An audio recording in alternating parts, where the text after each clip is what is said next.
The sun beat down upon the land of Arlania, its rays blazing with an intense heat that seemed to curse the earth.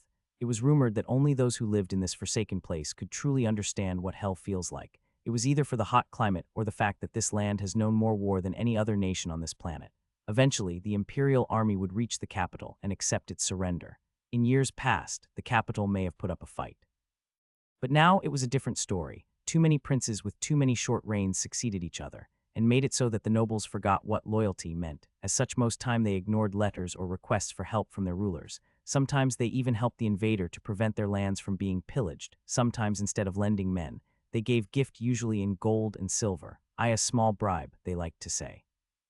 By the time invaders reached the city gates, they would find them wide open, the old prince either slain or fleeing, and a new prince bowing before them, offering fealty, taxes, and levies in exchange for their help to maintain their position. This marked the success of their campaign, their coffers filled with stolen riches and gifts from the installed prince, and an imperial garrison left behind to maintain control while the army returned home. And after 2 or 3, sometimes even 5 years had passed, a lone rider would often arrive at the gates of the capital, bearing news that a new prince, backed by the Azanians, long-standing rivals of the Empire of Ralman, had sworn fealty to the Eastern Empire. History seemed to be on a never-ending cycle, with each new prince merely a pawn in the game between these mighty empires. Some may have believed it was all just a ploy to fill their coffers with the pretender's riches in exchange for the throne of Arlanian. The Arlanian ploy would have a nice ring to it for certain, but in truth, Arlania held a strategic position as the road connecting the two empires. Its terrain, filled with shifting sands, scattered oases, and daunting hills, made it a natural barrier against invasion. And yet, even with its advantageous defenses, it seemed like both empires preferred to maintain such status quo, as controlling that land would mean bringing an expensive war to their doorstep. In the past, wars between long-standing rivals were fought with tooth and nail by each soldier, but times had changed. New nations had emerged on both sides of the continent, causing the once mighty empires to think twice before engaging in such costly conflicts both in lives and gold, as they would find their other borders threatened. Instead, they turned to these farces which would by the end only fill the coffers of both empires.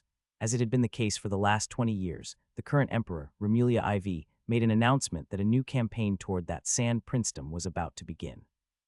Letters were sent to nobles, levies were raised, and provisions were gathered from the farms and brought to the city. And as always, slaves were tasked with carrying these supplies and weapons. The preparations were the same of the previous years, the proceedings the same, even the people leading it were.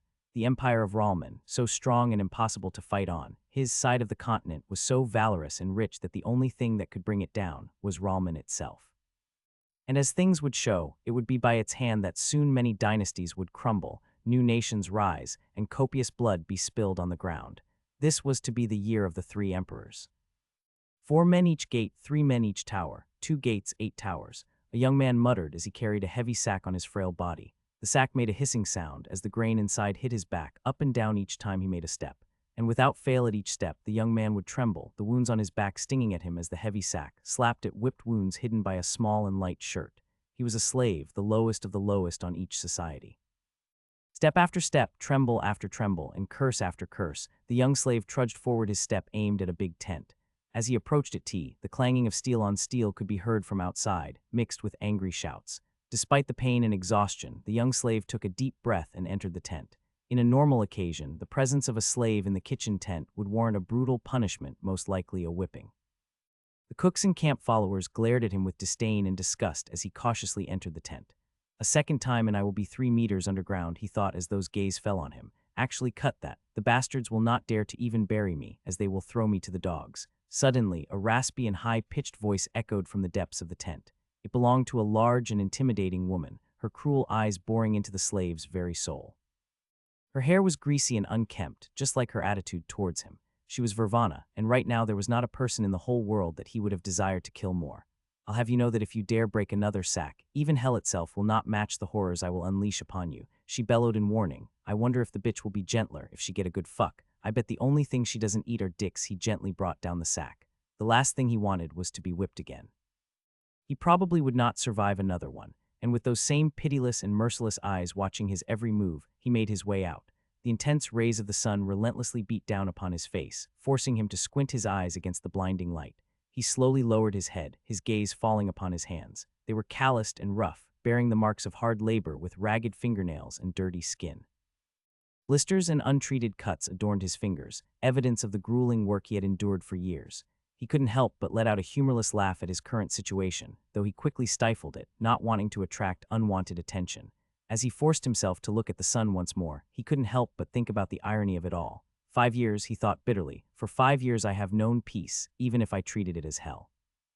And now that I am in hell, I realize the heaven I was in.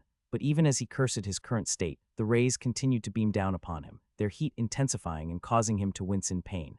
His back ached from the long hours of physical labor, but it was nothing compared to the ache in his heart for the life he once had. He had known luxury. He slept on a warm and comfy bed. He had loving parents. He was a student. History was his subject. He had loved it so much, story of conquerors and kings, wars and betrayals. They always sing about the heroes, the kings and emperors. None sing about soldiers, so who is to weep upon the slave's pain? He had once lived in a city where food would never lack, nor entertainment nor friends. He met his end and was reborn in a foreign land, filled with customs and language unknown to him. He lived on as a simple farmer, the son of two humble people whose names he couldn't recall. Poverty was his constant companion, hunger an ever-present ache in his belly. Yet amid all this hardship he found peace, until even that peace was brought away. He could not discern which king or lord they served, but it mattered little as they swept through the village on horseback, dragging bound and helpless people behind them as they rode. These were not invaders, but slavers. Instead of pillaging their homes, they came with silver coins in hand, offering to buy slaves. And just like that, he was sold for a single coin, the fifth son, with 4 others still needing to be fed. He must have been 10 or 9 years old at the time. It was hard to remember, amidst the 6 long years of torture and misery that followed. He was sold for a silver coin. That was his worth. His name was Alfio. It was a mythical name, albeit the context was missed on him. It was a strange name, and the fate of the one he belonged to was even stranger. If Alfio had to choose a word to summarize his existence, it would be that of a pet. After all, throughout his life, just like a mere pet, he was bought and sold at the whims of his masters. He had lived in many homes. His first master was a noble. His son liked his stories, and the father bought me. His sister instead liked his body. Despite his cute appearance with warm brown eyes and an endearing puppy-like face, Alfio was not that cute to defile a noblewoman, and the sister was that type of person. The only thing she did not hit was the face. She liked it too much to ruin it. Each morning, Alfio would entertain the boy with his stories, only to be tortured in the evening for her pleasure before being sent off to sleep. This routine continued on until the sister was married off and he was sold once again. He smiled when he saw her being shipped to a fat man. The boy stopped liking his stories after 6 months, and he was sold again and again until he reached the age of 12 when he was purchased by a soldier. The soldier died during a campaign, leaving Romeo to be kept by the army. This time, he was relegated to working in the kitchen as a carrier and cleaner. The boy learned to act weak and meek. Punches, slap, and whips were his master, yet he never forgot who he was, nor what his desire was: freedom. That was what his desire, to be free. Yes, free to bring steel and fire to this nation. Under the blistering sun, 2 soldiers sat at a small wooden table, their bodies slick with sweat as they sipped on glasses of wine. Strands of their hair clung to their foreheads, glistening in the heat. I swear we'll turn as dark as coal if this heat keeps up. His jet-black hair was bushy and unkempt, like a wild animal's mane framing his face. His lean and toned physique spoke of his years serving in the army, but his smile remained ever present, especially when among friends. The other soldier, older and more weathered than his companion, chuckled and quipped back, "Well, we will certainly look like them, that's for sure. Perhaps that's the secret to the savage's tan skin, endless roasting under the unforgiving sun." They both shared a deep laugh, finding amusement in the exotic appearance of the natives in this foreign land. "I hope we can at least score 20 silveri this time. That would make it worth enduring this heat. 20 silveri. Knowing you, they'll be gone in less than a week." The other remarked with a smirk, his gaze lingering on the wine. Typically such behavior would be heavily punished by officers, but these soldiers were not just simple footmen. They were Clibanarii, the elite warriors of the empire, who rode into battle on their fierce steeds and decimated entire infantry squads with their sheer force of charge alone. This was why they drank with such nonchalance and disregard for regulations. They were borderline nobility themselves. Many were second or third sons of low-ranking nobles who had joined the ranks of the Clibanarii to prove their worth and earn glory for their families. As such, officers turned a blind eye to their indulgences. After all, which low-ranking officer would want to make an enemy out of them? Together they laughed and drank under the scorching sun, enjoying a moment of respite from their duties as the elite fighters of the empire. The younger soldier grinned, his eyes sparkling with mischief as he leaned in towards his older comrade. "Oh yes, and why is that? They are quite a big sum, don't you think?" "We both know why," he replied, a hint of teasing in his voice. "You could walk into any brothel back in Romelia and find a portrait of you hanging on the wall. You're practically a patron saint for them. If you were to find wife, I am sure all whores would go begging from Romelia to Salica." "Well, good thing I am not then." He laughed. "But what about you?" he asked as he drained his cup down his throat. "I'd rather bring back one of the local girls," the older man replied with a smirk and a lecherous smile much more enjoyable than spending a bag of coins on whores, don't you think? He teased, playfully nudging the other soldier. "Maybe you'd prefer to sleep with a piece of coal instead. I certainly would rather do that than waste my semen on those things." "Ah, but that's the thing," the older man continued, still grinning. "What else are they good for? Raw strength for the male and a good bedding for females." Such talks, while unthinkable to be done so openly back on heart, were done so normally and publicly that one would struggle to understand the problem. After all, it was totally normal among them, who regarded their civilization as superior to any other race and culture. And the fact that the people of Arlania shared the same hue of that of the Sultanate of Azania, their historical rivals, certainly did not help. In their eyes they were savages, good only when death or enslaved. As the soldier finished his cup of wine, he made his way toward the pottery on the table to refill it, only to realize it was empty. With a hint of annoyance, he turned around and called out for a nearby slave to come over. The soldier extended his hand confidently towards him, expecting the pottery to be placed carefully. However, to his dismay, the slave fumbled, and the pottery slipped from his grasp, crashing to the ground and shattering into pieces. Without a word, the man rose from his seat and with a swift backhand struck the slave across the cheek. The slave was Alfio himself, who apparently was never to catch a break. He fell to the ground with a thud. "Seems like that pottery was worth more than me," Alfio thought as he received the slap. He quickly rose as he scrambled to gather the broken pieces of pottery that had spilled from his hands. "I apologize, sir. I will clean it up immediately." Alfio's voice trembled as he spoke, masking the rage inside, trying to make himself small and unnoticeable. "Get it cleaned up quickly. We are thirsty," the older soldier barked as he motioned for his comrade to sit down once again. The other soldier sat without sparing a glance at Alfio before resuming the laughing and jesting. In their eyes he was an object, and one was not to waste time with a pen or a sword more than he had to. Alfio moved with meekness and submission, knowing that any sign of disobedience or hesitation would result in harsh punishment. As he worked to clean up the mess, he slyly tucked a small piece of pottery into his mouth, and luckily for him, the two were too tipsy to notice it. "Drunk bastards," he thought as he rose from the ground. Once the task was complete, Alfio hurried away towards the supply carriage. It was his duty to fetch items and carry them from one place to another in the army camp. Usually he would carry a sack of grains or potatoes. Though he despised being treated like this, it was still a better fate than what could have been reserved for him. If only he was stronger, he would have been assigned as a carrier, forced to work like a mule until his body gave out. Every time he walked through the camp on these errands, his eyes involuntarily fell upon the unfortunate souls who had met that fate. Their bodies were once strong and toned, but now they appeared emaciated and weak due to their master's cruelty and starvation. Another difference between the two was also in the eyes. While the others had lost all hope, Alfio's gaze burned with determination. He refused to break under the pressure of their oppressors. He would sooner shatter than bend. He would act meek and weak, but deep down he just awaited his chance.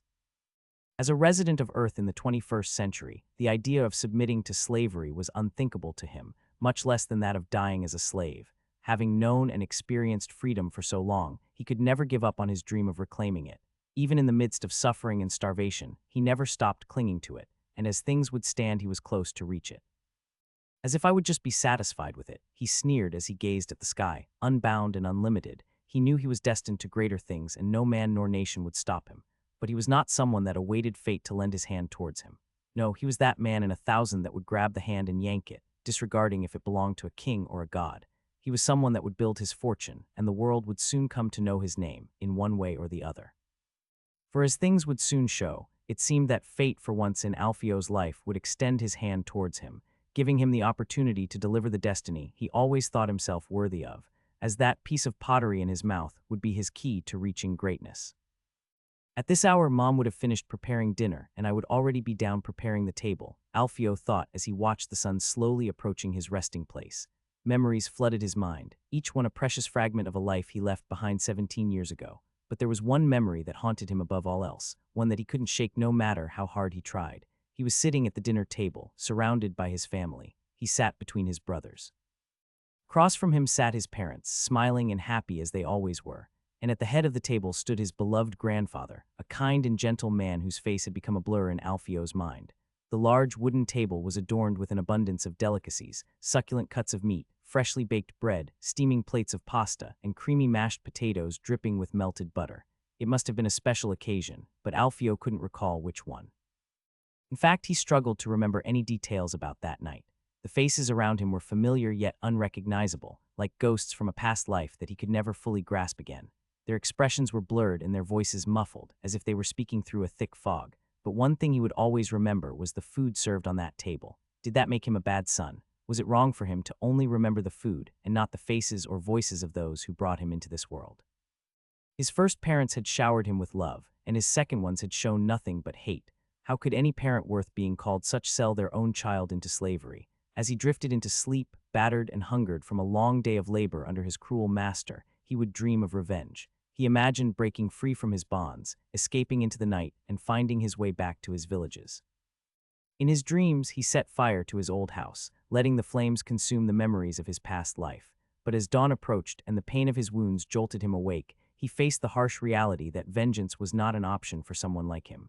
Suddenly he jolted as he heard the usual shout accompanying dawn speed up, each to his cell. It was always the same voice that shouted that. It was that old bastard of Menecus. He was the overseer of the slave, and it seemed like he took pleasure in that, as there was nothing he loved more than to search for an excuse to beat them with a stick. He would not give him a reason to do that, though. Quickly and silently Alfio walked toward his usual cell, his head lowered as to avoid locking gaze with Menecus. Soon he reached his cell, calling it like that was improper though, as more than a cell they were 4 sticks linked together with rope. A man could probably break free from it with a blade, yet who would be so stupid to do that? After all, the moment they walk out of that cell, someone on the watch would certainly see him. During his early years in the army, there was someone so dumb to try that. The first time he watched someone try, that was also the time he swore to never try it. He was a kid, small, filled with life, and most importantly silent. He never talked to nobody, no matter if they were the one to start a conversation with him. He never heard him say so much as a word, though he screamed a lot when they cut his feet and left him on the ground to rot. The sound of the wood hitting wood reverberated from behind, and sure enough he was inside that cell. It was rather small, and the fact that they were in 4 to share it make it even more crumped. As much as he hated inhaling their-fouled smell, Alfio actually liked this moment of the day where he could finally have a proper conversation without fear of being hit. Apparently nothing brings people closer than pain, Alfio thought as he turned towards his 3 companions, Jarza, Cleo, and Egil. There were others he befriended. Some had died during these 4 years, though others instead slept in other cells. Another day in this hellhole wasted, Alfio muttered as he gazed at his comrade. Though the night is certainly to my liking with your company, he muttered with a small smile as he leaned against one of the wood bars. Of all of them, Alfio was the youngest, but he liked to think he was also the quickest and most agile. And while he may not have been the strongest, he prided himself on being the brains of their small group. Was today a successful catch? A deep and gruff voice asked, cutting through the stillness of the room. The owner of that voice was Jarza, the oldest among them. Time had etched lines into his face, but he carried himself with a proud posture that belied his age. It was said that Arlanians were masters at hiding their years, and Jarza was no exception. As an Arlanian himself, it could be said that he had returned to his homeland, albeit in a much different position, but none of the 3 men in the room dared make such a joke. After all, why would they mock someone's shit when they were rolling in it? Like most low-born Arlanians, Jarza had dark brown skin that glistened in the dim light of the room. He was completely bald, save for a patch of scruffy hair growing on one side of his face. It gave him the appearance of a dirty egg, or perhaps more fittingly, a chocolate truffle left out in the sun too long. He always claimed to have lost count of his age, but he knew deep down that he was well over 40. Despite his many years and countless battles fought, he remained a resilient bastard, refusing to go down without a fight. In his youth he had been a formidable mercenary. Alfio was certain that if he was to fight against him in battle, he would certainly piss his pants. He was no coward, though. It was just Farza that was so scary to be around. 4 years ago, his luck had taken a turn for the worse when he fell into slavery. The ironic twist was that it wasn't an enemy's capture that landed him in this dire situation. Instead, it was his own mounting debt that sealed his fate. No matter how hard he tried to escape the cities and find new companies to serve before his creditors came knocking, they always managed to catch up with him. And on one fateful day, luck seemed to have abandoned him completely, as he was caught and hauled away to be sold as a slave, as his pockets were as empty as his sense of humor. His strong and muscular physique fetched a decent price at the auction, 8 silveri, to be exact. Despite his current state, traces of his past strength and constitution could still be seen beneath the layer of exhaustion and defeat. The other 2 companions were Cleo and Egil. Both were younger than Jarza, but still older than Alfio. Egil, a young man in his late 20s, possessed a rugged appearance. His blonde hair, once vibrant, was now dulled by dirt and neglect, cropped short to avoid becoming tangled during his daily work. His frame was lean and small, a minor gift to the physical demands placed upon him as a slave. Scars crisscrossed his skin, souvenirs of past beatings and skirmishes endured in the name of survival. His eyes, a piercing shade of blue, held a depth of wisdom beyond his years as pain taught him the way of life as amidst the darkness. There was a glimmer of resilience, a spark of defiance that refused to be snuffed out. His presence was like a ray of sunshine, always radiating warmth and bringing smile to the group. Despite their growing friendship, Alfio knew very little about his past. Egil rarely spoke about himself, only revealing bits and pieces here and there. From what they could gather, he hailed from a small kingdom in the east, more of a tribe than a kingdom. He served as a writer for his tribe for some years. However, his life took a drastic turn when he was captured during a skirmish against the Empire. For the past 2 years, he had endured the harsh realities of slavery, enduring countless beatings. And no matter how much he suffered, his pride remained intact as he often boasted to his companions about his exceptional horsemanship skills. Among the group, Cleo stood out as the most unassuming figure. His short hair, a dull shade of brown, blended in with the rest of his companions.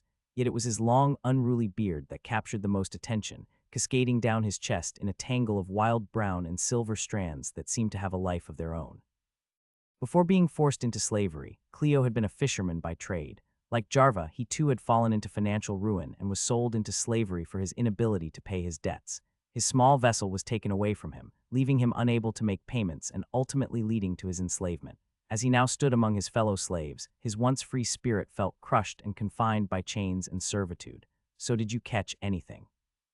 Egil asked Alfio, his fingers scraping against his stomach. Jarva too looked intently at the youngest of their group. Cleo instead looked outside towards the stars, albeit the rumbling of his stomach made it easy to read that he too was interested in the answer. "No luck today, my friends." Alfio spoke as he shook his head. "Every cook had his eye on me, and that fat bitch of Verzana always has eyes on the food." As if the entire army could not feed itself from her rolls of fat. "Oh," Jarva said in a sad tone as he lowered his gaze. "Or at least it would be the thing I would be saying if I was not as sneaky as a sewer rat." With a swift movement, he raised his shirt, revealing a hard piece of bread hidden beneath. The other slaves' faces lit up with joy at the sight. "I would kiss you if you were a girl, Alf," Egil remarked in a light-hearted tone. "Good thing I have a cock then."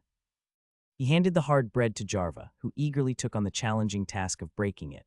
Among their group, Alfio was known as the strongest, so it was only fitting that he take on this role. The meager loaf of bread they had was not the soft, fluffy kind one would think of. It was the dry and hard kind, meant for the masses and not for enjoyment.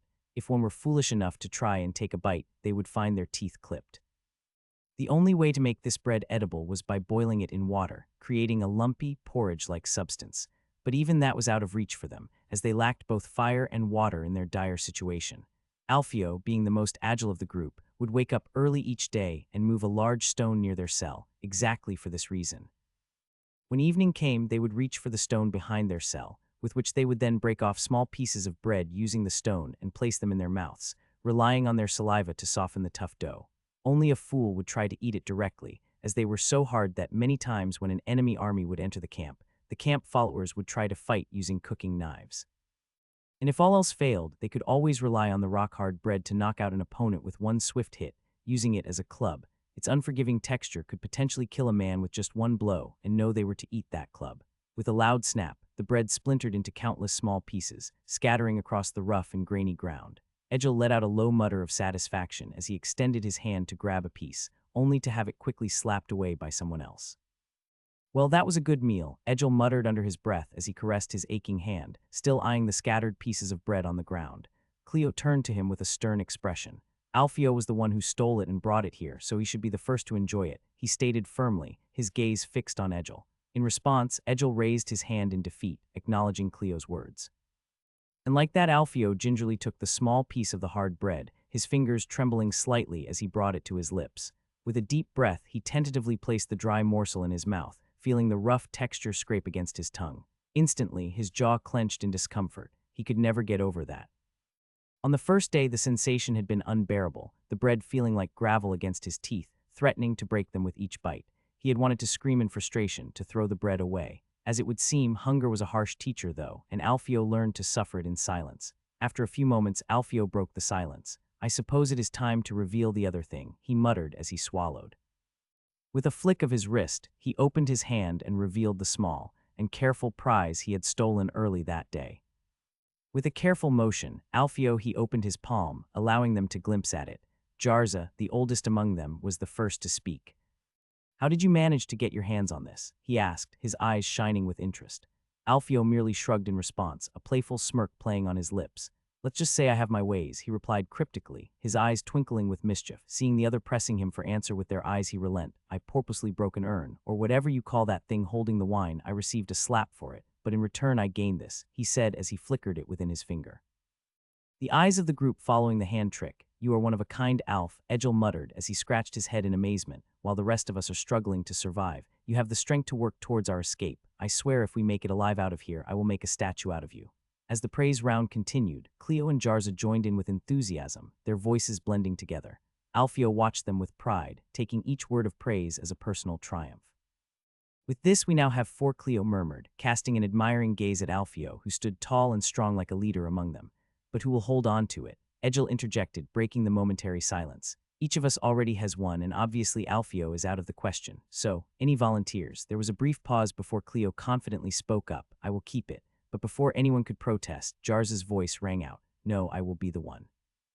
I am the strongest and also a carrier. I will keep it in my mouth along with the others during the day, as I never have to speak, only to carry the sacks during the march." All eyes turned to Jarza. Everyone's gaze then went to Alfio. After all, he was the facto leader of the group, as most decision went through him. With a nod from Alfio, it was decided. "It's settled then," he declared, swallowing another hard piece of bread. "We finally have our chance to escape," Egil declared, his voice tinged with excitement. "Under the cover of night, we can slip away unnoticed and leave this place behind us. Finally, we can leave this hell." Jarza and Cleo nodded in agreement, their faces breaking into wide smiles as they envisioned the possibility of freedom.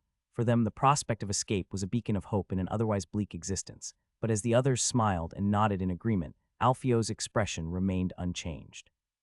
His smile faded, replaced by a steely resolve as his eyes took on a darker tone. His jaw clenched and his mind racing with the weight of something he had not said. The tension in the air was palpable as Jarza leaned towards Alfio, his expression curious and concerned. "Is there any problem?" he asked. Alfio returned her gaze with a steely one of his own. "I am not so sure about that plan either," he spoke, his words carrying weight and doubt. Egil's voice trembled as he protested, "But you were the one to propose it." Alfio's jaw tightened as he responded, "That was 3 months ago. Circumstances have changed. That plan is no longer doable." A flash of anger burned in Egil's eyes. He had toiled for years as a slave, slowly working to escape the hell he lived in. Each night he would sleep with the fear of being found. And now, just as he could finally taste freedom, Alfio, the same man who proposed the plan, had extinguished that hope. "Did you get cold feet?" Egil's question dripped with an accusatory tone. Jarza intervened before the situation could escalate further, his voice laced with warning and a bit of a threat. "Calm down with the accusations, Egil. We are all in this together." His words succeeded in calming Egil down, his anger melting into apology. They all knew that if Alfio said something couldn't be done, it was for a good reason. If he said the sky would fall tomorrow, they would all pray for their souls before questioning him. In their many years together, they had learned to trust in Alfio's judgment and resourcefulness above all else. Cleo's voice was laced with disbelief as she asked, "Is there any reason for you to say that?" Alfio tilted his head back and sighed heavily before responding.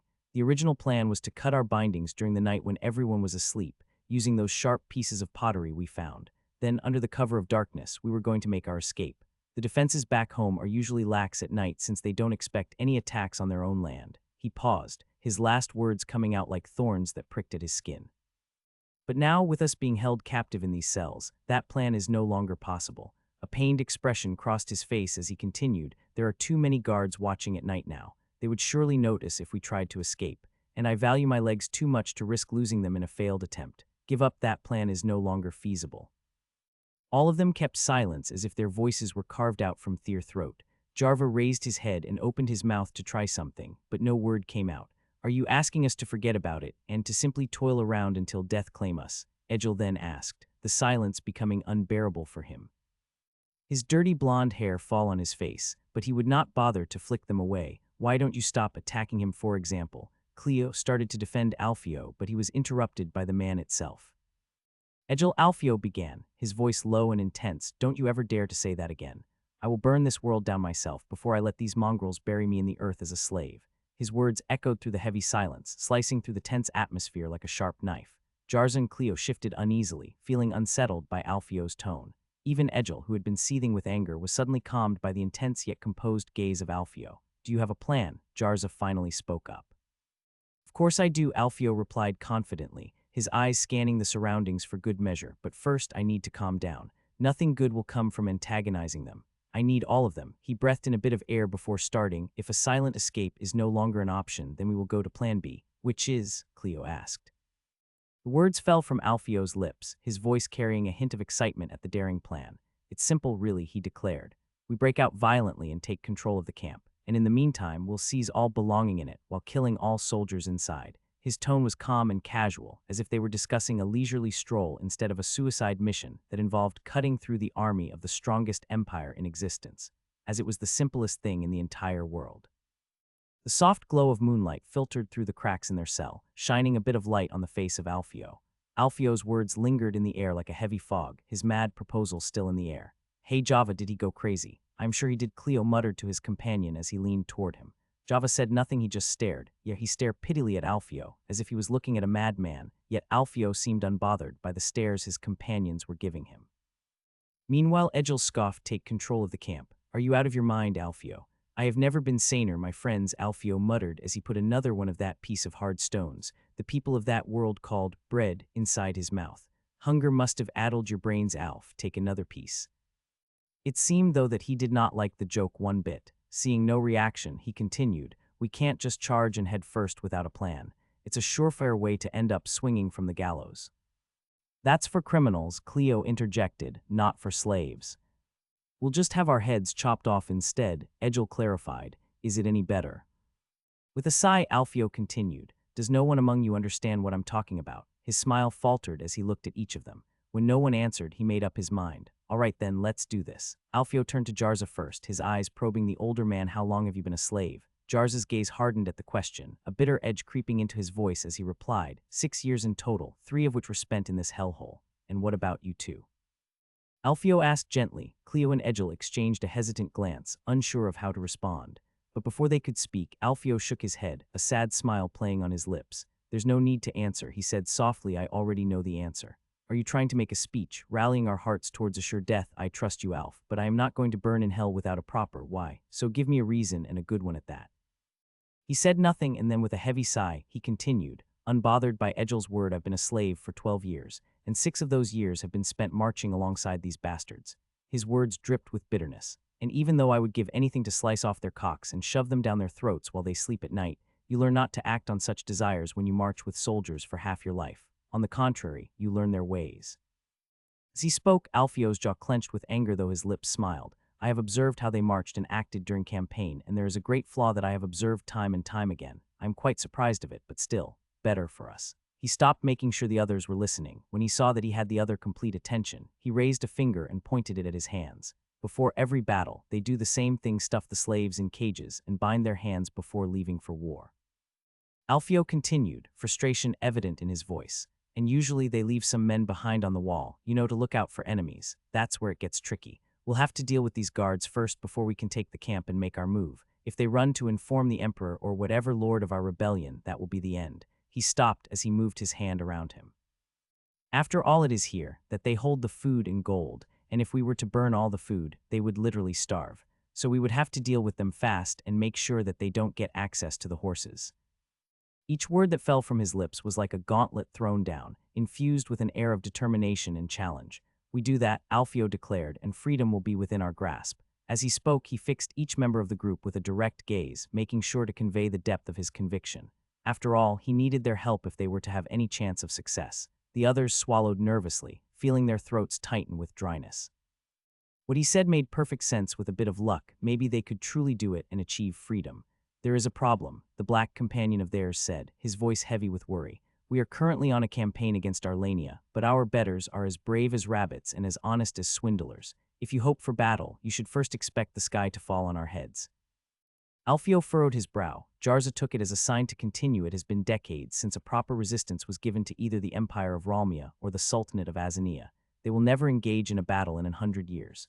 Alfio stood still, then shook his head with a knowing smile, as if the answer was right in front of them and they had failed to see it. "That's where you're wrong, my friend," Alfio interjected confidently. "Soon there will be a battle, and a fucking big one at that." He leaned in closer, his gaze intense and determined. We just have to be ready for it and be sure to jump on the ship before it sail. We do that and we'll win.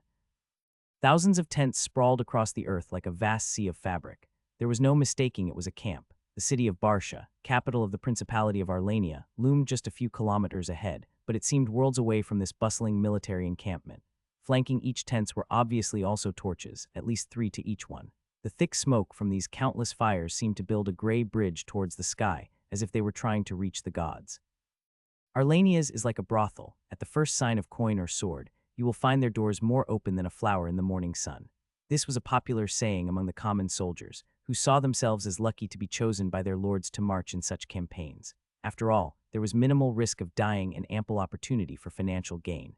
The emperor himself often rewarded his soldiers with monetary gifts after receiving the new prince's gift. But in reality, these campaigns were often nothing more than grand displays of power, and most importantly to boost prestige for one leading the army, since they were always sure to succeed. Battles were rare if they happened at all, and so when the Ralmian scouts spotted this moderate-sized military camp ahead of the capital, they couldn't help but scratch their heads in confusion and wonder what game their enemies were playing. Well, this is quite a surprise, isn't it? Who knew they had it in them?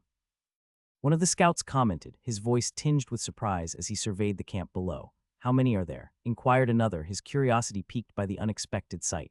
Considering the tents, there should be at most 8,000, the second scout replied after finishing his count. Quite a surprise, really, but hardly a danger. I bet they are nothing more than peasants given some spears and told to fight. He chuckled confidently. They are no match for our army. How many are we, by the way? 14,000 or something like that, the second scout replied dismissively. I didn't bother to count our numbers really. Still, do you think the nobles went behind the emperor's backs and supported the prince? Woe to them if they did.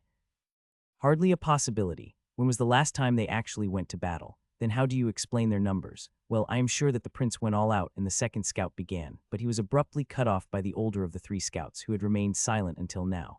Shut your mouth, the older of 3 scouts ordered sternly, his voice brooking no argument. The 2 younger scouts fell silent, chastened by his reprimand. If you have the strength to blabber your mouth, squint your fucking eyes and look at the heralds, the older scout continued, his tone gruff with authority. Confused, the 2 younger scouts followed his instructions, straining their eyes to see the distant figures below. I don't really see anything from here, one of them admitted, his frustration evident in his voice. They are mercenaries, the older scout explained with a heavy sigh, his expression grave. The prince probably emptied his treasury and recruited them. Well, what's the issue, though? The first of the 2 scouts asked, not quite grasping the significance of the revelation. Apart from the fact that if he had the gold to recruit such a force, then he could have paid the empire for 3 years consecutively at least. Still I do. The order of the betrayed is there. Silence, silence, and then even more silence. The information dawned on them like an avalanche on a small village, sowing destruction everywhere. A small and little shiver went through the 2 scouts. They said nothing, but they looked at each other, before both of them eyed the older veteran who kept looking at the camp. The emperor, we must go and tell the emperor immediately. One of the scouts muttered, don't you fucking say. The veteran's face twisted as he spurred his horse forward, whipping it mercilessly with his iron-clad heel. He didn't even spare a glance for the young scouts, but they knew they had spoken the truth. The emperor needed to be told.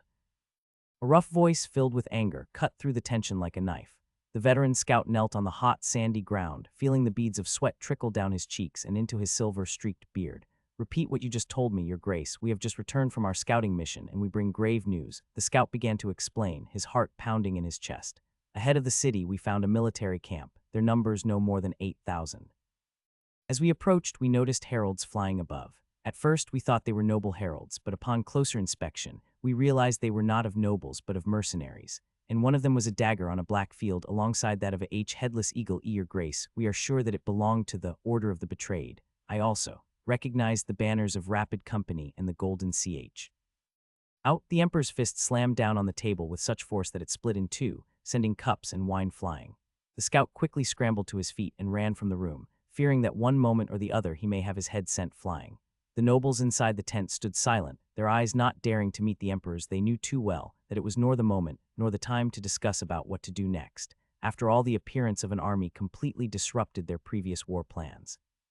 How the fuck did they get there, Julian? The king shouted as he moved towards one of the nobles. He was old. His once blonde hair turned gray. One of his eye was covered by a black patch, a small farewell gift given by Zazanians at the Battle of the Shifting Sand. He was among those that were captured. By custom he should have been treated honorably, still that did not stop them from taking one of his eyes and send it to his family asking for ransom. Someday during the cold it would hurt, yet when it was hot it would tremble. He still remembers the hot knife cutting through his eyeball, and the memories never left him as sometime during the night he would awake screaming and swinging his arms around like a madman until his guards called by his wife would come in and restrain him. "Can you fucking answer me? Are you deaf? Are those ears for decorations?" The emperor continued shouting as he approached closer to his spy master. That was not how he usually behaved. Normally he was as stoic and calm as a lake, deigning a small smile for delight and a simple frown when angered, yet none of them was unaware of the reason. Ugly and past memories probably surged within the emperor's mind. "I apologize, Your Grace, my spy, your." "Oh, you are? Our spy did not report anything like that. As a matter of fact, we did not even know they had assembled such force. I cannot I don't pay them an eye for you to say you cannot. You are our eyes and ears. You are supposed to be my informants, not a babbling fool. Out of here now." Julian lowered his head and left. He rarely saw the emperor so angered, and he knew better than to disobey him. What's the problem? The uncomfortable silence immediately became still, all eyes drawn to the figure of a young man. He looked around in confusion, sensing his eyes on him. He had posed such question to the man in his side, yet the silence was there when he spoke, failing to mask his words. The various nobles did not know if they should pity him or be awed by his ignorance. Not even the time to understand the situation, and the boy flew to the ground, his lips broken and few teeth flying out. The steel hand of the emperor, raised to the sky, few drops of blood on it. "This is the fucking problem," he shouted as he moved his prosthetic towards the boy's face. "See this fucking missing hand, and do you see this crown I wear? Hard to miss, are they? They were both gifts of those bastards. That's the fucking problem." Silence passed in through the tent. Some wanted to speak, but one look at the boy at the ground and one look to the emperor certainly made many mouths shut close. Some stared at the boy in pity, other instead simply ignored it, yet above all one common thought was shared: "Damn fool, did you live under a rock?" The two armies stood at attention, facing each other like opposing forces of nature. Arlian, the leader of the hired companies, knew that his smaller and less disciplined army would crumble under the full might of the imperial army, but he had a plan, one that was daring and dangerous. He would use their enemies' own pride and rashness against them. He placed his most elite unit in the center, making it seem vulnerable with exposed flanks. The soldiers marched forward, carrying a banner depicting an eagle with its head cut off. It was a blatant insult to the emperor, known for his courage and hot temper, and it worked like a charm. The enraged emperor took the bait and charged forward with his fellow hot-headed noblemen and their fierce Clibanarii cavalry. The ground shook under the thundering hooves of hundreds of horses as they galloped towards their doom. Only 120 out of 800 soldiers emerged from the reckless charge alive. The incident was later dubbed the Charge of Fools, as the emperor failed to see through Arlian's trap. During the battle, Arlian army purposely gave ground and distanced the emperor from his allies. Hidden troops sprang out from bushes and surrounded the emperor's group, which failed to detect the trap. They fought valiantly but were ultimately defeated. The first to fall was the emperor himself, a spear piercing his chest before he could even realize what had happened. And in a cruel twist of fate, it was none other than the Order of the Betrayed who claimed the head of their former ruler. As for the emperor's son, upon seeing his father's head displayed triumphantly by his enemies, he flew into a rage and charged forward with everything he had left. The plan had succeeded in its main objective to kill or capture the ruling family, but it came at a heavy cost as the young heir led a fierce and desperate charge to avenge his father's death. Amidst the chaos and bloodshed of battle, the new Emperor Graciosi fought valiantly, but his bravery came at a cost. A sword pierced through his hand, tearing through flesh and bone. The wound would later become infected, forcing the removal of his hand in order to save his life. As the battle raged on, it became clear that victory was not on Erlon's side. He attempted to flee, but was soon captured and brought before the emperor. And as a final act of revenge, Arlian's head was mounted on a pike just beside where the emperor himself lay slain by his own hand. The bloody vendetta between the empire's ruling dynasty and the Order of the Betrayed though ran even deeper, tracing back centuries. Legend held that the company's founder was once a noble, his family brutally purged by the imperial family, the Crotados, 150 years prior. Along with other surviving nobles from the purge, he banded together to form the company, fueled by a burning desire for revenge and restoration of their fallen dynasties. Even now, most of the commanders were direct descendants of those exiled nobles, clinging onto hope of reclaiming their rightful lands and exacting retribution upon their enemies. And all of this was common knowledge among the nobles of the empire, or at least they thought, as the battered figure of one of them was proof that apparently it wasn't. "Get out of my face before I take your head," Gratios bellowed, his voice echoing off the walls of the commanding tent. His hand instinctively ran through his hair, trying to calm himself as he struggled to contain his anger. Taking deep breaths, he forced himself to calm down as the moaning figure of the young noble slinked out of the tent in shame. The other men in the tent remained silent, none daring to speak up or oppose their emperor's wrath. The tense silence was broken by Gratios, his voice booming with fury and determination as he rose from his throne-like chair. With purposeful strides, he approached the group of nobles before him, his eyes blazing with hatred. 30 years ago, we suffered a humiliating defeat at the hands of lowly commoners who would sell their own wives for a handful of coins. He snarled, his hand clenching into a tight fist. But now, the god warrior has granted us the opportunity for revenge, and I will gladly take it with my own hands. His words were met with eager nods from the other nobles, knowing exactly what the next part meant for them. It is time to pay those bastards back for their insult, Gratios declared, his grip tightening on his sword. I will personally purge their company of every soldier fighting under that despicable banner they still display. The plan had initially been simple: amass gold and flee the principality. But now, with their honor trampled upon by the Arlanian prince, there was no coming back. Arlania shall become true imperial land once again, Gratios roared, his sword unsheathed as the other nobles followed suit. And it is time for new nobles to rise in this forsaken land, true nobles of the Empire of Ralmia. Their battle cries echoed throughout the halls as they prepared to go to war. For Ralmia, for the Emperor, for the Empire, they shouted in unison, their voices filled with bloodlust and vengeance. It was no longer about gold or power, it was about reclaiming their dignity and restoring their rightful place in the world. This was not just a battle, it was a declaration of war finale, a proper war. Come on, speed up, one of the soldiers shouted as he smashed his cane on the ground. The slaves flinched and scrambled to move faster, their feet sinking in the sand. As the sun rose higher in the sky, movement erupted throughout the camp. Soldiers rushed to their private tents, hastily grabbing weapons and donning their armor. For many of the infantrymen, this meant slipping on a single piece of chainmail and a battered helmet. It wasn't much, but it was better than going into battle unprotected and naked. Amidst the chaos and anxiety among the slaves, one slave couldn't hide his elation. He had been right about the signs he had read, and now all that remained was to keep a cool head and execute his plan. Following the orders of the soldiers, the slaves' hands were bound with rough ropes as they were herded toward the cells where they slept. Once inside, they were locked in together, with simple knots securing pieces of wood across the entrance. It was standard procedure before every battle, ensuring that all slaves were secured to minimize any threat or interference. From his vantage point, Alfio eagerly watched the army moving around with fervor, his blood boiling with anticipation for when he could put his plan into action.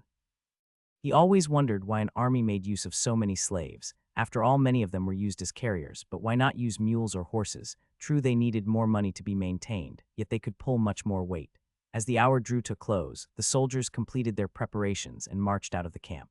Unfortunately for Alfio, he was unable to witness the grand procession, as his view was obstructed by the thick canvas walls of the camp. He had no indication of when the battle would begin, leaving him unaware of what was happening outside of it.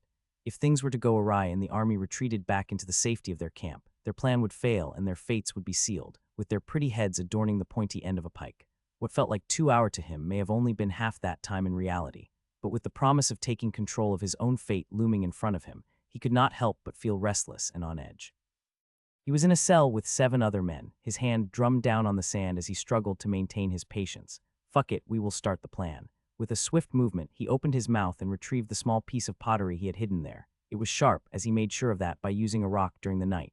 Alfio looked around and smiled. He was confident in its success, especially with how close their cells were placed together. A simple signal could easily be conveyed between them. And so, with one decisive cough followed by 2 strong inhales from the nose and another cough, Alfio gave the signal. It didn't take long for 3 distinct coughs to echo back in response. They heard me, Alfio thought triumphantly as he immediately set to work cutting through the ropes that bound him. Using the sharpened pottery as a tool, it took less than 30 seconds for him to break free. Their first objective was to release all of the other slaves before making their escape together. Alfio signaled for the other slaves to remain silent, showing them his key to freedom and gesturing towards the ropes. With a quick glance and a few hand gestures, Alfio communicated his plan to his companions. Their eyes widened in understanding as they realized that one of their own was without rope. In a matter of moments, Alfio moved through the cramped cells towards his other 7 companions, each one eagerly awaiting their turn to be freed. As he worked his magic, the slaves in the surrounding cells watched in awe, their eyes bulging with amazement. As soon as all of them were free, Alfio swiftly made his way towards the door. With a calculated move, he cut the rope but held onto the door so it wouldn't open and reveal their escape to any unsuspecting guards. He signaled for one of the slaves to come closer and handed them a piece of pottery. The slave nodded fervently and quickly passed on the instructions to those in nearby cells. Alfio stood there, holding onto the door for what seemed like an eternity. The first part of their plan should have been completed by now. Jarza, Cleo, and Egil should have finished their tasks as well. Taking a deep breath, Alfio slowly opened the door and stepped out into the dimly lit hallway. He motioned for his companions to follow him silently as they began the second part of their plan. His eyes darted around, taking in the sight of his fellow slaves emerging from their own makeshift prisons. A silent exchange passed between him, Jarza, Egil, and Cleo, their nods of understanding. They had done it. They were out, but now they needed weapon. After all, the guards were still holding the wall. The camp was left to be defended by a handful of men, yet this did not mean the camp was empty apart from them. After all, each army was always bounded by camp followers. Did they all disappear? Of course not. They were either in their own tents or walking around. It was a risky situation.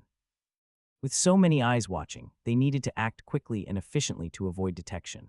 But luck was on their side as they reached the kitchen tents, their entrance unnoticed amidst the commotion.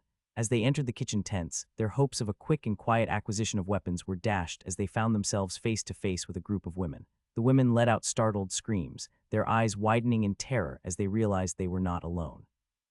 "Fuck, is there anything that goes my way?" Alfio cursed under his breath, his mind racing as he assessed the situation. "Arm yourselves, be quick and efficient," he bellowed in a low tone, commanding authority over the chaos.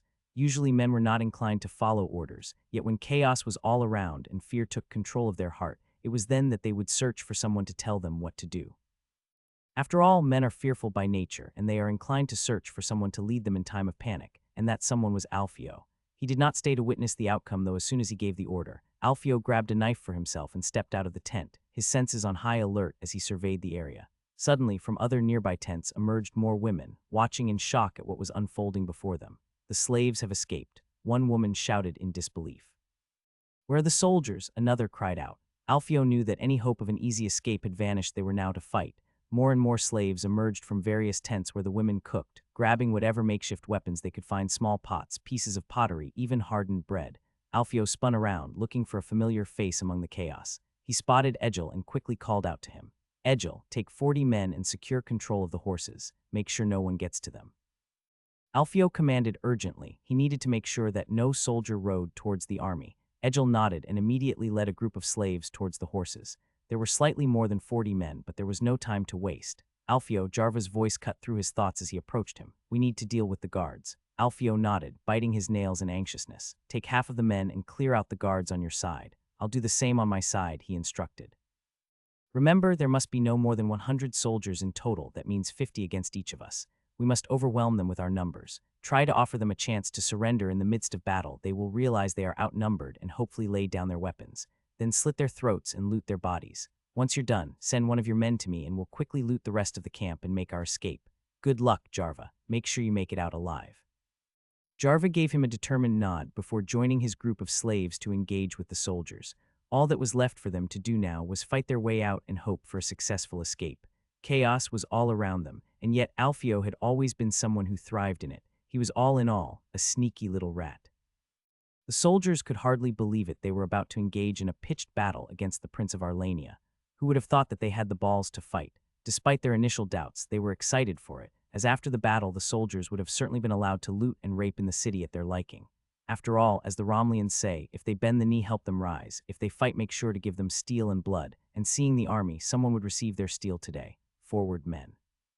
The officers spoke with fierce shouts and encouraging words. "They are cowards. One push and they will all fall." The soldiers formed a line and marched forward. The battle had already started. All in a line came the command, "Don't break formation. Keep your shields up and march slowly. Come on, men. Since when are you scared of these pieces of coals?" The general plan was easy to grasp. Even the officers, though low level in rank, understood it.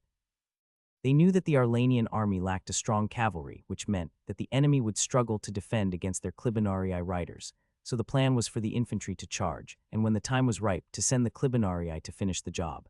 As the infantry marched steadily towards the enemy forces, shouts of defiance and threats echoed through the air. "Come and die, you bastards," yelled one soldier, fueled by adrenaline. "I shall have fun with your daughters and wives while you watch me from hell," jeered another. Among them all, many were spurred forward by greed, be it for gold or women. Your gold will all be mine, another one cackled maniacally. Their war cries echoed through the battlefield as they marched straight towards their enemy. Usually a battle would not begin with a straightforward charge, but rather with an exchange of arrows and projectiles between the two sides, with the winner proceeding forward to soften the enemy lines, before retreating after they either finish up their stacks of arrows or the enemy start moving toward them. It was a common tactic, but today was different. Today, at the forefront of the Arlanian formation, stood the arch-nemesis of the Emperor. Just the sight of them made Gratios grit his teeth in frustration as he ordered his infantry to march forward. This time he had thought fiercely as he sent the army forward, "I will make sure to annihilate every last one of you." However, this meant that while battle would be brought to them faster, it certainly allowed the Arlanians to have clear passage and to unleash their entire arsenal upon the oncoming armies. Arrows whizzed through the air like snakes hissing in the grass, all aimed at the enemies who advanced towards them. The Imperial infantry had no choice but to advance, dodging and weaving through a barrage of lethal projectiles as they fought to reach their opponents. Amidst the chaos, arrows found their mark, piercing limbs and shoulders with their sharp points. My leg, one of the soldiers shouted as he bled from the leg, a small piece of stick being the gift left by an archer. "Those bastards hit my shoulder," one of them growled as he broke the arrow, leaving the end inside and marched forward, as it was the only way to go. Only the wounded were allowed to march back. It was either the axe or the arrows, and they all chose the arrows, "You bastards. I will make sure to impale your women properly." Some instead shouted in anger as they bit their inner cheeks and continued forward, ignoring the pain coming from their thighs.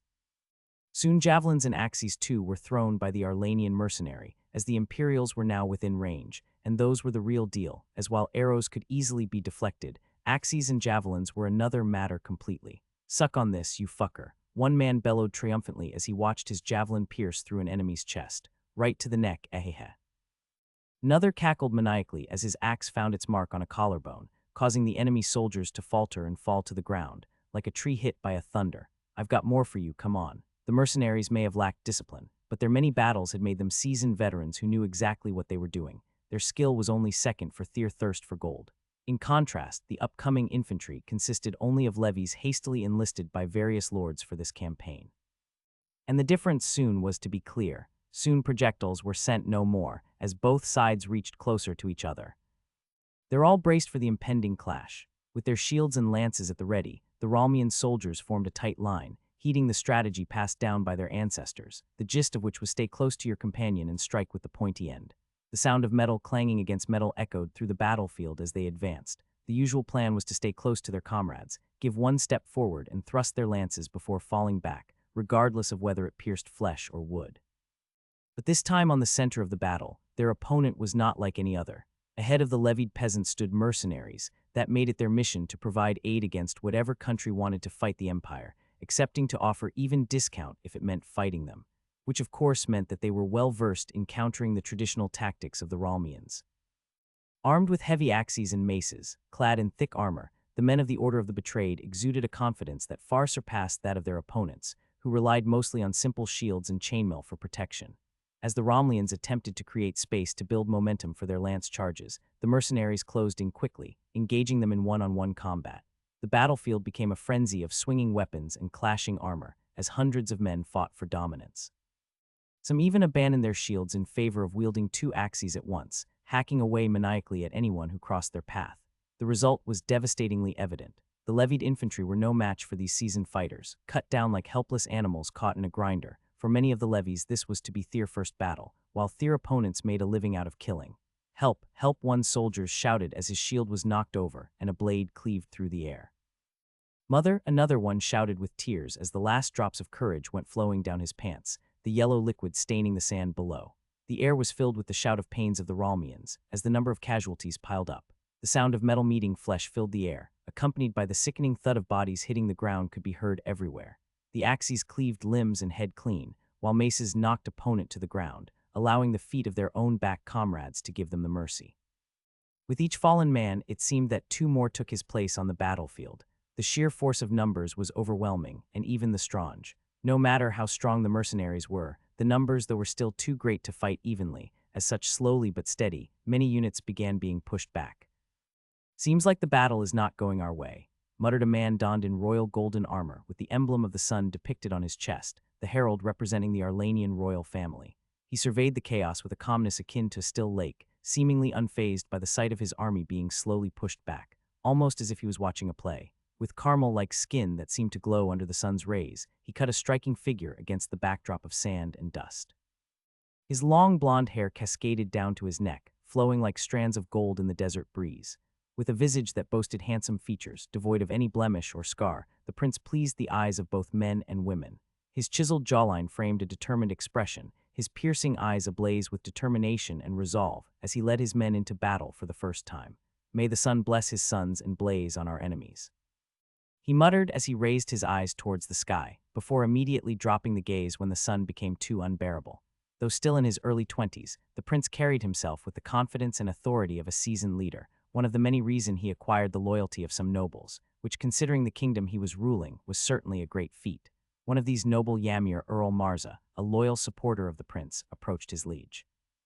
His armor glistened in the sunlight, adorned with the sigil of his noble house, 2 ravens on a red field, a symbol representing the fact that the richness of his house was built through battles alone and not deception or intrigue, something that was greatly appreciated by the prince. I need blades, he thought, not snakes with poison. My prince, the betrayed are being pushed back, he began, his voice filled with concern. Should we go ahead with the plan? I fear they may break if this continues. Prince Arzalat's gaze remained steadfast as he met Marza's eyes. He muttered few words, yet they still shook the man from his core. Will you uphold your oath once again, my good man? He asked solemnly. With a deep bow, Marza knelt before his prince, his commitment evident in every fiber of his being. Always my prince, in this life and the other, he vowed, his words resonating with solemn reverence. Satisfied with Marza's response, he raised his hand. Very well, he declared. Take control of the 2 Azabs and flank the enemy from the right. After that, he immediately turned left, giving his attention to another loyal retainer, Sherry Baron Nassa. Nassa, like Marza, was a man in his late 40s, unlike Nassa though he was bald, though the lack of hairs was compensated by his long beard. His skin, like that of his prince, was caramel, as while most of the common populace was black in hue, the nobility instead had a light brown color, as most of them were not of Arlanian blood as much as they were cousins of their neighbors in the Sultanate of Azania. Without hesitation, Sherry Nassa bowed deeply before swiftly moving forward to carry out his orders. Meanwhile, the last remaining Azabs in reserve were given their final instructions by the prince himself. Another noble was tasked with charging from the left flank, effectively sandwiching their enemies between 2 fierce attacks. Everybody in that camp knew that what they were doing was a bet.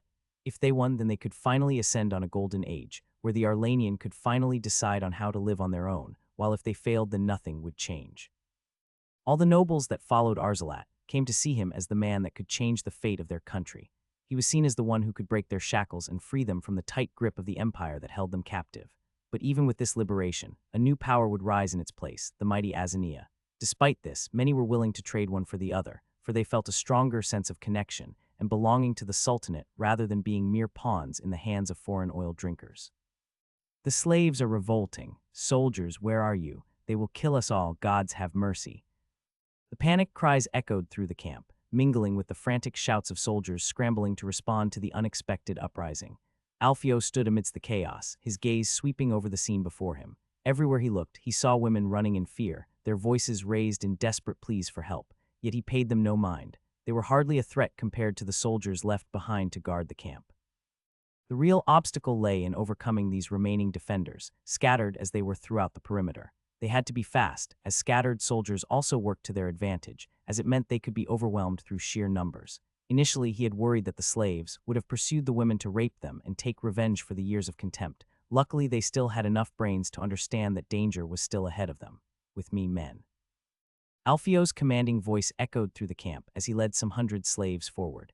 The thump of their feet on the dirt path reverberated through the air as they ran forward. Along the way, they encountered scattered groups of soldiers, usually either alone or in group of 2 and 3. These men were no match for their overwhelming numbers, though, as at the sight of the frenzied mob charging towards them, the soldiers dropped their weapons and fled in terror. Desperate cries and shouts filled the air as they ran, but most were not fast enough as one of the slaves, probably sprinting through rage alone, usually tackled these men down. As multiple slaves held their limbs down, others armed with knives aimed at their exposed flesh killing them. In this brutal manner, 12 soldiers fell to the ground, their swords, lances, and daggers taken by their killers, as some even took their chainmail and helmet as they followed Alfio. Half of you go to the eastern wall, he commanded, his voice ringing loud for everyone to hear. The rest of you to the western wall. We'll split our forces and take control of both sides." His comrades nodded in understanding, their eyes filled with determination as they prepared to carry out his orders. Alfio led the contingent heading towards the eastern wall, his steps quick and purposeful. He knew that if they were to have any chance of success, they needed to take control of the camp quickly and efficiently. With a steely resolve, he made his way towards the watchtowers. Reaching the watchtower, Alfio climbed the wooden steps with purpose, his heart pounding with anticipation, yet amidst the running he failed to notice he was not alone. As once he entered the structure, he noticed with the tail of his eye some movement near him. Sure enough, one of the soldiers hiding behind the small wooden wall jumped on him, branding a dagger. Reacting swiftly, Alfio's instincts kicked in. He managed to grab the soldier's wrist just in time, their bodies crashing to the wooden floor of the watchtower in a tangle of limbs. In the struggle, Alfio lost his grip on his own weapon, leaving him unarmed against the assailant's deadly blade. Despite the disadvantage, Alfio held on, his fingers locked tightly around the soldier's wrist to prevent the dagger from finding its mark. Soldier, enraged by Alfio's resistance, unleashed a flurry of punches in an attempt to break free, but Alfio held firm, gritting his teeth against the pain. Just as it seemed the soldier might overpower him, a sudden commotion erupted as the first of the rebel slaves reached the tower. With a swift kick, the newcomer sent the soldier sprawling, buying Alfio the precious moment he needed. Without hesitation, the slaves plunged a dagger into the soldier's chest, putting an end to the threat once and for all. Gasping for breath, Alfio rose to his feet, his pulse still racing from the adrenaline-fueled encounter. The slave who came to Alfio's aid was rather young, his face marred by an ugly burn that twisted the skin at the side of his face. Despite the disfigurement, there was a fierce determination in his eyes, a rage that Alfio knew very well. The young slave simply shook his head. "No need to thank me," he replied, his voice tinged with bitterness. "You helped me escape. Now it's my turn to repay the debt." He recognized him. He was a slave sitting in the same cell as him during the escape. "Good thing then that he was with me," he thought as he rose from the wooden floor. He had no time to ask for his name, though he memorized his face. Alfio was someone who always believed in paying back favors tenfold, and he would certainly not forget him. Almost immediately, more and more slaves poured into the watchtowers, their skins washed in sweat as they run toward the walls. With a collective roar, the rebels launched themselves at the soldiers who made their last stand atop the wooden wall. The clash of weapons and bodies echoed through the air, mingling with the shouts and screams of the combatants. In the confined space of the watchtower, there was nowhere to hide, no room for retreat. It was a fight to the death, a desperate struggle for freedom against overwhelming odds. With each passing minute, the onslaught of the slaves claimed more and more soldiers, their bodies now laying broken and lifeless on the sandy ground below. Each death was marked by a spray of blood, splattering across the sand like a twisted painting. One by one, the soldiers met their end in a variety of gruesome ways. Some had their chests pierced by sharp blades, others were opened up at the throat, their blood spilling out onto the ground. Some were struck with crushing blows to the head from heavy urns or pots, their skulls cracking under the force before being pushed out of the way. And while the fall was not high enough to kill them, it was certainly high enough to break their legs. As the battle raged on and bodies continued to pile up, it seemed as though there would be no end in sight. But finally, after what felt like an eternity, the last of the soldiers fell to the ground. The watchtower stood silent and still, its once mighty defenders vanquished. And then breaking the silence was one single cheer, followed by another and then another, until each man erupted in shouts of glee as they realized that they had won. They were alive and breathing. The hard part was over. It was time to loot the camp and escape. Sand shifted and rose up into dust with every thunderous beat of 1,000 hooves. But these were not of horses, they were the mighty camels, the tanks of the deserts. Their massive forms moved with a surprising grace, their long legs carrying them swiftly across the sandy terrain. The riders were armed to the teeth with gleaming lances, 2 javelins each, and an axe at their sides. Colorful feathers sprouted from their helmets, adding a touch of vibrancy to the otherwise intimidating armor that covered their bodies. Each one wore a steel mask, giving them an air of danger and making them seem less human and more monsters. They sat tall and proud atop their desert steeds, their feet secure in the stirrups as they raised their lances high in the air. They were the juggernauts of the Sultan. None in the world would dare say he does not know who they were. Nightmares of the cavalry and monsters of the desert, they were, the riding bane, and the world would witness their charge once again. With a thunderous cry of "Allalal, Allalai," the riders charged forward as was tradition before battle. This custom had been passed down for generations in the Sultanate of Azan, dating back centuries to when these fierce warriors were known as the Sand Riders. For 200 years they had roamed the desert, raiding caravans and farms, and setting up camps near oases where cities would eventually flourish. At that time that old desert was known as the Shifting Gold Sea. But all that changed 150 years ago when Afer the Tall subdued all the tribes residing in the Karsla Desert. It took him 25 long years, but his life's work was to bring peace to the land. He slaughtered dozens of tribes, took the sons of each chieftain as hostages, and then settled them elsewhere. Yet some could say he caused even more damage instead, as after the passing of each sultan, the tribes would revolt and use their camels to strike in different places, and then retreat before they would encounter resistance. They did not know how to sow, only on how to rob. However, things took an unexpected turn when Mersma the Fair ascended to the throne. Instead of massacring the population, raiding their camps near the oasis, and subsequently causing the survivors to form bands of bandits like his predecessors, he chose a different approach. He allowed the Sand Riders to settle down in exchange for their loyalty and military prowess. This arrangement proved beneficial for both parties.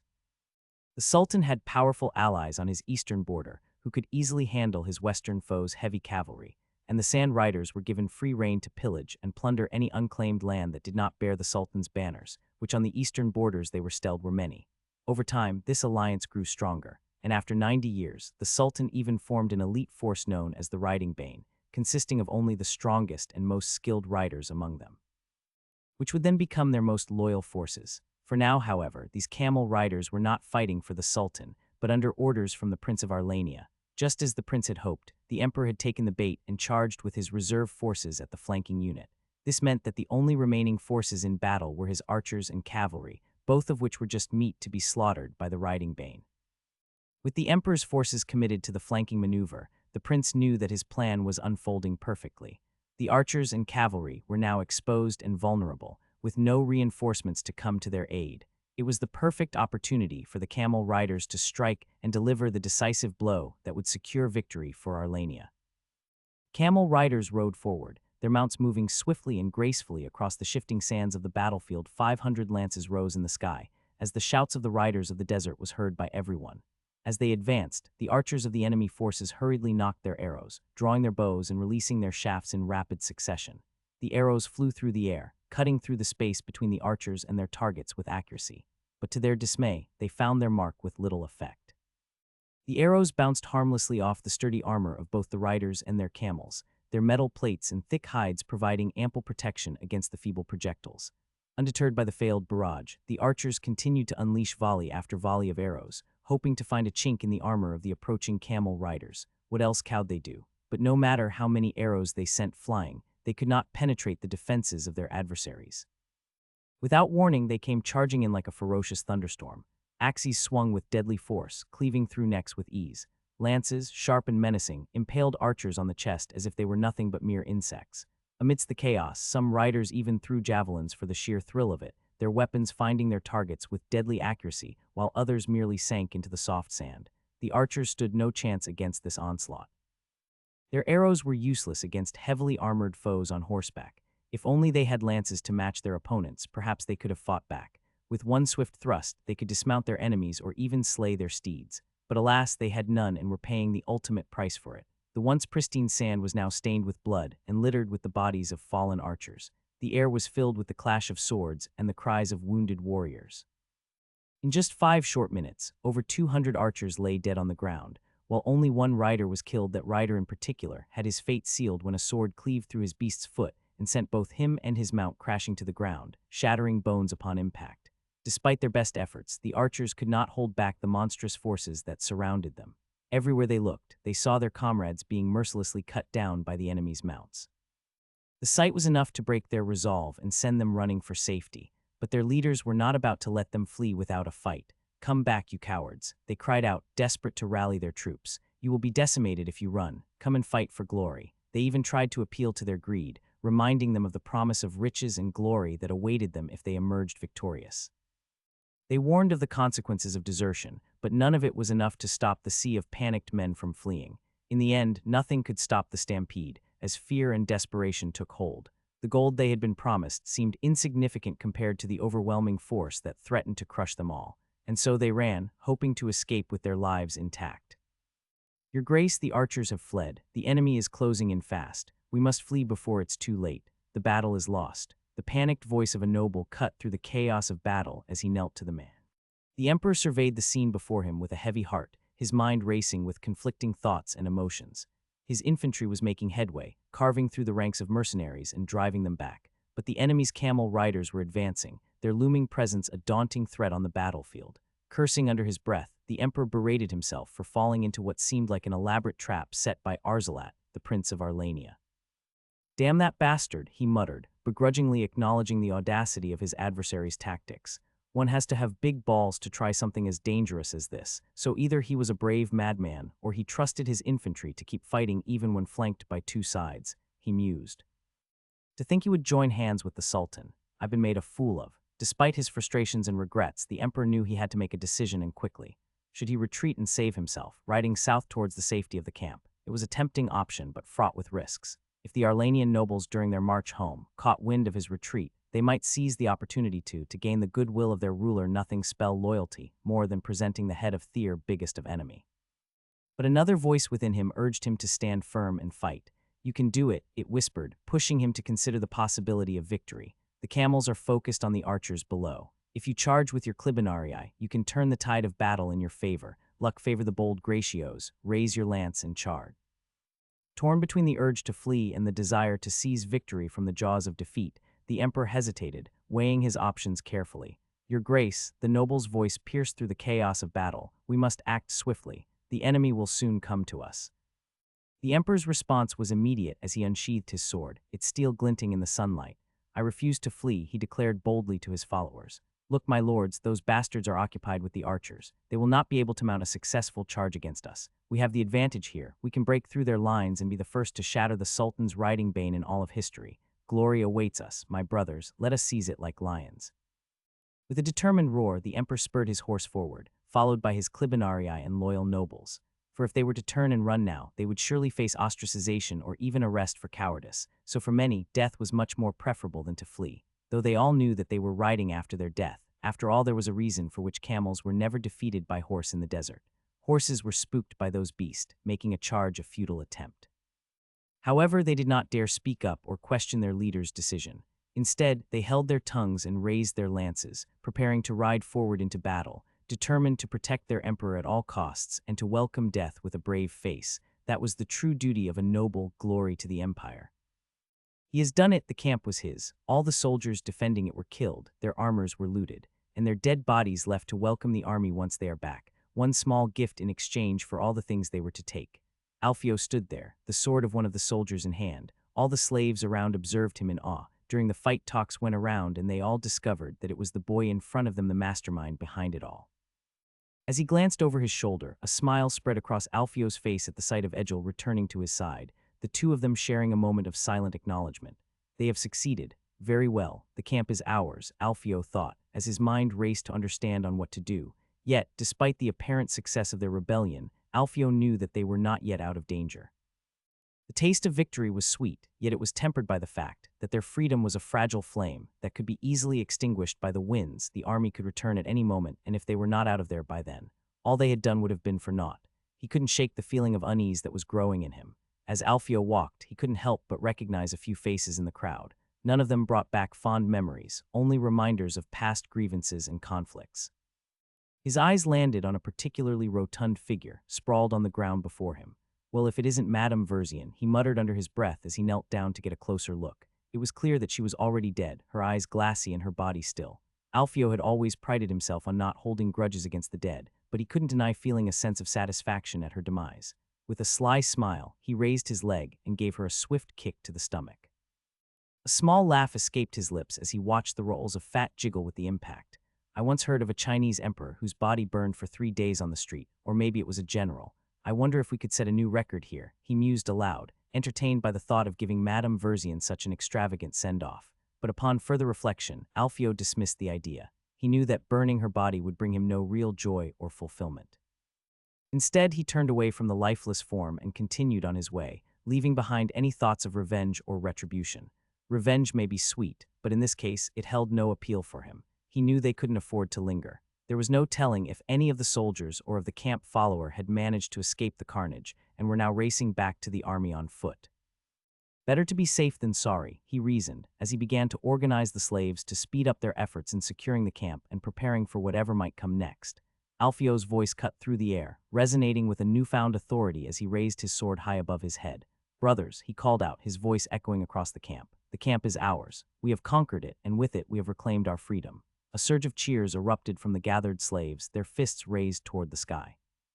"We must not become complacent," he continued. "Our oppressors may return at any moment with their army in tow. We must be vigilant and quick." A small silence followed, with a few slaves nervously gulping down their fears. He knew they were scared, he was too, but he couldn't show any signs of weakness. "We must leave this place and rebuild our lives elsewhere. Alone, we are vulnerable and will surely fall. But united, we shall stand strong against any threat. We have 1 hour to loot the camp and take what we need. Food and gold should be our top priorities. Search through the tents and gather clothes to use as makeshift bags for carrying necessary items. Whatever you find, shout out and alert your brothers. And do not be greedy. What use is gold if you will die before spending it? The same goes for weapons if you find any. Distribute them among your fellow comrades for our defense. And any man or woman you come across, kill them without hesitation. We do not have time for mercy or games. Now go." As Alfio's powerful voice echoed throughout the camp, the various slaves sprang into action with renewed vigor and purpose. "Cleo, go find Egil and tell him to untie the horses," Alfio shouted, his voice carrying over the bustle of the camp. "Also, search the area for any more of them. We may need them in the future." Cleo nodded and took off in a sprint towards where he believed Egil was stationed. Despite being given orders by someone much younger than him, Cleo held no resentment. After all, it was that boy who had made freedom a reality instead of just a distant dream for their people. And so Cleo's feet pounded against the ground as he raced through the camp. As Alfio made his way through the bustling camp, he observed the show with a smile. Slaves dashed to and fro, their voices ringing out in excitement as they shouted to their companions upon discovering something of value. "Hey, over here. I found some food," one slave exclaimed, waving a loaf of bread triumphantly. "Here there are some weapons," another shouted, pointing at a tent before entering it and coming out with chainmail and an helmet. The camp was filled with hope as the slaves rummaged through the tents, their smiles wide and infectious. After all these things they were stealing would be theirs. It was not all smiles, however, as despair was all around. "Help, someone please help me," a woman cried out, her desperate plea piercing the air before being abruptly stopped by a blade. It was a good thing they heeded his order, as he feared that after finally gaining freedom, they would have went around raping the cooks instead of stacking up supplies. But apparently the notion that danger was coming made all lower parts go limp and extinguish any desire to unleash their dragons. He had no guilt about what he was seeing. The disgusted looks from those who passed by him were still fresh in his mind, reminding him of a lifetime of rejection and scorn. So why should he trouble himself with things like mercy or guilt? Had anyone ever extended a helping hand to him? No, they had not. And now, as his hand tightly gripped the cold steel of a knife, he felt no qualms in using it. Taking lives had become second nature to him, long ago a necessary means of survival in a harsh world. He had not lived so long only by acting meek. He sometimes had to take lives to make sure that his would continue. And so as his blade sliced through the air and into the soft flesh of the neck of a man moaning in pain with the bone sticking out of his leg, he felt nothing, no pain, no guilt, no pleasure, just emptiness. All that mattered was surviving another day, by any means necessary. Finally freed from the shackles of their oppressors, the birds took to the sky with reckless abandon. The wind whipped through their feathers, a sweet kiss of freedom. But one man remained grounded, his hand reaching desperately towards the heavens. A king in his own right, unchained and unbound. "We have been marching for hours," Alfio mused as his foot sank on the hot sand. "Still the sun is high in the sky, we can still go. I want to at least reach a source of water to fill our canteens." He could feel the tension rising behind him. Hundreds of men followed his every step, loyal for now but ultimately just waiting for their chance to leave him, while taking their share of the gold they had taken.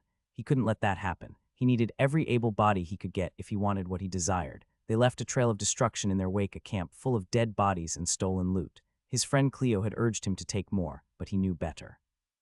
"The fast pig is the first to be slaughtered," he explained.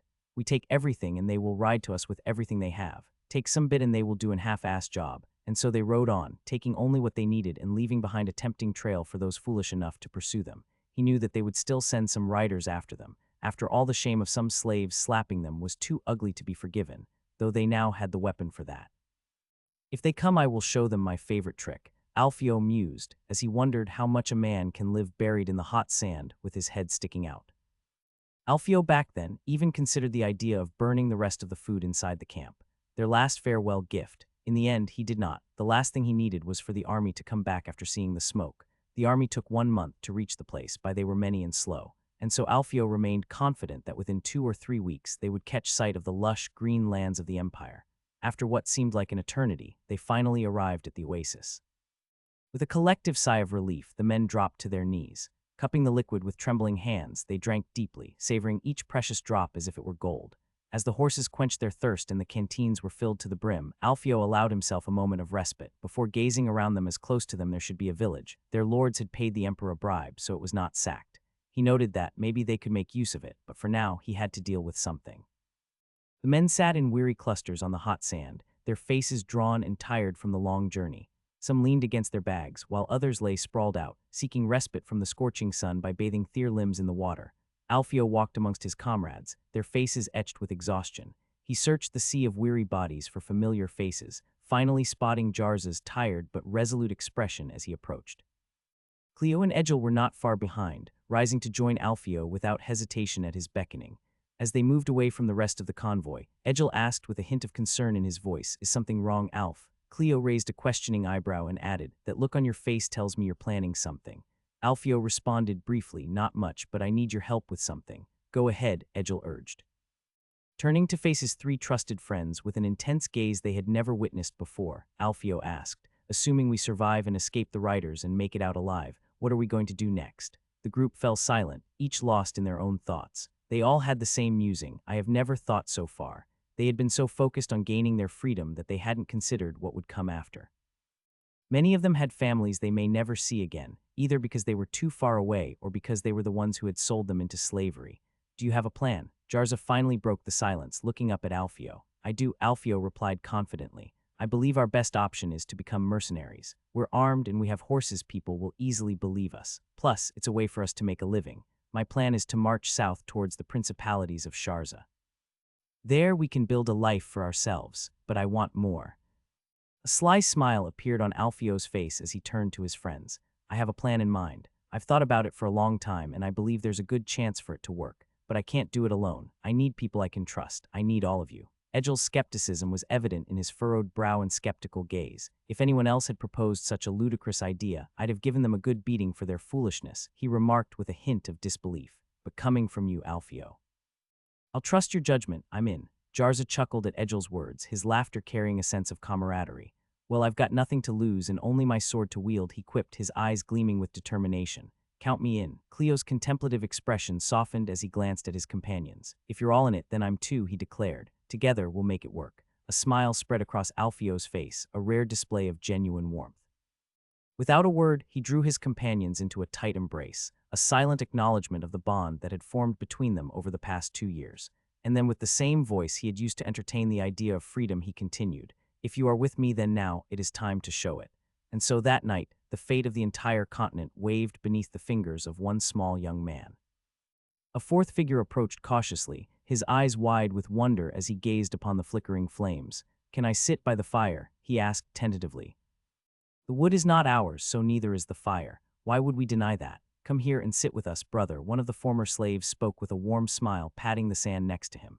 They had made camp near the oasis, breaking bread here and sharing stories under the starry sky. "Tell me your name, brother." The eldest of the group, his beard grizzled with age, inquired as Tibius warmed his hands by the fire, his blistered palms mirroring theirs. "Tibius." "My name is Tibius," he replied softly. "Any idea what you'll do now, Tibius?" the elder asked, his voice filled with genuine curiosity. "I hadn't thought that far. I suppose I'll try to live." "What about you?" Tibius responded, his gaze fixed on the dancing flames. "I reckon I'll find me a fine wife and a nice piece of land to settle down on." One of the former slaves chuckled, his words tinged with optimism. "Always the romantic, Darius.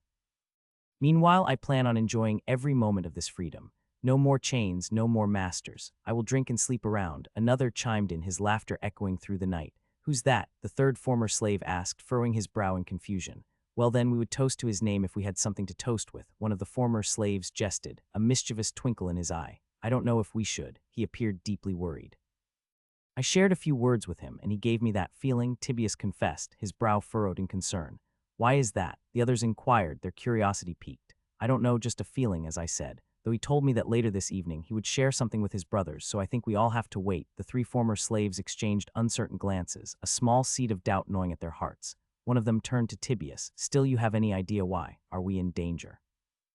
Before Tibius could answer, another one of their brothers approached them, interrupting their conversation. "Sorry to bother, but the man who let us out of the cell is making a speech. I suppose you want to hear," he said before striding forward. Alfio's piercing gaze fell upon the roaring fire, intentionally placing himself in its glow so that even all of them could witness his face and gestures.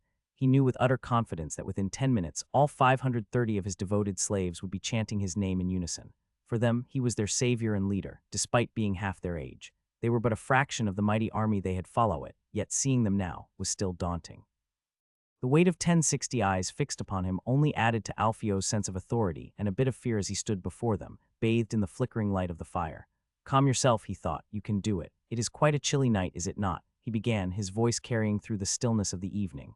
I've known many nights like this during my years of slavery. The cold used to bite into my skin like a whip, but tonight feels different. It's as if the world itself is offering us a welcome. Now we are free again. His gaze swept over the faces of the men gathered around the fire, each one bearing the scars of their shared struggles. I was just a boy when I was sold into slavery, Alfio continued, his voice tinged with bitterness. I watched as my own parents shook hands with the slaver, exchanging me for a handful of silver coins. They were smiling as they did. It was then that I learned the true value of a human life, measured in grams of silver with the face of a man I'd never met. Maybe it was the current emperor, or maybe it was the previous, or the one before that. It matters not. Alfio looked at the stars in the sky before resuming. For 12 long years, I endured the indignities of slavery, never once losing sight of my dream of freedom, he recounted, his words carrying the weight of his past suffering. I remember one night in particular. I was serving a noble family. Still, I was little more than a plaything to be whipped and abused in the night, rather than a servant. I found myself hiding in the kitchen, driven by hunger to steal a piece of bread. As I turned to leave, I caught sight of a young girl watching me with wide eyes, Alfio recalled, his voice softening with the memory. She couldn't have been more than 13 or 14, yet the look she gave me was one of disgust and fear, as though I were nothing more than a bug crawling over her clothes. I'm sure you all know the look I'm talking about. His gaze lingered on the faces of his companions they knew. Alfio's voice wavered slightly as he recounted the chilling memory, his words laced with a mixture of remorse and determination. I could see it in her eyes, the fear and the disgust. She would certainly have ratted me out, he confessed, his hands clenching into fists as if reliving the moment. I approached her, my hands closing around her neck as I squeezed the life out of her. She fought back, clawing at my arms with desperate strength, but she was no match for me. In her final moments, she looked at me not with contempt, but with the same fear a girl might have when faced with a rabid dog. Pausing for a moment, Alfio's gaze dropped to the ground, his expression pained. I still remember the taste of that bread, he admitted, his voice barely above a whisper. It seemed to sour in my mouth, tainted by guilt and regret. But I was never discovered, never punished. I took a life, and yet I was not even pinched for it. From that night on, I learned a valuable lesson. If you want something, you take it with your own hands, just like we did today when we fought for our freedom with steel and blood. His eyes met those of the slaves seated before him, his gaze unwavering. It's a strange feeling, isn't it? He mused, his voice tinged with bitterness. Having the freedom to choose your own path, to eat what you want and go where you please. We should cherish it while we can, because I fear that soon we may find ourselves back in chains. The slaves gasped in horror, their eyes widening as they exchanged panicked whispers. They are coming. One of the slaves shouted as he grasped his head with both hands, I would rather die. Another one shouted, grabbing the hilt of his sword, almost as if he feared that it would run away. But Alfio silenced them with a stern look, raising a hand to command their attention. I walked through the camp and saw many of you behaving as if the danger had passed, he admonished, his tone sharp. But can't you hear the hooves of the riders approaching? They will send men to kill and enslave us once again if we do not stand together. Alone, we will fall. But united, we can defy our fate and fight for our freedom once more. We need to be united for that. We need a leader, someone to lead all of us.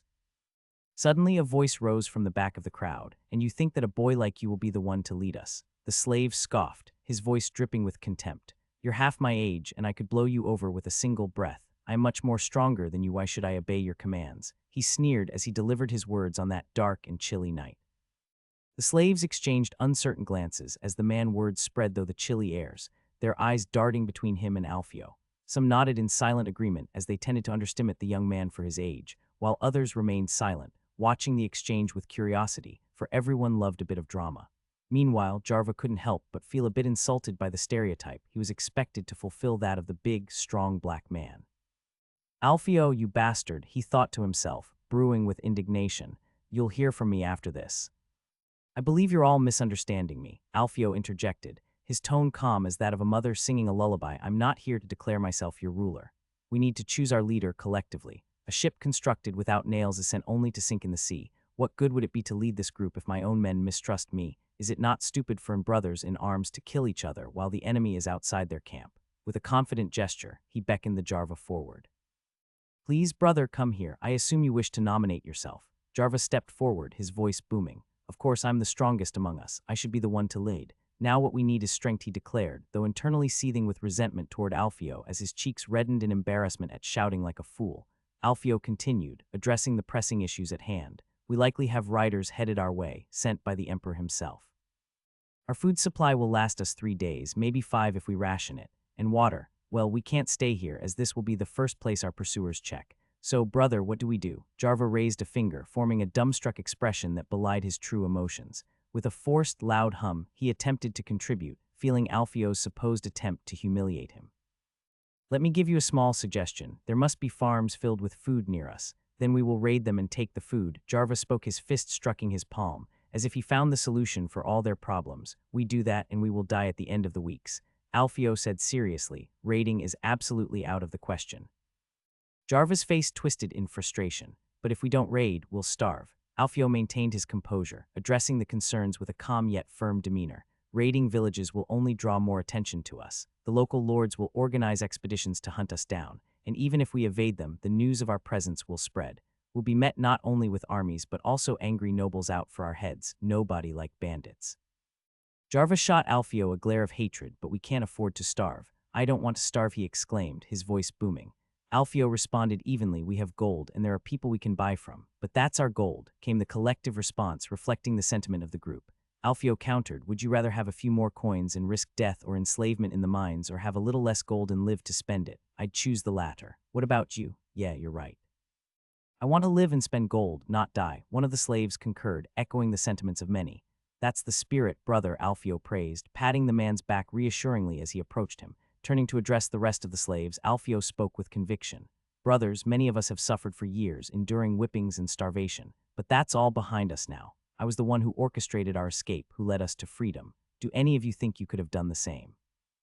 If so, come forward, show me the scars you've earned from this life. Come on, I'll show you mine. I earned them in pursuit of this opportunity I shared with all of you. I've been whipped countless times for actions taken months ago, all to pave the way for our freedom. If any of you think you're better suited to lead, then speak up now. Who among you think he has worked harder for me than I have for you? He paused, allowing the silence to hang in the air for a moment. When no one stepped forward, he continued, my name is Alfio. I've spent 12 years as a slave, and I offer myself as your leader. Who will it be, brothers? Who will lead us to freedom or death? As Alfio's impassioned speech concluded, a hushed silence settled over the gathered slaves. Egil and Cleo, 2 of Alfio's most trusted comrades, exchanged determined glances before simultaneously raising their hands to the sky. Their voices rang out in unison, breaking the silence with a resounding declaration, Alfio, the breaker of chains, we want Alfio. Their words echoed across the camp, stirring something deep within the hearts of their fellow slaves. Slowly at first, then with increasing fervor, others began to raise their fists to the sky, joining in the chant. Alfio, the breaker of chains, we want him to lead us. Their voices swelled in a cacophony of unity, each repetition growing louder and more defiant. Soon, the entire camp was alive with the sound of their chant, a powerful symphony of hope and defiance. Not a single soul remained untouched by the fervor of the moment, as every man raised their fist in solidarity with their chosen leader. Alfio stood amidst them, his chest swelling with pride and determination as he beheld the sight before him. That was it, the first small stone he will throw to build his mountain of boulders. Alfio, the breaker of chains, was his name. Be it, I accept your request with an oath, as I promise to never betray you and to spill my own blood for your well-being, as that is the role of a true leader. The fists in the airs was his response. He had become the man he always thought himself to be, and this 530 men were the first army he would lead. Fuck, all is lost, Julian thought as he spurred his horse forward, his iron heel hitting the sides of the beast as he forced it to beat his hooves on the hot sand. As the leader of the reserve, Julian had been overseeing the clash he was leading when everything went to shit. Just moments ago, victory seemed within reach as the enemy's center began to falter. But in a matter of minutes, defeat reared its head like a venomous snake ready to strike. First he saw Camel Rider dancing through the battlefield and marching towards their rear. He saw them hitting the archers and causing them to rout, before the Emperor charged forward. The banner of the Empire flew high in the air, fluttering in the winds, its purple eagle rallying the Clibinary as they charged toward their enemy. Then it happened, the banner of the Emperor fell. Some men in the back of the formation saw it happen. That was the end, the banner fell. The Emperor is in danger, one shouted, and from then everything went downhill. Julian tried everything to calm the troops, but it was too late. Soon the voices changed. Some started talking about the Emperor fighting, the Emperor being overwhelmed and the Emperor being killed. The Emperor is dead, the enemy took his head, dead, he is dead, flee. Julian, a seasoned veteran of countless battles, could feel the tide turning against them. The enemy forces had launched an attack when they caught sight of his soldiers wavering, and now his troops were in disarray. Despite his attempts to rally an orderly retreat, chaos ensued as men fell left and right under the merciless swords of the mercenaries, seeking revenge for hours of being pushed back. Some of the men desperately tried to surrender, putting their hands above their heads, but their response was a clear hit of an axe on their chest or heads. Javelins flew through the air, one narrowly missing Julian's horse, spooking the horse and almost causing Julian to fall. In that moment, Julian knew it was all lost. With his trusted guard of 30 men, they mounted their horses and deserted the battlefield, leaving the rest of their levy soldiers to be slaughtered by the enemy. It was a small price to pay for the emperor's pride and reputation.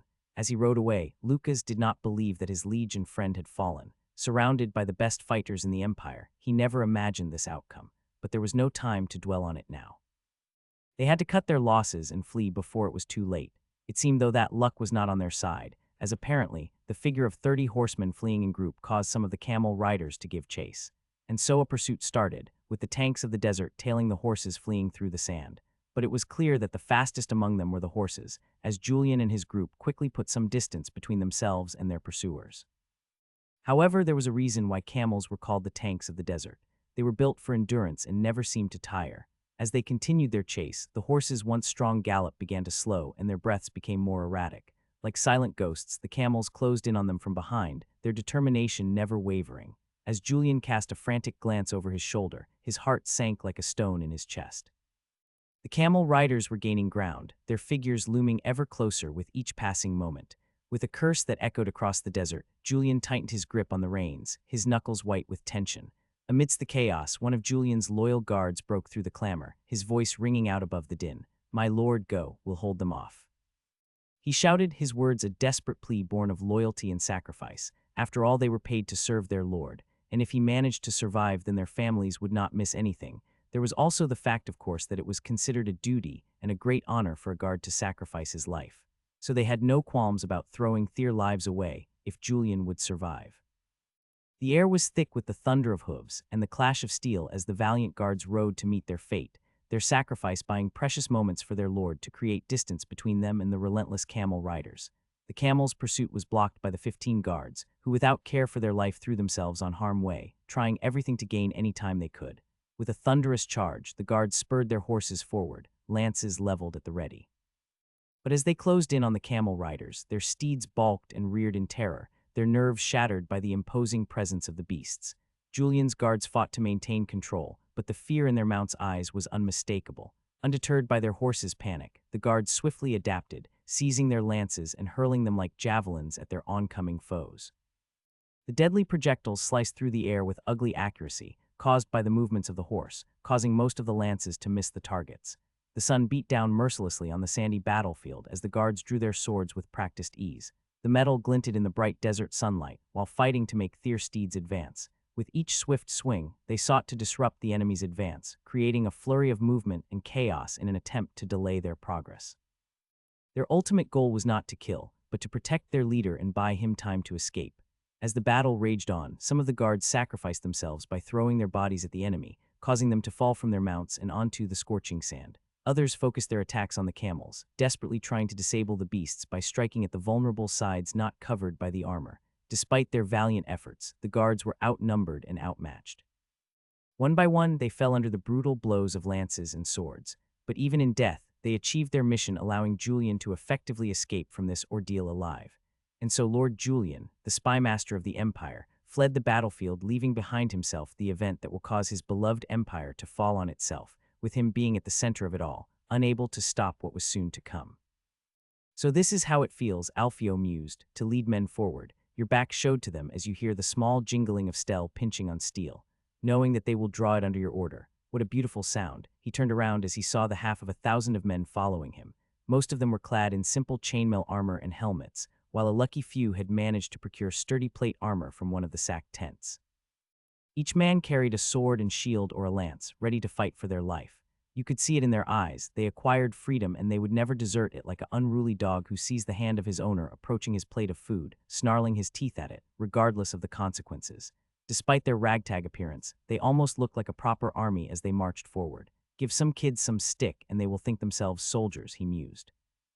Some were small in stature, likely due to years of hunger, but this could easily be remedied with a few good meals. He needed warriors who were strong and ready to fight, not frail skeletons who would blow away at the slightest winds, so the last thing Alfio would do was ration the food. The horses were positioned in the center of the formation, surrounding the precious treasure they had obtained. Counting it yesterday, he had tallied up 50 orgi and 120 silveri, enough to arm his army properly and provide them with food for their journey south. Speaking of food, their supplies were running low and would only last them another day or two. Fortunately, they were nearing some villages where they could replenish their provisions. One of them was right before them. It must house no more than 500 people. There was no palisade, no defense, no guards, just families working the field, not worrying about bandits or raiding armies.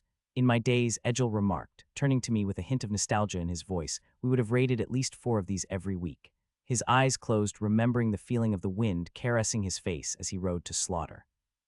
He then turned to his friend Alf. Are you sure you don't want to raid this one? They look pretty well off. His gaze bore into Alfiwa, seeking an answer that he would not give. Instead, he met his inquiry with a silent stare, allowing the weight of his words to linger between them. Egil seemed to grasp the unspoken response, his demeanor softening as he took a step back. Just asking, he muttered, retreating from the conversation with a hint of resignation. Turning to Jarva, Alfio found him already poised for action. He nodded in acknowledgement, gesturing toward the group of 30 men behind. Each one stood ready, clad in chainmail and armed to the teeth, their resolve mirroring that of their leader. Despite Alfio's desire for a breastplate, he opted to wear the same armor as my men, refusing to elevate himself above them. True, it was just for show, but weren't looks everything? Also, what was he going to do? Seize it from one of his men. Ready, he asked Jarva, receiving as an answer a nod. He motioned for his men to advance, knowing full well that the best negotiations are those where you can threaten the other party. The path was clear: show them steel first, and then gold, allowing them to choose the way to go. As Roosevelt said, speak softly and carry a big stick, and you will go far, or something like that. They halted the advance just beyond the outskirts of the village. It was empty. Well, hardly a surprise, though he was more than ever pleased by the fact that they at least did not bother to come out armed with hoes. They must already know we're here, he mused to myself, his gaze scanning the horizon for any sign of movement. After all, the sight of 500 men marching through the countryside was not one easily overlooked. They waited in tense silence, the minutes stretching on like hours as they awaited for someone to treat with. And then an old man emerged from the village, his steps slow as he approached them, leaning heavily on a cane. That's probably the village head, Alfio thought as he tilted his head. He stopped few meters from them before he spoke in Arlanian, which Alfio did not understand. He turned towards Jarva, which reached closer to him and translated his words. He asks us why we are here, Jarva explained. He says that his lord must have already paid us and we should bring the matter to them. He think of us as soldiers. Alfio smiled, his mind already formulating a response. He leaned in closer to Jarva, instructing him on what to say next. Please tell him this, my good man. We are simply travelers in need of provisions. We are interested in buying food and water from you, and we are more than willing to pay. Assure him that there is no need for concern regarding our weapons. We mean no harm as long as we are treated with respect. Oh, and don't forget to ask for some oats for the horses. The beasts need food too, Alfio directed. Jarva nodded, relaying Alfio's words to the old man. The elderly villager listened intently, his expression skeptical yet curious. After a moment, he responded in a harsh tone, prompting Jarva to translate once more. He continued to ask who we are, Jarva relayed. Alfio chuckled softly, tell him not to ask stupid questions and to fetch the food while we're asking nicely and offering payment. Assure him that we mean no harm and won't cheat them. Once again, let's make this transaction smooth and beneficial for both parties. After the old man's response, Jarva turned to Alfio, relaying the villager's question. He asks us how much food and water we need, Jarva explained. Alfio reached into his pocket, withdrawing a small pouch containing 30 silveri. With a confident smirk, he tossed the pouch toward the old man, indicating for him to take it. Tell him to bring us as much food and water as this can buy, along with some urns for the water, Alfio instructed Jarva. The old man squabbled something in response, his tone uncertain. Jarva translated his words. Not before giving out a sigh, he demands to know who we are. Alfio let out a weary sigh as he approached the old man while holding his sword by the hilt. Maybe we don't want to answer that, he replied firmly. The old man quivered slightly, clearly intimidated by Alfio's presence. Despite the language barrier, Alfio's tone conveyed his message clearly. They were not good people. If there was someone that not so good people hated, was Curious One, and right now Alfio was understanding the reason. Map of the continent. The old man turned abruptly and hobbled back toward the village, his steps always aided by that cane of his. Thud thud it continued to make as Alfio followed closely behind, flanked by Jarva and the 30 men under his command. The farms they passed appeared deserted, the fields devoid of grain. Alfio noted the absence with a calculating gaze. If the fields were empty, it meant that the villagers had likely already harvested their crops and stored them away. He understood that their village warehouse must be filled to the brim with food, a comforting thought as they continued down the road. Very well, I think we would have no trouble finding food on the rest of the road. One problem is solved apparently. Why, it better not lose caution, especially with pursuers on our heels. Alfio thought as his head turned towards his men. He could see them scratching their loin. They must have had hoped for an opportunity to release something they held for years inside their pants. He too had such desire. He was a man and he never felt so alive as now, but he knew better than to act on them. Man's life is like a dog on a leash. It will struggle and run around, but in the end, it will always be the hand of fate to decide where they go. And the smartest thing man can do is to know when to satiate his primal thirst when he should not, else he will fall prey of his own strength, his power of reason. Alfio was thankful he hadn't brought everyone inside the village walls, as one unruly individual could cause chaos and potentially lead to a mass raid of the farmland and its unsuspecting inhabitants. But Alfio wasn't too concerned about that. After years of living as nothing more than a tool for others, any feelings of kindness had been stripped away. His reluctance in raiding was in hope of not angering the local lords. As Voltaire said, now it's not the time to make more enemies. It was always a fun little story for him, a great man on the deathbed not denying his last chance to impress the world of his great mind. In his previous life, he was known as a good neighbor who always lent a helping hand, but those traits had dwindled in his second life, replaced by survival instincts and a hardened exterior. Too many beatings and lashes were the best of teachers for that. Suddenly, the old man turned to Jarva, who listened before translating. He says, "We are to wait here." Jarva relayed before Alfio nodded and turned around to watch the green area near the village. The patches of green vegetation in the distance were a welcome sight after days of traversing sandy terrain. It was a sign of wildlife returning, which meant water would be easier to find along with food if they sent out some men to forage. But Alfio knew it would be a waste of time and energy, so he decided against it. As the old man walked inside the village, and as Alfio gazed out at the horizon with a furrowed brow, he noticed Jarva approaching him. "So what's next?" he asked. "Next to what?" Alfio echoed, turning his full attention to his towering companion. Jarva gestured expansively, encompassing their surroundings with a sweep of his arms. "Why choose to work as mercenaries when we could live without knowing hunger for many years with the gold we've taken? We could find wives, start families, second one for many of us."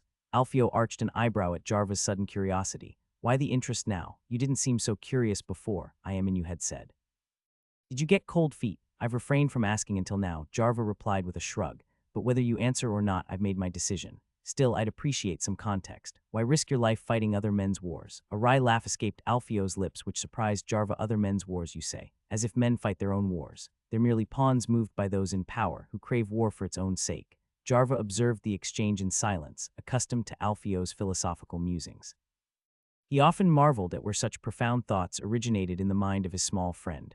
"Ever wondered why war exists?" Alfio continued, his gaze drifting toward the sky. He felt as that great blue painting as nothing but a cage to keep him still. Do men with crowns and fine clothes feel their cocks harden at the thought of expanding lands they will never cultivate themselves?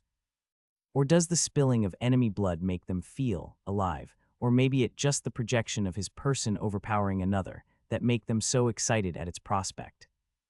Jarva listened intently, his expression contemplative. He knew he should never interrupt Alfio while he was in one of his maddening moments. "You asked why. Because I've always been born for more," Alfio concluded, his voice tinged with a sense of conviction with a bit of madness. His gaze shifted to Jarva, his head tilting back to meet the towering man's eyes. "I was wasted there as a slave," he admitted with a sigh, "just as I would be wasted on a farm. No, I am destined for more. I can feel it. It's in my blood, in my head, in every fiber of my being. Like a predator that knows he has to feed on others' flesh, so I know since birth that I was destined for more. My mind doesn't work like the rest. I have ideas, Jarva. Ideas that could revolutionize this world. It's hard to explain, easier to show, and yet hard even then. But for that, I need all of you to trust me. What I said that day, when you supported me, wasn't devoid of truth," Alfio continued earnestly. "I wholeheartedly believe in what I said. I know I can accomplish it. I want to sit on a throne and move armies with the wave of my hand. I want to bring fire to my enemies and establish a dynasty that will endure long after this planet turns to sand. I want all of that, Jarva. That and even more. I want every person in this world to know my name and tremble at the thought of this. I want people to pray when they see me, like a man does when encountering a devil. I want people to fear me when they catch sight of my banner. This world has shunned me for so long, and so it is time that I shun it. He paused. That is what I want. Mad and crazy in itself, like a worm dreaming of reaching the blue sky. You asked, and I answered. Yet what is that you desire? Jarva's expression shifted, caught off guard by the question.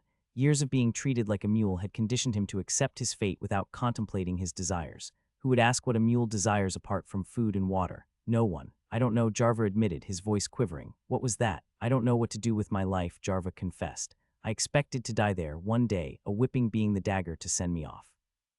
I never thought that we would reach this. I saw our escape only as a way to reach our neck closer to the blade. I was tired of it all, and now I am a bit lost by the magnitude of the possibilities I can choose, and yet above all, I am curious. Alfio chuckled, curious about me. That I'm not just spouting bullshit, and maybe I actually have the means to accomplish my dreams, that the fly dreaming of being a butterfly will not be swallowed by the frog in his mad journey. Alfio queried, his tone almost teasing. Seems like you already know. How come? That's me, he laughed as he returned his gaze to the sky. I toil around, observe, and know things. Every person is a book. You just need to pry it open a bit and you will see their stories unfold. Jarva, stick with me and I will show you the masterpiece that my life will become. Life is a tale and I am the bard that shall sing. You are mad, Alfio. The entire world is mad, and yet I am the sole one that see beyond it. The air was crispy and hot. After all, they had the desert on their back. And even though now the land was much more greener, this did not mean that the climate changed a lot. Crispy and hot it was and still is. Soon the old limping man came back with many young men in tow, carrying sacks of grains and oats, some also carrying urns filled with water. They looked heavy, and the young men struggled a bit as they brought them closer to the group. Alfio could see the eyes of the men gazing at his. They knew they were many and armed. If they wanted the entire village on flame, they would do it. As they neared, the villagers carefully set down their heavy loads on the ground. Alfio observed them repeating this motion several times until there were 4 sacks of grain, 12 urns filled with water, and a sack of oats neatly arranged before them. Alfio meticulously counted the barter, his mind calculating the value of the goods exchanged for the 20 silveries. This is the extent of their offering, he thought, noting that while he could potentially coerce a few more sacks from them using their weapons, it wasn't worth the trouble. There were other villages along the way after all. He nodded to his men, signaling their departure, and motioned for Jarva to accompany him as they approached the old man once more. The tension in the air was palpable as Alfio turned to Jarva, who translated the old man's words. He says he's done his part and asks us to leave as soon as possible, Jarva relayed. Alfio offered a small smile. Tell him we'll be on our way immediately, he instructed. As Jarva conveyed the message, Alfio reached for his belt, causing the old man to flinch, thinking he was taking his steel. However, instead, Alfio retrieved another pouch of coins and tossed it to the old man. Farzar Itarka, the old man asked, his eyes wide with surprise. Alfio did not need Jarva for this one. Please inform him that it's payment for another service, a rather small one, Alfio replied, smiling and leaning in closer. Tell him that if anyone inquires about our whereabouts, he is to inform them that we passed through, received supplies through threatening, and were sent on our way with women as whores to keep us satisfied. Then he is to direct them eastward towards the rising sun. Ah, he chuckled, almost poetic. Jarva hesitated. What if he tried to fuck us in the arse? He got the silver already. Is it worth for them to stick their head for us? Alfio considered his words before adjusting their approach. You're right, he conceded. Tell him that if we encounter anyone asking, we'll tell them we purchased supplies with the gold we stole, and that they hold a considerable amount, so after us they will come to them. We know how greedy soldiers are, and the shining of gold raised their excitement better than a whore. With Jarva's translation, the old man's demeanor shifted, a tremor of fear evident in his nod of agreement. Alfio nodded in return, satisfied that their message was conveyed effectively. Alfio's movements were deliberate and calculated as he gestured for Jarva to follow him back to the group. As they approached, Alfio reached for a sack filled with oats, motioning for the others to do the same. He knew that leading by example was important, especially when trying to earn the respect and trust of his companions. Better not give anyone shit to throw at me, he thought forward as he trudged forward. They continued walking towards their camp, which consisted of a few scattered tents and supplies taken from their previous location. Alfio couldn't help but feel a bit of disdain. After all, this was hardly a camp. There were no walls or ditches surrounding them, no watchtower to keep guard, but time was of the essence, and there was no room for unnecessary precautions. They needed to move quickly and quietly, avoiding any attention or danger that could arise from making too much noise or leaving a trace of their whereabouts. Also, where was they to take the wood, and how would they build all of that? They had no nails, no axes or saws. "Hey, Alfio," Cleo spoke as he caught sight of the group, his eyes shifting towards the various items they had brought with them. "Seems like the exchange went well," he muttered as he helped Alfio with the heavy sack. "It did, but I don't want to linger here," Alfio replied, accepting the help, sweat beading on his forehead from the weight of the bag. "The faster we march out of this hellish land, the sooner we can start moving forward." Cleo furrowed his brow in concern. "You feel trouble arising?" Alfio sighed, adjusting the straps of his backpack. "No, but I don't want to risk it. It's better if we don't stay in one place for too long," he commented as he feared for pursuers that would never come. "I agree," Cleo nodded. "Let's get a move on then by tomorrow." Soon the night arrived, the rays of the sun giving way to the darkness of the moon. Around the camps, many fire were burning, men in circles letting the flames warm their flesh, while on top of it big pots, filled with grains and water, simmering over open flames were left to boil. The slaves stirred the contents of the pots with wooden spoons, ensuring that the grains cooked evenly and didn't stick to the bottom. The mixture slowly thickened, transforming into a hearty porridge-like substance.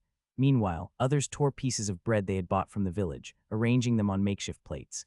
To the modern man, such a meal may seem lackluster, but to the ex-slaves who were only given hard bread at their master's whim, the soft bread and porridge spread before them seemed like a banquet fit for the gods. Alfio, with his small frame and wild hair, tore into his food with the voracity of 4 men, as if he didn't know when he would get to eat again. His companions followed suit, devouring the meal with gusto while also keeping their sharp claws at the ready in case someone tried to steal it from them. But even in this moment of indulgence, they couldn't let their guard down, always on edge for fear of losing what little they had, for they did not know when fate would pull her hand from them. Under the high noon sun, its golden rays cascading down upon the mortal realm, the world below lay divided in its sight. In the green and fertile land seas of the empire of Romelia, the sun was revered as a gift from the gods. But in the desolate sands of the Ush, the sun was a malevolent deity demanding appeasement through fire and blood of the heretics.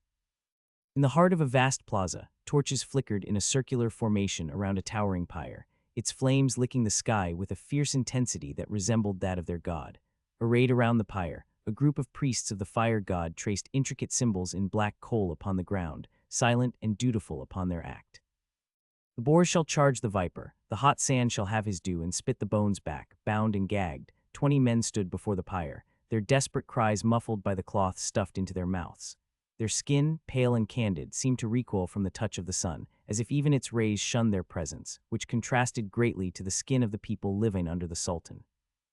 Long braids cascaded from their heads, swaying like whips as they thrashed against their restraints, their muffled screams piercing the air as the heat of the fire seared their flesh, burning their skin and roasting the meat. They were the last tribute of the Bedouins living deep into the Sultanate. "Vermins and flies will come out of the mouth of the hunter, where the tender meat of the boar lies in." That was said to the Sultan before, and just like the sun after night, it arose from the ashes of the night. "Fiery and red thy skin is to thy magnificence, thus gifts your son shall present thee." The woman's voice sung, her dark hair swirling around her face, her eyes blackened by the sacred chalk, 3 lines from each eyelid falling to her chin. With each word of her chant, she raised a cane high above her head, the rhythmic beating echoing through the plaza. "Bless thy son and lead him to fate. Bless your followers that present thus gifts to thee." With measured steps, she approached the roaring flames of the pyre, like a mother does with their child, with no fear, just absolute love. Without hesitation, she plunged her hands into the searing inferno, the crackling of flames drowning out the anguished cries of the sacrifices bound to the stake. As her hands delved into the heart of the blaze, she retrieved something hidden within its depths, her expression betraying no hint of pain or discomfort. With a swift motion, she crushed the chalk between her fingers and smashed it in her eyes. Her hands were pristine, no burn, no harm done by her god, and was she not loved by both father and son? With eyes fixed upon the flames, she remained unmoving, and as the flames danced before her, she allowed her god to enter her, play with her as she saw fit. With each step, the flames seemed to part before her, their fiery tongues licking at the air but drawing away from her. As she drew nearer, she felt it again, her god was entering in her. She plunged headlong into the heart of the inferno, her flesh untouched by the searing heat that surrounded her. Within the depths of the flames, she beheld a vision. Her god blessed her once again. 4 baby boars emerged from the charred remains of their mother, their voracious appetites driving them to feast upon her flesh.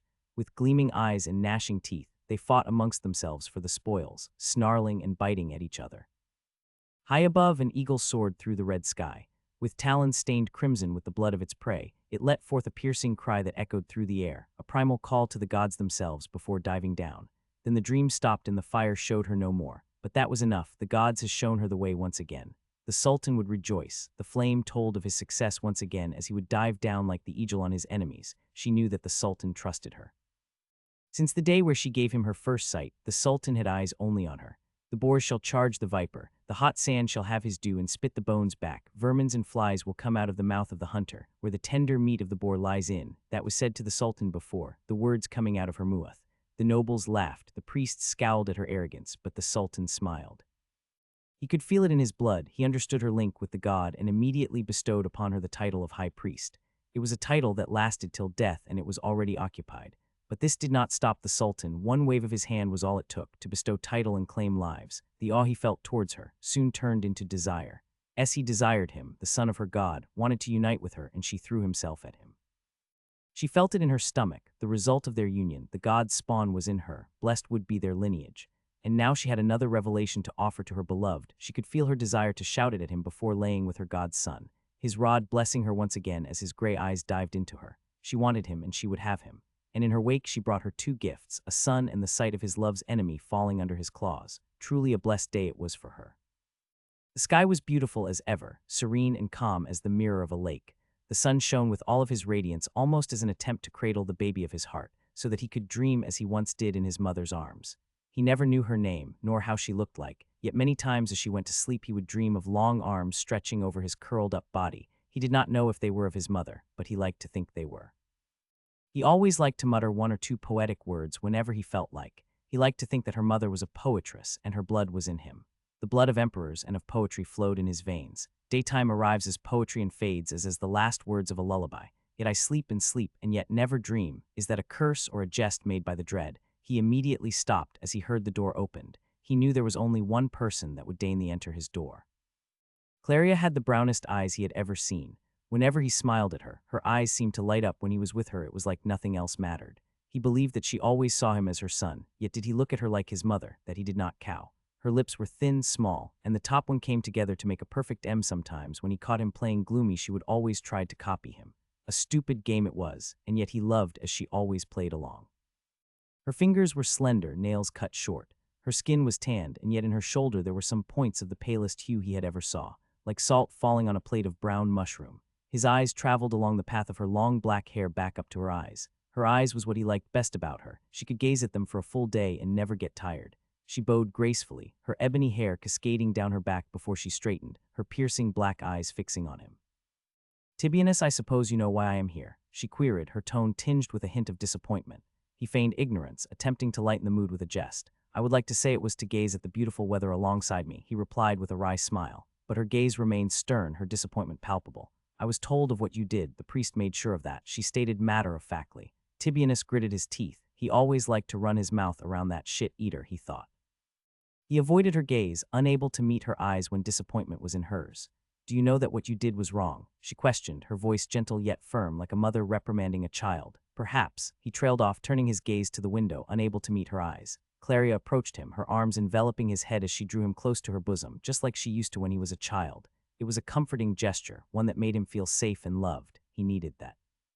"I know why you did that," she murmured softly, her breath warm against his skin. His heart skipped a beat as he looked up at her, his eyes meeting hers. "You do?" he asked, his voice barely above a whisper. "You don't want to enter the church, right?" she inquired, her finger tracing his jawline as she studied his expression. Tibionus nodded, a sense of relief washing over him as he admitted his fears. "I don't," he confessed, knowing deep down that the path of the faith was not for him. He shuddered at the thought of the sacrifices demanded by the church. There was a reason why sons of rebelled nobles chose death over church, and though he was tempted to choose death over submission, he couldn't bring himself to embrace such a fate. He was a coward, and he knew it. She said nothing. She was aware of his fears, and yet she also knew he had no choice. Bastards always had 2 roads, church or being sent to die on a war. Everybody hated bastards, and yet everyone always had 1 or 2. He hated his mother's blood, yet when he had such thought he always thought back to her hands on those dreams. He always felt pain after that. "Want to walk with me?" she asked, not knowing any other way to calm the boy. He nodded, she walked, and he followed. The halls of the palace stretched out before Tibionus as he walked. Marble floors gleamed under the soft glow of chandeliers. Portraits of past emperors and empress adorn the walls, their watchful eyes seeming to follow his every step almost as if mocking him to think they share the same blood. Servants bustled about, their movements purposeful and efficient. Some glanced at Tibinus as he passed, their expressions briefly registering recognition before returning to their tasks. It was a familiar sight, one he had grown accustomed to over the years. As a bastard son, he was often met with indifference or disdain from those around him. Though as long as he had her, it mattered not. At the end of the hallway, sounds of voice echoed through the grand corridors of the palace. The sounds were not the usual echoes of conversation or the bustle of servants instead. They were cries of pain, sharp and piercing. Tibinus halted in his tracks, his heart pounding in his chest as he exchanged a concerned glance with Claria. The shouts emanated from the hall throne chambers, where the consort empress must have been sitting. She, after all, was the regent working alongside the small council of nobles. The shouts echoed off the marble walls, carrying a weight of anguish that could smash mountains. Despite the distance, the cries were unmistakable, resonating with a rawness that sent a shiver down Tibinus's spine. He could feel Claria's grip tighten on his arm, her expression mirroring his concern. Whatever was happening behind those closed doors, he knew something horrifying must have happened. The ruler of the empire once stood tall, but now he was laid down on a bed, his complexion pale and his skin cold. Once he had led armies, issued edicts, and steered the crumbling empire back from the brink of total collapse. 3 years of civil war had brought the empire to its knees, but then came a 3-decade span of prosperity under his father, Gratios, the only one who could claim such an achievement. When he ascended to the throne, the treasury was empty and 2 rival armies threatened the capital. Despite being the weakest of the 3 factions, he managed to prevail, not solely through skill but also due to fortunate circumstances. Positioned within the capital, he knew his brothers, the strongest contenders, would hesitate to besiege the city before dealing with the other. And so, a decisive battle unfolded outside Romelia, where Cracus emerged victorious against his elder brother, Oron. Yet victory was short-lived. The nobles who had served Oron swiftly pledged allegiance to Gratios, as their lands were promised to the nobles serving Cracus, and when he laid siege to the capital, he found himself surrounded by an army of mercenaries raised by the rivals' nobles and the city's garrison. Realizing the danger of being encircled, Cracus retreated, but his nobles misinterpreted this as a sign of weakness and betrayed him. Most of them, after all, went into debt to assist Cracus in his fight. And so in less than a month, more than a quarter serving Cracus betrayed him and brought his head to Gratios. After all, their treasury was empty, and their leader was retreating back to their cities, leaving their fiefs free to be raided by Gratios' army. That was not what they signed for. Gratios accepted their surrender and their offerings, only to swiftly execute them, seizing their treasuries and delivering their heads to the sons left to inherit their fiefs. Most of these sons were second-born, as the firstborn were fighting alongside their fathers. To ensure their loyalty, the emperor imprisoned the firstborns, holding them as hostages to prevent rebellion among the newly appointed nobles. The threat of replacement by an older brother compelled many to kneel and offer bribes, appeasing the emperor's wrath. He stood there now, staring at the lifeless form of his father, the once mighty ruler of the empire. Gratios had been a strong leader, possessing both strength and intelligence, navigating the complexities of politics with shrewdness while upholding honor when it was necessary. And now he was gone. Should I be crying? After all, Gratios was his father, even if their interactions had been minimal. The young man had never truly understood why he, a bastard, had been permitted within the palace walls. He had never made an effort to seek his son out, to connect with him, so certainly father love was out of the equation. It wasn't that Tibinus harbored any animosity towards Gratios. In fact, he held an idealized image of him as a powerful and just ruler. But now, faced with his father's death, Tibinus found himself unable to summon any tears. He lingered a few paces away, observing the scene unfolding before him. Mesha, his younger brother, knelt beside the lifeless body of his father, tears streaming down his small face in a torrent of grief. The room was hushed, empty save for the immediate family, as the nobles had respectfully left the royal household to mourn in solitude. But amid the sorrow, Tibinus couldn't help but notice the empress standing a short distance away. Her countenance remained composed, a subtle sadness etched upon her features, yet there was no outward display of emotion. It struck Tibinus as peculiar. He couldn't help but wonder about her true feelings. As a woman who had stood by the emperor's side for 10 years, her reaction seemed somewhat muted compared to the overwhelming grief of his younger half-brother. But then he checked himself. Who was he to judge? A bastard not truly part of the royal family, he stood on the fringes, observing from a distance, his own emotions held tightly in check.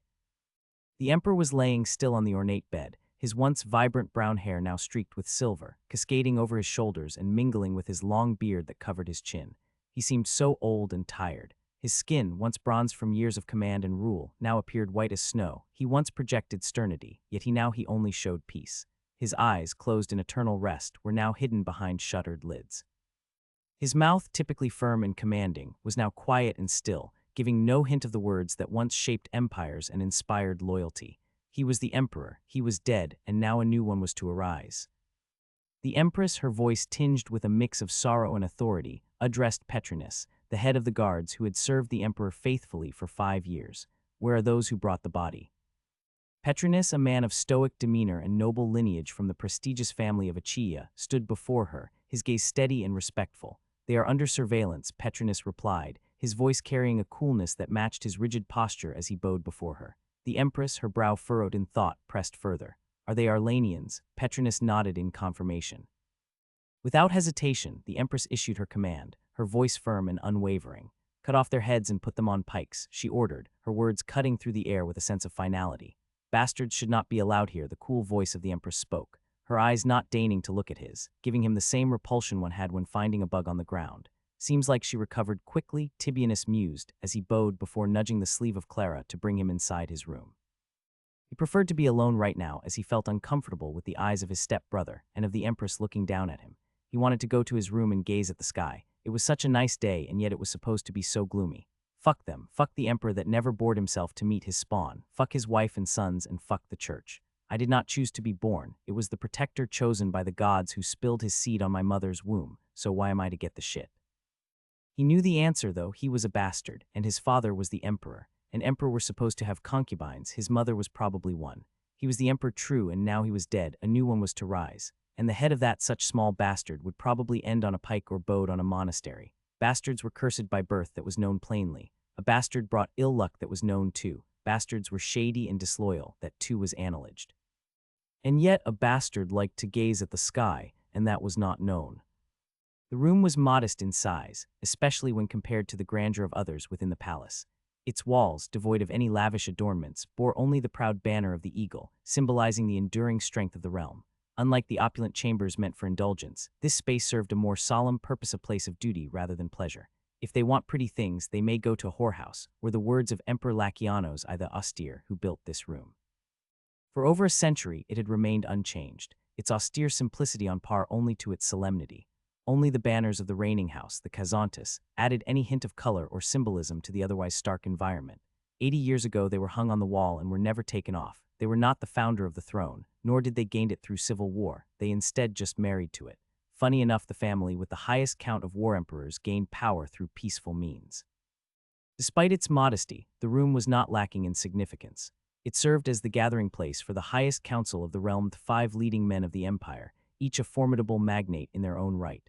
Their lineage traced back through the annals of history, intertwined with the very fabric of Romelian society, their influence stretching across the core hearthland of the empire, which consisted of the southern part. Within the chamber they sat, their expressions grave and purposeful, their hands resting upon the sturdy tables before them.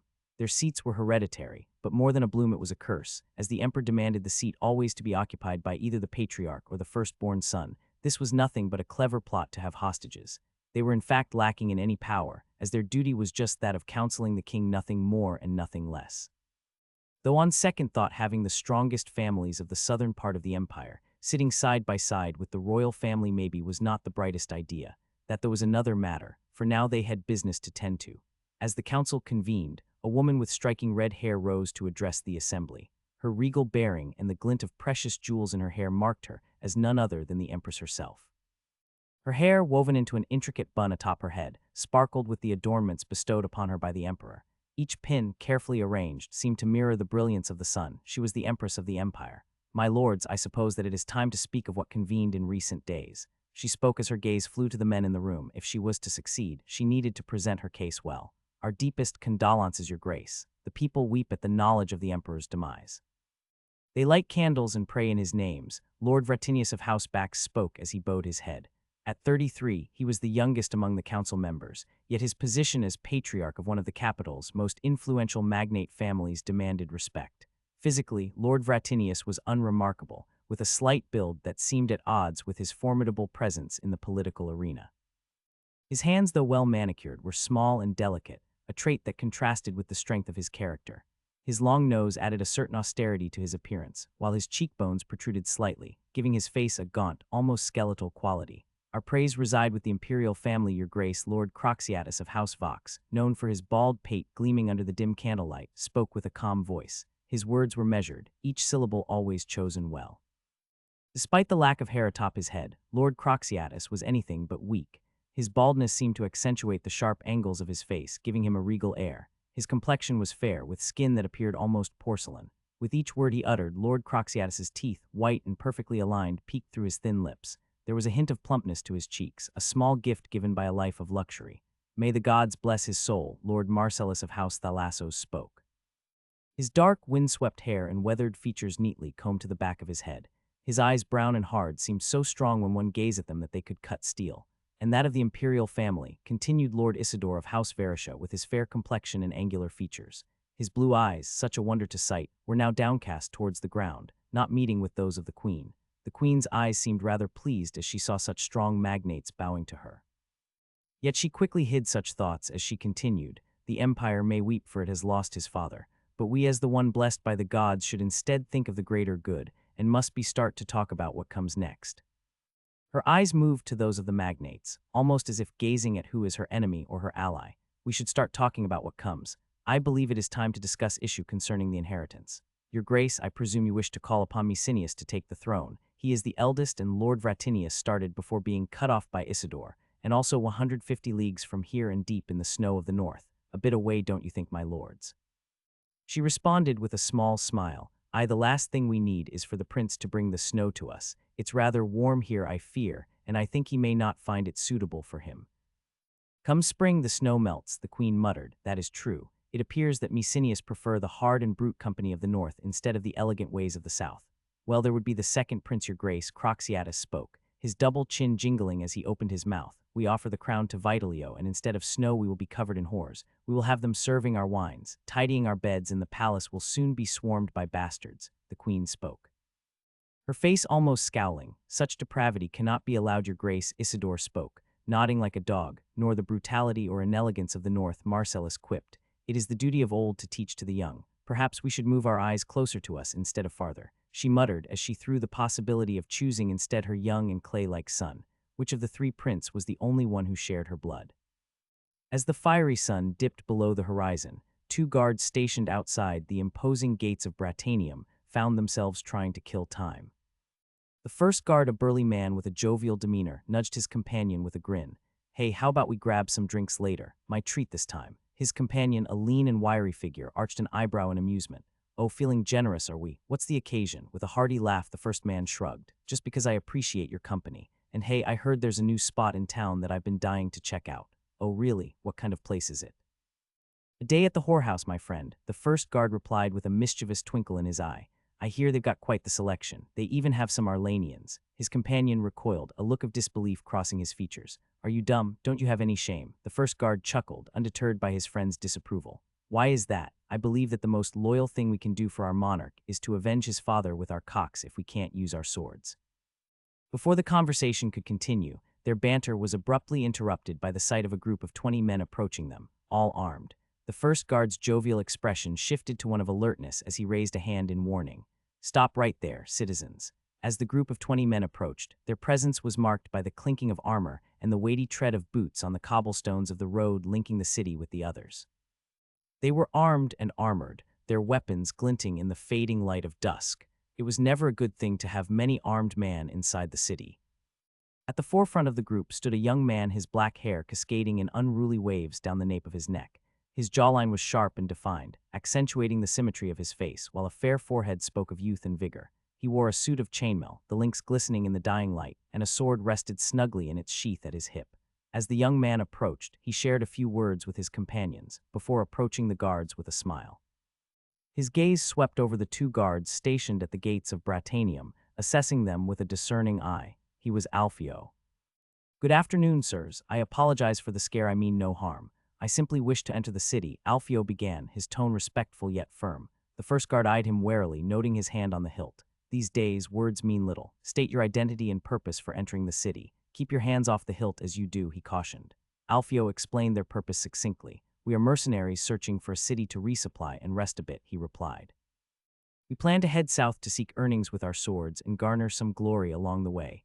The guard's skepticism was evident in his response. Only thing you'll get is a bloody death, he muttered, his voice tinged with cynicism. How many of you are there? We number 500 men.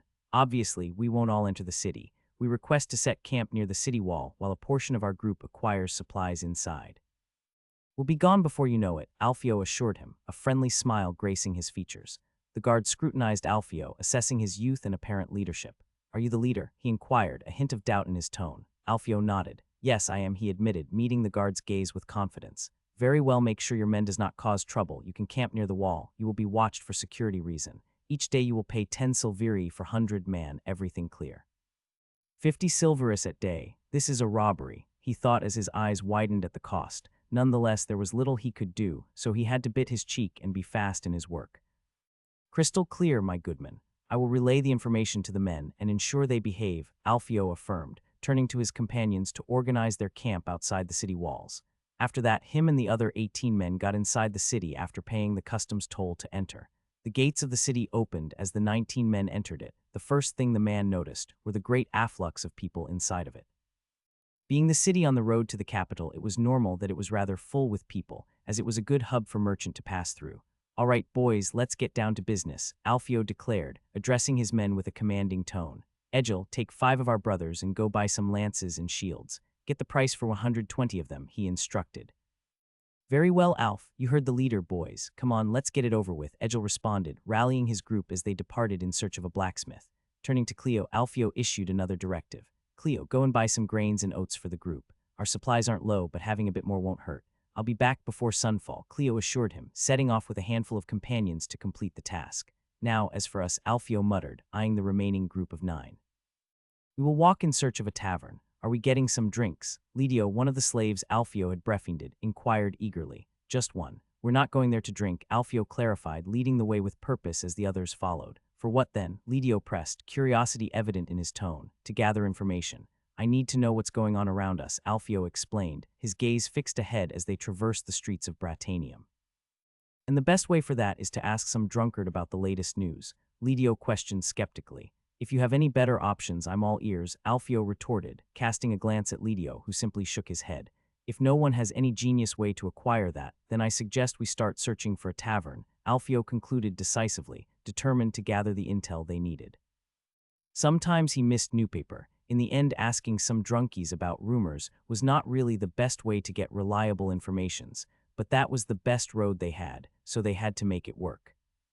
As Alfio and the group walked throughout the city, and while his men asked around for direction to the nearest taver, Alfio was busier looking around and gazing at the infrastructure of the city. He passed most of his life closed in a house or in a camp. He had no opportunity to thoroughly observe cities in this world. And honestly, he was rather impressed. The roads were made of stones and were wide, while buildings were at least 3 meters farther from the road.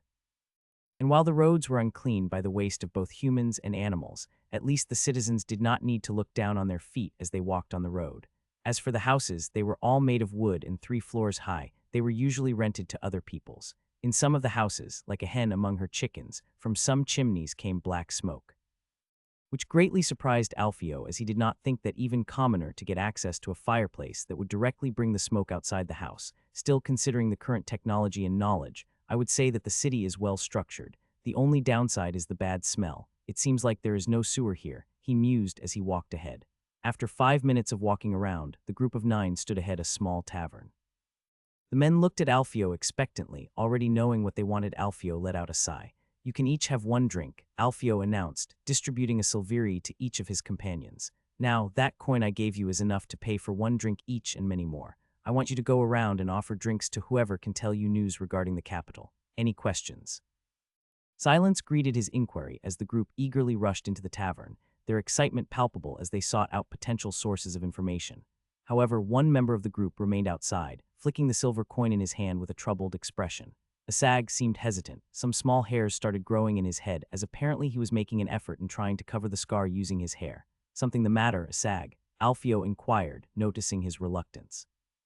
I'm not comfortable in these places with so much alcohol, Asag admitted softly, tossing the coin back to Alfio. Are you sure? Alfio asked, concern evident in his voice. Since their escape from camp, Alfio had made a point to keep Asag close. As he was the one that saved his life, he had observed Asag's aversion to alcohol during their time together, but he didn't pry further, knowing it had something to do with his scar. "Yes, I'll just walk beside you," Asag murmured, falling into step behind Alfio as they entered the tavern together. As Alfio and Asag stepped into the tavern, they were greeted by a cacophony of sounds and smells that assaulted their senses. The air was thick with the pungent aroma of ale, mingling with the unpleasant odor of sweat. The tavern was crowded, filled with rowdy patrons engaged in various activities, some drinking heartily, others engaged in animated conversations, and a few hunched over their cups in solitary contemplation. Alfio wrinkled his nose at the overpowering smell of alcohol that permeated the air, mixed with the foul stench of unwashed bodies and spilled ale. He glanced around the dimly lit room, scanning the faces of the patrons. He noticed his men with cups in hands engaging in conversation with some of the customers. Asag, following closely behind Alfio, kept his head low, his gaze fixed on the floor as if trying to avoid the sights and smells of the tavern. Despite his discomfort, he remained by Alfio's side. Alfio settled onto a stool at the counter, his gaze fixed on the bartender as he wiped down a dusty glass. Asag took a seat beside him, his eyes drifting to the worn wooden surface of the counter. The bartender, a stout man with a genial expression, glanced at Alfio and Asag as they sat down. "Can I get you anything?" he inquired, his attention shifting between the two newcomers. Alfio considered for a moment before responding. "It depends. Do you serve food as well?" The bartender nodded eagerly. "Of course, we have a few options available. What would you like? 1 cup of ale for me and your best dish for my friend here," Alfio ordered, gesturing towards Asag. The bartender raised an eyebrow, his curiosity piqued. "No drink for him?" he questioned, eyeing Asag. "No drink," Asag replied quietly, his gaze still fixed on the table. Alfio tossed a silver coin onto the counter, indicating that the bartender should keep the change. "Make sure to pour yourself a drink too," he added, flashing a friendly smile. "And while you're at it, join us. I have a few questions I'd like to ask." The bartender accepted the coin with a grin, disappearing briefly into the depths of the tavern. He returned moments later with 2 cups of ale, one for Alfio and one for himself. "The food will be out shortly," he informed them, passing Alfio his drink. Alfio took a sip of the ale, finding it disappointingly weak. "Tastes like water," he remarked, shaking his head in mild frustration. Meanwhile, the bartender downed his own drink in a single gulp, displaying impressive prowess. Then leaned forward. "So, what are you curious about?" he asked, turning the conversation back to the matter at hand. Alfio leaned in closer to the bartender, his eyes intent. "I'm curious about the latest news around here. Anything interesting happening in the capital?" he inquired casually. The bartender paused, a hint of surprise flickering across his face. "You don't know?" he asked incredulously. "The emperor is dead." Alfio's eyebrow shot up in surprise. "Dead?" "No, I hadn't heard," he replied, genuinely taken aback by the news. "He has been on the road most of the time, and this was a genuine surprise. This explained, though, why we have not been pursued. Not only the army was defeated, but the emperor kicked the bucket too," he mused with a chuckle. The bartender nodded solemnly. "Yes, it happened about a week ago. Someone from the capital came through here, spreading the word. The emperor passed away, and now the youngest of the 3 princes has ascended to the throne, with his mother acting holding down the fort as regent. We are diving in shit if you ask me," he explained, his voice tinged with a bit of fear. He knew the reason, everybody knew it. Alfio raised a quizzical eyebrow at the bartender's revelation. "The youngest, huh? What about the eldest? Did he really accept that?" The bartender shrugged nonchalantly, his tone casual as he continued polishing a glass. "Well, the eldest is up north, tending to matters there. As for the other, he is off in the east, handling their own affairs," he explained. Alfio leaned in, curiosity piqued. "And why exactly are they scattered all over the place?" he inquired, his interest evident. The bartender shrugged once more. "The fuck I know. Well, next time they swing by for a drink, I will ask them," he quipped. "I hope I have not made you wait too long." A lively red-haired girl with a sprinkling of freckles across her cheeks bustled over to their table, balancing 2 plates in her arms. Alfio couldn't help but notice the resemblance between her and the tavern's owner, most likely her father. The size of the building indicated that this was a family-owned business. He did not care much. It was one of his habit to look around and observe when bored. Asag and Alfio gracefully pulled their hands back to make room for the girl to set down their meals. In his peripheral vision, Alfio caught a glimpse of Asag stealing glances at the girl before quickly looking away when their eyes met. Meanwhile, the girl's eyes rested on Alfio. It was strange for him to think that this awkward young man had saved his life back in Arlania, but it was him of that he was sure. He did not know if he would have been able to wrestle back the dagger, or if the soldiers would have been stronger and pierced his neck with the blade. He did not like to think about it. It made him feel weak. Looking down at his plate, Alfio realized that this would be the first time in his second life that he would taste meat. He had never had the opportunity before, not as a slave or even as a simple farmer's son. The sight of two perfectly roasted pieces of meat, accompanied by fresh vegetables, made Alfio's stomach growl in anticipation. Without hesitation, he dug into his meal. Decades had passed since Alfio last tasted meat, and despite its less than impressive flavor, there was something satisfying about it. For once, he felt like a proper man instead of a lowly slave or beast. He was no tool, no animal to be whipped when tired out. He was a man, or at least he believed himself so. Glancing over at Asag, Alfio saw him delicately savoring each bite of meat. It was clear from the expression on his face that he too was thoroughly enjoying the meal. The two ate in silence. Piece by piece, the meal shrank in dimension until the plate was completely empty. He and Asag had their belly filled by the meal, and while Alfio had his thirst satiated by the ale, Asag simply accepted water as a drink. The girl soon came back and took the plate back, and as she did so her eyes met Alfio's, giving him a small smile. He did not reciprocate. Soon she got the hint and with a sigh left the table, leaving him and Asag alone. She was a pretty girl, just like that one was, and thinking about it made him remember things he did not want to. As Alfio looked around at his men enjoying their drinks and meals, he was interrupted by a soft voice from his silent companion. Alfio turned to him, eyebrows raised in surprise. "For what?" he asked, genuinely curious. "For not asking about it," Asag replied, his voice growing slightly stronger. "The scar, I mean. Most others would always want to know about it, and they'd keep pressing me until I told them. But you didn't. Instead, you gave me company and offered me a meal. It's been a long time since I shared a meal with somebody. I miss the feeling. I'm usually very silent, as you may have noticed, yet you didn't distance yourself and instead kept silent with me. Why is that?" Alfio understood the unspoken emotion behind Asag's words. He sensed the lad fighting the urge to cry, to release the pent-up emotions that had been building inside him for far too long. Loneliness was like a dagger, slowly pressing through the back till it reached the heart. The worst thing about being a slave was the feeling of being alone, Alfio thought. The days and nights passed alone without anyone to talk to except himself nearly made him insane. Whips and beatings were bad, but that feeling of being disdained and ignored by the whole world was worse. And so he always made sure to surround himself with people. With a sympathetic nod, Alfio shifted his gaze away from Asag, giving him the space he needed to speak his mind.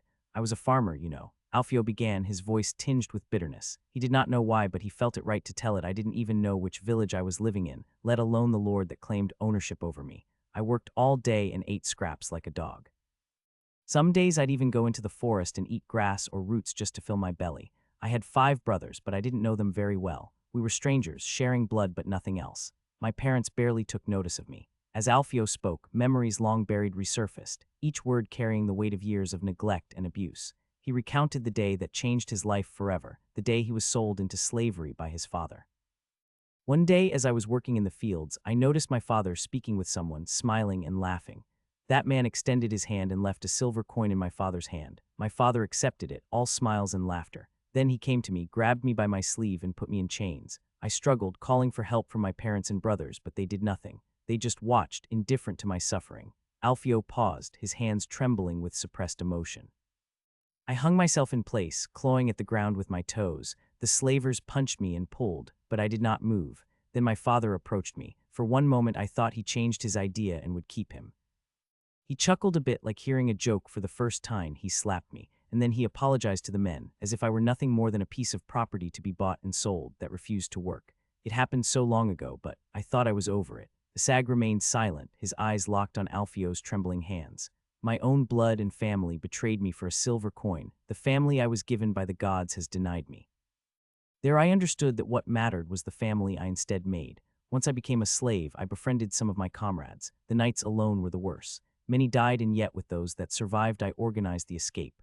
Alfio stopped looking at his hands and moved to Asag. "You saved my life back then. You are among those of the family I have chosen. You are my brother Asag. I care for you like a brother should, like they should have had."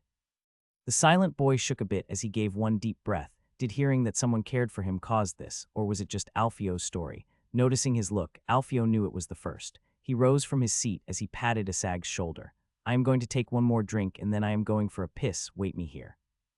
As he approached the counter, he made sure to attract the red-haired girl's attention. He then took 5 silveries from his pouch and moved them towards the girl. Her eyes widened a bit before she smiled seductively at Alfio as he exited her hand to caress his. "Not me, go to my friend. Make sure to make him believe you like him. Seduce him for a bit, stroke his cock a bit, and then bed him. You sure these are for your friend? Won't you rather have me?" she said with a smile as she gazed at Alfio's eyes. He gave her an icy stare. "Don't make me repeat myself. I can easily find another one that catches eyes." "Well, you won't need to," she said with a sigh. dropping the act as she rose from the counter and walked towards Asag. He watched as she approached him and put his hands on his shoulder while whispering something in his ears. Asag shook a bit and then smiled. He watched a bit and then turned. He was always someone that paid back any favor he received, and yet he also never forgot a slight, not even from his own blood. Debts are due for everyone, he muttered as he left the tavern to piss the ale away. A heavy silence hung in the air, punctuated only by the soft rustle of silk and the occasional clearing of throats. The Empress sat at the head of the table, her gaze sweeping over the assembled magnates. She knew her position was tenuous, and her power derived solely from her proximity to the late Emperor. Yet she also understood the game of politics well enough to know that perception often held more sway than reality. Give a carrot to an horse, and they will plow your field. Marcellus, with his sleek black hair cascading down his neck, was the first to break the silence. His voice was firm and uncompromising as he voiced the sentiments shared by many in the room. "Your Grace," he began, his words cutting through the tension like a knife, "we desire neither snow nor whores in our court. We seek strength, stability, and above all, loyalty." Croxiatus, his double chin wobbling slightly as he spoke, nodded in agreement. "Indeed, there is only so many bastards a king should make." The Empress grunted a bit, but the fat lord continued, "It seems the best course of action is to look to the young prince for leadership. He is like fresh clay, waiting to be molded into the image of a true emperor." Lysidor nodded, his expression one of calculated approval. "Indeed, Your Grace. The best option is always the one we can mold to the better, like clay in the hands of a skilled sculptor."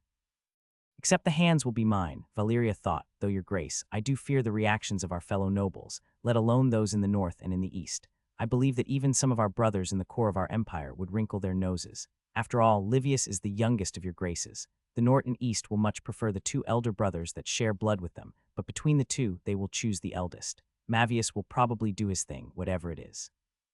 Though I fear some of the nobles in the south may instead turn to the elders," Vertinius spoke, his hard face gazing at that of the Empress. The Empress listened intently as Vertinius voiced his concerns, his words carrying the weight of experience and foresight. She nodded thoughtfully, acknowledging the validity of his fears. "You raise a valid point, Lord Vertinius," she replied, her tone measured and composed. "The reactions of our fellow nobles are indeed a cause for concern, particularly those in the north and east, who may feel a stronger kinship with the elder brothers." She paused, her gaze sweeping across the faces of the assembled magnates. "It is true that Livius's youth may work against him in the eyes of some," she continued, her voice tinged with a hint of uncertainty.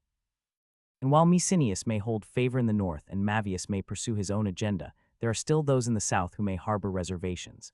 Vertinius nodded in agreement, his hard features softened by a glimmer of understanding. "Indeed, Your Grace," he replied, his voice grave. "The south is a region of strong loyalties and ancient rivalries. Some may see the eldest brother as the more traditional choice, while others may seek to align themselves with Mavius's ambitions." "I suppose you do have a solution to propose, Lord Vertinius," Lord Isidore spoke, his golden hair falling in his face. "Well, I believe that all we have to do is make choosing the young prince more viable for them." He took a deep breath. "Your Grace, I believe it is ripe time to reinstate the Council of the 200. The Empress listened attentively. As Lord Vertinius presented his proposal, her expression was thoughtful and contemplative. The mention of reinstating the Council of the 200 stirred memories of a bygone era, a time when the empire was governed by a network of senators and advisors, the time where the bureaucracy shat over the emperor's face, making him then thank for it. The Empress did not speak, she understood the game. If she wants the apple, the Empress will need to first plant the tree herself. Nothing comes for free. If she wanted her blood to sit on the throne, she would have to make concessions. No matter how much she hated it, she took a deep breath. It has been 140 years since the Council of the 200 was abolished by Vrivius the Red after subjecting the Latvians in the east. He made sure to let the empire know of that. It was when the senators had been discovered to have met an ambassador of the Latvians in secret. The emperor butchered them all and then assumed all the power, and you would like to reinstate that. New men make new choices, Your Grace. Our ancestors were foolish in their ambitions. We just wish to aid the emperor in making his choice, collaborating with the empress as regent to lead the empire out of these times of crisis." Lord Croxiatus spoke, his bald head sweating a bit as he took a piece of cut apple from the table and brought it into his mouth. She made no answer, just kept staring. "Your Grace, this is the best choice to gain the loyalty of the core of the empire. Why else would they go against tradition? The only road that will legitimize this takeover of power is to break the tradition of the eldest and bring an older one back to life.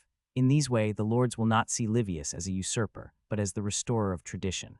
Lord Vertinius suggested, "You break a mule to bring the horse." Empress considered their words carefully, her mind racing with possibilities and potential pitfalls.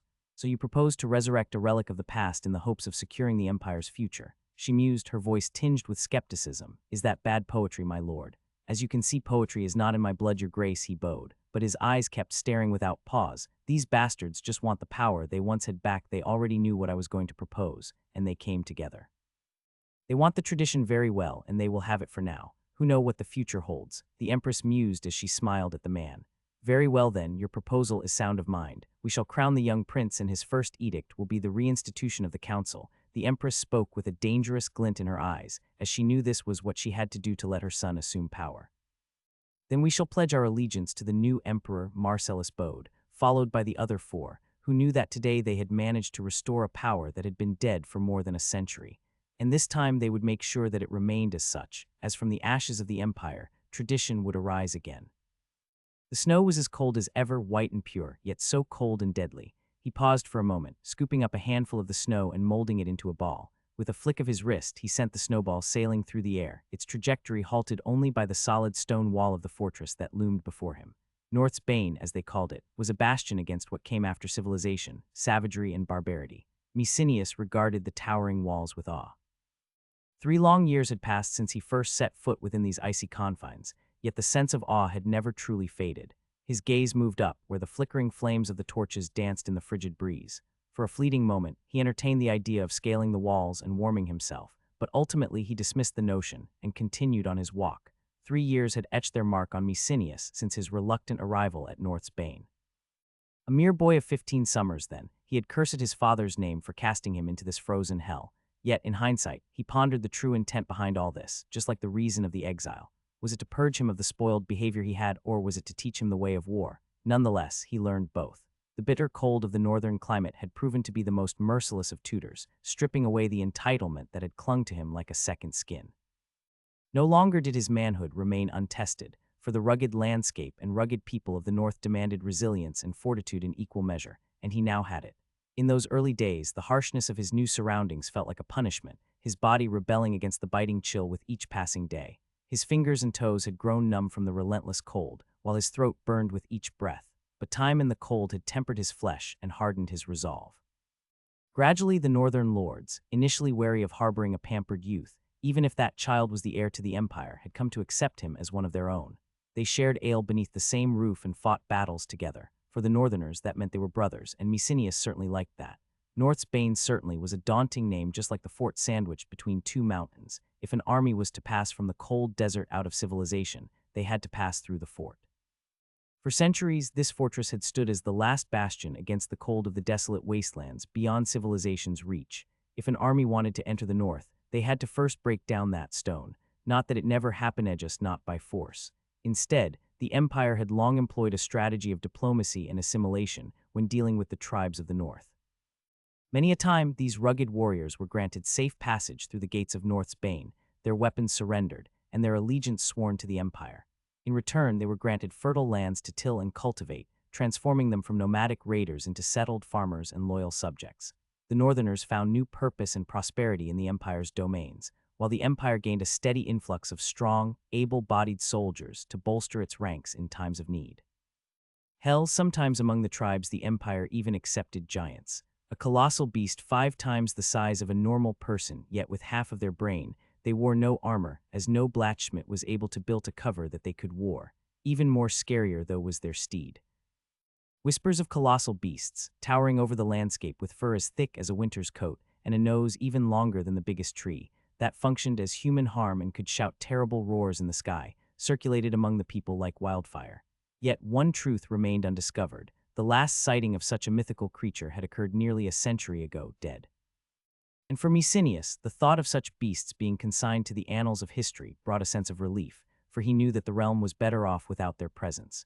It has been decades since the last giant was seen, and some talk circulated among the lords that they went extinct for good. He always wanted to meet one. The tribes that ventured into the empire were often the more adaptable ones, willing to bend rather than break under the weight of imperial authority. They were pragmatic, recognizing the benefits of integration and cooperation with their southern neighbors.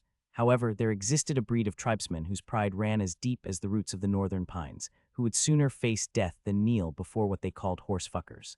To the eyes of these indomitable warriors, anyone south of the North's Bane was deemed a southerner, regardless of their actual origins. These tribesmen were a breed apart, fierce, resilient, and possessed of a rugged strength that belied their often harsh surroundings. Mecenius had borne witness to their ferocity on 3 occasions, when bands numbering in the thousands attempted to circumvent the fortress, seeking to pillage the lands beyond its formidable walls. Each time they were met with unyielding resistance, repelled by the northern lords who led by example, clad in the storied armor of their forebears and wielding axes as mighty as the mountains themselves. Unlike their adversaries, the northerners lacked access to the abundant resources found in the southern lands. Iron, that precious metal so essential to forging weapons of war, was a rarity in the frozen wastes of the north. Yet within the walls of North's Bane, the defenders wielded the finest weapons and armor the empire could provide, their blades honed to a razor's edge with imperial craftsmanship. Mecenius vividly recalled the baptism of blood that marked his rite of passage into manhood the moment when he faced down one of these northern warriors upon the wall.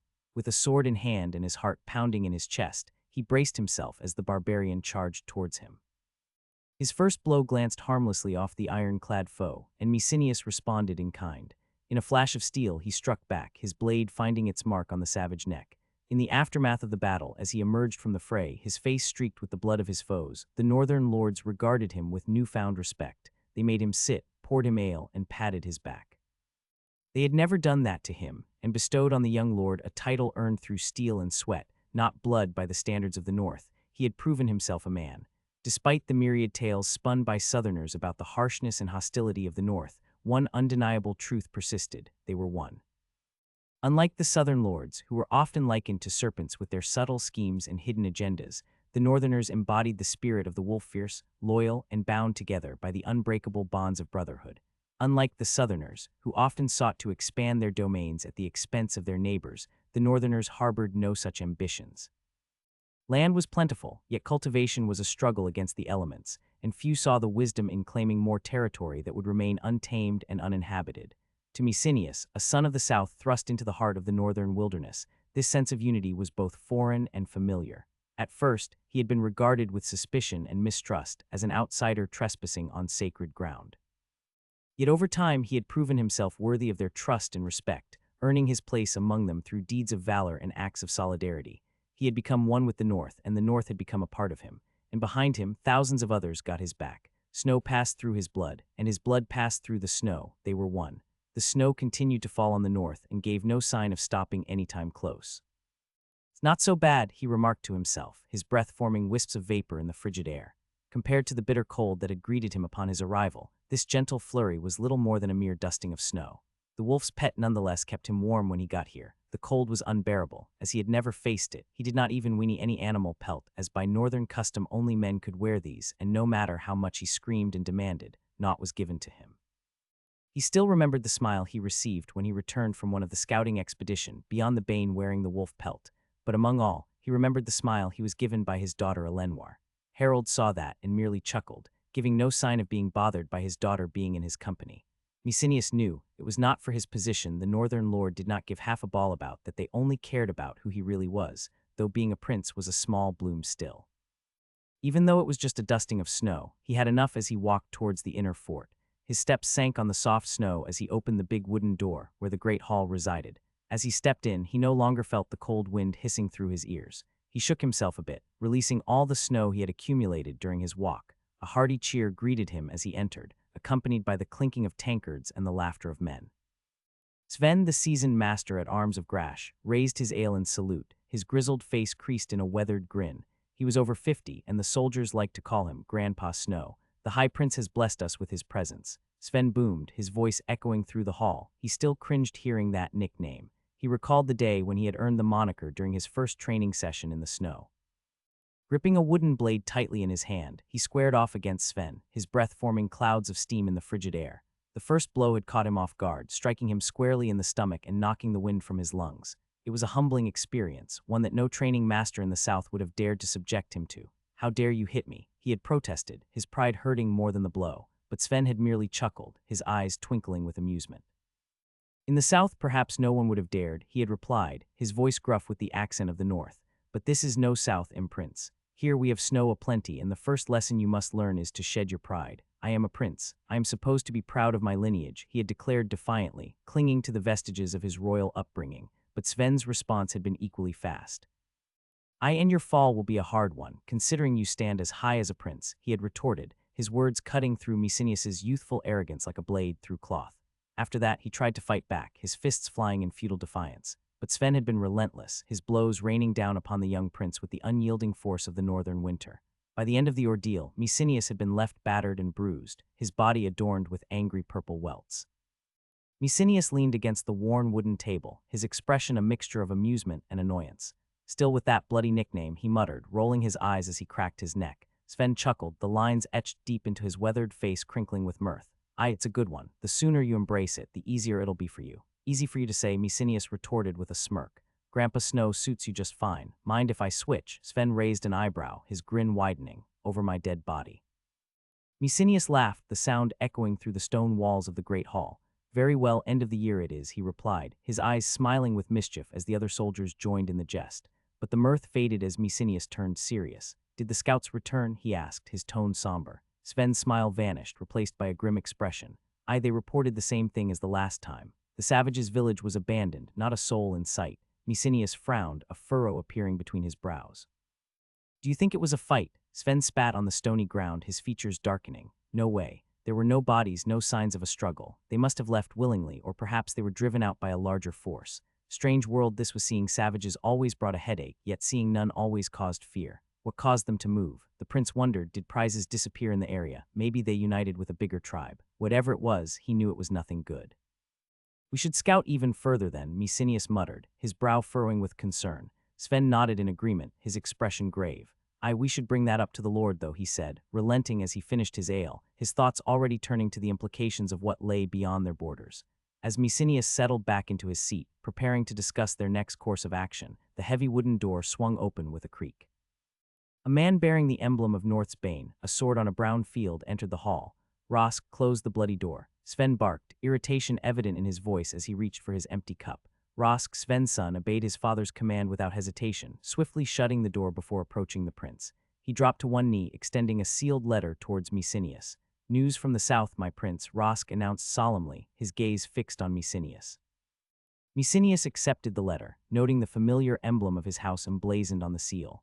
He cracked the seal and unfolded the parchment, his eyes scanning the contents. "Seems like your father finally wants his son by his side," Sven shouted, causing the prince to smirk. "That old fucker would have me rot here first," he said, opening the letter, breaking the vax as he started reading it.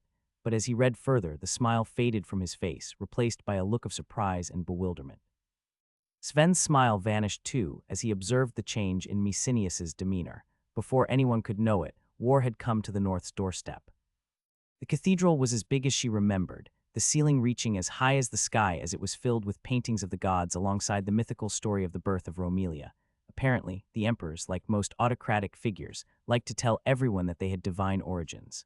According to legend, the first ruler of Romelia was revered as the spawn of the warrior, the deity whom soldiers prayed to before battle.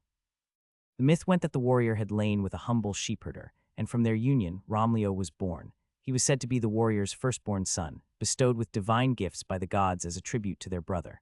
The mother granted him fertility, ensuring that each union with a woman would result in the conception of a child. The father gifted him an unbreakable sword, symbolizing his strength and prowess. The scholar bestowed upon him wisdom and knowledge, making him a ruler of great intellect. The sea god caused a river to spring forth from the hills at his birth, resembling his connection to the gods. And finally, the warrior himself blessed his son with his own blood, marking him as a chosen heir.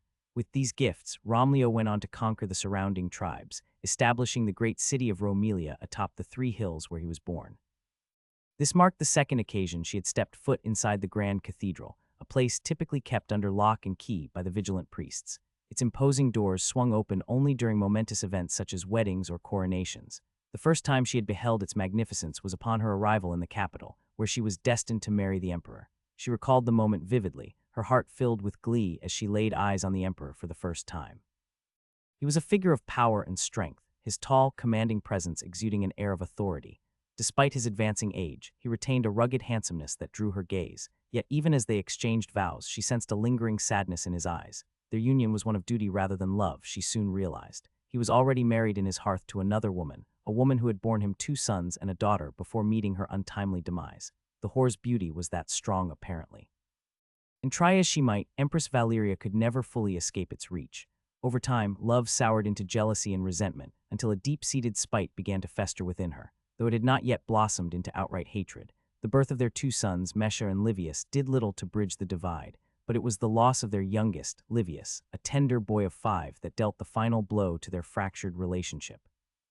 As she watched the priests offer prayers for her dear departed son, Empress Valeria couldn't help but feel hate toward the emperor. He had been absent in her hour of need, too consumed by the hunt he had organized. Killing beasts was apparently more important than attending to the death of their son. From that moment she swore that she would get her revenge, in the end though she didn't. Even that was stolen from her. The only thing she regretted when she saw his body was that she was not the one to kill the bastard. Enough with painful memories, she whispered to herself, steeling her resolve. This is the time to smile. The whore may have conquered his heart, but I have conquered the throne. May you weep in death too. Her gaze shifted to her only love, Mesha, seated on the imposing throne. Despite his youth, just 12, Summer sat with a solemn dignity that an emperor should have. The throne seemed to dwarf his small frame, yet she knew he possessed strength and needed it. Valeria understood that her son was too young to rule alone. He needed guidance and a steady hand to navigate the treacherous waters of imperial politics. And that hand belonged to her. She was the regent. She couldn't help but smile at the thought of her father's inevitable outrage at being bypassed for the position of regent. That is my role, not father's, she thought, relishing the prospect of asserting her own authority. As the high priest, a venerable figure in his 70s, approached her son, Valeria's heart swelled with pride. His long white beard brushed against his belly as he carried the crowned jewel of the empire. Crafted from pure gold and adorned with precious gems, diamonds, rubies, and emeralds, it was a symbol of the empire's wealth and power. Yet, despite its splendor, it posed a challenge for her young son. She had spent countless hours training him to keep the crown on his head, fearing the shame of its fall. The first attempt had ended in tears as Mesha tumbled to the ground. Valeria had struggled to conceal her disappointment, striving to instill in him a sense of dignity that an emperor should have. The nobles were already circling, hungry for any sign of weakness. The rise of the council was evidence enough of their ambition she had to stop that, but behind her stood the might of her family, the Aegeans, a supporting force that would not hesitate to crush any dissent to her son's rule. The old man approached the child emperor with solemn reverence, his every movement weighted with significance. With a deep bow, he offered deference to the young ruler before raising the crown high for all nobles to witness. By the power vested in me by the gods, he intoned, his voice carrying through the hushed chamber, I hereby beseech the higher beings to witness the ascent of their new descendant to the throne. Mesha, first of his name, may the gods bestow upon him their blessings, protecting him from harm and endowing him with strength. As he spoke, each invocation was a fervent prayer, a plea for divine favor. May the warrior grant him power and bless his armies. May the mother grant him fertility. May the father bless his lineage. May the sea god bless his navies. May the scholar bless him with knowledge. With each blessing, the atmosphere in the chamber seemed to hum with the gods' power, and as the final words echoed through the hall, the old man lowered the crown onto the young emperor's head. The crown did not fall, and she was proud. In that moment, all the nobles present bowed in deference to their rightful ruler. Yet for a fleeting instant, Valeria felt a surge of emotion, as if they were kneeling not to the child before them, but to her, the guiding force behind the throne. She knew she had won. Her blood was sitting on the throne, ignoring the copious amount that would be soon spilled. As Alfio knelt down amidst the lush greenery, his companions watched on with varying degrees of perplexity. Egil, Cleo, and Jarva exchanged bemused glances, while Asag remained absorbed in observing the activity without saying anything. With a deliberate motion, Alfio scooped up a handful of soil, feeling its gritty texture slip through his fingers. The land is fertile, he murmured, his gaze fixed on the rich blackness of the earth. I too bad we're not farmers, but warriors, Egil quipped, his tone tinged with humor as he raised an eyebrow at Alfio. Unless you want to pick up a hoe. Half of our men are farmers, remember. Only a quarter of them were. Warriors, putting importance on the were, Cleo interjected. Alfio remained absorbed in his examination of the soil, watching as insects scurried amidst the grains. This land was truly fertile. However, Egil's sharp tone broke the reverie. Stop fooling around, Alfio. Do you want them to think you're just a child playing in the dirt? Startled, Alfio stood up hastily, brushing the dirt from his hands with a sheepish grin. All of us are children within ourselves. We just hide it from the rest, fearing their judgment. I'm only brave enough not to give half a fuck about others' people's opinion. You shouldn't either, he murmured, his demeanor shifting to one of readiness as he prepared to resume their work. Cleo nervously scratched his hair, leaning in towards Alfio with a troubled expression. Listen, most of our soldiers are greenhorns. They're not warriors, many of them were farmers before being made slaves. We certainly cannot take such risky job. Alfio met Cleo's gaze with a confident grin. Don't worry, Cleo, I've trained them well. They might not have battle scars, but they'll surprise you. Trust me, they'll function just perfectly. Skeptical, Cleo raised an eyebrow. Half of them have never even held a spear before, and the other half has never set foot on a battlefield. This is serious business, Alfio. This is supposed to be a war, not some tavern brawl. Alfio placed a reassuring hand on Cleo's shoulder. You're overthinking it. Our opponents won't be the standardized and disciplined like the elite Imperial Army, he explained, reminding himself that the forces they encountered in Arlania were hardly formidable foes. Most of them were levies, not the disciplined army the Empire usually employed. I've done my research here, and most armies that these princes employ are nothing more than a ragtag collection of levies and farmers sent into battle with barely any equipment. Gesturing towards their camp, though most soldiers were out of sight, Alfio made his point clear to Cleo. Half our men have breastplates, and the rest have at least chainmail and helmets. I doubt our enemies will even bother outfitting their soldiers with helmets. What I mean to say is that we'll be better equipped, better armed, and better disciplined than whatever rabble these princes have. We'll tear one army apart, while the other we will rip off of all their coins, especially since their leader is losing the war. Each soldier's spear will go through 3 RCs. By the time the enemy understand who are they fighting against. Which brings up another question, Egil muttered. Why the hell did you seek employment with this one in particular? Just as you said, they're losing. Alfio grinned confidently. That means their coffers will be particularly deep. Trust me, boys, we'll make it big here. We're up against mere peasants. We just need to inflict a few casualties before they realize they're outmatched. In short, we will make our employer pay dearly. Whatever, I will trust your judgment again, Cleo exhaled as Alfio smiled. Let's hope it is as you say. I feel like your trust in me is slipping out, Alfio muttered with a smile as he extended his hand towards Cleo, who looked at his leader with confusion. I just need one miracle to put it back then, he said as he touched his friend's nose with the finger, before having the arm slapped away, causing the others to laugh. Speaking of employment, Jarva interjected after his small laughter, pointing toward the horizon where a dozen riders were approaching. Make sure not to fuck it up, Alfio. Alfio's smirk widened. And how would I fuck it up, my goodman? By fooling around like you are now, Jarva retorted. You always act as if others are beneath you, as if they're your playthings. Need I remind you that we're dealing with bastards who believe they're chosen by the gods at birth to rule over us? Be cautious not to provoke them, especially now that we can't afford it. Of course, father, Alfio quipped, deftly dodging a playful strike aimed at his shoulder. Getting old, are we? Jarva grumbled in response as their guests arrived. Soon the group started getting serious. Jarva, Cleo, Egil, and Asag stood behind Alfio, while Lidio was standing behind in the camp looking after the soldiers. All right, time to get into business mode, Alfio mused as he watched the group of riders approaching him. He started to count them in total. They were 15. One of them was holding a banner showing a star embraced by fire, or something like that. It certainly is ugly, he looked behind himself. Maybe I should create a banner of my own. That was for the future, though right now they were to get their first employment. As the riders approached, Alfio assessed them with a discerning eye. They were clad in chainmail and breastplates, their demeanor stern and expectant. Alfio felt their gaze linger on him, sizing him up as he did them. It was a silent standoff, with each party waiting for the other to make the first move in the negotiation. Alfio, disdainful of such formalities, decided to take the initiative. May I know with whom I have the honor of conducting our business negotiations? Alfio inquired, offering a friendly smile. You treat with me, Mercenary, a man declared as he dismounted from his horse. Unlike the others, he left his helmet off, allowing his white hair to billow in the wind. His gaze bore into Alfio with an air of scrutiny, his expression tinged with a hint of disapproval. Are you the leader of this company? He questioned further, clearly surprised by the latter age. He is not even a man, he thought as he stared at Alfio. I am the one who holds such honor. My name is Alfio. It's a pleasure to make your acquaintance, sir. Alfio replied, extending a courteous hand. Sir Robert, I serve as the accountant of my prince Arkawat of House Avaloni Isha. The man introduced himself tersely. Well, good, Sir Robert. As you can see, I have prepared a table for our discussion. Alfio gestured toward the spread of refreshments laid out before them. May I offer you some refreshment? He continued, motioning to the cheese, bread, smoked meat, and wine waiting to be served. Robert said nothing as he took his seat at the table, visibly irked by Alfio's presumption of seating himself first. Alfio, however, paid little heed to the perceived breach of protocol. After all, Arkawat's need for troops was dire, and Alfio needed to pinpoint his standing from the start. It was not him that came to them, but the opposite. Over the past 3 years, the Prince of Yarzet has found himself at war with the neighboring ruler of Quiliat.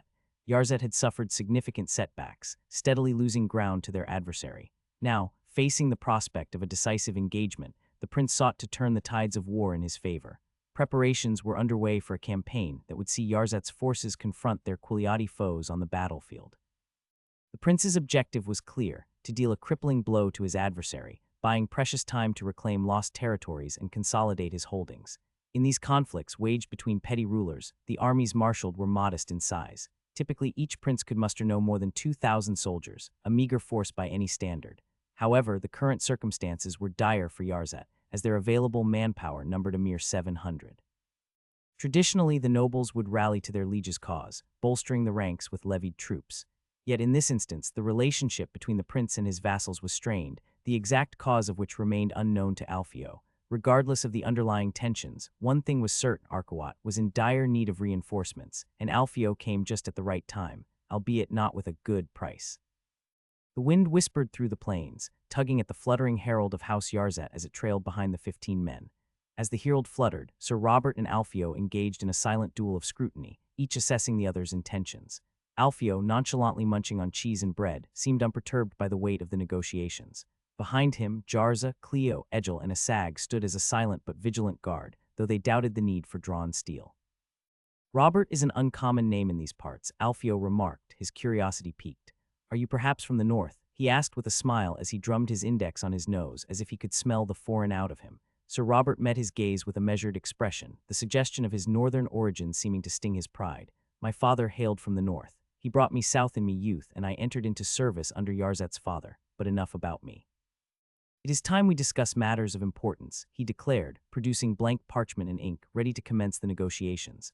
Let us start with the basics, Robert began. How many men do you command? A brief silence followed as Sir Robert absorbed this revelation, his surprise evident. Alfio couldn't help but relish in his reaction, a smirk playing across his lips. Are they all armed? Sir Robert inquired after a moment, his demeanor betraying his underlying unease. Indeed, the men are armed. The women not so much, Alfio quipped, attempting to lighten the mood, though Sir Robert remained unamused. But yes, they are all equipped with chainmail, with 125 possessing breastplates. Each one has a helmet and is prepared to fight for your liege, pending the successful conclusion of our negotiations. Robert nodded as he started calmly writing something down, all the while though his head was in uproar. 500 armed forces. How the hell did he manage to maintain such company? I never heard of their band, which means they are rather new. Moreover, how come such a young boy is the leader? Robert thought as his eyes drifted to the man in question. We need to employ them, whatever the cost. My liege will need them. As Robert thought on how to approach the situation, Alfio stood with an air of confident command, his black hair cascading in sleek waves down to the nape of his neck. His sharp jawline defining his face, his eyes, a piercing shade of deep dark brown, gazed at his opponent. High cheekbones lent their handsomeness to the men. It was not a virile beauty, as much as that of a boy.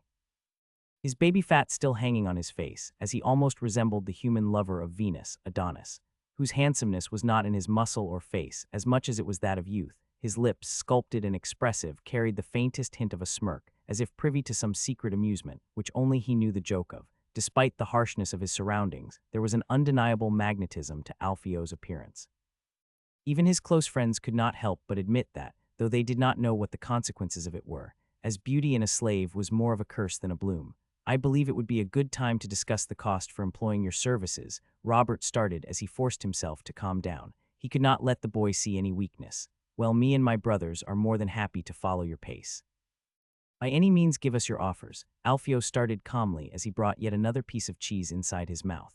We were thinking of offering 5 silveri for each soldier at month, 1/4 more than a normal soldier wage. We believe that to be a generous offer, Robert offered, a small sweat falling down to his neck. Too low, but it is a starting point at least, Alfio considered as he spat in the ground the hard part of the cheese. The offer you propose is hardly worthy of consideration, Alfio retorted, his voice carrying a note of disdain. 5 silveri for each soldier per month. You must jest, Sir Robert. Such paltry compensation is an insult to the skills and expertise my brothers and I bring to the battlefield. He paused, fixing Robert with a steely gaze that bore into the man's soul. Do you see my men? Alfio gestured behind him, indicating the soldiers who stood at attention. They are not mere rabble. They are the elite, trained and equipped to rival the best of the Empire's soldiers. It was a lie. Don't think that I do not know the state of your prince's army, nor that of his current war effort. We will basically be your elite force. His words were laced with a quiet intensity, his conviction unwavering as he continued. We do not seek to starve, nor do we seek riches beyond measure, but we demand fair compensation for our services, in par with our skill and dedication. We are not mercenaries to be bought cheaply, but skilled professionals who will ensure victory for your liege. Alfio leaned forward, his demeanor commanding respect. If you wish to secure our allegiance, you must offer a fair wage, worthy of our capabilities. Anything less will be met with scorn and rejection. Your prince may be losing this war, but with us at his side, victory is within his grasp. The question is, will he be wise enough to recognize the value we bring? What do you offer then? Robert asked, a hint of frustration creeping into his tone as he grappled with the mercenary leader's bold demands. He hated being insulted by nothing more than a boy, yet he could not afford to make an enemy out of him.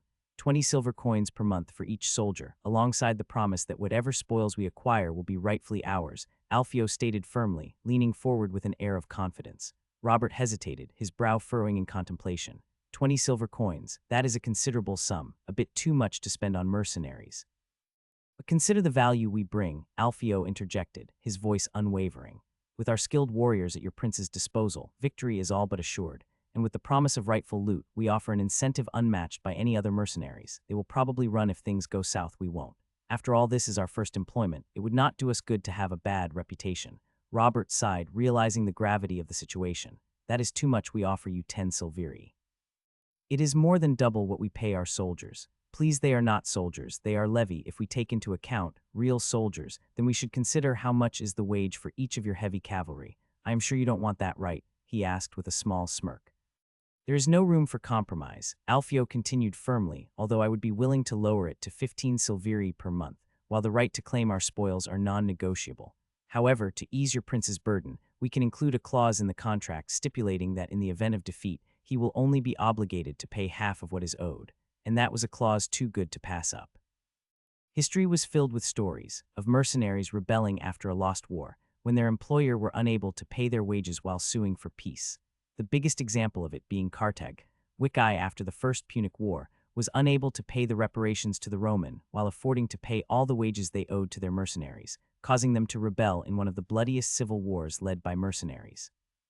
He speaks and acts like a nobleman, Asag thought quietly to himself as he observed Alfio, the only person who had ever called him brother in all his life. To most people, Asag appeared simple-minded, and they tended to avoid conversing with him any more than necessary. He was often overlooked and underestimated, but he had learned to observe, to read between the lines, and learn people like a book. After Asag saved Alfio's life, he had introduced his savior to his close circle of friends who had been kind to him. But even among them, Asag felt like an outsider, like a rat hiding in his hole, observing from the shadows. He watched them closely, studying their mannerisms and behaviors. Jarza, for example, was stoic and reserved, rarely showing emotion except for the fierce loyalty that burned in his eyes whenever he looked at Alfio. Alfio had a knack for raising loyalty in others, perhaps a gift from the gods. They were supposed to bless men, yet Asag always felt more cursed than blessed in any way. As the wind whipped around him, Asag felt a twinge of pain from the burn scar on his face. It stung like a cat's scratch. He tried to distract himself. Then there was Egil, a mystery to Asag. At times he appeared jovial and lighthearted, but there was a darkness lurking beneath the surface, a readiness to wield his sword at a moment's notice. Asag couldn't help but realize that the life of a mercenary suited Egil the best. Cleo, the final member of their group, was absent at the moment. Asag couldn't quite see how Alfio could make use of him, aside from being a loyal follower who obeyed orders without question. Unlike Jarva, who possessed great strength, or Egil, who was skilled with horses, Cleo didn't seem to have any remarkable qualities. He did not know how to read, nor to count, and was not even a great warrior. Yet, despite his lack of obvious talents, Asag knew that Cleo was fiercely loyal, so at least there was a silver lining.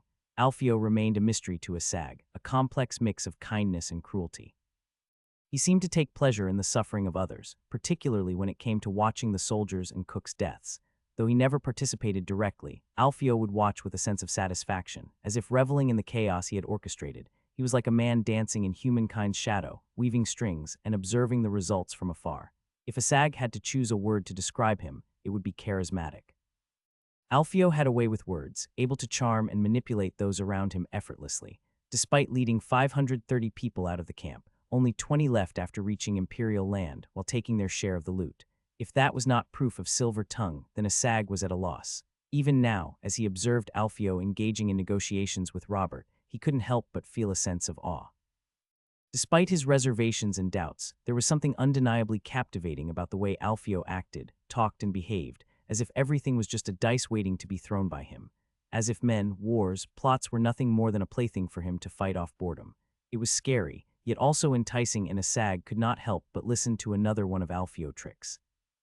2 months, Alfio stated firmly, raising 2 fingers. We want to be paid 2 months in advance. Robert's forehead creased in frustration, his expression teetering on the edge of explosion. What are you talking about? He blurted out, clearly taken aback by Alfio's demand. As I said, we want to be paid partially in advance, Alfio repeated, nonchalantly inspecting his nails as if the matter was of little consequence.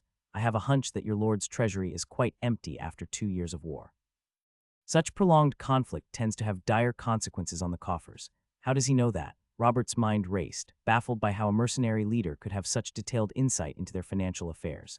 Unbeknownst to him, Alfio was simply making an educated guess based on the state of the prince's army and the duration of the war. In short, he shot at the dark hoping to hit a bird, and he did.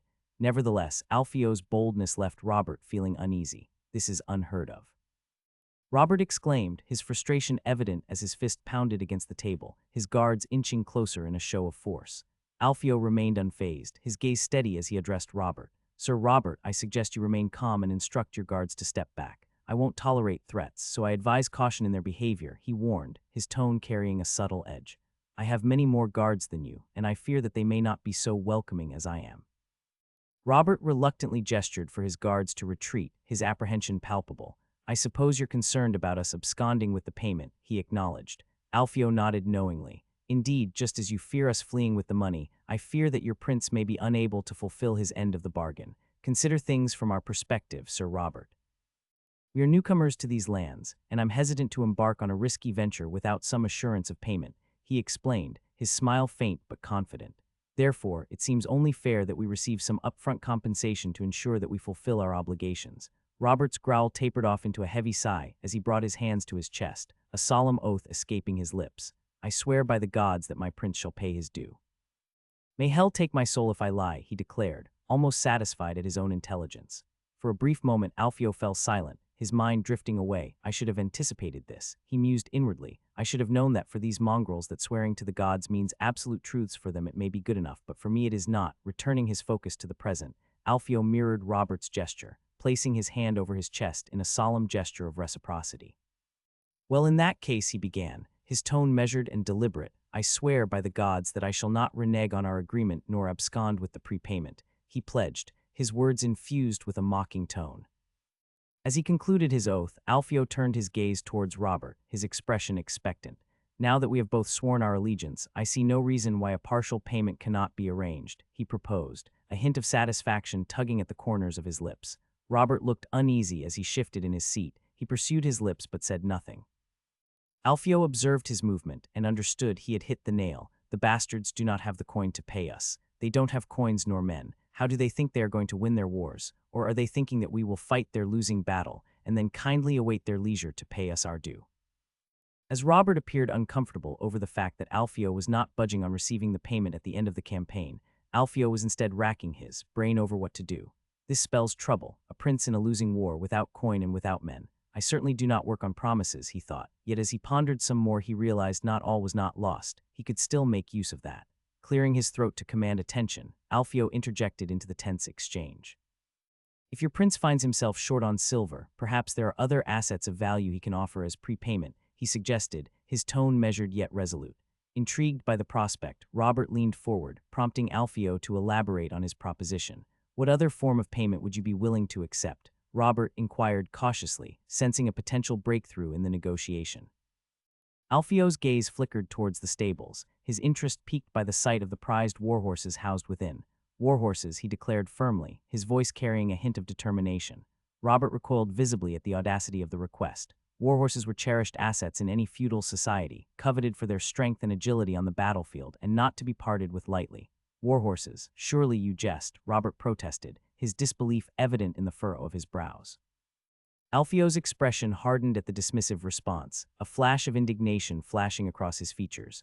I do not jest, he retorted firmly, his tone unwavering. And I have patience for many things, but your obstinance is proving difficult to tolerate. No coins, no horses will you pay with kind words, he grunted. With a steely resolve, Alfio pressed on, underscoring the high stakes of their negotiation. I have requested prepayment because your prince's precarious position leaves me no choice. Not only is he losing the war, but he lacks the means to secure our services with coin, he explained, his words carrying a weighty implication. I am taking a considerable risk by considering his offer, and it is only fair that we negotiate terms that reflect the magnitude of that risk. This is certainly no hike in the mountain. This is not what I meant, Robert protested, his frustration palpable as he struggled to deal with the youngster. Alfio met his gaze with a steady stare, his expression a mixture of scrutiny and impatience. This is not what you meant, but it is undeniably the truth, Alfio countered, his tone tinged with a hint of exasperation. Are you aware that we are aligning ourselves with the losing side in this conflict, and yet you refuse to make any concessions? What am I to make of that? Should I go to my men and tell them that they will give their lives for the losing side, while the prince they will fight for promised to pay with coins he does not have? Robert grunted in response, his reluctance evident as he contemplated his next move. I will have to bring this to my liege, he conceded begrudgingly, a sense of resignation settling over him. By all means do so, Alfio replied coolly, his demeanor unwavering as he maintained a facade of confidence. In the meantime, let us discuss the matter of the warhorses. As Alfio proposed a quantity of 200 warhorses, Robert balked at the audacious request, immediately pushing back with a counteroffer of 20. Alfio, undeterred, swiftly negotiated, gradually increasing the proposed quantity to 150. No armor, no stirrups, just warhorses, just beasts with some hooves, he clarified, his tone firm and decisive. Robert hesitated, weighing his options before finally conceding to a compromise. 40 warhorses, he offered, his tone resigned yet determined. Alfio considered the offer for a moment before shaking his head. 100, and I won't go any lower, he insisted firmly, his gaze locked onto Robert's. Silence hung heavy in the air as Robert mulled over the proposal, his expression unreadable as he deliberated his response. Eventually, he let out a resigned sigh. Very well, I will report your request to my liege. Perhaps we should table this discussion for now and address other matters, he suggested, a sense of finality in his tone. Alfio nodded in agreement, a faint smirk playing at the corners of his lips. Very well, let us proceed, he declared, clapping his hands together with a sense of satisfaction. I believe it is normal saying this. I will lead my brother personally, and I will not accept anyone overriding my decision in battle, except that of the king. In short, considering our numbers, we will easily make one of the flank in battle, and I want to command it. The command of a flank is given by the king to people he trusts, Robert responded with a tone that suggested he was reciting a well-rehearsed script. Making you an head commander is unheard of. Alfio couldn't help but notice the lack of genuine concern in Robert's voice, as if he considered this demand to be an expected one, that we will make it heard from Pate. He will put people he trusts, yes, but individuals who may not necessarily prioritize the lives of my men or know how to effectively utilize them, Alfio countered, his words laced with a hint of frustration. That responsibility falls upon me, as I am intimately acquainted with the capabilities and strengths of my soldiers. Robert paused, considering Alfio's words, before nodding in reluctant acknowledgement. I will extend this request to my liege, along with your demand for prepayment, he conceded, his expression a mixture of resignation. Then hopefully we should see each other again with a positive answer from your liege. Robrito rose from his seat, Alfio did so too and bid him goodbye. Once again alone, Jarva approached Alfio with a stern expression. I thought I had told you to mind your behavior. Alfio flashed a sly smirk. Was I not at my best? He quipped, his tone laced with amusement. He didn't even reach for his sword. I consider that a success. Not even the mother herself would have been more considerate. I'm inclined to agree with Alf, Egil chimed in, nodding in approval. You saw it too, Jarva. He dominated the meeting, and Alf just made sure they knew who was in charge. Jarva sighed, shaking his head. He could have chosen his words more carefully. We are outsider here. We can't afford to behave like that. Shit is shit, no matter how much honey you smear on it. Egil retorted bluntly. We have the sword, and they must have the coin for it, that is all. You don't go to a whorehouse and pay with rocks. Alfio chuckled at Egil's analogy. You speak the truth, my friend. Remember who you are, wear it like a shield and no one can use it against you. We are mercenaries, we fight for gold. We do not care about justice or law, only on how heavy is our purse after a war. Just remember not to make a habit of it, Jarva warned, his tone serious. Of course, Alfio replied dismissively, his smile unwavering. Deep down, he knew that the first part of his plan was unfolding seamlessly. Now it was time to get on with it. Their next step was to actually make a name for themselves. Not hard considering this place knows war much more than peace, which means that there will be many opportunities to rise in the ladder. What are you talking about? A man lying on a sofa chair asked as he raised his hand, signaling for the two girls to stop feeding him grapes. I fear you have heard me correctly, Your Grace. Duke Landolf spoke as he lightly bowed. My deepest condolences over your father's demise. He was a strong and pious leader. The Empire shall never see a ruler like him. Yes, that is unfortunate. May he be rewarded by the gods, but are you sure about the latter part? Mavius asked as he rose from his seat and approached his host. For 2 years he had been welcomed by the Duke as guest, and he found the lavish and elegant way of the eastern part of the empire to his great taste. But now that same Duke that shared with him wines, and sometimes girls, brought news of his father's demise, and his younger brother ascending to the throne. The prince was everything but his father, while Gracio's Kautazokines was a strong, martial, and lavish hater emperor. His son was instead the opposite. While his father was a warrior, he was a slacker. Not to say he was a fool, on the contrary he was extremely intelligent, yet he was also lazy, preferring to sleep, dine, and fuck rather than study, battle, or rule. And while his older brother was fostered in the snow, he was instead welcomed by olive trees and camps of grains. As he heard of his father's death, Mavius waited a few instants but did not feel anything. Emperor was many things, but a loving father certainly not. He believed to be talking for all of his brothers when he says that no love was between father and sons. What the hell is that red bitch thinking? He muttered to himself, referring to his stepmother, the Empress. He couldn't decide which was more shocking, his younger brother's usurpation of the throne or the reinstatement of the Council of the 200. She surely has a knack for screwing things up. The moment she shows weakness, she'll be devoured. She should have stopped at opening her legs for father, he thought bitterly as he draped a towel over his naked body. The Duke turned his head, catching Mavius's smirk. The prince chuckled in his mind. Nothing you haven't seen before, my dear Duke. He covered himself. Your Grace, may I ask what you wish to do now? The Duke inquired, his fingers absent-mindedly twirling his black mustache. Mavius considered the question, his mind already formulating plans. First, I need to gather information, he replied calmly. Find out who supported my brother's claim in the south and who opposes it. Then we'll see where our alliances lie. The Duke nodded, understanding the gravity of the situation. Of course, Your Grace. I shall begin immediately. Do we have any information on my brother's whereabouts? Mavius inquired, his tone betraying a hint of curiosity mixed with calculated interest. He must be in the capital, sitting upon your rightful throne, my prince, the Duke responded promptly, his demeanor respectful yet tinged with a subtle undertone of caution. Internally, Mavius couldn't help but chuckle at the ease of it. Seems like people are quick to forget I have an older sibling. Not that I would complain, he mused silently, his lips curving into a sardonic smile. I'm not referring to the brat, he is hardly a threat. He is probably sucking on the red's bitch teat as we speak, Mavius clarified, his gaze piercing. I'm asking about my older brother. Is he still up north, freezing his balls off and frolicking in the snow? Last I checked he found himself to be hardly in discomfort there. Maybe the daughter of his host is warming up his bed. The Duke's expression shifted slightly, betraying a hint of concern. From our latest reports, it appears he remains in the north. However, his movements are unclear, and there are whispers that he may be mustering an army to march south. Rumors or information? He asked the Duke. Your Grace, I fear that while their numbers may be few, the northern tribes make up for it in savagery, the Duke cautioned. The harsh climate and frequent incursions have shaped them into beasts. I also fear that some lords may prefer his claim over yours. If my brother decides to venture south, I'll meet him in battle myself, Mavius declared boldly, his eyes alight with determination. Last I checked, the east is the most populous and prosperous region in the empire. Or should I be concerned about their loyalty? Never, Your Grace, the Duke assured him, his loyalty unwavering. With your command, we shall raise a formidable army to accompany you on your journey through the south. Indeed, a military campaign, Your Grace, that is what the empire need, the Duke concurred, his tone solemn. The southern lands are said to be defended by the very hand of the gods, and I fear the usurper has likely fortified all the mountain passes, so it will not be easy. Mavius nodded thoughtfully, his mind already strategizing. But that also means those beyond the mountains will be eager to rally for our cause. Why would the brat risk his neck defending their lands when he can wait comfortably for my arrival? He leaned back in his chair, contemplating their next move. Bypassing the mountains won't be easy, but there are other ways to secure victory without needlessly sacrificing our soldiers. I hardly believe that all the lords within the fingers are loyal to the bone. Starve them a little, throw a bone, and they will run to it like starving dogs. Of course, Your Grace, but we must also consider the time needed to muster our forces, the Duke interjected cautiously. How much time? Mavius inquired tersely, his expression expectant. If it were up to me, no more than a few weeks. However, I cannot speak for the other nobles, as some may find war rather unpalatable, the Duke admitted.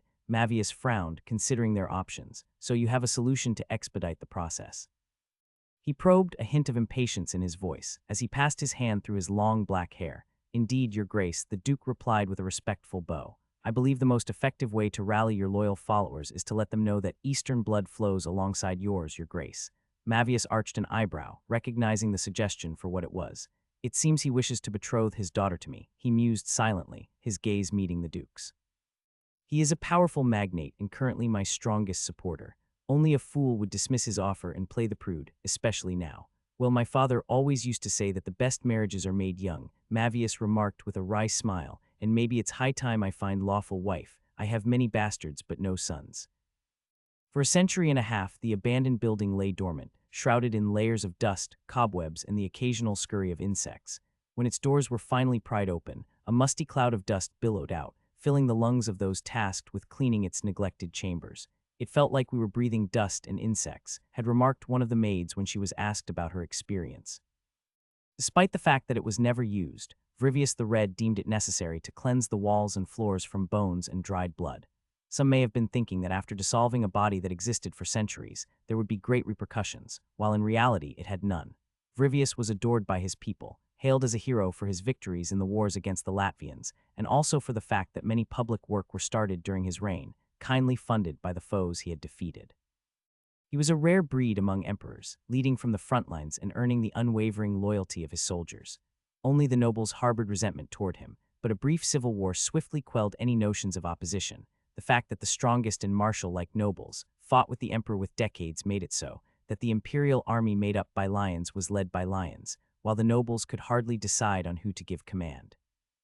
Following the civil unrest, Vrivius reigned for another decade, his leadership marked by prosperity and relative peace. However, his mysterious demise, occurring the day after a grand banquet, cast a shadow of suspicion over his reign's end. Some attributed his death to illness, while others whispered that the hand of a maid was to blame. After investigations, no culprit, if it ever existed, was found. The once forgotten building had been meticulously cleaned, from floor to ceiling, in preparation to host the gathering of 200 nobles tasked with reinstating the political body. Its unique semicircular shape was designed to amplify voices, ensuring that every word spoken echoed through the halls, a design also used for feathers, to make sure that even the last rows could hear the voices of the actors. At the center of the chamber stood a throne that had remained unoccupied for a century and a half. Finally, it was claimed by the new emperor, Meshakantauzokines, first of his name. Though the throne was oversized for his stature, its minimalist design crafted from white marble, with a simple red cushion lacked the opulent decorations often seen on royal thrones. After all, the preparations for the first meeting of the council was prepared in haste. Empress Valeria, seated in the royal box, observed the nobles below with a sense of detached amusement. She preferred to let them squabble over their seats for a while longer before joining her son, Emperor Mesha, on the main floor. It gave her a certain satisfaction, akin to that of a cat toying with a mouse. Soon someone appeared from behind. It was Lord Marcellus, his black hair neatly combed, as he requested to stand beside her. She granted him permission with a nod, her gaze never leaving her son as he nervously surveyed the crowd. "The emperor looks quite regal, your grace," Marcellus commented, his tone respectful, though he appeared in quite a distress. Valeria's eyes narrowed slightly as she observed Mesha's demeanor.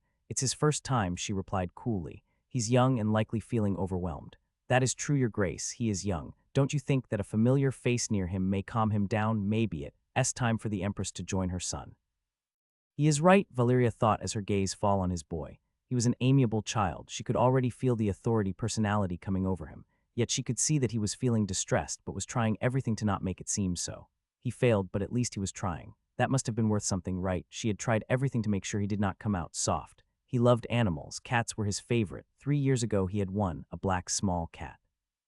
He brought it everywhere and even supped with it. She did not like that. Cats were for old men and women, not for strong emperors. She had the cat brought away and the dumped mauled in the garden during one of their daily walks. She made sure her boy found it. She gave the blame to the foxes in the forests, though foxes would certainly have not left the body in plain views. Luckily, he was young enough to believe his mother. The tears were most troublesome, she thought, but a necessary pain nonetheless. She then presented him with a dog. "This one will be able to defend himself," she had assured him. "Cats are weak and disloyal, dogs strong and loyal to the bone." Yet despite the abrupt change, Mesha had adapted and grown to love the dog just as deeply. "Perhaps it's time to commence the session," Valeria murmured, her arms gracefully linked with Marcellus's as they descended the staircase.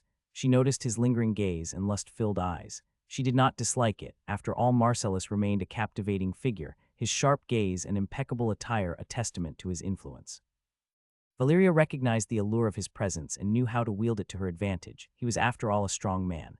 No matter the title, all men think with their cocks, she mused inwardly, leveraging her feminine charm to maintain his favor. Long caresses, lingering gazes and smiles that were a woman's weapons. With each step down the marble stairs, Valeria exuded confidence, her crimson shoes echoing against the polished surface as her long legs moved forward. As they reached the floor, she released Marcellus's arm and approached her son Mesha. The council fell silent in her presence. She relished in it, that feeling of shying away from the expectations placed upon her as a woman in a patriarchal society. She was no mere consort or figurehead, she was the Vrivius without cock and balls. She would shape the destiny of the empire, guiding it through the turbulent waters of politics and intrigue, strong and powerful like her husband was. And though she stood as regent until her son reached adulthood, Valeria knew that she held the true power to inspire loyalty and command obedience. If I was born with balls, I would have been playing with sword-not dolls, and maybe father would have had the son he always wanted. Soon, all the empire would kneel not just to her son, but to her as well, the true force behind the throne, the architect of the state's future. Such were her thoughts as she pressed down the stairs, arms in arms with the Lord and her hands caressing his chest. All eyes in the grand chamber were fixed upon her, their collective gaze following her every move with attention. Each step she took reverberated through the silence of the hall, echoing off the polished marble floors and ascending to the ears of those seated in the front rows. Accompanying Valeria were the stoic figures of the imperial guards, standing both at her side and at the young emperor. As Valeria approached her son, she paused, and with grace she took her seat upon the smaller throne positioned slightly behind and to the side of the emperor's, an acknowledgement of her temporary role as regent. Mesha, the young emperor, cast a nervous glance in her direction. Anxiousness was in his gaze as he felt the stare of hundreds of people on him. For a fleeting moment, mother and son shared a silent exchange before Valeria stared ahead. He must learn on his own, was the thought that came to her head. No one likes an indecisive ruler, and there would be no way that his son would be one. As the smell of the herbs burnt the previous week lingered towards her nose, she decided to commence the first session. She raised her hand, with the same gravitas one would have when declaring a charge towards the enemy, and finally brought it down. Immediately after she did so, someone stood up from the back rows and walked out of his seat down the stairs. He was old, his head was bald, his face filled with wrinkles, and he shivered so much that the empress feared that a small wind would blow his ones away like dust. The man walked down using a cane as two slaves stood at his side. His cane thundered on the stony ground with each step. After the fourth, he stopped a bit to breath and then started walking again. "We are going to start by late evening if the old bones stop every 2 seconds, Valeria thought as she turned to his son, who was watching the scene with a bored expression. Luckily, this was to be a one-time thing. The old man in question, since he was the oldest man in the room, was given, as per tradition, the role of senex arendus, whose job was that of basically maintaining order inside the council, beating his cane in the ground each time he wanted silence. Always, if he does not break his hips coming down those stairs, she wanted to order his guards to grab the old man and move him to his seat. But she knew this was the traditional march that each senex arendus must do the first time they're given the title. And since Valeria wanted to picture his son as the restorer of tradition, she needed to go all the way, even though she found it extremely boring. After what seemed like an eternity, the old man finally reached his seat. It was between the nobles and the emperor, and it was a lone marble seat with no decoration, nor anything to make it more comfortable, no cushion, not even a place to lean with his back. More than a seat, it was like a stone. Finally, those old bones settled on the chair. He leaned on his cane to regain his breath, and when he was ready at last, he raised his cane and brought it down on the floor. A loud thud reverberated throughout the building, followed by the feeble voice of the old man emerging from his bony and dry mouth. By the authoritas, he stopped a fit of coughs reaching his throat. "Be bestowed upon me by the role of senex arendus. I hereby declare the start of the first meeting of the council, wisely reinstated by the ruler of the empire of Ralmia, Mesha Kantazakuns. May he live to be 100, he proclaimed, his words carrying weight despite his frail form, before settling into his seat with a labored breath. Observing the silent attention of the gathered nobles, Valeria, the empress, sensed the opportune moment to make her presence known. Rising gracefully from her throne, she commanded the focus of the chamber with a quiet authority. With both hands raised in a gesture of solemnity, she addressed the assembly of lords. "My esteemed lords, in the wake of a recent crisis that has befallen our noble empire, we mourn the loss of my late husband and your esteemed emperor, Gratios. His strength and wisdom guided us through tumultuous times, steering the realm away from the brink of chaos during the civil strife that marked his ascension to the throne." Pausing for emphasis, her eyes scanned the faces before her, conveying both sorrow and resolve. "Yet now I fear that once again, greed and injustice threaten to cloud men's judgment, plunging us into madness." Her voice softened, infused with a glimmer of hope. "They are called forth to Romelia, where they may pledge their allegiance to the rightful emperor and mend the fractures that threaten to divide our noble house. In return for their loyalty, they shall be granted pardon for past transgressions and bestowed with lands as a testament to the unity and strength of our empire." As she finished, so she sat once again, and the nobles saw it their moment to express their opinions. which obviously were all of agreement. Who would be as so dumb as to deny that in front of the emperor and his regent? The emperor's mercy know no bound. Long live the emperor. May the gods bless him. Shame on Prince Mesha and Mecenius. May the gods direct them to justice. As the assembled nobles erupted into applause at her proclamation, she watched Mesha intently, her eyes tracing the contours of his face as he absorbed the adulation of the crowd. There was a subtle softening in her features, a fleeting smile tugging at the corners of her lips as she observed the scene. He liked the cheers. That was not good. An emperor should never be influenced by the opinion of rabbits. Eagles devour them, not lean their ears to them. Meanwhile, Mesha stood at the center of attention, his young eyes wide with wonder and awe. His gaze swept across the sea of faces, as he just had his first proper taste of the power that men use over other men. And so, under the jubilant cheer made by the nobles, the first session of the Council of the 200 finally started, which had as its only outcome the choice of the messenger to send to the two princes. Before the imperial subjugation, the north was a land of scattered duchies, each ruling its own domain. However, in times of dire peril, such as threats from imperial armies or tribes gathering behind the Bane, these duchies would unite. This unity was symbolized by the calling of a hut, a traditional assembly where all the dukes set aside their differences, put down their axes, shared ale and bread, and convened under one roof to address the common threat. Historically, huts were most often called at North's Bane, the heart of the northern lands. These gatherings were prompted by various dangers, whether it was to confront marauding chieftains of savage tribes or to face the sometimes even congregation of giants, when those could still be sighted behind Bane. And just like before, this hut was to be organized onto the stronghold of the north. Mecenius was sitting at the right of the owner of the house, Harold Helkland. He was also the man who has hosted the prince for the last 3 years, and in this time Mecenius both gained the respect of Harold and of the north. In the flickering firelight of the great hall, Harold Helkland was an imposing figure, his frame sturdy and robust despite the passage of years. At the age of late 50s, he bore the weight of his age with a quiet dignity. He knew war and war knew him. His beard, a wild cascade of white, flowed like a snowy river down his chest, covering a face marked by the ravages of battle. His hair, too, shared the same luscious hue, reminiscent of the majestic mane of a lion, cascading in waves around his broad shoulders. A jagged line traced across the bridge of his nose. He always used to laugh when people asked about it, and he always responded that it was his lady wife that gave it to him when she first bedded her. She always used to say that she would come home to a lioness. Despite his age, Harold kept his muscle. His shoulders, broad and powerful, bore the weight of countless responsibilities, while his hands, calloused and weathered, spoke of a lifetime passed in war. Harold and Mecenius were not the only one in there, as also all the other lords as per tradition convened under the same roof. Mecenius turned his head around gazing at the structure. It was one of the biggest he had ever seen. The ceiling was like the wall, made of oak wood, that reached upwards like the branches of an ancient tree, disappearing into the darkness above. The floor was covered in a soft, dark carpet, well-worn and familiar to the feet of the lords who had walked it for generations. There was no decorations, no banner put on the wall, as this was not owned by Herald families but by the whole North, and since its creations no banner was ever put inside that wall. Verinius, the misguided, had commanded 90 years ago for the banner of the empire to be put in there. He sent a man delivering the flag, but unfortunately before reaching the hall he was met by bandits, was quartered, and his banner threw down a cliff. When the emperor heard that, he threatened to raise an army, and in response, the North invited him to try and put the banner there himself. Luckily, before that happened, Verinius was overthrown by his younger brother Iran the Kind. Mecenius turned around, studying the various nobles present there, while simultaneously feeling their scrutinizing gazes upon him, much like hawks observing their prey. Their icy stares pierced through him, assessing his every move. Yet he returned their gaze without a hint of fear, a display that seemed to garner their approval. Suddenly, Harold rose from his seat, his white beard swaying as his head scanned the entire congregation. His eyes swept over every face, leaving no corner untouched. The nobles mirrored his actions, their silence enveloping the room like the chill of winter. Then, the silence shattered. "You like what you see, Harold? I got more if you would like," boomed a giant among men as he stood, hand on his crotch, the scrape of wood against the floor echoing through the chamber.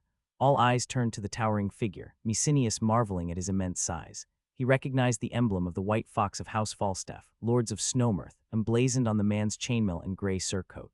Draped over his back was the skin of a bear, its gaping maw used as hood. Despite being unarmed like the other nobles, Mecenius sensed the raw power emanating from the giant. His forearm alone seemed as large as 2 clenched fists, capable of delivering a crushing blow and smashing through armor. In that moment, Mecenius realized that if the giant chose to, he could easily walk up toward anyone and kill him by bashing his head on the wall, with the rest of the lords would be powerless to intervene, like lambs before a lion. He wondered how strong he would be with an axe. "Sit the fuck down, other," Harold shouted. "I would if the chair didn't bloody well break," Other Carlson retorted, holding up the shattered remains of his seat for all to see. The sound that had echoed through the room was not of a chair shifting, but of one collapsing under Other's weight. "These chairs are as sturdy as your arse, Harold. Fetch me a proper one before I sit on you," Other joked, drawing laughter from the other lords and a smirk from Harold. It became evident to Mesenius that the two were old friends, and the tension in the room dissipated. With a wave of his hand, Harold summoned a servant who promptly arrived with a larger, sturdier chair.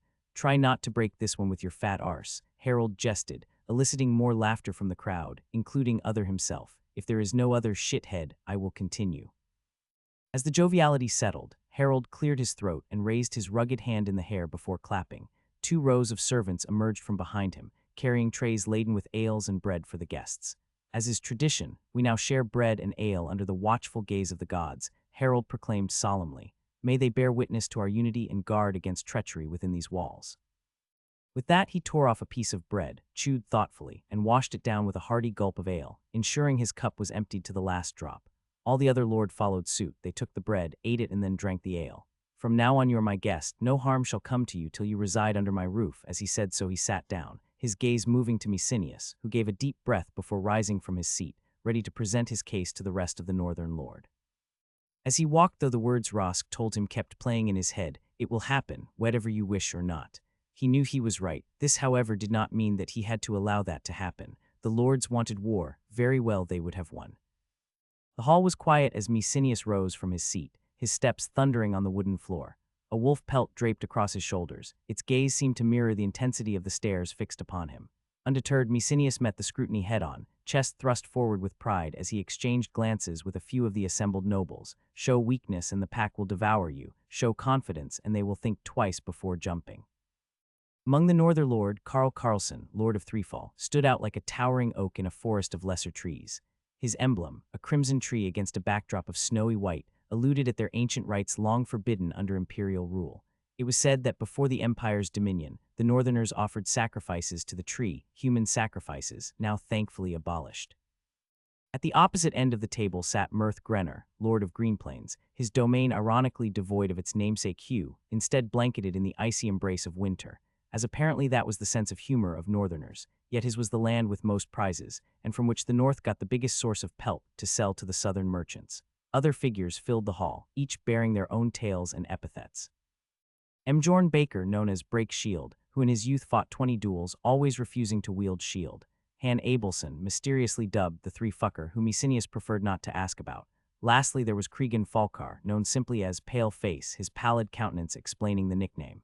As Mesenius stepped forward, the crisp scent of the cold air enveloped him, its weighty presence mingling with a delicate lightness.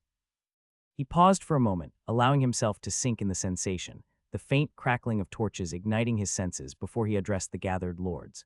"My esteemed lords, it has been 5 years since the last hut was convened, a time when Swetheld Flat-Nose dared to challenge the might of the north with his few tribes of 80.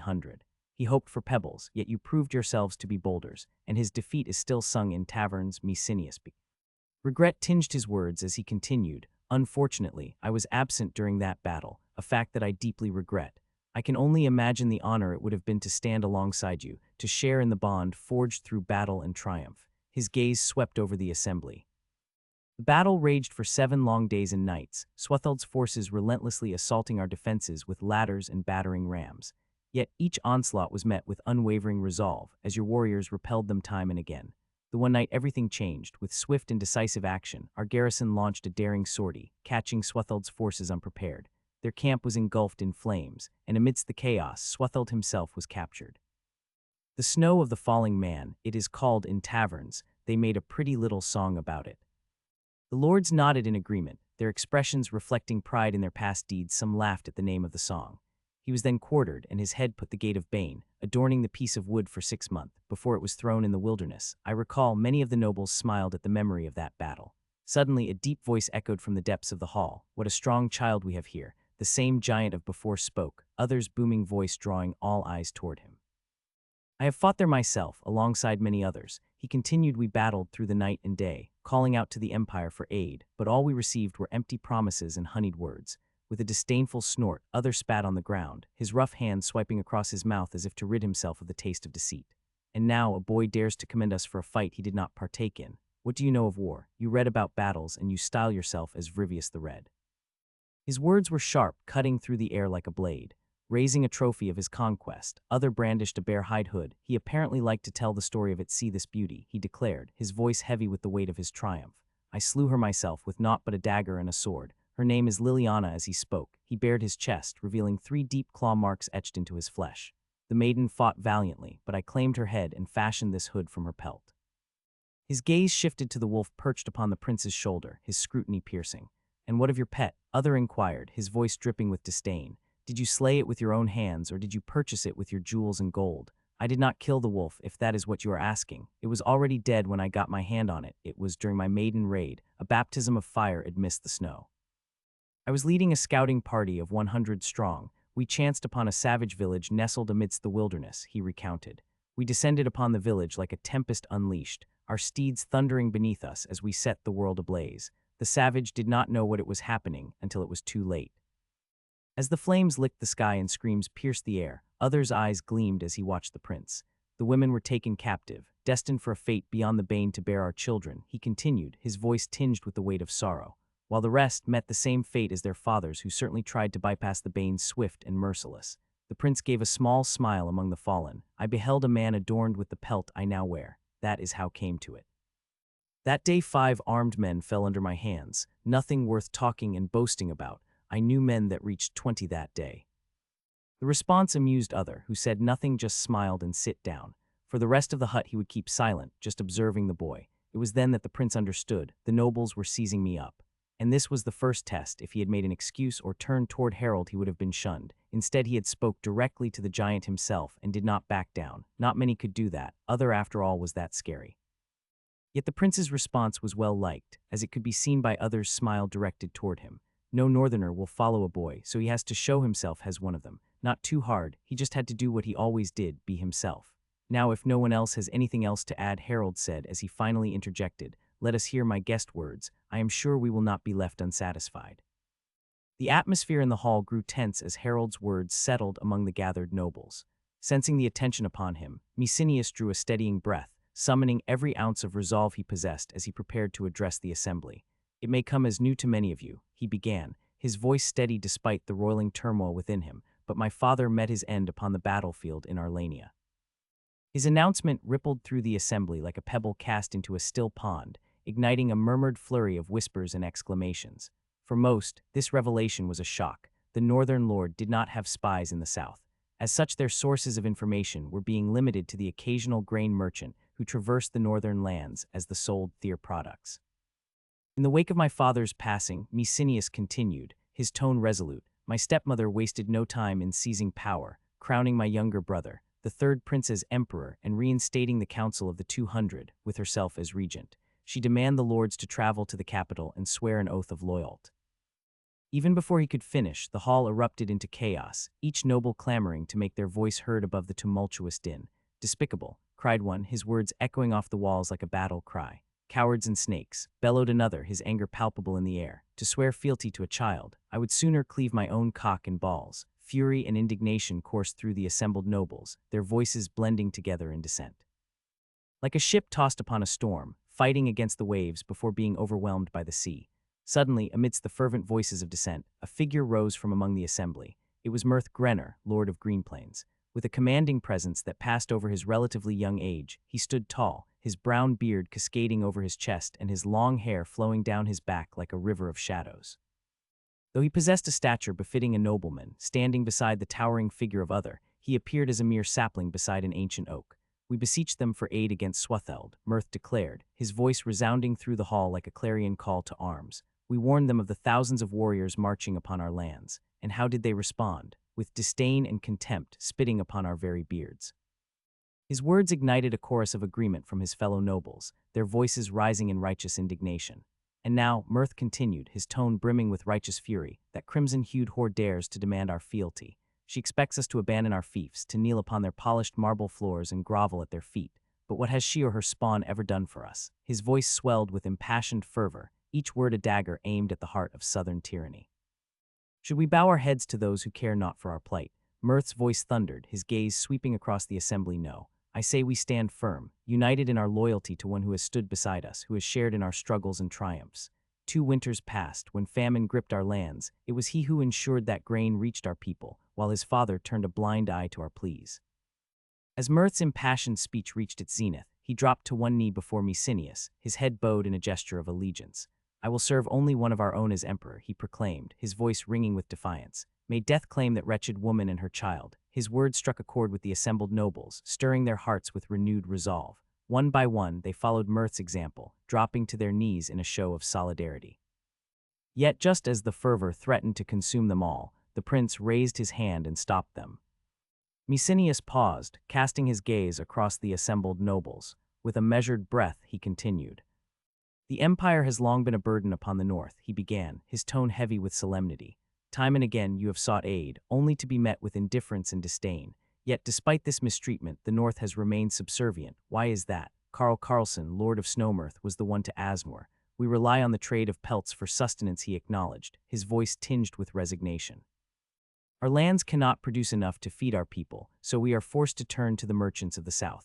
Indeed, Mecenius affirmed, nodding in agreement, but this reliance has come at a cost borne by the north itself. The merchants exploit our dependency, extracting exorbitant prices knowing full well that we have no alternative. The emperor sold privileges only to certain merchant family, allowing them to have the monopoly of selling grain to us, causing them to have complete control over prices. The weight of his words hung heavy in the air as Mecenius's gaze hardened. You look to me for change, for salvation from this cycle of exploitation, he continued, his voice tinged with bitterness. But I tell you now, that hope is misplaced. With a sudden, defiant gesture, Mecenius spat upon the ground before him. The nobles recoiled in shock, their expressions a mix of astonishment and disbelief. Even Harold, his stalwart ally, regarded the prince with a gaze that bore into his very soul. This was not what any one of them expected, as they thought that the prince would have been the first to call for war. The North's plight runs deeper than mere neglect, Mecenius proclaimed, his voice rising with fervor. The numbers of soldiers the North can muster is too low. Mecenius then shouted, the second prince will certainly raise his banner and will be supported by the East, who can easily field more than 15,000 men to march south. The third prince itself will be able to rise a similar number, except he will even be in a better position, as all he need to do is to hold the pass between the mountains. Inside of it there are vast amount of grain that will sustain them. They will have a sea route for trade. As he said so, the prince's gaze swept over the nobles. In comparison, the North can at most muster no more than 9,000. What do you expect to achieve with that? You speak of the fact that the empire ignore the plight of your people, and now you wish to bring death to our people to fight for a lost cause. The nobles fell into a heavy silence, their eyes fixed on Mecenius as he spoke. With each word his resolve seemed to strengthen, and a flicker of determination ignited within him. To place me on the throne, we would need to defeat both my brothers, he declared, his voice ringing with conviction. But such a victory would come at a cost that the North cannot afford to bear. Why would I willingly sacrifice more of my people for my own ambitions? As he spoke, Mecenius gestured emphatically, his hands extending outward. All I hold dear is the well-being of the people who have welcomed me, who smile when I ride through their villages. This sense of belonging, this connection, I cannot find it in the South.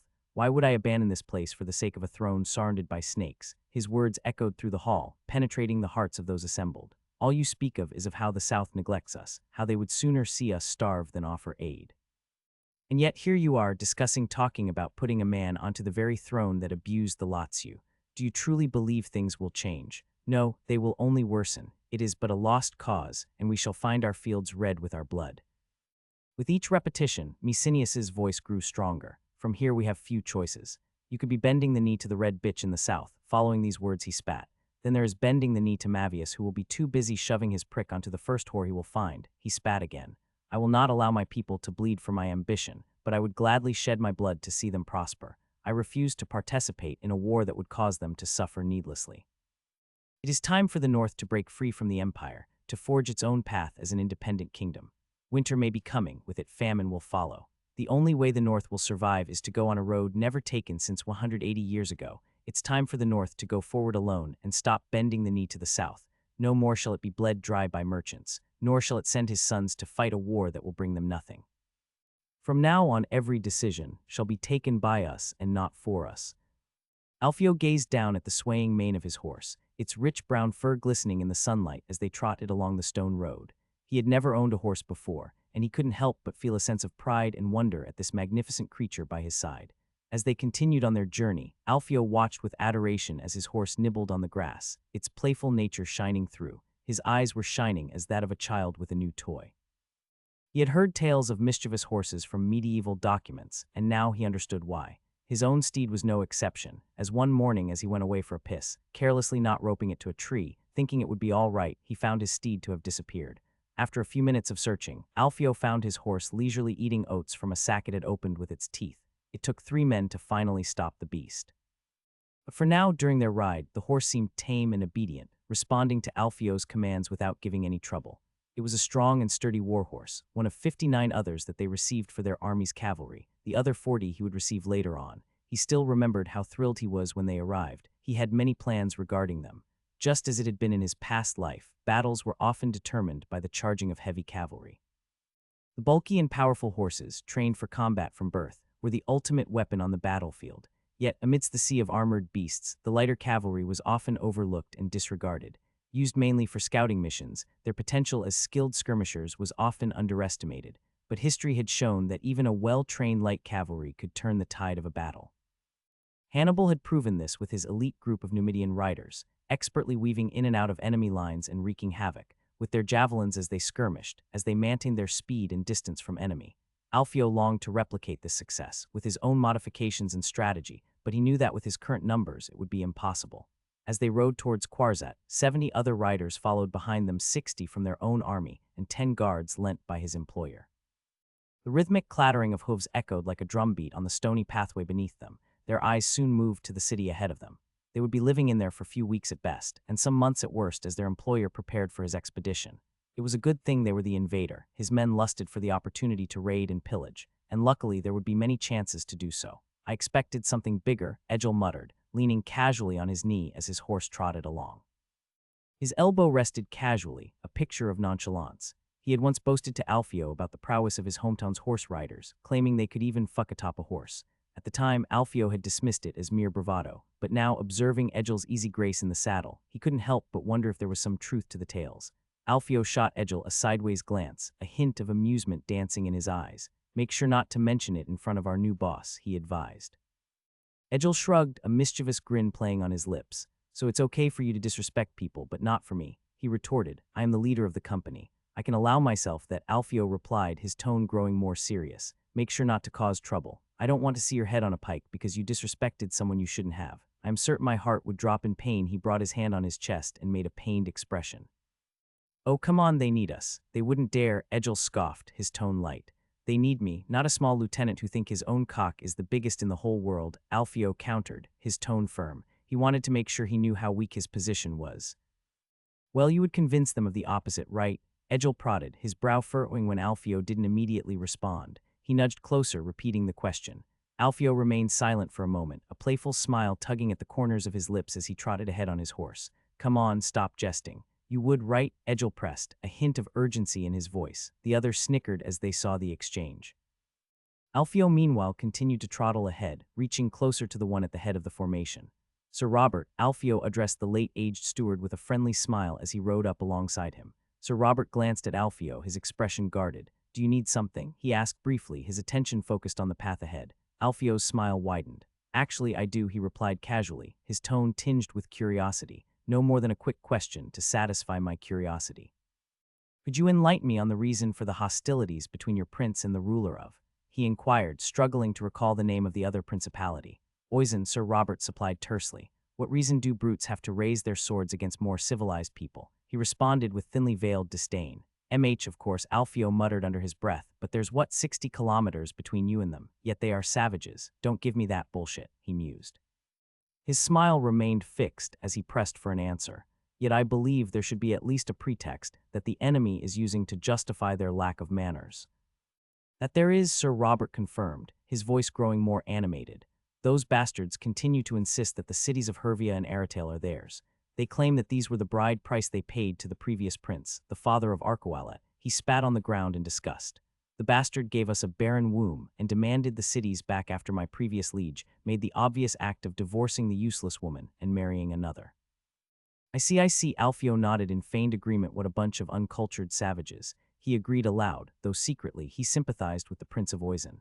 I mean, I too would do the same if my daughter was humiliated in such a way, while they kept the city I had given as a dowry. The convoy continued to ride ahead, Alfio slowly falling back to his previous company, finding it much more pleasurable to have than to share a ride with that old oaf.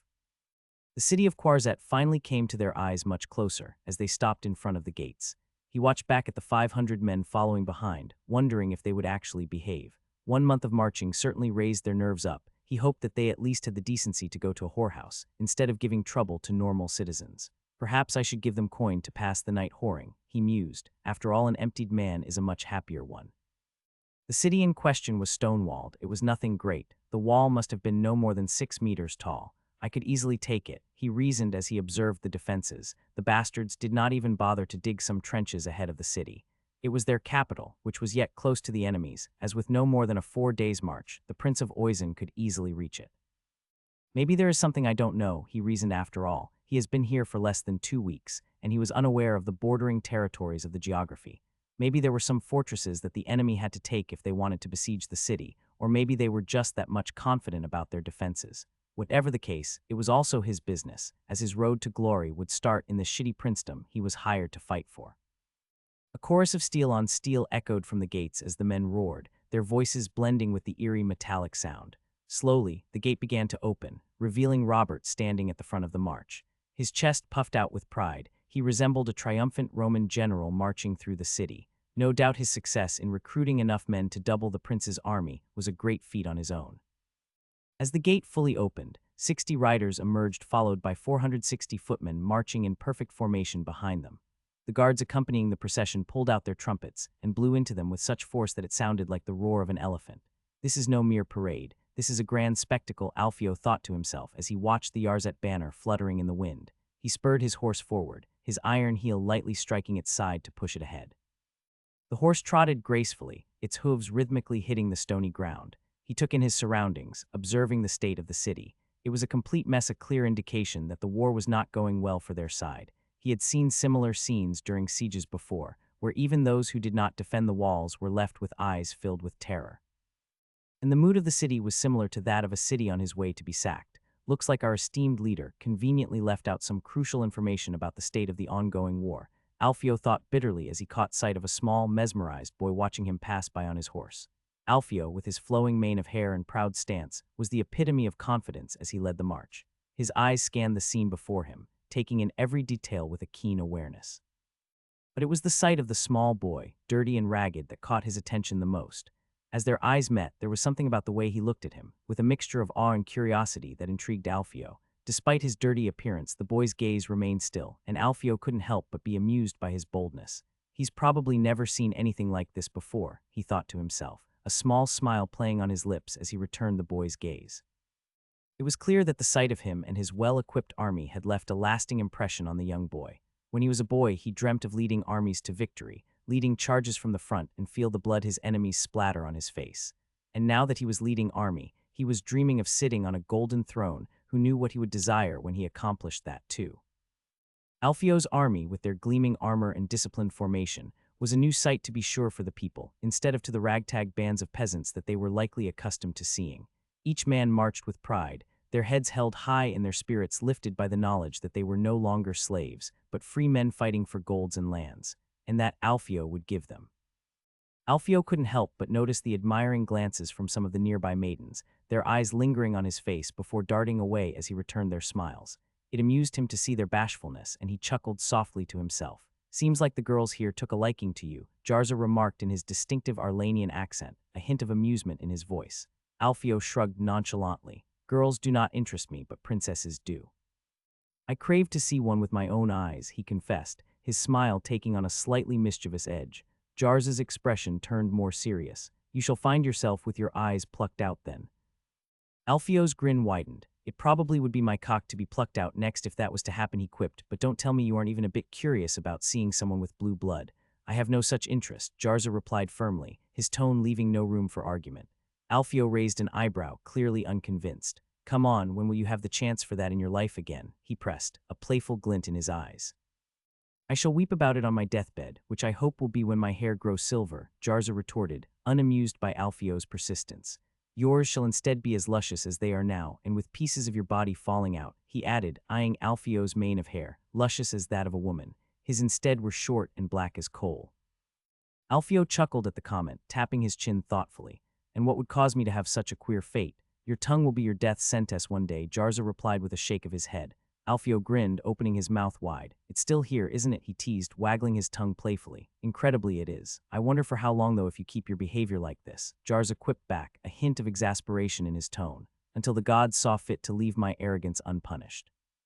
He pointed up and spurred the horse forward. Suddenly, the big crowd started shortening in numbers as they reached closer to the palace of the prince. It was stone structure, albeit it was more of a keep redecorated to seem like a palace. Alfio did not dislike that. He was not someone for big decoration. Its usefulness was much more important for the young man. The windows of the palace were narrow and fortified, even though they were made of colorful glasses. He wondered if the keep was ever sieged, as it appeared that it was built for that reason alone. As they approached the main entrance, Alfio noted the lack of ostentatious embellishments.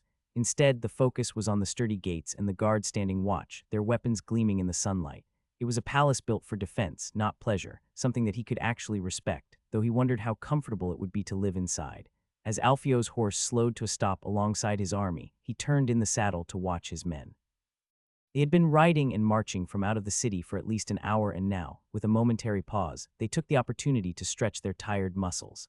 Some of the soldiers dismounted, their boots crunching on the gravel as they stretched their backs, arms reaching up towards the sky. Others remained mounted, rolling their shoulders and flexing their fingers around the reins. A few soldiers cracked their necks, the sound echoing faintly in the quiet courtyard. One man let out a long, exaggerated yawn, his jaw stretching wide before he shook himself awake.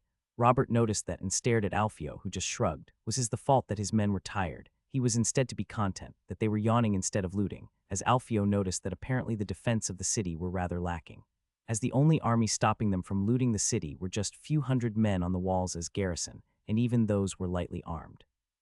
Quite the sight for the capital of the princedom. As the group dismounted from their horses, they gathered at the entrance to the hall, greeted by servants who approached to take the reins of the beasts and assure their guests of proper care. Alfio stood, gazing at the stone structure before him, feeling a presence at his side.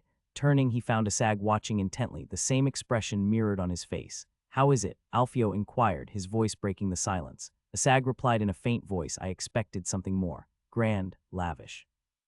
This is nothing more than a few rocks put together. Well, let's hope the inside exceeds our expectations, as this will be our home for a few months," Alfio whispered, moving towards the head of the group. "So when are we going to meet His Grace? I would like to pay my respects and seal our agreement," Alfio asked Robert as he eyed the palace. Robert's hair whipped as he turned to face Alfio. "When the servants give us the signal to go, we will go, not a second before or later."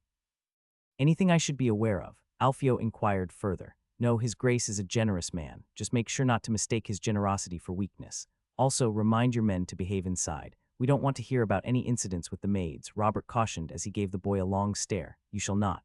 The small congregation you see here is made up of the finest and noblest men in the whole empire. You shall not hear a peep from us, sir."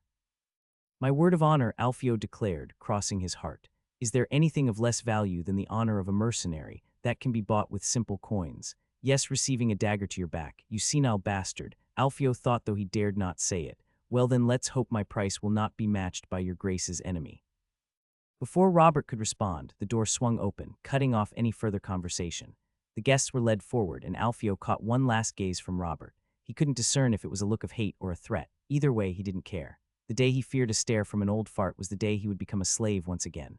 The 500 men accompanying Alfio stood behind, while he instead moved forward. Following Robert's trail from behind, they entered the halls of the palace. The first thing that came to the eye were the red carpet. Each step felt like sinking into a sea of velvet, the soft fibers enveloping their boots with each stride. Along the walls, the banners of Yarzet's house hung proudly. The emblem of a sword on a brown field stood out wherever the eye moved. Some torches had the job of illuminating the hall, and they did their task good enough.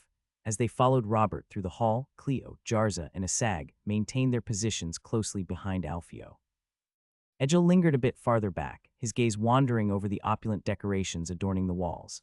Alfio couldn't help but notice his friend's proximity to a gilded candle holder, its yellow hue catching the flickering torchlight. The fool thinks of it as gold for certain. Alfio mused to himself with a wry smile as he subtly closed the distance between them, signaling for Egil to hurry up. You called for me, Egil asked as he caught up, a hint of curiosity in his voice.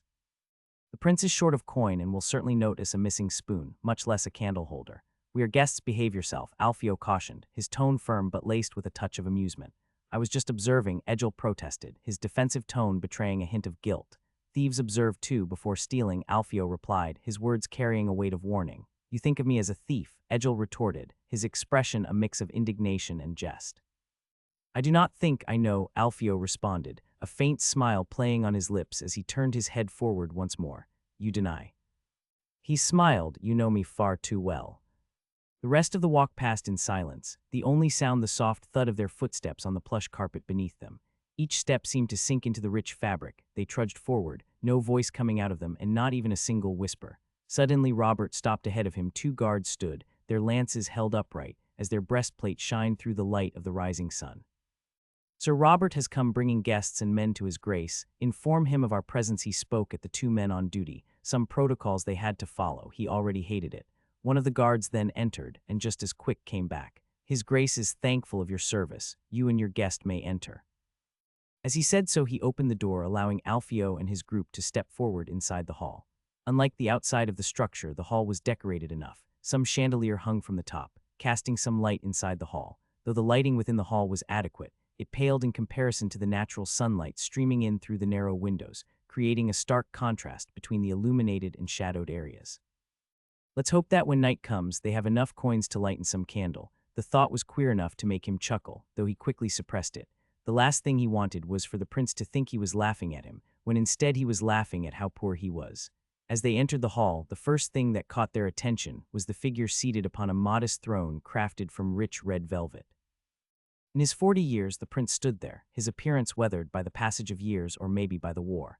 His once lustrous hair had long since receded, leaving his scalp barren like that of an egg. In its place, a polished dome gleamed under the dim light of the hall. His nose, long and pointed like the beak of a bird, resembled that of a prey, its prominent shape dominating his face. He was missing an ear, probably cut off in battle. In its place, a golden ear gleamed in the dim light.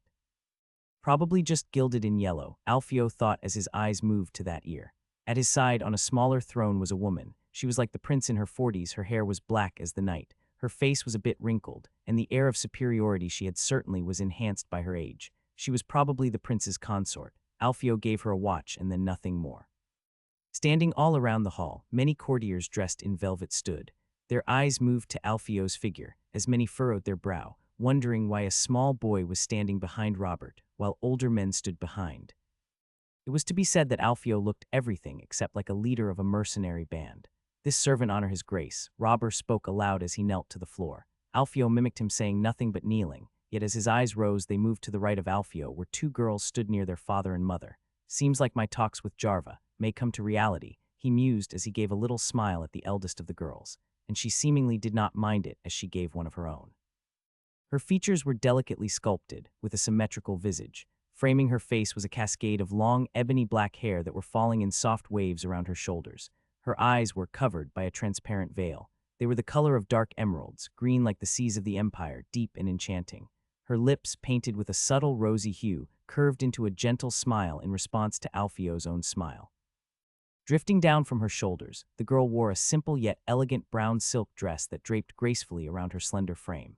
She was still young, no more than 17. Her curves were light as they were hidden by her dress. The other girl was no more than 8. She too had black hair, a veil covering her eyes, and a silk dress. She looked around with curiosity, probably wondering who their guests were.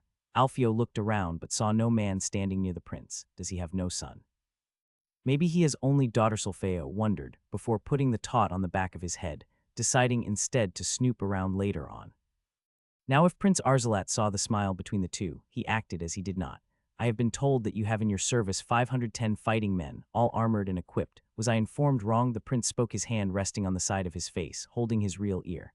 Alfio met the prince's gaze with a steady one of his own. You have been informed correctly, your grace. A quarter of them are equipped with breastplates, while the rest use simple chainmail. They are well trained and ready for battle. Should you require their service under your name, I can assure you they will make short work of all your enemies. The prince's lips curled into a faint smile at Alfio's acknowledgement. I hope that your men are worth the price I am paying, Mercenary. Talks are cheap, he remarked casually, his tone betraying no hint of warmth. My name is Alfio, you bloody cunt. Alfio's facade slipped for a moment as he bit back the retort, but quickly regained his composure. Of course, your grace, he replied with a respectful nod, though his thoughts were far from reverent. Preparations are being made. No more than a month before we shall take our steel to those bastards of Oisin, he informed Alfio, his voice tinged with anticipation. I can't wait to repay them with the same coin. His eyes then met with the mercenary captain once again, and of course to you will go the other coin. Alfio's mind raced with skepticism at the prince's timeline, right before winter. Is he a fool? He mused inwardly, his expression carefully neutral. Either they have had a bountiful year's harvest, or the prince is losing his wits.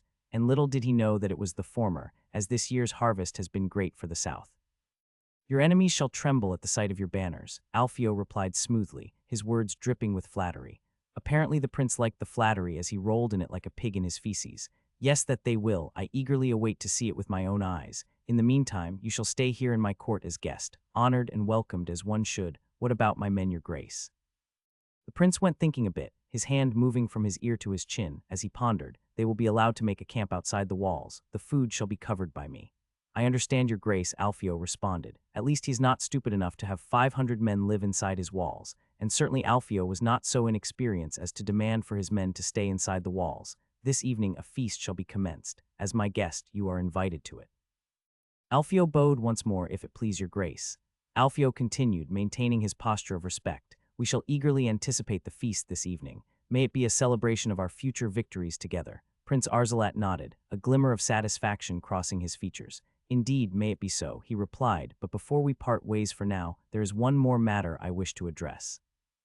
I have heard whispers of dissent among my courtiers regarding your presence here, the prince stated. As he watched around the court, some question the wisdom of enlisting mercenaries, and there are those who doubt your loyalty.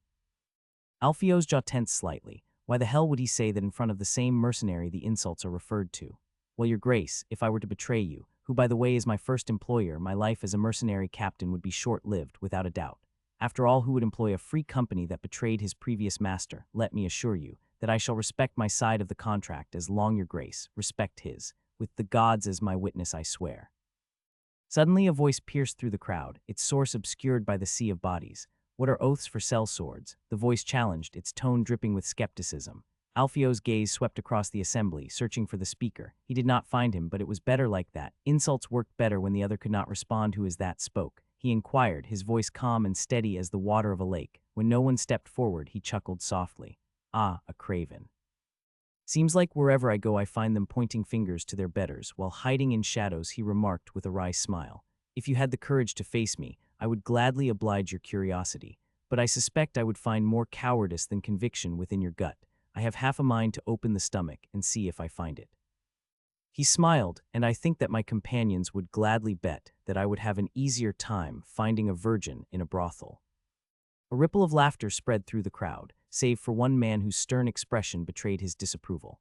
As for your inquiry, craven, am I not man? He challenged, his eyes narrowing. When my time comes to pass into the next realm, shall I not be judged by the same gods as any other? Whether my deeds merit punishment or reward, they will be judged by the same divine hand that has guided the fates of countless others before and after me. Just like me also you shall face the gods, and it will also be far sooner than you expect, if you don't get your mouth checked. You may have a sharp tongue, but my sword is sharper and I have no qualm in using it. The crowd tensed at the threat this time, yet the prince laughed, and soon all the courtier followed like sheep. Though Alfio could see it was a forced one, well spoken, he declared, casting a pointed glance at the silent dissenter, almost as if an admonition. Let us hope your skill with a sword matches your eloquence. No more insults to my guests. Bring ale and bread for them, he commanded, his tone firm as he searched to put an end to the meeting before swords were drawn. He knew they were close to that. As he spoke, some servants entered the room, bringing the offerings. Alfio was the first to take the bread, break it, and then pass it to the others. Then he took the ale and sipped from it, as it too like the other passed hand to hand, reaching then to a sag that seemed in deep thought for a bit. The prince raised an highbrow. A sag saw that and forced himself to drink it. He emptied the cup and gagged. Men laughed. The prince chuckled. Alfio's group tensed, but did nothing. It would have not been wise to raise protest directly to their employer, especially when they were surrounded by his soldiers. The very act of consuming one's own kind was condemned by every religion across the lands. The followers of the 5 gods decreed that cannibals be burnt at the stake, their punishment a fiery retribution for their heinous act. The red god of the Sultanate of Azania prescribed burial alive in sand, a slow and suffocating demise. Meanwhile, the sun god of Arlania demanded that cannibals be chained in the middle of the desert to be picked apart by scavenging vultures. Alfio had the misfortune of witnessing such atrocities firsthand. It must have been his second year as a slave in the army when he found himself in the midst of a siege. The emperor's forces were laying siege to a fortress in the east. Reluctant to waste his men in a direct assault, and being in a good position logistically, the emperor opted to starve out the defenders. Months passed, and the city held on stubbornly. By the fifth month, the population had dwindled from 100,000 citizens to 75,000, and the garrison from 4,500 to 2,300. Once the city fell, the garrison was questioned on how they managed to endure for so long. The besieged soldiers could only lower their eyes in shame. They had resorted to consuming the flesh of the dead. The accompanying priest, horrified by the revelation, urged the emperor to burn them at the stake as punishment. However, with 75,000 citizens sharing the same sin, the logistics of such a mass execution were daunting. Moreover, the emperor desired a city intact, to pay taxes and supply men for his wars. What good would be a city without people? In the end, he decided to punish only the garrison, as it was their actions that had led their fellow citizens to such desperate measures, or so he had said. The priest grumbled at the decision, but the next day he obediently lit the torches that consumed the stakes.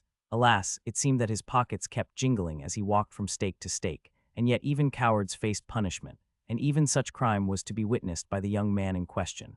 The recent war with the Prince of Oisin had ended just the month prior, resulting in a defeat for their employer near the border. Guilt of the cowards were the words the Prince of Yarzet had said as he commanded the officers forward. The battle had initially gone well, until the center of their formation collapsed, leading to a rout. 800 soldiers found themselves imprisoned and relegated to the dungeons while the prince deliberated their fate. Ultimately, they were sentenced to slavery in the mines. However, it seemed that for the officers Arkawat had other plans.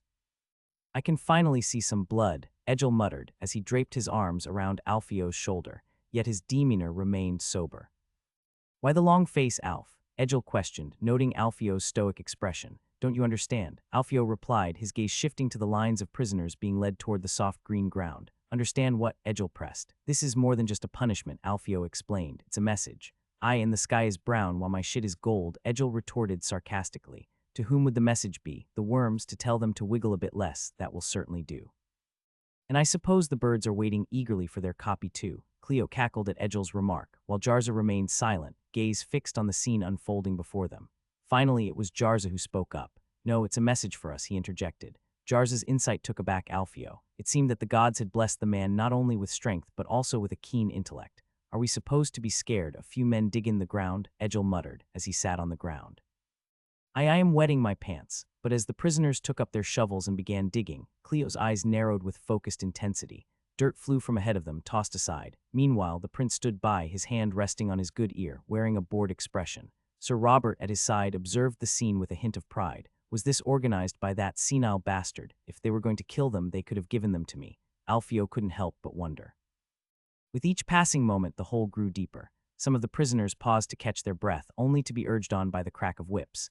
20 minutes later, the hole reached waist depth and the digging came to a halt. "What the hell are they doing?" Cleo whispered, her voice laden with disbelief. "Are they trying to scare them? Are those holes meant to humiliate them?" "No, I saw this many times," Jarza replied, tone grave. "That is their tomb." As if on cue, words were vindicated. The guards wasted no time, thrusting their lances through the chests of the prisoners. Some fell to their knees, pleading for mercy, while others fought desperately to free themselves from the lethal grip of the weapons. Yet, regardless of their efforts, their fate remained inevitable. "If they intended to kill them, they could have spared us this spectacle and gotten on with it," Egil remarked, his voice tinged with boredom. "This spectacle is as much for us as it is for their new officers," Alfio explained, his gaze fixed on the grim scene unfolding before them. "Show cowardy and you die." He watched as the guards wrested the shovels from the lifeless hands of the prisoners and began filling the holes they had dug. The court, silent and unmoving, observed the play with stony expressions. Eventually, the prince seemed to grow weary of the spectacle, rising from his seat with his guards trailing behind him. Suddenly, Alfio called his companions and went forward to the prince. As he stepped closer, the prince took notice of him. His bored eyes moved to Alfio. The mercenary leader bowed. "May I have a word with your grace?" he asked. The prince's demeanor suggested annoyance, but he turned to Sir Robert, who stepped forward to address Alfio. "You treat with me, mercenary," Robert declared. Alfio watched the prince, who just nodded as he walked forward. Very well, I seek permission to recruit additional men within the city, he stated plainly, anticipating Robert's response. So that we may pay you more, you think us fools, Robert retorted. The terms we agreed upon previously will remain unchanged, Alfio countered. 15 silveri for each soldier of my 500 in the company. Any recruits beyond that will be outside of our contract and funded solely by me. Your coffers will not be burdened by their payment. Robert grumbled, not seeing the catch. You should be paying us for such a right. He insisted, a bit of greed in his eyes. These soldiers will fight for your prince, Alfio reminded him calmly. If you do not wish to grant us permission to recruit, then you shall simply have fewer free soldiers fighting for you. Hardly a loss for me. Can you afford that, though? After a moment of consideration, Robert relented. Very well, you may proceed with recruiting them, but do not come to us later asking for additional coins, he warned. I will not. Please convey my gratitude to your liege, Alfio replied with another respectful bow. With that, he turned and rejoined his companions, leaving Robert to return to the royal entourage with a snort of disapproval. Seems like our bows will soon have arms to hold them, he thought as he turned back to his group, motioning them to follow. And as they passed, their eyes moved to those of the man on the ground, their heads still sticking out from the dirt. A small shiver went through their back as they walked forward. They will one day be what they are now. It may be in a silvery bed with their stomach full, or in the mud with a lance through their neck, yet the end will be the same. Off to death everyone will go. Alfio looked at himself. He was as charming as a model. Most of the time he wore chainmail and breastplates, yet now he was dressed as elegant as a peacock. Wrapped around his broad shoulders was a crimson silk cloak, its folds cascading gracefully down his back like a river of molten ruby. The fabric caught the light in such a way that it seemed to shimmer with a life of its own. It was beautiful. Beneath the cloak, he wore a doublet of midnight blue velvet, its plush texture making it soft to the touch. His trousers were crafted from the finest black leather. Leather boots adorned his feet, their soles sturdy and worn out from countless hours of marching. As unfortunately among the gifts from the prince there were no new boots, so he used his usual ones. Egil put 2 fingers in his mouth and whistled in jest. Is that a lord that blesses my eyes? He quipped, smoothing the silk of his jacket with a satisfied grin. Nay, lords are supposed to be graceful. This one is as clumsy as a duck, Lidio added with a smirk, he too wearing silk for the first time in his life, and he found it rather comfortable. Meanwhile, Jarza struggled to find comfort in his silk jacket, the fabric straining against his muscular frame. Despite his imposing stature, the largest garment they could find still seemed too small for the black giant. Mine is as tight as iron. Curse your god that made you giant, Egil joked, flashing a cheeky smile. Still sure you want to stay behind, Asag? There's bound to be good food and drink at the feast. Asag, ever stoic, remained seated on Alfio's bed, his response barely above a whisper. Someone gotta watch the men. His companions knew better than to try to convince him otherwise, so they dropped the topic, allowing the silent guy to do what he wanted. Want us to bring you something? Egil offered. I am good, Asag replied quietly. Suit yourself. As for me, my dear companion, tonight I shall find someone to warm my bed, Egil declared, a mischievous glint in his eye.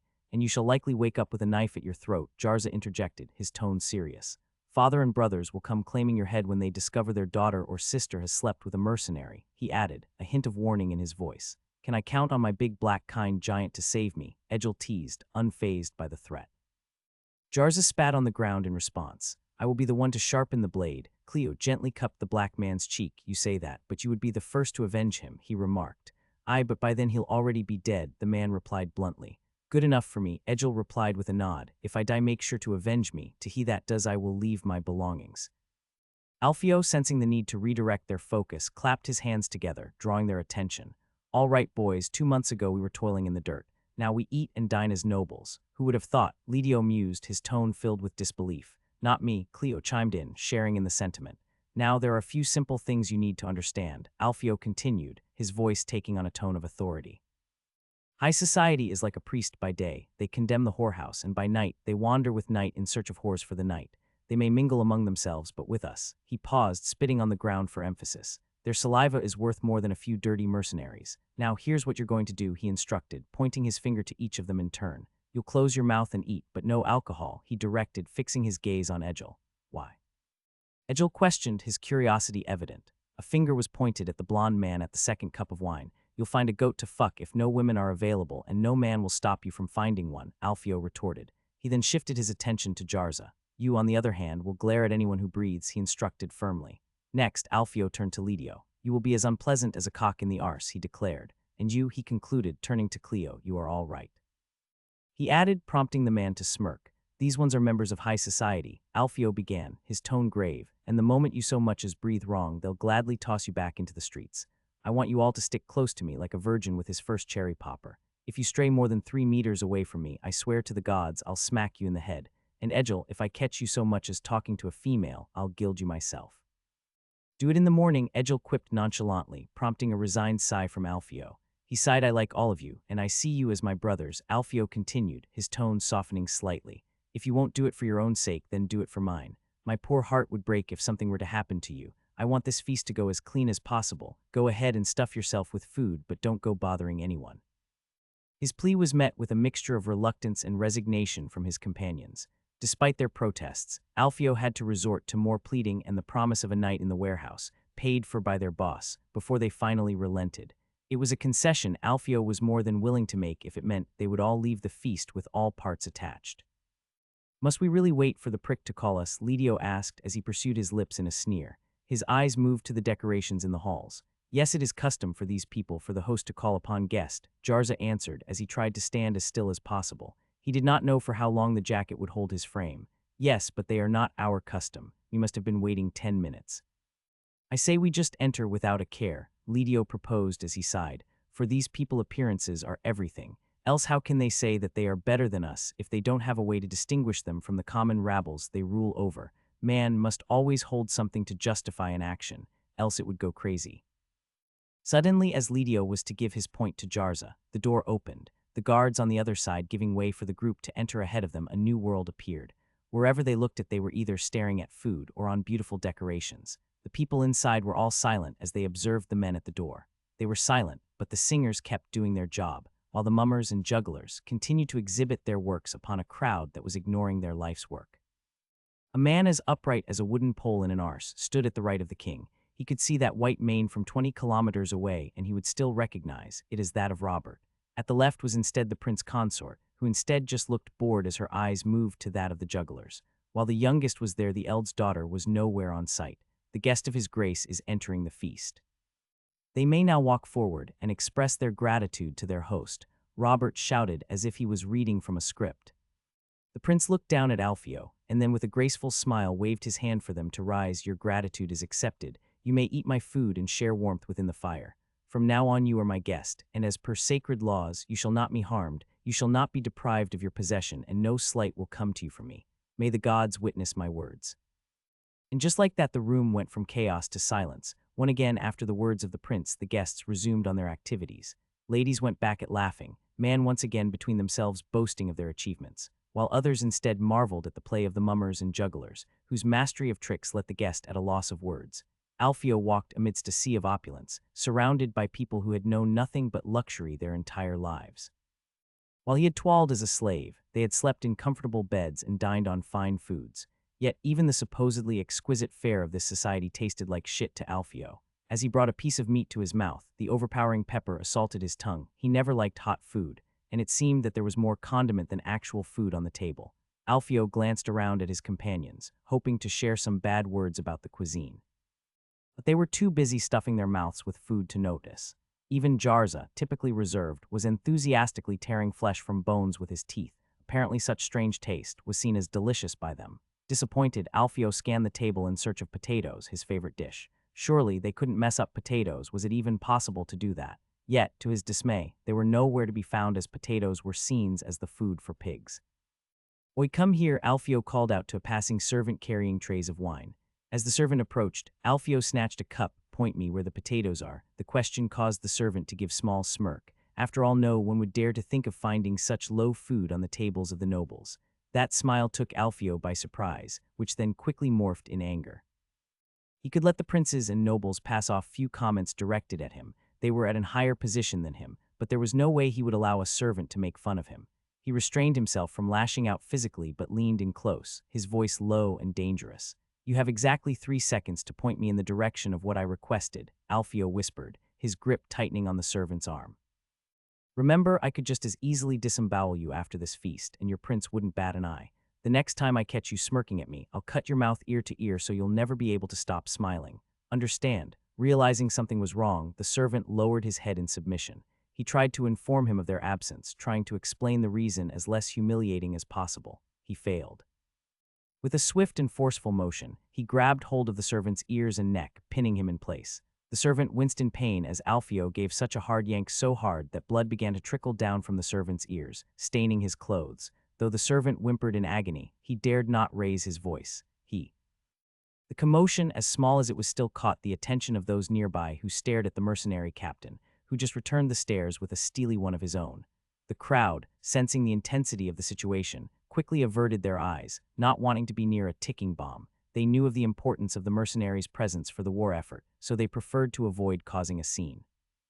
On second thought, I've lost my appetite, Alfio declared, his voice laced with disdain as he released his grip on the servant's ear.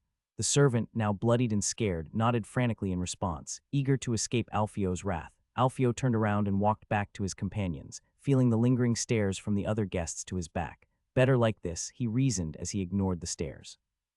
He was in no mood for useless talks with these high turds, and so he instead decided to come back to his dear rats. What was that about? Jarza asked, his mouth half full with a morsel of bread.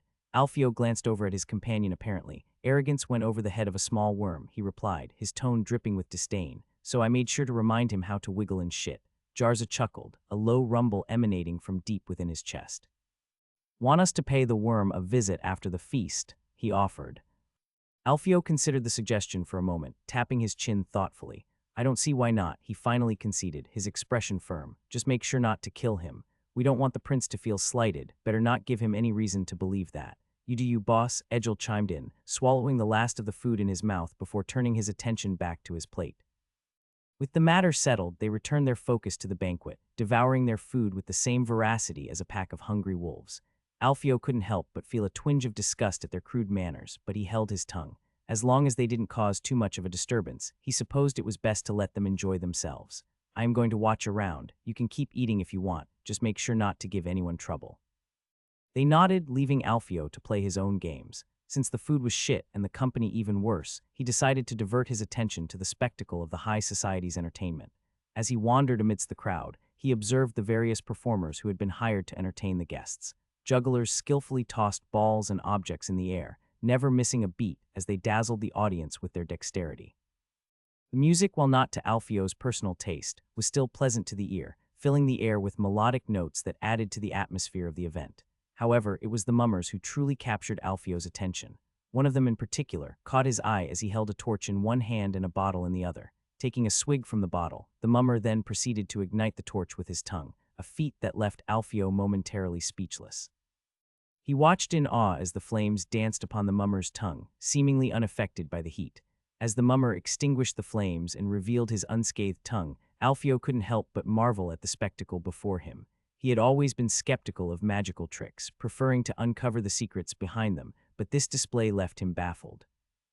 Maybe the drink was special and it functioned as a bad conducent of heat, Alfio mused. It was a far-off explanation, but it was the better that came to his head. Suddenly, a voice came from behind him like the spectacle. Alfio turned around in surprise to see the face of the prince's eldest daughter, who was smiling in amusement. He lightly bowed. It is to my liking. I find the fire trick the most intriguing, your grace.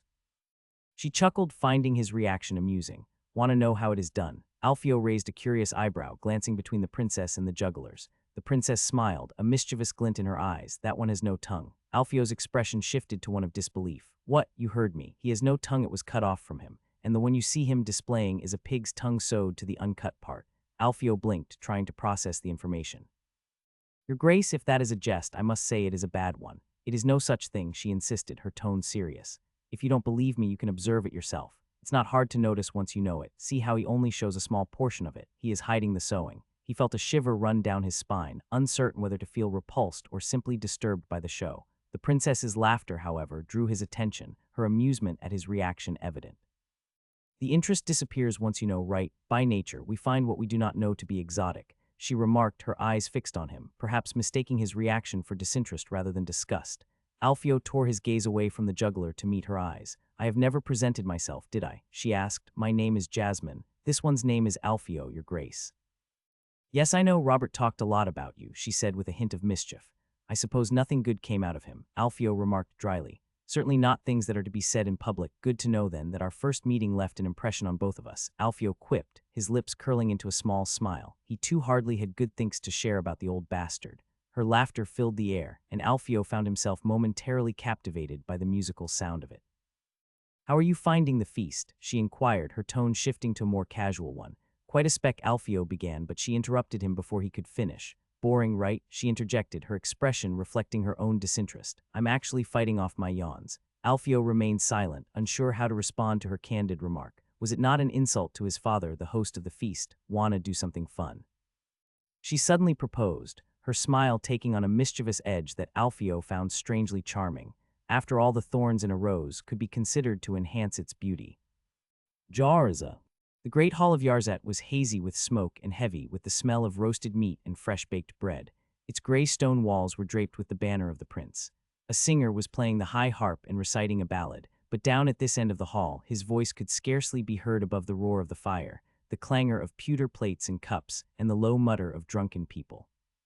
If the truth was to be said, Jarza enjoyed his position. He was not high enough to take decisions, but still not low enough for his words to have no weight. It has been years since he had a proper meal. The supper made after a long march barely counted as one. He was happy where he was. With the tail of his eye he observed Alfio. He stood there alone looking at the plates. He did not understand why he did not partake in the meal. Was he not hungry? He seemed to skip the meals and instead go for the wine. It was the third cup he had taken, Jarza had counted, and yet they barely had an effect on him. That surprised him a lot. He had never seen him drink, not even bring a whore in the bed if he was to say the truth. Maybe he swung the other way. He was the leader of the group, the one to take the decisions that would decide where the company would go. Nonetheless, he never saw him wash himself over riches, women, or good foods. He was a strange man. He knew he was one in 1,000, and the gods had delivered Jarza to him for a reason, or at least he thought so. Jarza was happy he was not the leader. He had no taste to manage things. It was enough that he had the opportunity to fuck, eat, and drink. And he was finding that he had two men's thirst, to the raucous delight of the people around him, who urged him on every time he drained a glass. They were fine company, and Jarza relished the reactions to the stories he was telling them, tales of battle and bedding and the hunt. He knew Alfio had ordered them not to drink, but the wine was so close, and his mouth opened on his own. Was it his fault? Surely not. "Lucky bastard," Jarza muttered under his breath, a wry smile curling his lips as he nudged Lidio, who sat nearby, his mouth filled to the brim with food. Lidio's eyes widened in surprise as he turned to follow Jarza's gaze, his cheeks bulging with the remnants of his meal. With a knowing look, he gave Tu a smile, the food coming out in pieces towards the ground. For him, it's acceptable to seek out a bedmate, and one of royal blood no less. Yet for me, it's forbidden. Egil asked, his forehead furrowed as he too saw the show. Hearing his words, Jarza's patience waned, but he refrained from resorting to physical reprimand. "Alfio is no fool," he retorted firmly. "He understands the boundaries of his station. He wouldn't jeopardize his future for a fleeting moment of pleasure. That would be utter folly." Egil's laughter echoed through the hall. "I'd do it," he confessed with a smirk. A final night of glory before facing death with empty balls and full pride. "That's precisely why Alfio leads and you follow," Jarza retorted, his tone laced with exasperation. Egil shrugged nonchalantly, returning his attention to his meal. "Leadership was never my aim," he muttered between mouthfuls. "Gods be praised for that." That made Egil chuckle a bit. "Give me a horse and I'll find contentment for half my life. Give me a target to raid, burn, and rape, and I'll find fulfillment until death. A death in one's youth is often considered a curse," he mused. "Half the men that take the steel then are cursed. Maybe it is true for you land hoarders, but not in my tribe," Egil countered, his tone defiant as he patted Hick's chest. "For us, it's an honor. My father always said that any man who lived to see his 40s was a good for nothing. What was he when he died? 37. He stayed true to his words, that he did at least," Egil thought as he resumed his supper. Jarza meanwhile moved his eyes to where he had last seen his boss, only to see Alfio walking towards them. He stopped as he observed the group. "Seems like you're enjoying yourself," Cleo remarked casually, taking a bite of oiled bread. "Not as much as you." "I can't bring myself to stomach the slop they're devouring," Jarza replied with a grimace, casting a disdainful glance at the lavish spread laid out before the noble guests, though he too took a piece of bread. "It's not all bad, you just have to find the right one," Cleo countered optimistically. "Maybe you can do that," Alfio interjected, his gaze fixed on Jarza. "Listen up, I'm temporarily leaving the feast. In my absence, Jarza, you're in charge. Keep an eye on Lidio and Egil, particularly the latter." "What am I, a child?" the latter in question asked. "Worse, you're a liability. If you're left to your own devices, you'll get us all killed," Alfio shot back, his tone firm and unwavering. Egil's response was a dismissive snort, but Jarza nodded in understanding. "Very well, I'll keep a close watch on him," he assured Alfio. "Just make sure to keep your pants up. The same talk you have, Egil is standing also for you," he quipped with a joke. "I am aware. Don't worry, I know my standing. I knew you did. Well then have fun. Jarza bid him goodbye with a pat on his shoulder as he walked back to the feast. With that, Alfio nodded and left them on their own, as by now he had to accompany a princess on a walk. The moon hung in the sky like a luminescent pearl, casting its glow over the darkened landscape below. Alfio stood beneath its radiant light, his gaze fixed upon its serene beauty. As a child, when he was sold into slavery to a noble family where his days were filled with toil and his nights with hardship, he always liked to look at the moon. His sleeping quarter was a small dark room, cold, damp and humid. His pillow was in hard rock, and the stony ground his bed. Yet the gods, always if they existed, blessed him with one small window, too high to be used to escape, but not too low to dream of it. Alfio would steal moments in the dead of night, stealing away to his window to gaze upon the moon's luminous form. It was a ritual born out of necessity, a way to escape the relentless grind of his daily existence. With his back bloodied by the plays of his master's daughter, he always loved to gaze at the moon. That was his escape.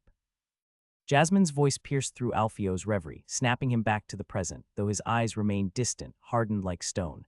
Memories, both bitter and sweet, danced in the recesses of his mind. You must really like the moon, Jasmine remarked, her tone tinged with a hint of irritation. Clearly, she wasn't accustomed to being ignored. Who doesn't? Alfio replied absently. None that I know of gaze upon it for so long, she pressed further. I'm guilty of that, at least, Alfio conceded with a sigh, tearing his gaze away from the celestial body above. Surveying their surroundings, he realized they had left the confines of the feast and now strolled through the garden. It wasn't expansive, yet not cramped either. In its heart, one could lose themselves amidst the foliage, yet it was not like they could find the exit by walking for a few minutes. Is this proper, Your Grace, walking alone with a man at night? Most people enjoy conversation with each other, and I assume the Yarzets are no different. Alfio inquired cautiously. On that, you're correct. They do love to chatter incessantly. It's their favorite pastime, Jasmine agreed, extending her arm toward him. Come, let us walk a bit. I adore these nighttime strolls, she invited, her smile radiant against the moonlit backdrop, her teeth gleaming like pearls. Alfio hesitated briefly before accepting it, allowing her to lead the way. Wouldn't your father be worried? Alfio voiced out, wary of causing any undue offense to his employer. After all, in the midst of a military campaign, he couldn't afford to earn the enmity of those he had his back to. Alfio's question elicited an even brighter smile from Jasmine. He took notice of that, and it unsettled him. Your Grace, perhaps it would be better to walk back. An unmarried woman walking with a mercenary is hardly a proper thing, he suggested tentatively, his mind racing with possibilities and suspicions. But Jasmine merely chuckled in response, her laughter floating lightly on the night air as she continued to lead him through the garden, her steps purposeful and unwavering. Alfio's unease grew with each passing moment, his thoughts spiraling into a frenzy of paranoia. Could this be a trap? Would they risk angering my men by killing me? Did someone in my company promise to take the reins and get paid less? He thought as he looked everywhere, fearing that from the shadows a dagger would appear. Since when do mercenaries worry about what is proper? Jasmine's voice cut through his tumultuous thoughts, her tone light yet loaded with meaning.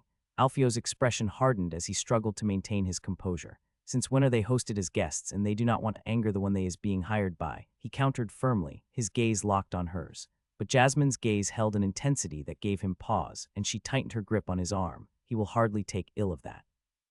I can assure you of that, she asserted, her eyes boring into his with a confidence that left no room for doubt. After all, he was the one who told me to accompany you on this walk. He tensed, his muscles coiling with tension as he abruptly stopped in his tracks. A chuckle bubbled up from deep within him, escaping his lips and morphing into a full-fledged laugh that echoed through the quiet of the garden. Jasmine furrowed her brows in confusion. Sensing her perplexity, Alfio took a moment to compose himself, drawing in a few deep breaths to steady his racing thoughts. Apologies, Your Grace, he began, his laughter fading into a wry smile. I just find it amusing how people tend to underestimate a young person in a position of power. They see a young man leading a force of 500 soldiers, all clad in steel, and their first instinct is to mock and belittle him. He paused, his expression growing more serious as he continued. They failed to consider on how such youth managed to earn the loyalty and respect of 500 men double his age. Instead, they send their delicate flower, expecting this young leader to falter at the first sign of attention. Like a dog with a bitch in heat, his voice took on a bitter edge as he spoke, his gaze piercing through the darkness to meet Jasmine's eyes. Is your father so desperate for coin that he would send his own daughter to attempt to sway me into lowering our pay in hopes of betting her? Before he could register her reaction, Jasmine's hand shot out, her palm connecting with his cheek in a resounding slap. Alfio's laughter subsided into a low chuckle, the sting of her slap quickly fading as he met her gaze with a mixture of amusement. Apologies for that, Your Grace, he began, his tone more conciliatory now. Perhaps I am still too rash with my tongue. Young men may be inexperienced, but old men are often blinded by their prejudices. Jasmine's smile faded, her arms no longer interlocked with his as she stepped back slightly. Still, you were not wrong. She conceded. My father sent me here to seduce you. The charade is over, then. Did I play my part wrong? Alfio shook his head, his fingers lightly brushing over his reddened cheek where her slap had landed. No, you were flawless, he assured her. But I am naturally paranoid. One does not rise to lead a band of bloodthirsty mercenaries without being cautious. Quite a strong arm, your grace, my compliments. That made her chuckle still. Do I have to assume that our walk is done? She asked, tilting her head to the side as she extended her hand towards him once more. My father's business may have concluded, but mine has not. May I be blessed with your attention again. You may find this conversation more to your liking this time. And once again her smile returned, beautiful and yet as unsettling as a dagger over the throat, her arm hanging in the air like a sword only waiting to be wielded. The walk, just like the feast, proceeded without anyone dying. Later on, when Alfio returned to the feast with the smiling Jasmine behind him, he rose his eyes to meet that of the prince, only to see that when her father saw her and Alfio walking together, he gave a small smile, thinking that his play paid off. Alfio gave no sarcastic reply. He was too shook for that. A family of fucking madmen, he thought as he started walking to his group, after bidding goodbye to a smiling Jasmine. The feast continued till the late evening, with Alfio deciding to call the end of the night when he started to get sleepy. His business was completed, so there was not use to linger there and be made fun of. When he made his decision known to his companion, they raised a small ruckus, yet in the end they complied. To Alfio's dismay, he noticed that many of his friends were quite tipsy, particularly Egil, whose joviality had escalated as the night progressed. Alfio said nothing, but made a mental note of their behavior. It seemed that Jarza, who he had hoped would keep a watchful eye on his comrades, had not been as vigilant as he had anticipated. Yet, in hindsight, expecting them not to indulge in a few drinks at a feast was perhaps overly optimistic, though it looked like someone had more than one. Still, the night finally ended, without anyone in his group losing his head or lower member, something that he was proud of, as they walked back into their rooms. I should have done something tonight, Egil grumbled, his frustration palpable. I haven't seen any action in years. Cleo, wincing at the scent of alcohol wafting from Egil's breath, you've done enough. Besides, didn't I find you with a servant this morning? Egil spat in disdain. You count that as action. She practically fell into my arms, there was no thrill in it. And tonight I haven't even bedded anyone. That was a sorry excuse for a feast, no action, no violence. In my tribe, if there weren't at least 3 deaths, this pitiful affair would be deemed dull. We're not in your tribe, Cleo retorted dryly. We're currently in a civilized place. Having someone die at a feast would make a poor excuse of an host. Quite back there, Alfio shouted, growing vexed by Egil's complaints. I thought I had told you to keep him from drinking, he directed towards Jarza. Jarza defended himself every time I turned around to eat something. He grabbed a cup of wine and downed it in a heartbeat.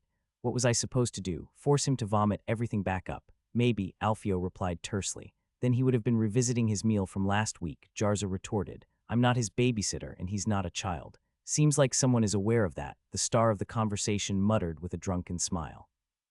As Egil stumbled along with a drunken grin, Alfio's scowl deepened with frustration.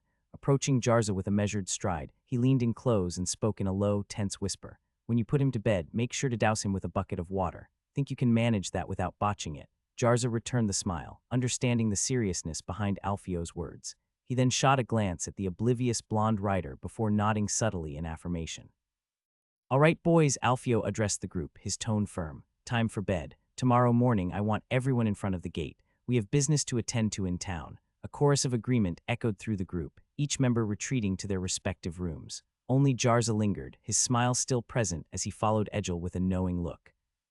Egil grunted, rubbing his eyes before bringing his hand down to scratch his unruly hair. Why so early in the morning? He groaned, settling on the stairs outside the palace. The passing guards shot him a quick glance before continuing on their patrol. You're the only one complaining, Cleo replied with a weary yawn. Still, couldn't we have slept a bit longer? Egil persisted, squinting against the morning sunlight. He was never an early morning person. Each day when the march was to start, Alfio had to use Jarva to put the man back to his feet. Alfio said we have work to do, Asag interjected softly, his voice barely audible before he fell back into silence. That was his custom, and they learnt to live with it. Yeah, Egil muttered, still grumbling. But couldn't he have delayed it a bit? What's so urgent that it couldn't wait? Recruiting, Alfio's voice cut through the air as he emerged from the palace, hand shielding his eyes from the sun and the other resting on his hip, near the hilt of his sword. He had to admit that it was a bit too early, but better start early than late. You scared people are gonna disappear 3 hours from now, Egil quipped. Alfio ignored the comment, brought down the hand conversing his forehand, and then turned instead to a sag. Have you prepared everything I asked? The sag nodded. The spot has been reserved for us for 2 hours now. Ample time to get everything ready. Have they started working? Alfio inquired. Yes, Asag confirmed. 50 of our men are preparing everything according to your instructions. Very well, Alfio responded before motioning for the other to rise. They all did and followed Alfio behind. His hand clenched and unclenched as he walked outside the gate. The guard standing there gave them a small and brief gaze before returning in their duty. They walked out of the gate and started walking towards the street. The first minutes was made in total silence, both between them then out. After all, there must be a space of empty roads between the living quarters of the commoners and that of the highborns. Also for a security reason, as hiding between the commoners would be harder as it required them to cover this space, which by the way is manned on all sides, making it easy for the guards to spot a suspicious man running. So where are we supposed to be going? Cleo's question reverberated as his sword clattered against his thigh. Alfio shot him a fleeting glance before fixing his gaze ahead. To the town square, he answered tersely. We've reserved a small space for the recruitment examination. From there we'll enlist 100 men for the upcoming campaign. More footmen. Cleo arched an eyebrow inquisitively at his leader. Don't we have enough of those? On that you're correct, Alfio acknowledged. But no, I wish to recruit some bowmen. We have bows and arrows in camp and none to wield them. It wouldn't be a proper company without archers. Don't forget about the riders, Egil chimed in, reminding Alfio of their need for mounted warriors. No, I haven't forgot, Alfio assured him. We have the horses, we just need to train some men. I trust you'll be adept enough for the task. I've lived half my life with horses, Egil boasted, striding ahead of Alfio. The day I forget how to ride or teach others to ride is the day I'm no longer Skurish. That took Alfio by surprise, and he took the opportunity to ask more. Is that the name of your tribe? Skurish. Alfio's curiosity piqued, considering the name didn't sound imperial. No, Skurish AI is the tribe's name, Egil clarified, walking on ahead. Skurish is just what we're called. Ever thought to go back to your hometown, I mean? Alfio ventured, his tone gentle but probing. Each of them had a home before becoming slaves, but Alfio had lost his the moment his father sold him. Egil turned back sharply, his expression contorted into a scowl as if Alfio's words were daggers tracing from belly to chin. My tribe was defeated in battle, he responded tersely, his voice laced with bitterness. Why would you suppose my tribe would still be alive? The Romlians would never grace us with such mercy. It was the first time Egil had spoken about his past, and Alfio could feel the raw hatred emanating from him. I never heard of tribesmen residing in imperial lands, Alfio admitted, his gaze drawn to Egil's intense stare. Of course you didn't, Egil retorted, his eyes fixated on the sky above. 13 years ago they ceased to exist. My tribe was one of the last. The Empire tried an experiment, it failed, and with it my tribe. They hoped to use our bows and horses, yet they didn't bother to plan it out properly. They caused us to starve and waited for the first opportunity to wipe us out, and eventually it came. My tribe was simply one of the last casualties, all the fault of the elders. We were fine in the Green Sea, we raided and pillaged just fine, yet they tried reaching for something that wasn't due to us. And in the end, the next generation paid the price, he concluded bitterly, his hand trembling as it gripped the hilt of his sword, his teeth grinding against each other in anger. Then, after a deep breath, he spat on the ground, signaling his reluctance to divulge further. Everyone had its demons to fight with. As Alfio finally entered the city's street, the stink of the city invaded his nose, his gray and brown cloak streamed from his shoulders. Everywhere he went he saw eyes. He was going paranoid, a bit more than usual. Since that walk with the princess, he made sure to always look twice behind himself when he was at court, and out of it he momentarily forgot, but he was deep in a foreign country with no ally. At the end of the walk, the princess asked him some queer questions.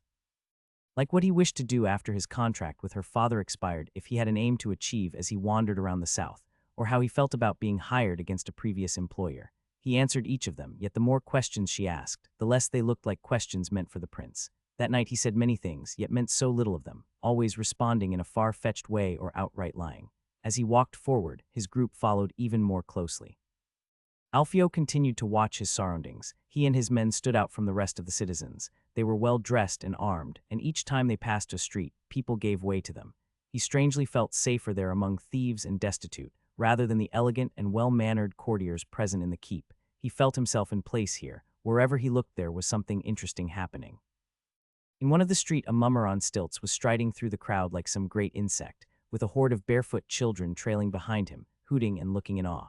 Alfio too was gazing at him. He put a hand on his pouch, 2 fingers in his mouth, and whistled. The mummer turned around, only to see a silver coin thrown towards him. He grabbed it with the ease a child would grab a ball, then bowed towards Alfio and continued with the spectacle. Elsewhere, two ragged boys no older than 12 were dueling with sticks, to the loud encouragement of some and the furious curses of others. An old woman ended the contest by leaning out of her window and emptying a bucket of water, or at least he hoped so, on the heads of the combatants. Old hag, they shouted as they scurried away like rats, wet and cursing. As they ventured deeper into the city, the streets grew increasingly crowded, the crowds of people pressing in on them from all sides. The noxious odors of the city assaulted their senses, prompting Lidio to cover his nose in disgust. What a shithole of a city. The stink is unbearable. How can anyone stand it? He muttered, his voice muffled by his hand. Most populated cities are like this, Alfio replied calmly, forging ahead through the bustling crowd. You should see one of these cities after a raid, Egil interjected, his expression twisted in disgust. The stench of decay becomes so overpowering after a week that lords have to employ vagabonds to clean up the dead bodies. Soldiers won't even go near it. The decay of bodies is for war like the perfume of whores. Wherever you find one, the other follows. Romelia is triple this city and 6 times cleaner, Lidio chimed in, continuing his complaints. You can bury your head in a shithouse, and it still stink less than this house of rats. Then they all paused as Cleo's voice erupted behind them in a sudden shout. You little shit, Cleo bellowed, grabbing a child by the shirt and lifting him into the air, his legs kicking wildly. What's the matter? Egil asked, striding over to join him. Cleo didn't answer Egil, his attention focused solely on the boy in his grip. You small fucking thief, where did you put it? He demanded, searching the child's pockets and clothing frantically. The onlookers observed the scene with detached curiosity, but no one intervened. Did the boy take your coins? Egil inquired, trying to make sense of the situation. I turned around to find this boy walking near me, and the next thing I know, my whole pouch is missing, Cleo explained, his frustration palpable. Suddenly, his face lit up as he spotted the missing pouch lying on the ground beneath the child. Here it is, Cleo exclaimed triumphantly, retrieving the pouch and securing it back onto his belt. In a swift motion, he delivered a stinging slap to the boy's face, causing his cheeks to flush red as tears welled in his eyes. Did you steal it? Wait, Alfio interjected, raising his hands to halt Cleo's aggression. The boy stared at him in fear, his eyes wide with apprehension. Alfio recognized him as the same child he had locked eyes with during their march through the city. You've been awfully quiet, child. Are you mute? Alfio inquired gently, his tone softer than before. The boy remained silent for a moment, as if thinking, then nodded slowly. Alfio's curiosity piqued. Would you mind opening your mouth? He requested with a warm smile as he approached the boy. But instead of complying, the boy's expression shifted, as though he'd been caught red-handed. Do as he says, boy, or the next time it will be a dagger asking, Cleo threatened, his voice low and rough. The boy, on the verge of tears, hesitated before reluctantly complying. With a trembling hand, he reached into his mouth and retrieved a small silver coin, which he held out to Alfio. For a brief moment, the group was rendered speechless. Then Alfio burst into laughter as if he'd just heard the most hilarious joke. Why did you go to all the trouble of putting a coin in your mouth when you could have made off with the entire pouch? Alfio chuckled, genuinely amused by the boy's audacity. The boy, with his tousled blonde hair and dirt-streaked face, met Alfio's gaze earnestly. My friend Marth always aimed for the whole pouch, he explained solemnly. But one day, when he went to pay, a guard accused him of theft. He took the pouch and then the boy. They cut off his right hand, and 2 months later, he starved to death. WHT go to such lengths for a single coin. Why risk getting caught? People don't want trouble with the guards, especially when they are far away from the garrison, the boy replied matter-of-factly. Once they reclaim their coins, they lose interest. They might give me a few slaps or punches, but then they move on. Most take it easy as I am small. They all have their own business to attend to and won't waste more time than they have to. And once they're gone, I retrieve the coin and keep it for myself. Alfio smiled as he told Cleo to let the boy down. He looked at Alfio with confusion, then obeyed. How long have you been doing this? Alfio inquired, his curiosity piqued by the boy's audacious thievery. Since I could run, the child replied, his voice tinged with a hint of defiance. Alfio pondered for a moment, then glanced at his companions before turning his gaze back to the small thief. An idea began to form in his mind. Do you want to play a game, boy? Alfio proposed, a mischievous glint in his eyes. What game? The boy asked, his interest piqued. Alfio gestured to his belt where his coins were kept. You have until the end of the day to take my coins. If you manage to grab them, you can keep them. But my friends here will try to stop you, so you'll have to be quick and clever. If you succeed, you walk away with the coins. But if my friends catch you before you do, they'll divide the spoils among themselves. What do you say? The child hesitated, eyeing Alfio warily. Will you really let me keep them? Won't you go back on your word? You are mercenaries. Why would you let go of your coins? Alfio shook his head solemnly. I give you my word. If you manage to take them, they're yours to keep. The child narrowed his eyes, considering Alfio's proposition carefully. You better not lie, he warned, his voice tinged with suspicion. And you better get ready, Alfio responded with a grin. You have until the sun sets to make your move. Good luck, boy, you're going to need it. His companions looked on in surprise at Alfio's unexpected offer, but the promise of a potential share of the spoils had them intrigued and ready to play along. Though they wondered what had got through Alfio's head, he was after all not one that liked to play games. As the sun rose above the horizon, sending its rays across the cobblestone streets, the sound of heavy boots and clanking weapons reverberated through the city. Mercenaries, adorned in mismatched armor and weathered cloaks, roamed the alleys, shouting at the top of their lungs that the freelance fellowship was hiring. Looking for a thrill, some coin, and a few battle scars to brag about, bellowed a grizzled man, a grin peeking through his wild beard. Join the ranks of the freelance fellowship and earn your keep in gold. 2 silveri up front and 3 more each month. Fight alongside us and reap the rewards. A younger mercenary, clad in sleek black leather overlaid with chainmail, chimed in with a cocky smirk. We may not be the most polished lot, but we get the job done, and we always return with a tale worth telling the ladies. With a confident swagger, he added, for those who seek true adventure and pockets lined with gold, make your way to the marketplace and enlist with the freelance fellowship. Throughout the city, other mercenaries echoed similar calls, their voices carrying across the bustling streets, beckoning any who would listen. Many passers-by paused, considering the allure of joining a company hired by their prince.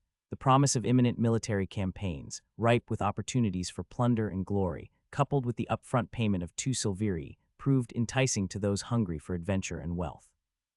As such, many soon found themselves walking towards the marketplace, deciding to give a watch over the recruiter and decide then on what to do. And so more and more people went towards the marketplace. Alfio, the mastermind behind the recruitment efforts, sat leisurely on a sturdy wooden chair, a half-eaten apple in hand. Around him, his loyal comrades Jarza, Cleo, Egil, and even Asag stood guard, their eyes scanning the throng for any signs of trouble. Them, it seemed Alfio was merely passing the time, engaging in a playful game to stave off boredom with that kid. Little did they know, his true intention was to assess their readiness and vigilance should they ever be tasked with his protection. With each passing moment, the marketplace grew increasingly congested, with more and more people coming to see what was happening. Alfio, nonchalant as ever, observed the scene with a keen eye, noting the effectiveness of his men's efforts to maintain order amidst the chaos. Yet as he bit into the crisp apple, a small piece lodged uncomfortably between his teeth, momentarily distracting him from the spectacle before him. With a deft flick of his finger, he dislodged the offending morsel and flicked it away, only to watch as a scavenging rat darted forth to claim its prize before scurrying off into the crowd. He rose from the chair and looked around. More and more people are coming, he thought as he looked at the crowd amassing towards them. The 50 men they put were struggling to push them back. Some of them had to even hit the people with a rod to make step back. Shit, did not expect to see so many. Jarza muttered as he approached Alfio, his brows furrowed. Alfio nodded in agreement, acknowledging the challenge before them. Most are seeking a short campaign to seize plunder during a raid, he explained, a wry smile playing at the corners of his lips. They see our company as an opportunity to strike gold before returning home. The fools think we want few months of their service only. Jarza sighed, his gaze lingering on the mass of hopeful recruits. Too bad we cannot employ more. More swords could make a significant difference, you know. Alfio's smile remained steadfast, though tempered by the mass of people coming in. We can only afford to hire no more than 100 bowmen, he admitted, running a hand through his hair in thought. We must make do with what we can afford and make the best of it. If we had more coins, we would have got more men. But if we're short on coin, why fight for a beggar? Jarza spat, his frustration evident in his tone. Alfio placed a reassuring hand on Jarza's shoulder, his gaze steady and resolute. There are other forms of payment besides gold, my friend, he explained patiently. Gold is not everything, even for us mercenaries. Jarza scratched his neck, mulling over Alfio's words. Still can't see anything worthwhile in the trouble, he grumbled.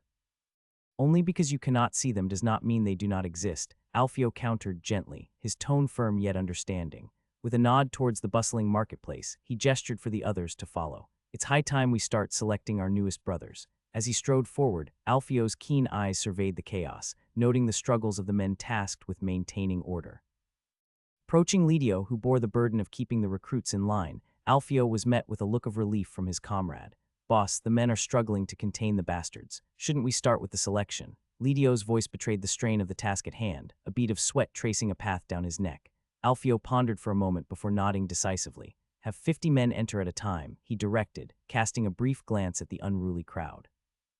Use your swords to maintain order if need be, but try not to cause any fatalities. Start with rods and resort to blades only if the situation does not improve. With a nod of understanding, Lidio hurried off to execute the orders. Fortunately, the rods proved sufficient, and soon 50 men of various ages were ushered into the designated area.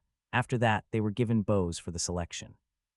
Alfio cracked his neck as he stepped forward, the 50 hopeful recruits watching intently as he made his way toward them. Selecting a bow from one of the men, Alfio halted. "We are recruiting men capable of wielding the bow," he announced firmly, his voice cutting through the din of the crowd. "The only qualification we seek is strength." With a deft motion, he grasped the string and pulled it taut, demonstrating the required form. "Extend your arm as much as you can, then pull the string to your nipples," he instructed, his tone unwavering. "You will hold the position for as long as I decide is necessary. Those who cannot maintain it to my standard will be rejected." Gazing over the assembled recruits, Alfio continued, outlining the terms of their potential employment.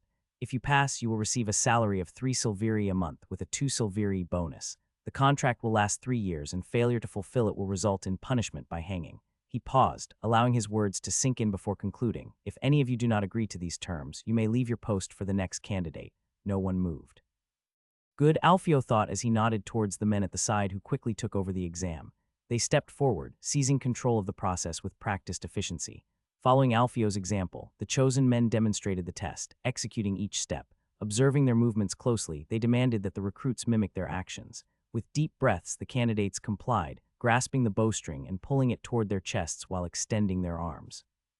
The task was simple yet demanding: maintain the position for as long as instructed before releasing the tension. Alfio's gaze remained fixed on the proceedings, his interest piqued by the display of endurance. As the repetitions continued, he noted the gradual thinning of the ranks. By the 12th iteration, many had faltered, their efforts proving insufficient to meet the standard. Yet amidst the dwindling numbers, a resilient few persisted. When the trial reached its conclusion, only a fraction of the initial candidates remained standing in total, with 16 successfully enduring to the end. For Alfio, precision held little significance in this context. What mattered above all was stamina.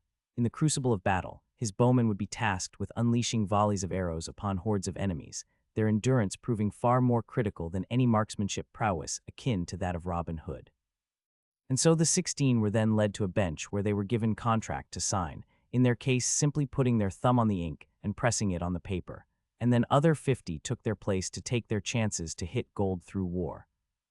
1 hour passed and the recruitment selection was done through and true. Most of it went without trouble, except for one of the recruits, who in a fit of anger for not having passed, threw the bow to the ground and broke it by stomping on it. Obviously after that he was beaten to pulp and thrown in the street, all bloodied. For the rest, however, things went smoothly, and Alfio gave Lidio the task to bring the recruits back into the camp, where soon they would start their training with the bow. After all, the selection exam measured only stamina, so they now had to teach them how to nock their arrows and shoot them. Still, Alfio and his group found themselves at a loss on what to do since it was still daytime, and so with boredom at their heel, they decided to walk through the city to pass the time. The streets were as crowded as ever, each with their own life and task, seemingly disappearing into a sea. Along the streets, some tall buildings sprawled from the ground. Whenever he passed, Alfio rose an eye to the sky, always watching out for any dirty waste thrown by the people above. Luckily, he found none and walked on forward. Along the way, there were some mummers dancing and playing tricks, with those that wanted to spectate the show making circles around them. Alfio stood in of those circles many times, and when he found something he liked, he threw a coin at the artist before walking ahead. The more he walked, the more crowded the streets began. Cleo, who had his pouch almost taken from him, was in particularly walking with one hand on the hilt of his sword and the other covering his pouch. It was funny to look at, and Alfio struggled not to let a laugh out. He knew it better than to make fun of one of his friend. Still, of that boy there was not even the slightest trace. Maybe he had given up, Alfio thought as he walked forward, the people ahead making way for the armed group. They knew better than to give a reason for them to take out their sword. Many of them found out at their own peril, as these people tended to get power over their head. Give a children a stick and tell him he is to maintain order, and soon enough he will act as if he owned the street. Most people often go crazy for the slightest amount of power, and give a man a sword and he will find any opportunity to use it. Alfio's eyes widened in surprise at the sheer number of mummers and street performers that filled the streets. Everywhere he looked, a new circle of people had gathered around an act. The crowd was a mix of eager spectators and sly thieves, always ready to take advantage of the distractions, and who knew they were maybe even working for the mummer exhibiting in the street. But one circle caught Alfio's attention above all others. It was the largest in the entire city, drawing in curious onlookers from all directions. "Seems like something exciting is happening over there," Egil remarked, placing a hand on Alfio's shoulder. "Shall we check it out?" Alfio asked with a grin. "Well, we don't have anything else to do," Egil replied with a shrug. They made their way through the dense sea of people, easily parting the way with Alfio's sheathed sword catching the light. The smell of sweat and grime surrounded them as they pushed forward, but the commoners quickly moved aside for the two men. Finally, they reached the front row of spectators and saw what everyone was clamoring to see. The sight presented to Alfio was a strange one. He was neither a juggler nor mummer. He was no singer, as he had no instruments in hand. He was old, though. For the smallest kids, he even looked like older than the city. The old man hunched over on his back as if carrying a heavy burden. His baldness was not just limited to his head, but extended throughout his entire body, with wrinkles pestering every bit of skin he had. He lacked a beard and any trace of hair except for light eyebrows that could only be seen with a squint. His appearance was unattractive, so repulsive that anyone who caught a glimpse of him had to turn away in disgust. He looked like an egg that was left under the boiling sun for too much. The old man's complexion bore the pallor of sickness, a sickly yellow hue that seemed to cling to his skin like a shadow. Yet, despite his physical decrepitude, his eyes sparkled with an inner light, and a mischievous grin played upon his lips, albeit it gave it no innocence to the old man, only making him look mad. He seemed to find amusement in the world around him, as if privy to a joke that only he understood, and just waiting to boast about it to everyone that catched his eye. It was evident that he was a fortune teller, for he gestured animatedly with his hands, his voice carrying above the din of the crowd as he proclaimed his abilities. His laughter rang out like the tinkling of bells, drawing curious onlookers closer with each melodious peal.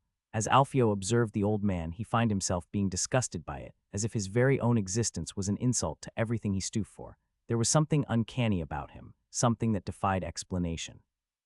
He watched behind him and noticed that his companions too were feeling uncomfortable. He peered around and the faces of the people struck at him. They were not happy or relaxed. They too observed the old man, some gulping in nervousness, other breathing deeply and fast as if they feared the oxygen being taken from them too. The old man cackled with joy and danced as he spoke. "Step forward, dear worms, come near and see the mysteries of past and future, revealed for a fee." His eyes gleamed as he extended a gnarled hand, fingers trembling with age, and yet he moved so cleanly and pure as if he was a child. A silver coin, a token fair, for a glimpse beyond human sense he cackled with his broken teeth showing. No one dared to step forward or speak up. They simply watched each other, waiting for someone to take the risk and see if the old man was truly a madman or just another scammer. And still the old man danced on, his emaciated limbs flailing like those of a deranged ballerina, his face contorted in pure ecstasy as he continued to breathe in ragged gasps. There was something about him, something that intrigued people and yet made them fear it. Alfio in particular felt his heart thumping for as the old man danced. He kept gazing at him, and as he locked eyes with the old man, he was met with a smile. When a man is in front of a mad beast, he feels fear caused by the terror of having his life slips away and having no power to stop that. As he hears the paws of the animal thundering closer, the heart mimics the beast's, and as the maw's close on your head at that moment, you feel an utter despair. Yet when you are not the one being mauled, but instead you are honored to witness the event happen to somebody else, the fear become interest, albeit tinged with terror and guilt at the sensations felt. The sight of seeing somebody close to death is an art in his own. As Alfio moved closer, the bustling street seemed to fade into a distant murmur, leaving only him and the strange old man locked in a silent dance of anticipation. His heart pounded in his chest, each beat echoing the thundering paws of a mad beast closing in. Fear crept through his veins, but it was a twisted fascination that held him captive, like a moth drawn to a flame. The old man's eyes glinted with an unsettling gleam as he watched Alfio's approach. Then, with a sudden burst of energy, he clapped his hands together, the sound resonating like a distant storm rolling in. His voice, cracked and gravelly, rose in a haunting melody that seemed to pierce through the air like a dagger. Here steps forward the man, witness his daring might. Twice he laid with the lady black hue, and once he found his soul anew. The third shall night soon shall, and his ambitions to nothing and dust will morph. After that he laughed, a dry and brief luetter. He no longer danced. There was no coordination, his foot and arms moving and swinging like snakes, like that of a man on fire who feels his skin burning and slipping away. Alfio's gaze flicked to the old man, studying him with disbelief. He had never believed in magic or religion, but here stood a being that could only be described as such. He was no fool and understood what the old men meant. He had died twice, the first one the time his heart stopped during an operation as a young boy, and then his second one before being unexplainable brought back to life. Was he blessed, or cursed for it? "Tell me about my future," Alfio managed to say, his words coming out like parched gasps in the desert. The old man extended his hand, revealing a silver coin. "A silver for a glimpse into your fate," he said, his voice hollow yet all-knowing. Alfio handed over the coin and watched as the old man bit into it, a loud crack echoing in the air. Was it his teeth or the coin? "Fate's not carved in stone for this man, you see, for greatness lies between you and me." Desperation and madness they may dwell, but triumph shall be our tale to tell. Then he stopped, the laughter ceased, the horrible singing, the dances, all stopped. He just looked in amazement. A diamond for a silver coin, he exclaimed, his voice thought stoic and neutral. Snakes slither and fight in the dark, but for this man, fate has left its mark. He stood silent, squinting his eyes. Then he resumed laughing. It was not the merry cackle from before as much as it was a mocking laughter. Alfio's face moved inches closer to the old man. It came natural. Between rocks and hills the snakes moved, blood and tears passed through their comings. What are you all fighting for? 50 rammy, the price for the tall. Before he could end the sentence, a blade moved in the air. The sword struck onto his neck, severing meat as it came crushing, stopping just in the middle of it. The laughter of the old man did not cease, even when his mouth filled with blood. Coming down between his teeth, he continued laughing as he pointed at Alfio. He was mocking him. Alfio felt that, and as he took out the sword, he just looked at the dying old men. The crowd of before was nowhere to be seen. Even Alfio's companions took a step back as their gaze fell on his back. No one said nothing, nor moved to stop their leader. They knew something the old man said made him snap.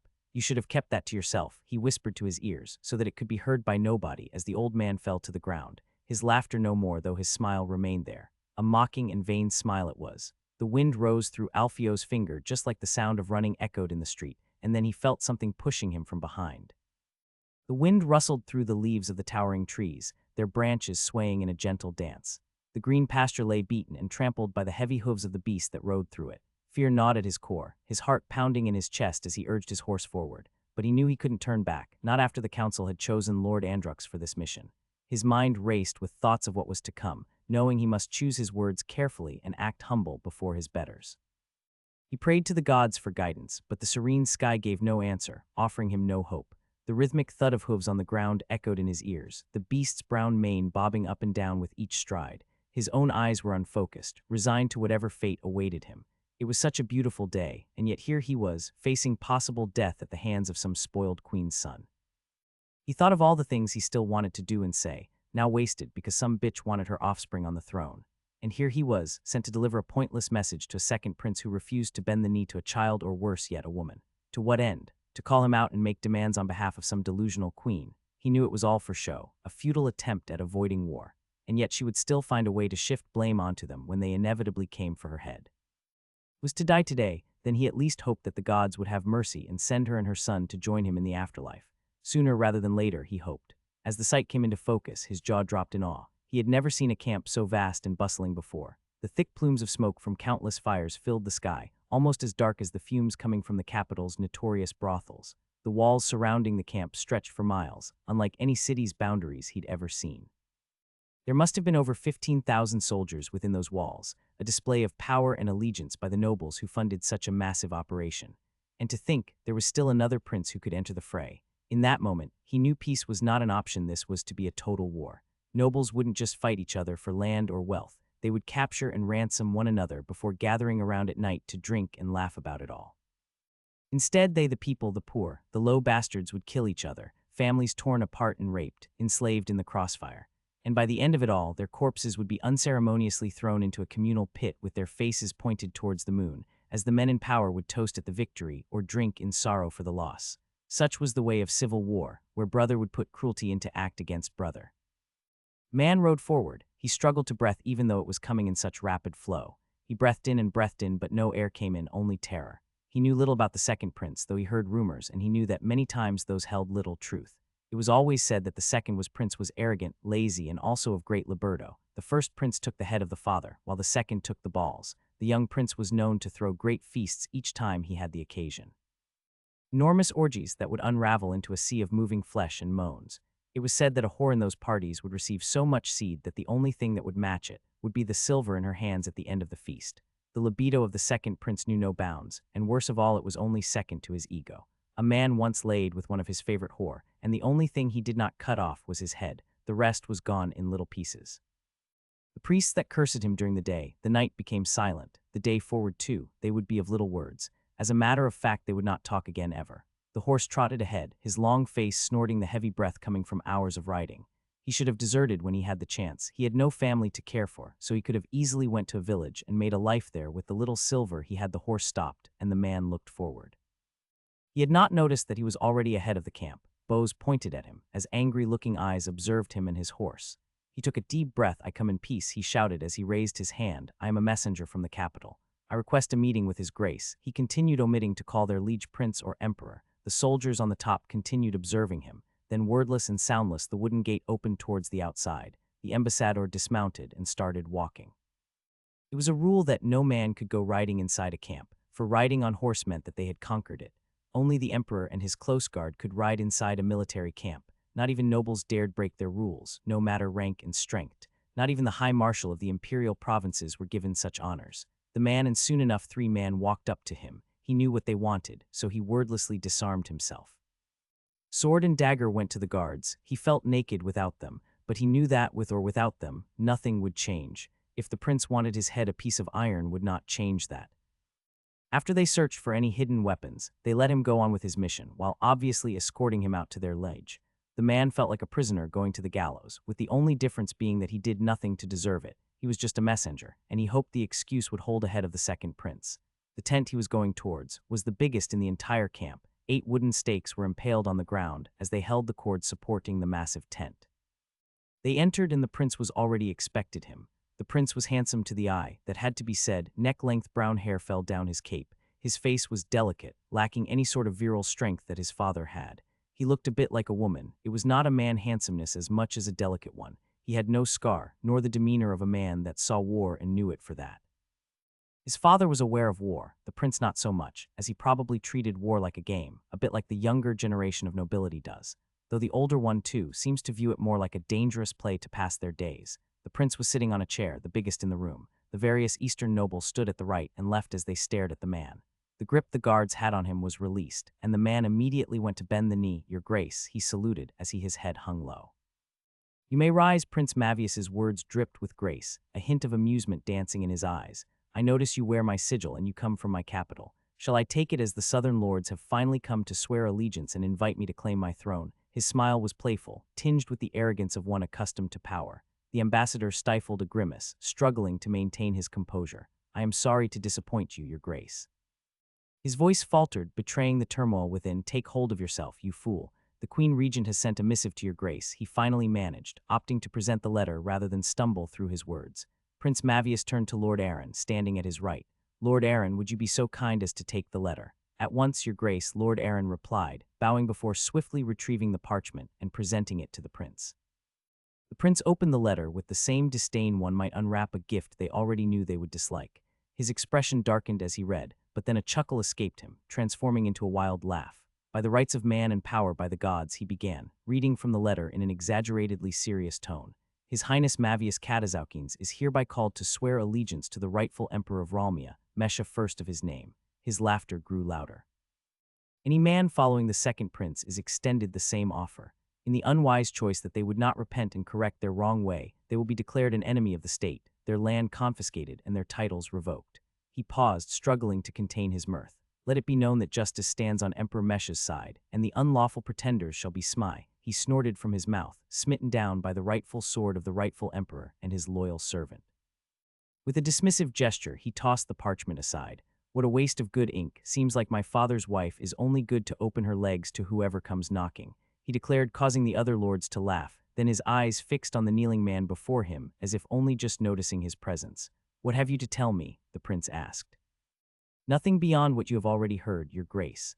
I was merely tasked with delivering the message," the messenger replied with a tremor in his voice, his eyes darting nervously. "A displeasing letter indeed," Prince Mavius remarked, his brow furrowing in contemplation. "Were you aware of its contents?" The messenger swallowed hard, his throat dry. I had my suspicions, your grace," he stammered as the air went cold.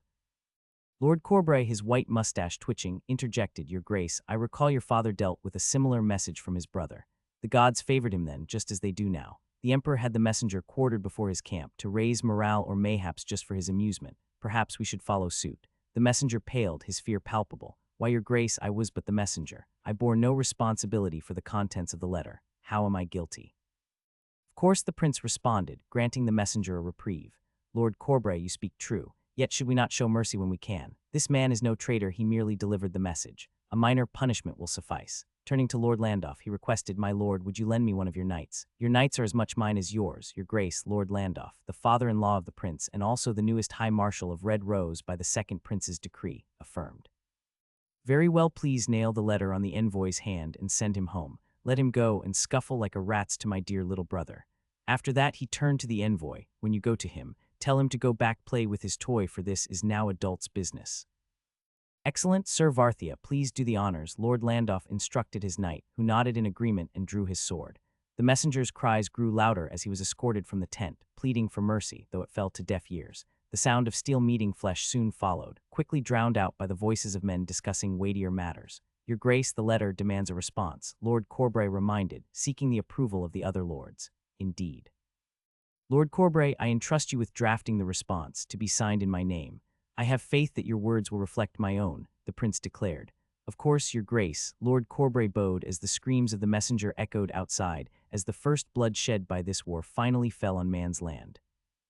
Alfio turned around only to see a small boy, no older than 10, shivering as his barefoot stood on the stony road. His hands were wrapped around his pouch, shivering, he did not dare to pull. Everyone around them either already fled not wanting to witness the spectacle, or were still from the shock of how much happened in so little time. Fathers called their children, grabbing their hand and bringing them away as they understood what was about to happen. The boy's eyes met Alfio's, but they held none of the youthful mirth they had possessed earlier that day. Instead, they were icy and steel, reflecting the coldness of the world around them. The pool of blood seeping from the half-cut neck of the old man spread slowly between the cracks of the stones, inching closer to Alfio's feet like a creeping shadow. Alfio made no move to step away, as if resigned to the inevitable. Death, in that moment, was not a grand revelation or a profound experience. It was simply the abrupt end of life, an unceremonious snap that extinguished all light. For all that it was that humans like to poeticize, it was just that, a simple snap. The boy felt its icy grip reaching for him, a chill creeping up his spine. He had won the bet, and yet it felt like he would be losing something more important. Why had he attempted such a foolish act? Hunger gnawed at his belly, but not enough to warrant risking his life. Fear coursed through his veins, his hands trembling with uncertainty. In the face of death, he found himself at a loss for words or actions, his gaze fixed blankly on the man before him. You promised you would heed your words, the boy stammered, unable to bear the weight of the silence any longer. Alfio's head turned towards his group. They were few meters behind, and they had been clearly taken by surprise by Alfio's sudden attack of madness toward the old man, as they still did not understand what caused him to snap. Even they did not dare to step forward, and yet a damn child not even reaching the 2 digits attempted to steal from him. Alfio's hand descended towards the boy's, his touch cold as ice as he grasped the trembling palm. Without a word, he turned to gaze upon the lifeless corpse of his recent victim. The anger had dissipated from his eyes, replaced by an eerie indifference. I suppose I did, he finally spoke, retrieving the pouch from his own belt and depositing it unceremoniously into the boy's hand. The weight of the pouch felt heavier than stone upon the boy's palm. Alfio, instead of anger, felt a mixture of surprise and amusement wash over him. Alfio's piercing gaze then shifted to the boy. You got a name. The children call me Rat's Teeth, the child replied, his voice barely a whisper under Alfio's scrutiny. Why is that? Alfio inquired, his curiosity piqued. Wordlessly, the boy parted his lips, revealing 2 front teeth clipped in half, as if chipped away by stone. Very well, I'll call you Ratto then. Are you okay with it? Alfio asked, his tone gentle as he smiled. The boy nodded in acquiescence, not knowing that word. Alpejo looked up to the sky and then at the boy. Tell me, Ratto, do you believe men to be equals? Alfio's voice took on a philosophical edge as he continued, his lips curling into a sardonic smile. Take a king and a peasant. Are they not both men? Both will die if they do not eat and drink. Both will grow fat if they indulge too much. Both are mortal, even though they would not want you to believe that. He paused, waiting for a response, but the boy remained silent, his gaze fixed on Alfio with confusion. You cannot measure greatness, Alfio continued, his voice resonating with a poetic rhythm. You can only feel it in a man. A king was not always a king, it was an ancestor who was so great or so evil that blessed his lineage to be royalty. Only a man who dares can be truly great, a man who rises above his station, defying gods and fate alike, to rise above men alike. He tightened his grip on the boy's shoulder, his voice looming to a conspiratorial whisper. Today, you were just a tool to me. I wanted to see how my companions would react if someone threatened you in the street. When I killed the old man, they were too shocked to act. But you moved to grab what you wanted. Do you know how beautiful that is? To watch a small boy defy something that even the mightiest warriors could not fathom to face. Those men all knew war and pain, and yet stumble back in fear to what you bravely run onto. The boy's eyes widened with a mixture of awe and fear as Alfio's words washed over him like a spell. Those who dare to defy fate, who rise above their circumstances, they are the ones destined for greatness. They are the cursed, the blessed, the heroes, the devils, and the monsters. and you, a small rat, had in you much more than they had in them. You were but a tool, boy, just as I once was. Alfio began. I saw it reflected in you in that moment, as your hands grasped your prize, your eyes betraying the tremors of emotion within. That, my dear boy, is a beautiful thing to watch, and much more to possess. He gestured towards the pouch of coins, his fingers tightening around it. Do you desire these coins? Take them, they are rightfully yours. You have earned them by showing me something far greater. If satisfying your hunger is all you seek, then go ahead, for you have earned your prize. Is that enough for you? Alfio shook his head slowly, his gaze piercing yet compassionate. No, you are not satisfied with mere coins. You, like me, crave more. We desire, we yearn, and we are worthy of more than what this world offers. The world will give us nothing, we must seize it for ourselves, as if we were gods. Cupping the boy's face gently in his hands, Alfio continued, his voice resonating with a prophetic certainty. They do not understand the toil, nor could they bear it, and so they will never taste the sweet reward of overcoming it. We are the spark that will set the world ablaze, and from the ashes we shall claim our rightful place. The pyre shall be our doing. Drawing his bloodied sword, Alfio held it aloft, its gleaming blade reflecting the fire burning within his soul. In my right hand I hold war, in my left I hold peace. Both are separate yet intertwined, for one cannot exist without the other. Greatness shall be coupled with greatness, just as the meek shall find solace among their own. He extended his hand towards the boy, offering him a choice, a chance to seize his destiny. Now you have a choice that belongs to you alone. No one can take it from you. Will you rise up to the stars, or will you wallow in the dirt like a worm? The boy looked from Alfio to the sword in his hand, then back again, his gaze steady and resolute. With a determined grip, he reached out and grasped the sword. He tried to hold it in the air and failed as the sword danced swinging around. I see, his voice tinged with pride and anticipation. You have made your choice.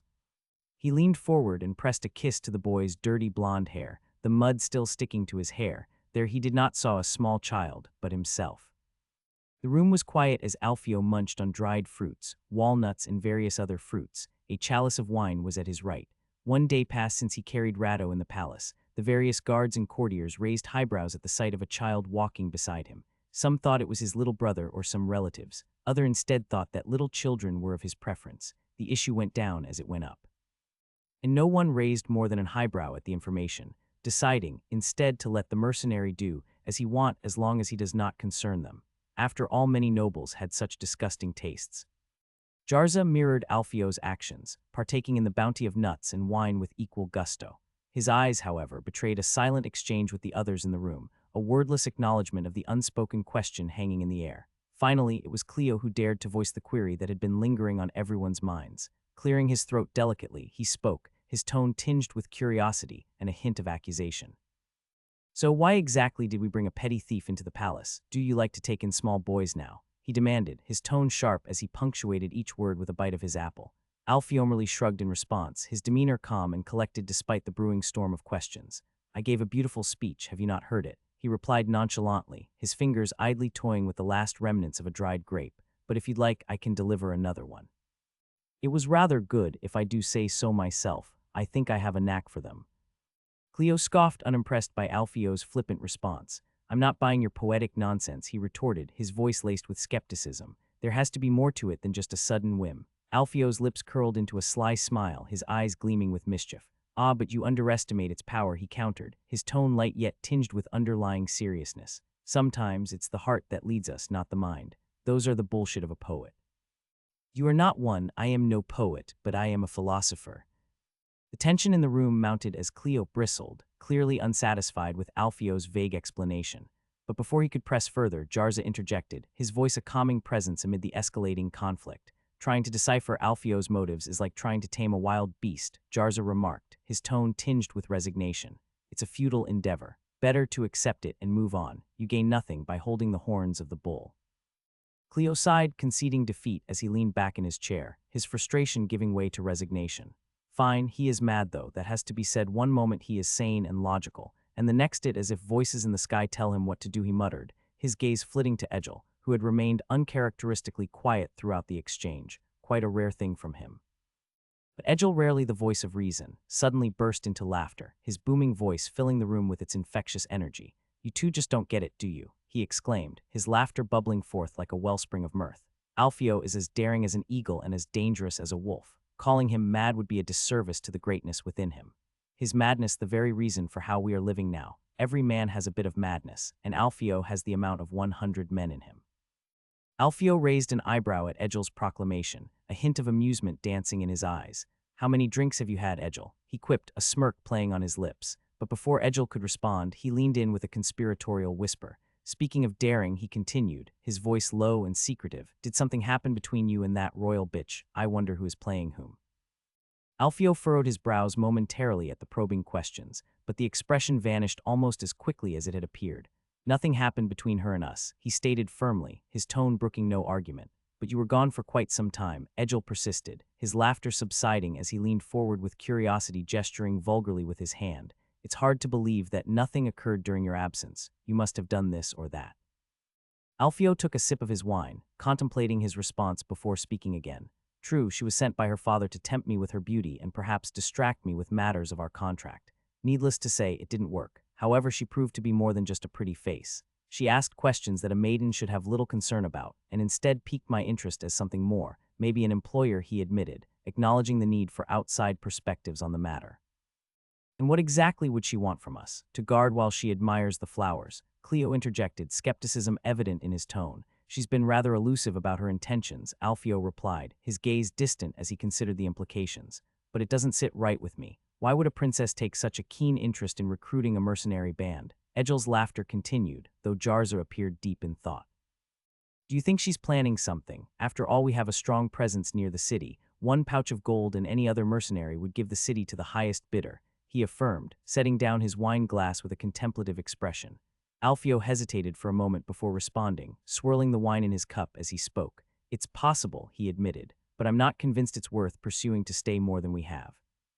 The current prince is losing favor with the nobles, except for a few die-hard loyalists. If something were to happen to him, I doubt many would rally behind a female ruler, always if that is what she wants. And given the current political turmoil, the aftermath would be nothing short of chaotic, he explained, his mind already calculating the potential outcomes.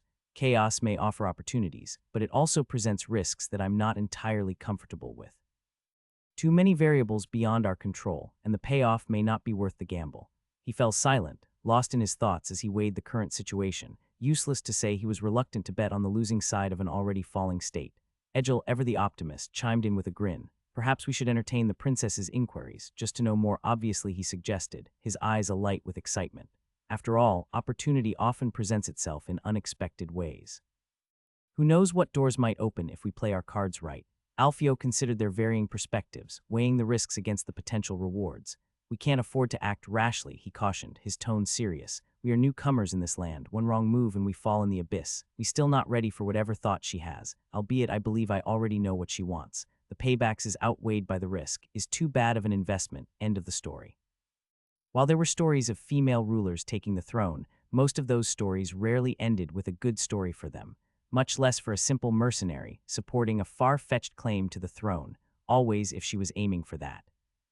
Something happened, it must have, Jarza muttered as he nervously watched Alfio. Why else would they call us? Why are you looking at me? Alfio asked. You sure you have not tried anything with her? Jarza asked in an accusatory tone. We have done nothing wrong, Cleo said as he patted the sturdy back at the man before pulling his hand back in surprise.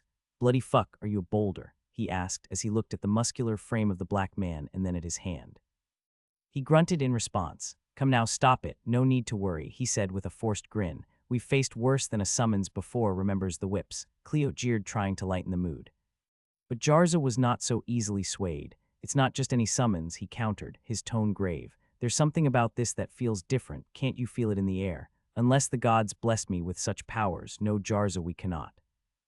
Only you have been blessed with such, and I am telling you to get serious. Stop worrying, Alfio finally interjected. We have done nothing wrong. There must be something that we must be informed of. Cannot think of any other reasons for which they would call us, if not related to war. Edgel, always one to speak his mind, broached a sensitive topic. What about the incident on the street? He asked, his tone casual but probing. Alfio's demeanor shifted, his gaze hardening as he fixed Edgel with a steely stare. They wouldn't care if we'd killed all the old men, he retorted, his voice low and clipped. And that's not a topic I care to discuss further. Edgel wisely chose to drop the subject, but Jarza persisted, scratching his ear in thought. It's only a few months before winter, he mused aloud. Do you think they would risk marching to war now? Alfio shrugged, his expression unreadable. Who knows what's going on in their minds, he replied cryptically. Perhaps they have assurances of victory. Regardless, we'll find out soon enough. As they reached the door to the chamber where they were to be received, the tension hung heavy in the air. With a nod of acknowledgement, the guards allowed them entry, and the mercenaries stepped inside, ready to face whatever awaited them. As Alfio and his companions entered the chamber, their eyes were immediately drawn to the figure of the prince, engrossed in studying a map spread out before him. Standing at his side was Sir Robert, the commanding captain of the city's garrison, and an unfamiliar elderly man whose presence intrigued Alfio. With a respectful nod, Alfio bent the knee before the prince. "The captain of the freelance fellowship, answering your call, your grace," he announced, his tone deferential yet firm. The prince spared him only a fleeting glance before returning his focus to the map, his brow furrowed in concentration.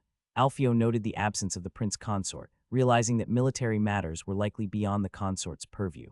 Unfazed by the lack of acknowledgement, Alfio turned his attention to the unfamiliar figure beside Sir Robert. "I suppose introductions are in order," he began, his tone polite yet authoritative. "I am Alfio, captain of the mercenary company hired by His Grace. It is a pleasure to make your acquaintance. I must admit, I was not aware of your arrival." Alfio nodded in acknowledgement, sensing the gravity of the situation, and not knowing that the old man was also the father of the prince's consort and one of the few nobles supporting the prince. With a subtle motion, he signaled for his companions to rise and follow him up the grand stairs towards the three figures awaiting them. As they approached, Alfio couldn't help but feel a sense of unease wash over him. The tension in the air was palpable. "May I ask the reason for which we have been summoned?" he asked respectfully, keeping his eyes trained on the three men before him. "His Grace, in his great wisdom and generosity, saw fit to call you to sit on the War Council." "Quite an honor for a mercenary," Robert admitted with a slight sneer in his voice. "I suppose something has happened that requires my presence," Alfio replied calmly. "We have received news from our spies that the Prince of Oisin is rallying troops and likely preparing to march against us," Robert continued with a grim expression. Though it was not surprising information, it still disappointed him. Fighting in a defensive war was not what he had hoped for when he signed the contract. The prospect of leading a military campaign against an enemy land had always been much more appealing. After all, hired swords were expected not to pillage the lands of their employers. "Do we have any idea where he will first move?" Alfio asked as he eyed the crude map laid out on the table in front of him. "He must be preparing to move towards Erisina," Prince Arkawat spoke brusquely, with a hint of disdain in his voice. The rivalry between the two princes was an old one. 12 years ago, an attempted marriage between the two had only deepened their animosity towards each other. "May I ask if you have already called upon the vassals to come to the defense of His Grace?" Alfio inquired, wondering how many nobles would actually answer the call. That seemed to hit deep, as Robert had done so, but most of the answer went uncalled. "We have already done so. But even if we hadn't, it is none of your concern, mercenary." "Keep your nose out of our affairs," Sir Robert snapped, making it clear that he still held a grudge against Alfio for his blunt words earlier. Shahab observed the tense exchange between Robert and Alfio before returning his attention to studying the map laid out before them. "Sir Robert, I have been employed by His Grace to fight in his name. I could not think of any matter more related to my business than what I just asked. And may I also suggest that you watch your tongue, sir, as you may find the hands of my companions much quicker than that sharp tongue of yours, and sooner that you think you may find yourself in unpleasant business," Alfio retorted with a sly smile, casually stroking his chin as if Sir Robert's words were not worth his attention. Before Sir Robert could reply with a heated retort, Prince Arkawat stepped in. "Stop it, Robert," he ordered sternly. "He has every right to know. Did our conversation from earlier fall on deaf ears?" The prince's eyes flashed with anger as he directed his question at Robert. Slightly taken aback, Robert quickly bowed his head in apology. "I apologize, your grace. As for you, Alfio," Prince Arkawat continued as he turned to face him, "I have summoned you for a task not to argue with my men. Your area of expertise will be needed sooner than expected. Well, your grace, my contract forces me to obey. May I know how I can be of use to the crown?" Alfio asked with a slight bow, locking eyes with the prince. As they gazed at each other, Alfio couldn't help but think that Jarza was right to be worried. There was definitely something troubling going on within the kingdom's borders, and they were to be the dogs sent to clean after it. The hall lay shrouded in a heavy silence, akin to the stillness of a crypt, as Prince Arkawat entrusted the first mission to Alfio. Observing the trio of men before him, Robert, Shahab, and the prince himself, Alfio understood something. He was given a lot of bullshit from them. As he approached the map, Alfio's keen eyes darted between the faces of his companions. No one is surprised, nor did their eyes blink, he thought as stepped on forward. Apparently he was not called to give his lot on the war meeting. Hell, it probably already ended. He was called only to be given his task. "Look here at the city of Erisina," Prince Arkawat began, drawing Alfio's attention to a specific point on the map. Fixing his gaze upon the designated location, Alfio took note of the city's layout and position. Situated along the coast, Erisina possessed the advantage of access to naval supply route as a potential lifeline in times of conflict. During siege one could bring supply and men, provided they had the ship. Yet, despite its coastal position, Arisina appeared to be a modest settlement at least from the map, lacking the bustling trade activity characteristic of major ports. He immediately recognized his primary role, though. It was the shield protecting the capital from the Prince of Oisin. I see it in your eyes that you've already grasped the essence of your mission, Prince Arkawat declared, his voice carrying a note of urgency as he fixed his gaze on Alfio. As you can discern from the map, Arisina is the linchpin in Shams's strategy. If he aims to besiege Yarzat, he'll undoubtedly target this city to secure a vital supply route. Alfio nodded thoughtfully as he looked down at Arkawat's hands that were gripping the wooden table's edges hard. And your mission, Captain, is to ensure that Arisina remains firmly under our control. It is the only thing protecting the capital. Alfio's mind whirred with tactical considerations as he surveyed the map once more. So, Your Grace, you want me to safeguard Arisina against any attempts to wrest control from us and wait for your arrival to relieve the city. In short, I will need to buy enough time for you to arrive in full force. He summarized, his voice tinged with resolve. That is precisely the task at hand, the prince confirmed, his tone firm and resolute. How many men are currently in your control? 600 men, Your Grace, Alfio responded, his voice steady and assured. 400 infantry, 100 bowmen, and 100 light cavalry, all ready to serve you. Initially, he wanted to make them heavy cavalry. Unfortunately, he lacked the armor for the horses, so he would have to be content with armorless horses and chain mail-wearing riders. Well, I suppose your numbers will be sufficient to garrison the city, Prince Arkawat mused, considering the implications of the formidable force at Alfio's disposal. If you have no further questions, you may proceed to begin your preparations. Alfio inclined his head in acknowledgement, his gaze unwavering. Actually, Your Grace, I do have a few inquiries regarding my mission, he interjected politely, a faint smile playing on his lips. Go ahead, the prince encouraged, gesturing for Alfio to continue. Firstly, I would like to inquire about the current garrison strength of the city and the identity of the individual entrusted with its defense, Alfio stated, his tone measured and composed. The prince appeared momentarily flustered, evidently unaware of such details. However, his second-in-command stepped in to provide the necessary information. The city is currently garrisoned by 80 men, Your Grace, Sir Robert offered, his tone clipped and businesslike, with the potential to recruit up to 200 more from among the citizens. The man in charge of its defense, as designated by royal decree, is a captain named Fahil. Alfio absorbed this information thoughtfully before proposing a course of action. In that case, Your Grace, I propose temporarily relieving Captain Fahil of his duties and assuming command of the city's defenses, he suggested, his voice laced with diplomacy. However, Sir Robert was quick to object, insisting on Fahil's authority. He is the one tasked with command, not you, he interjected sharply. Alfio countered, his tone firm but respectful. But considering the size of my forces compared to his, it would be impractical for him to hold authority over me, he argued, appealing to the prince's sense of pragmatism. After a brief deliberation, the prince reached a decision. Very well, I shall draft a decree granting you the necessary powers, he declared, signaling his approval of Alfio's proposal. Alfio regarded the prince with a steady gaze, his expression thoughtful as he posed his next question.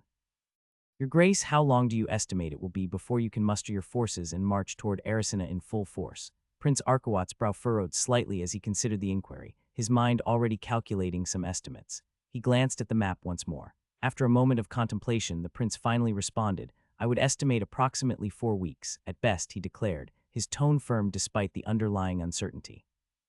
Quite a time, Alfio thought, wondering how many would also come to aid their liege.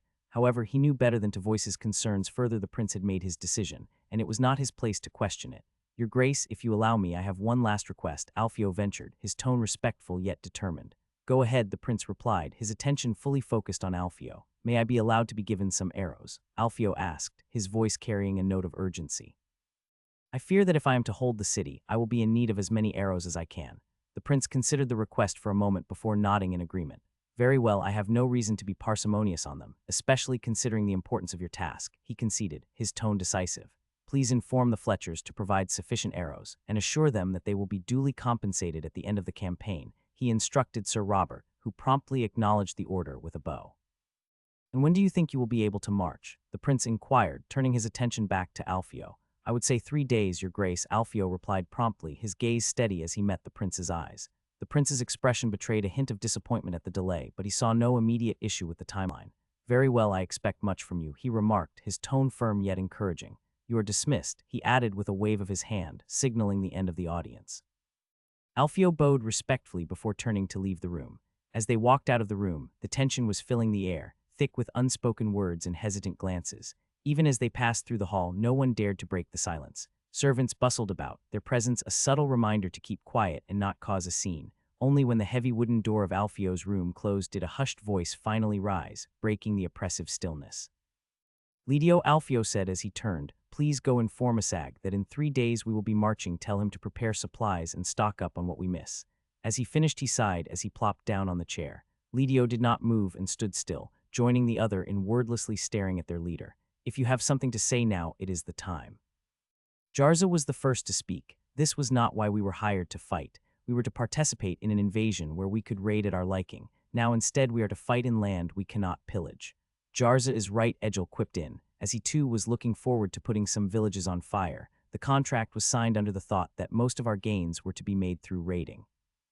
Alfio said nothing and turned his head toward the window, as if the answer was outside. How will that beggar get the coin to pay us? We could have stood calm and content if coin was to be made during the campaign. That is no longer doable. Will we raise our steel for free?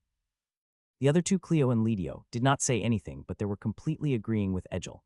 In the end, Alfio opened his mouth and finally spoke. So I see you are all very good in complaining. He snorted through his nose. Any of you has any suggestion then? We signed a contract and received our horses as prepayment. Surely you would not have us betray our first contract after the prince has been so forthcoming. Who would hire us after that? I certainly would not.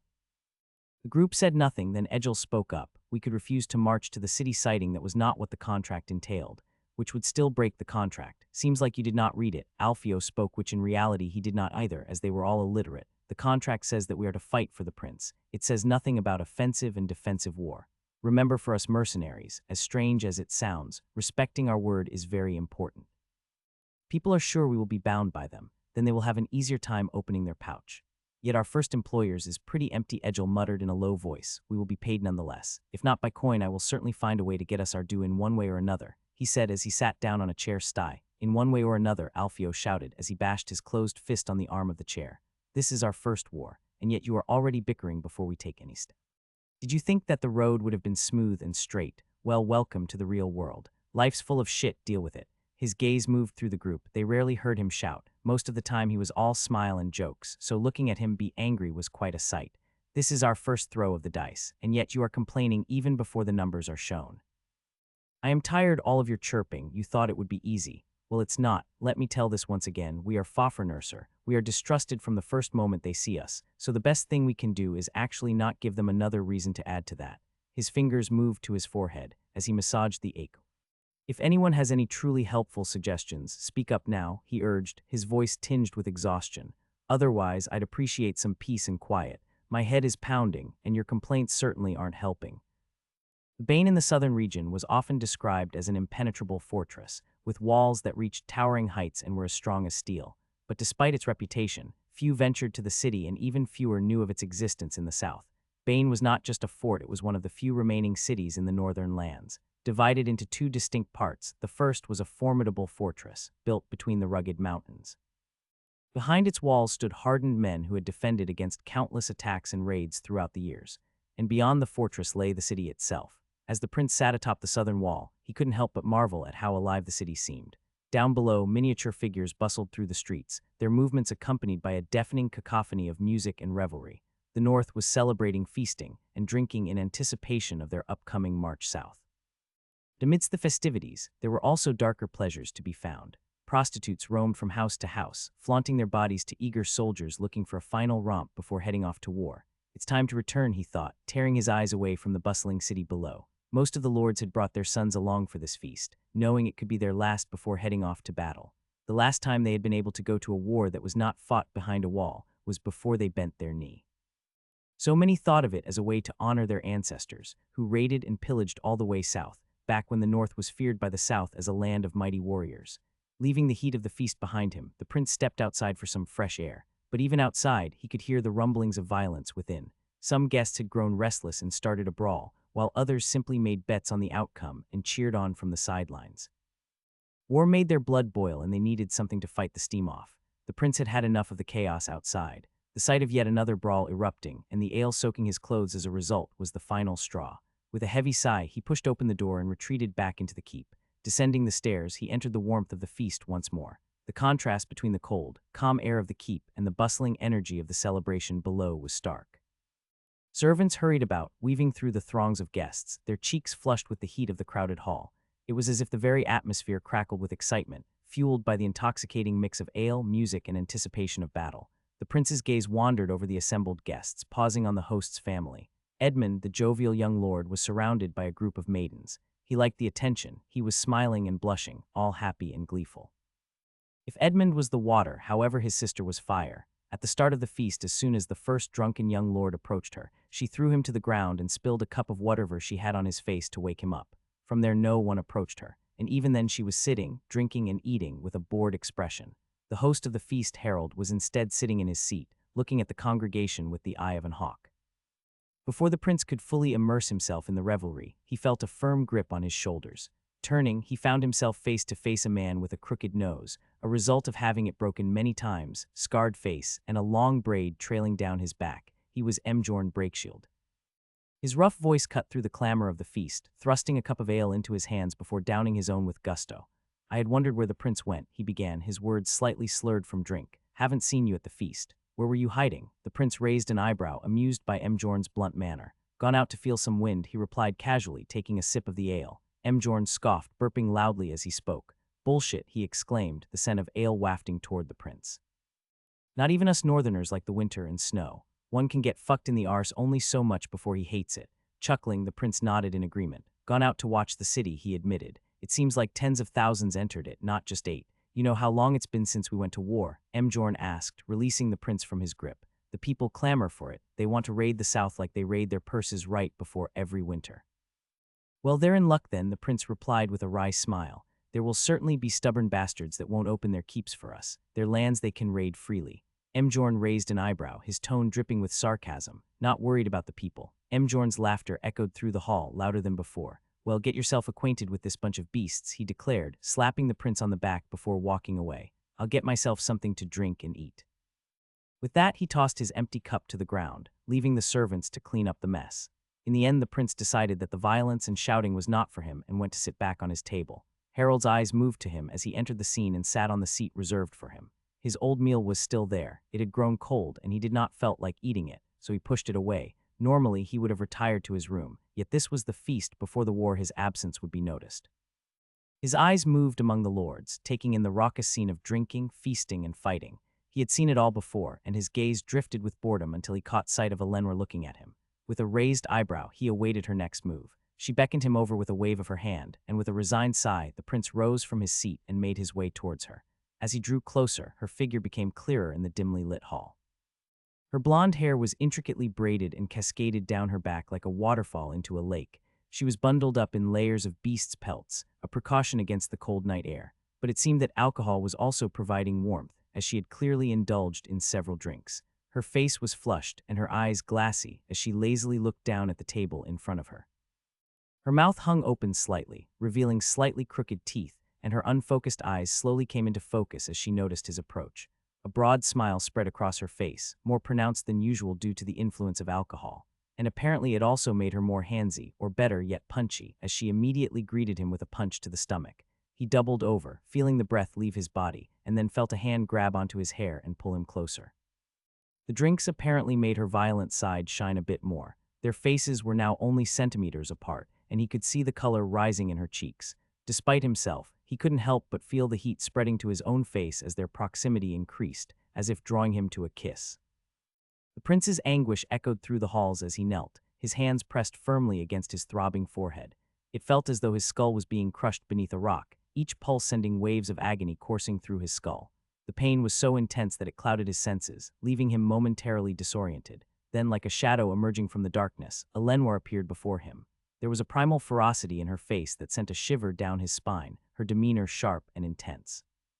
"What in the seven hells was that for?" he demanded, his voice strained with pain and frustration as he struggled to maintain his composure. Eleanor's response was swift and cutting, her words laced with a fiery intensity that matched her fierce grip on his neck. "Where the hell were you?" she snapped, her eyes ablaze with anger and confusion. "I was out," he managed to gasp, his breath catching in his throat as he attempted to push her hands away. But his feeble efforts were met with only a tightening of her grip, the pressure around his neck intensifying with each passing moment. "And you left me here alone," she continued, her voice rising with each word. "You know how bored I was." The prince winced, his head swimming with pain as he struggled to maintain his footing. "Fuck, it hurts," he pleaded, his voice barely a whisper as he reached out to grasp her hands, desperately trying to ease the pressure on his neck. Surprisingly, Elenoir's demeanor softened, her fierce gaze giving way to a look of genuine concern. "Does it hurt that much?" she asked, her voice now gentle and soothing as she released her grip on him. "What's with her?" The prince blinked in surprise, his confusion momentarily overshadowing his pain. He tentatively touched his forehead, feeling the persistent throbbing beneath his fingertips.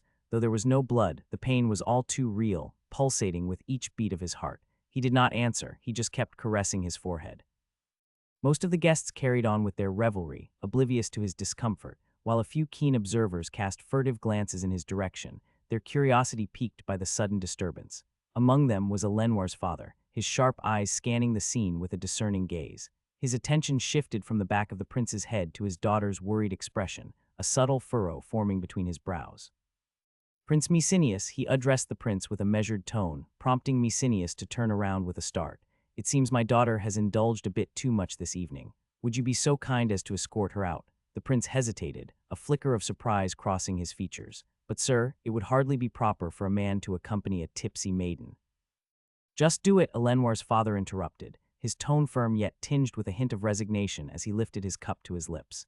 He knew her daughter and his ward. The first needed no protection, and for the second there was no need for it. As he watched Mecenius assist Elenoir to her feet, a small smile played at the corners of his lips. Despite his reservations, he couldn't help but acknowledge the prince's sincerity. He liked the boy, and he did not mind if they were to be family. Perhaps he wouldn't be such a bad match for his daughter after all. With a resigned sigh, the prince guided Elenoir through the bustling hall, their footsteps echoing in the quiet corridor beyond. Elenoir, her words slurred with intoxication, looked up at him with bleary eyes. "Where are we going?" she asked, her voice tinged with confusion as they disappeared into the dimly lit hallway. As they made their way down the dimly lit corridor, the prince guided Elenoir with gentle but firm hands, his senses alert to her stumbling movements. Her eyes drooped with weariness, and she yawned softly. Before long, a servant approached them, offering to relieve the prince of the burden. With a nod, the prince stepped back, allowing the servant to take Elenoir's weight and guide her forward. As they reached her chamber door, Elenoir turned to the prince. "You come with me. I have things to tell you," she declared, her voice tinged with urgency. The servant hesitated. "My lady, that would be improper," she protested weakly, casting a worried glance at the prince. "Shut your trap," she snapped, her tone brooking no argument as she locked eyes with the prince. Sensing that it was better to comply, he acquiesced, deciding to follow them into the room. The servant gently guided Elenoir towards the bed, helping her to sit down with tender care. She sank onto the soft mattress with a contented sigh, her eyelids fluttering closed as exhaustion claimed her. "You can leave," she said with a tired voice. "Teehee, prince and the servant started leaving, not you. Come here." She waved her hand slowly. The prince looked at the servant, who just bowed and left the room, closing the door. The prince waited for her to speak, her eyes were open yet tired. She locked eyes many times with him, and opened her mouth to speak, yet no voice came out. "If you have nothing to say, it would be better if you were to sleep," the prince suggested as he started walking towards the door. "Do you dislike me?" she said with a small and weak voice. The prince turned around in confusion. "What? I asked you if you dislike me." He scratched his head. He was at a loss. "Why would you think that?" As he settled onto the edge of the bed, the prince's brow furrowed with concern. "I don't dislike you, Elenoir," he reassured her, his voice softening with sincerity. "It's just that there's much on my mind lately." She studied him with tired eyes, her gaze searching his face for any sign of deception. "You've been distant," she murmured, her voice barely a whisper in the quiet room. He sighed, running a hand through his hair in frustration. "I know, and I'm sorry for that," he admitted, his tone heavy with regret. "It's just, everything that's been happening is a lot to handle." "Nobody asked you," she interjected sharply. He met her gaze, his eyes filled with a mixture of apology and determination. "Yet I feel like it is something I have to do," he responded earnestly. Her expression softened slightly as she continued in a bashful tone. "You know, father has been pestering me lately, saying it was time to think of the future. Have you ever thought about it?" "Every day," the prince replied wearily, as if a mountain was on his back. "These next months will be the most important for us. They will decide the fate of tens of thousands." Elenoir regarded him silently for a few moments before sighing and turning away. "Whatever, close the door when you leave," she muttered, her tone dismissive and cold. The prince's confusion lingered for a moment, but then he offered her a small, understanding smile. "Rest well, Elenoir," he said softly before rising from the bed and exiting the room. As he returned to the bustling feast, the ache in his head began to diminish, yet his heart was heavy for he knew what was to come. The sun hung high in the sky, its radiant warmth spreading across the land beneath the expansive azure expanse. Not a single cloud dared to dirty the pristine sky above, granting an uninterrupted view of the golden orb that marked the passage of time. If they were still within the confines of the palace, it would have been the hour for supper. But yesterday they had departed from the court that had hosted them for the last moon. Alfio's gaze wandered to the majestic beast beneath him. He patted it and stroked his head. He always loved animals in general, dogs, cats, horses, each animal had its appeal to him. He had never experienced the thrill of battle on horseback, but the mere thought of charging forward with lance in hand ignited a fervent excitement within him. Riding into the chaos of combat had always been a dream, a distant aspiration fueled by tales of valor and glory. Yet despite his yearning for such glory, he harbored no illusions about his own martial prowess. He had spent the past half-month diligently training with Egil, honing his skills with sword and shield alongside riding. However, despite his efforts, the result were not promising. As the group continued their journey, Egil's impatience seemed to grow with each passing moment. He leaned back on his horse, his eyes narrowing with frustration as he addressed Angelos, the guide. "Are we close?" he asked, his voice laced with irritation. Angelos merely bowed his head, offering the same vague response he had given for the past few hours. They were close. Egil's impatience boiled over, his frustration evident in his tone. "Do we even know if he speaks our language?" "He's been parroting the same words since he joined us," he grumbled, shooting a pointed glance at Angelos. Jarza, ever the voice of reason, interjected with a sigh. "And you've been asking the same questions and complaining incessantly. How long until we reach there? Why did we have to depart from court? There's only so much a man can take, Egil, and you have been poking at our limits for a long time." Egil's retort was swift, his words dripping with sarcasm. "You say this because there wasn't anyone to warm your bed during our stay. In the palace or out, it's the same for you. Did you see the maids as we left? Some of them were crying as their legs were shaking. When a lady comes riding with me, she aches in the leg for a whole month. Anyone that comes to me knows it's a one-way road. Did anyone cry for you?" Jarza's jaw tightened as he fought to keep his temper in check. "No," he replied through clenched teeth. Turning his attention to Alfio, Egil continued his relentless teasing. "What about you, boss?" he prodded, a mischievous glint in his eye. Alfio considered the question for a moment before shaking his head. "Seriously, the princess did not even give you a little H." A punch was sent to his shoulder. "What was that for?" he asked Jarza as he caressed the pained shoulder. "We are not alone. Mind your fucking tongue," he said as he moved his chin toward the guide. "For as much as we know, he is an informer of the prince, and I am sure he would not be happy to hear daughter's name is being uttered by foul mouths like yours. I am sure fouler mouth have been on her. See, fuck, cut it out," he shouted as the same thing happened again. "Boss, tell Jarza to stop it. He is hurting me." Alfio sighed as he spoke in a monotone voice. "Deal with it yourself, I am going ahead," and as he finished, he trotted away. "Seriously, must you always resort to violence?" Egil grumbled, rubbing his sore shoulder where Jarza's punch had landed. "You ought to learn when to hold your tongue, Egil, especially when a man's stronger than you kindly ask to." Egil rolled his eyes. "Oh, spare me your lectures. You act as though you are a statue yourself." "I know when to jest and when to hold my tongue," Jarza shot back. "Unlike you, I have some sense of propriety." As Egil was about to mount up a response, Alfio caught with his eyes the wall of the city on the horizon and informed the rest of the group about it. "About time," Lidio commented as he stretched his back. "Thought we would reach it by evening, if we continued like this." He stopped to gaze at the city wall. "Pretty small, aren't they?" he said, referring to the stone wall that could have been not higher than 6 meters. "We will have to make do," Cleo interjected as he opened his canteen and took a sip of water, before turning to "Excited for your first mission on command, boss?" "Not really," Alfio commented as he gazed at the city. "This will be the first of many. No use getting all riled up for something so small, though I certainly will not take pleasure to break the news to the commander." Small chuckle came out from Lidio's mouth as he cleared his throat. "By the decree of Prince Arkawadam of House Heroin, you are hereby called to step down from your positions and lick down on the dirt that the great Captain Alfio will shit and piss into," he said in an overly serious tone that caused the group to laugh. Even Jarza gave a small smirk at the spectacle. "All right, guys, take out your serious faces and also try not to laugh by what you'll see," Alfio warned as he rode ahead towards the city. The city wall rose finally before them, its imposing form stretching along the horizon.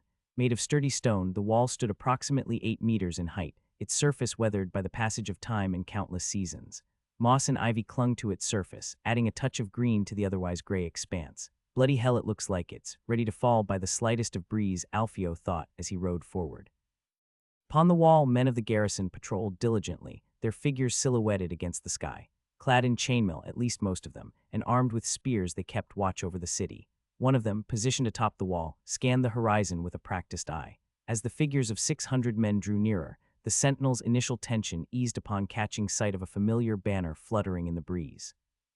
High atop the weathered stone wall, the sentinel's voice rang out with authority, echoing across the barren landscape as he peered down at the approaching figure. "Who are you?" he bellowed. With a determined expression, Alfio cleared his throat before addressing the sentinel. "All right, let's do this," he then declared, his voice carrying with it a sense of authority built by the ruler of these lands. "We are reinforcements sent by His Grace to garrison the city of Arsina," he announced, holding aloft a parchment adorned with the royal seal. "This is a royal decree, written and signed by His Grace's own hand. I call for the captain of the city to descend and be informed of the decree bestowed upon us by His Grace." As the words hung in the air, the sentinel on the wall furrowed his brow, a flicker of uncertainty crossing his features before he shouted a command for the men below to wait as he went to call for the commander himself. As the moments stretched into minutes, tension began to mount among the small group gathered at the city gates.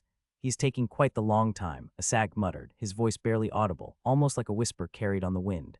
Egil, seemingly disinterested in the proceedings, absent-mindedly shifted his attention to his horse, his thoughts wandering away from the conversation at hand.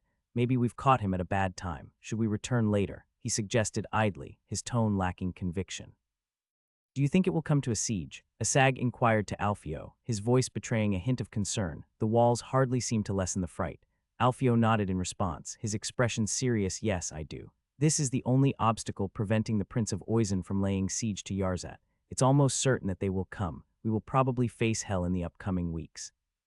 Pondering the situation further, Asag voiced his thoughts aloud. "Still, what took them to start a campaign 2 months before winter? They'll find little food to forage and will be completely reliant on supplies from home. It's hardly a concern for them," Alfio replied with a knowing smile, his eyes scanning the horizon beyond the city walls. "Beyond the city lies land controlled by the Principality of Oizen. They won't have to worry about interference with their supply routes. They will find their food untouched each time they open each cart." "But why?" His smile widened. "Take a guess. We have some time to spare before the guard's commander blesses us with his presence. This is for all of you. Small question. Why do you think the prince decided to start a campaign so early?" Egil scratched his head in contemplation, his brow furrowed with thought. "Maybe he has an informer inside," he suggested, his voice tinged with uncertainty. "Someone reassuring him that the gate will open during the night, or that a tower will turn a blind eye as the ladders come forth." Alfio nodded, acknowledging the possibility. "That could be a reason," he agreed, his tone thoughtful. "Many great cities have fallen from within, manipulated by traitors and spies, but it's not quite convincing as the sole explanation." Shrugging, Egil admitted defeat. "I'm out of ideas." Alfio turned to the others, inviting their input. Anyone else? Jarza, ever the pragmatist, offered his perspective. "Maybe he hopes to seize the city while the prince has fewer forces to contest him," he suggested, his tone speculative. Alfio considered the possibility, his smile widening as he encouraged further discussion. "It could be. Come on, anyone else?" Lidio, never one to shy away from voicing his thoughts, chimed in. "He wants to take advantage of Arquilat's weakness," he proposed. "Hit the nail. This spring our employer suffered a devastating defeat, and some cities surrendered to the enemy upon learning of the loss. The prince is at odds with the nobles, save for a select few, and his private cavalry is likely ill-trained and ill-equipped, given the losses suffered on the battlefield. In short, he's in a precarious situation. The Prince of Oizen sees an opportunity to press the blade while his prey is already bleeding. Who knows what the future holds as winter passes? Perhaps he aims to secure alliances through marriage, or fears that delaying the attack will allow the nobles to rally their forces against him. Why give them time to recover when he can strike while they're vulnerable, cutting down as much resistance as possible? A butchery starts only when the prey has bled enough, Alfio said with a smile. There is something that does not align with this idea of yours, Jarza remarked, his tone contemplative. Alfio listened intently, acknowledging Jarza's point with a slight tilt of his head. If the prince was truly in such a dire situation, Jarza continued, wouldn't it be in his best interest to buy time? Why then plan a campaign? Alfio's smile broadened as he recognized Jarza's line of thinking. His smile was like that of a parent amused by the fact that his child finally learnt something. He gestured Jarza to come closer. Let me share a little secret with you. Intrigued, Jarza and the others approached, eager to hear Alfio's insight. The prince never intended for it to be an offensive campaign, Alfio revealed, his voice tinged with amusement. He already knew he would be attacked, so he sent out waves of recruitment. His people would flock to join the army at the mere notion of having the opportunity to pillage, and in the same way they recruited us with the promise of raiding enemy lands. Quite clever, isn't it? Alfio chuckled at the cunning deception. They waved the carrot and gave us the stick. We were made fools of, he admitted, a mixture of amusement and admiration coloring his tone. It surprised him that he had fallen for such a scheme, but he was equally impressed by the prince's cunning. Finally, the heavy gates of the city finally creaked open. With a groan of strained hinges, they yielded to the steady pressure of the pulleys and chains, revealing a narrow passage leading into the heart of Arsina. From within the city walls emerged a lone figure on horseback, his silhouette outlined against the fading light. Behind him, 3 men followed closely, their expressions stern and watchful. The leader rode with purpose, his posture erect and his gaze fixed ahead. His neck-long black hair hung loose around his shoulders, tousled by the wind that swept through the open passage.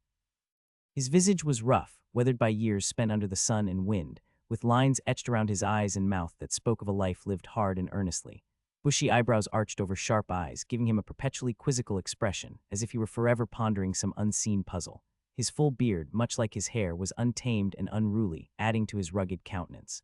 About time, Alfio remarked as he urged his horse forward, holding the royal decree aloft.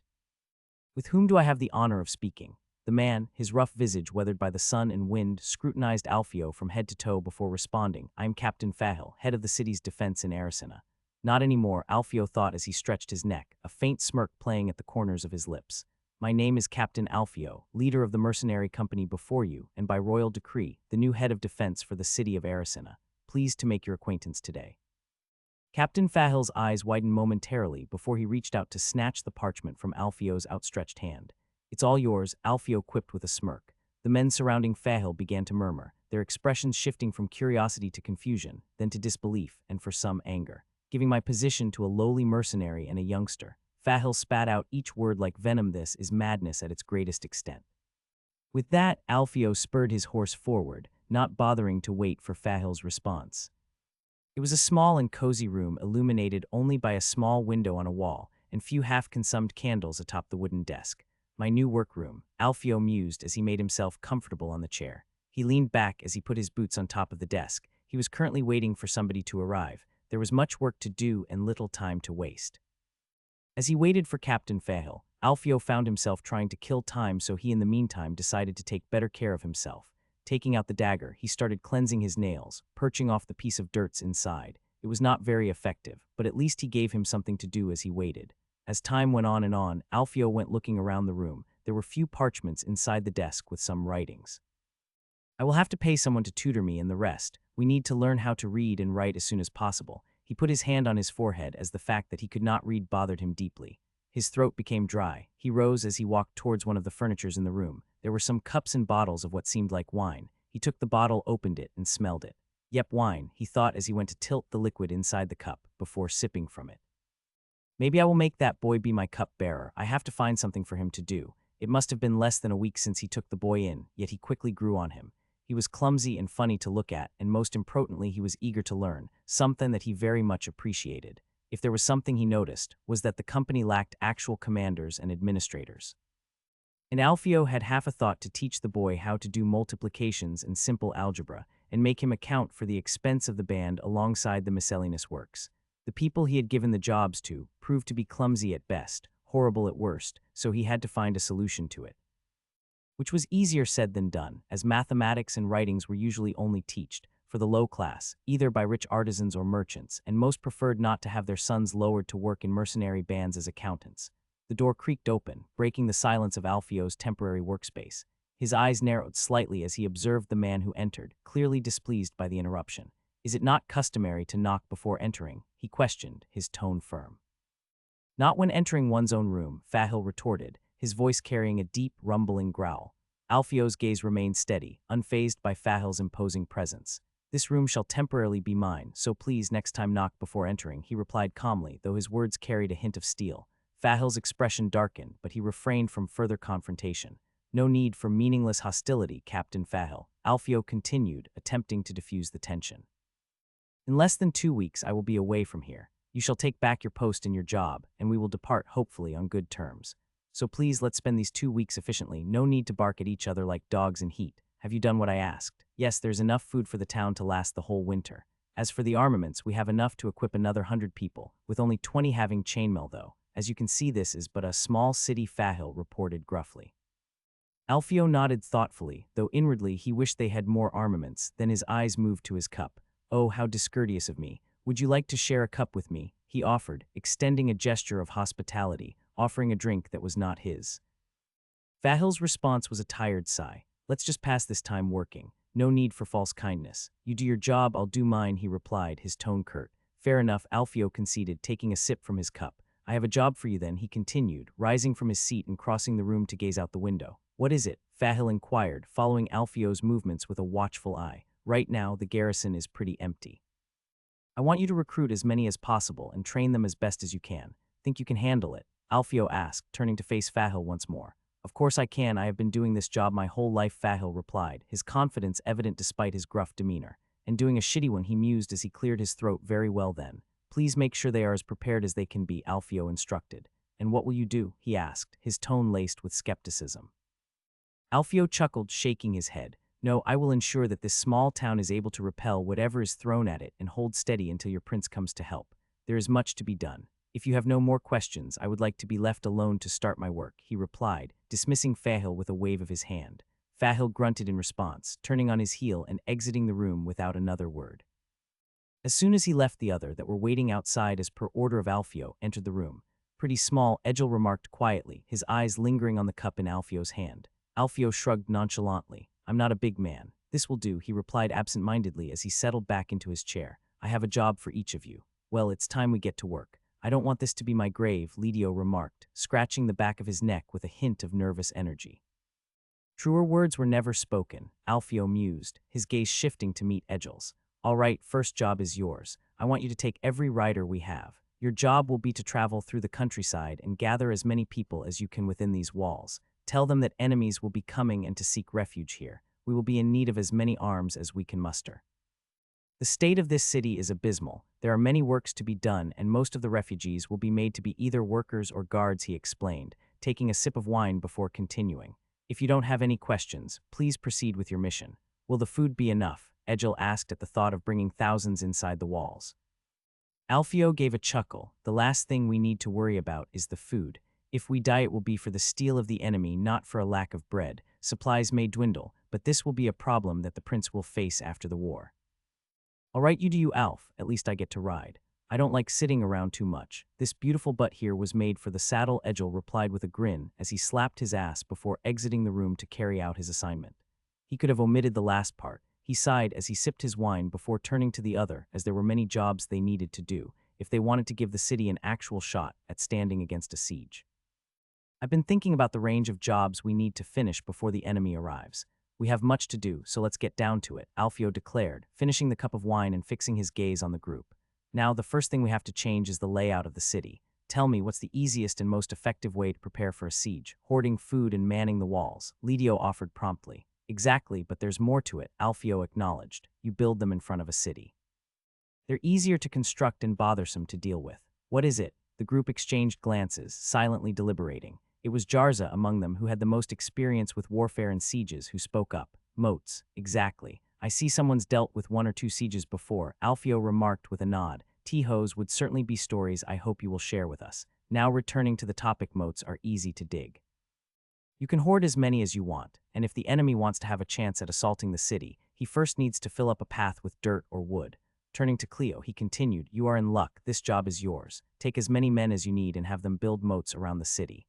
Now, if you see the men finishing the moat, I want you to build another, and on top of it, another. If you see the laborers stopping to take a breath, you whip them and tell them to dig moats. And if by the end you fill the whole country with moats, you know what you have to do. Build another moat," Cleo ventured, sounding somewhat perplexed. "Exactly. You build another moat, yes. You can never have enough of them," Alfio affirmed, sipping from his refilled cup. "You can start working from now. Remember, the more you build, the better it is. As for the workers, promise them 3 full meals per working day." With a nod and a smile, Cleo exited the room, prepared to undertake the task. "Now I have 3 other great jobs for 3 great men," Alfio announced, taking another sip of wine. He glanced around the room before addressing Lidio, a tall and bald man. "Lidio, I want you to gather some men and go around the city demolishing whatever you can dismantle. We need debris to throw down the walls. Also, send some men to the nearby forest to chop trees into throwable pieces." Lidio's grin widened at the task. "You're not worried about the damage?" he asked, a hint of amusement in his voice. I believe the forest is property of the king, just like the city, Egil added. Alfio shrugged nonchalantly. Is the city mine? I couldn't care less if the prince received a ghost or a shell of it as long as it stands. The condition doesn't matter, he admitted, his lazy smile mirrored by the group. After all, the prince had fucked them hard, so would they be in the wrong if they attempted to pay him back? As long as the city remained in their hand, he did not care the state in which he returned them to his employer. Now on to our tall, big and kind giant, Alfio continued with a small smile, turning his gaze to Jarza.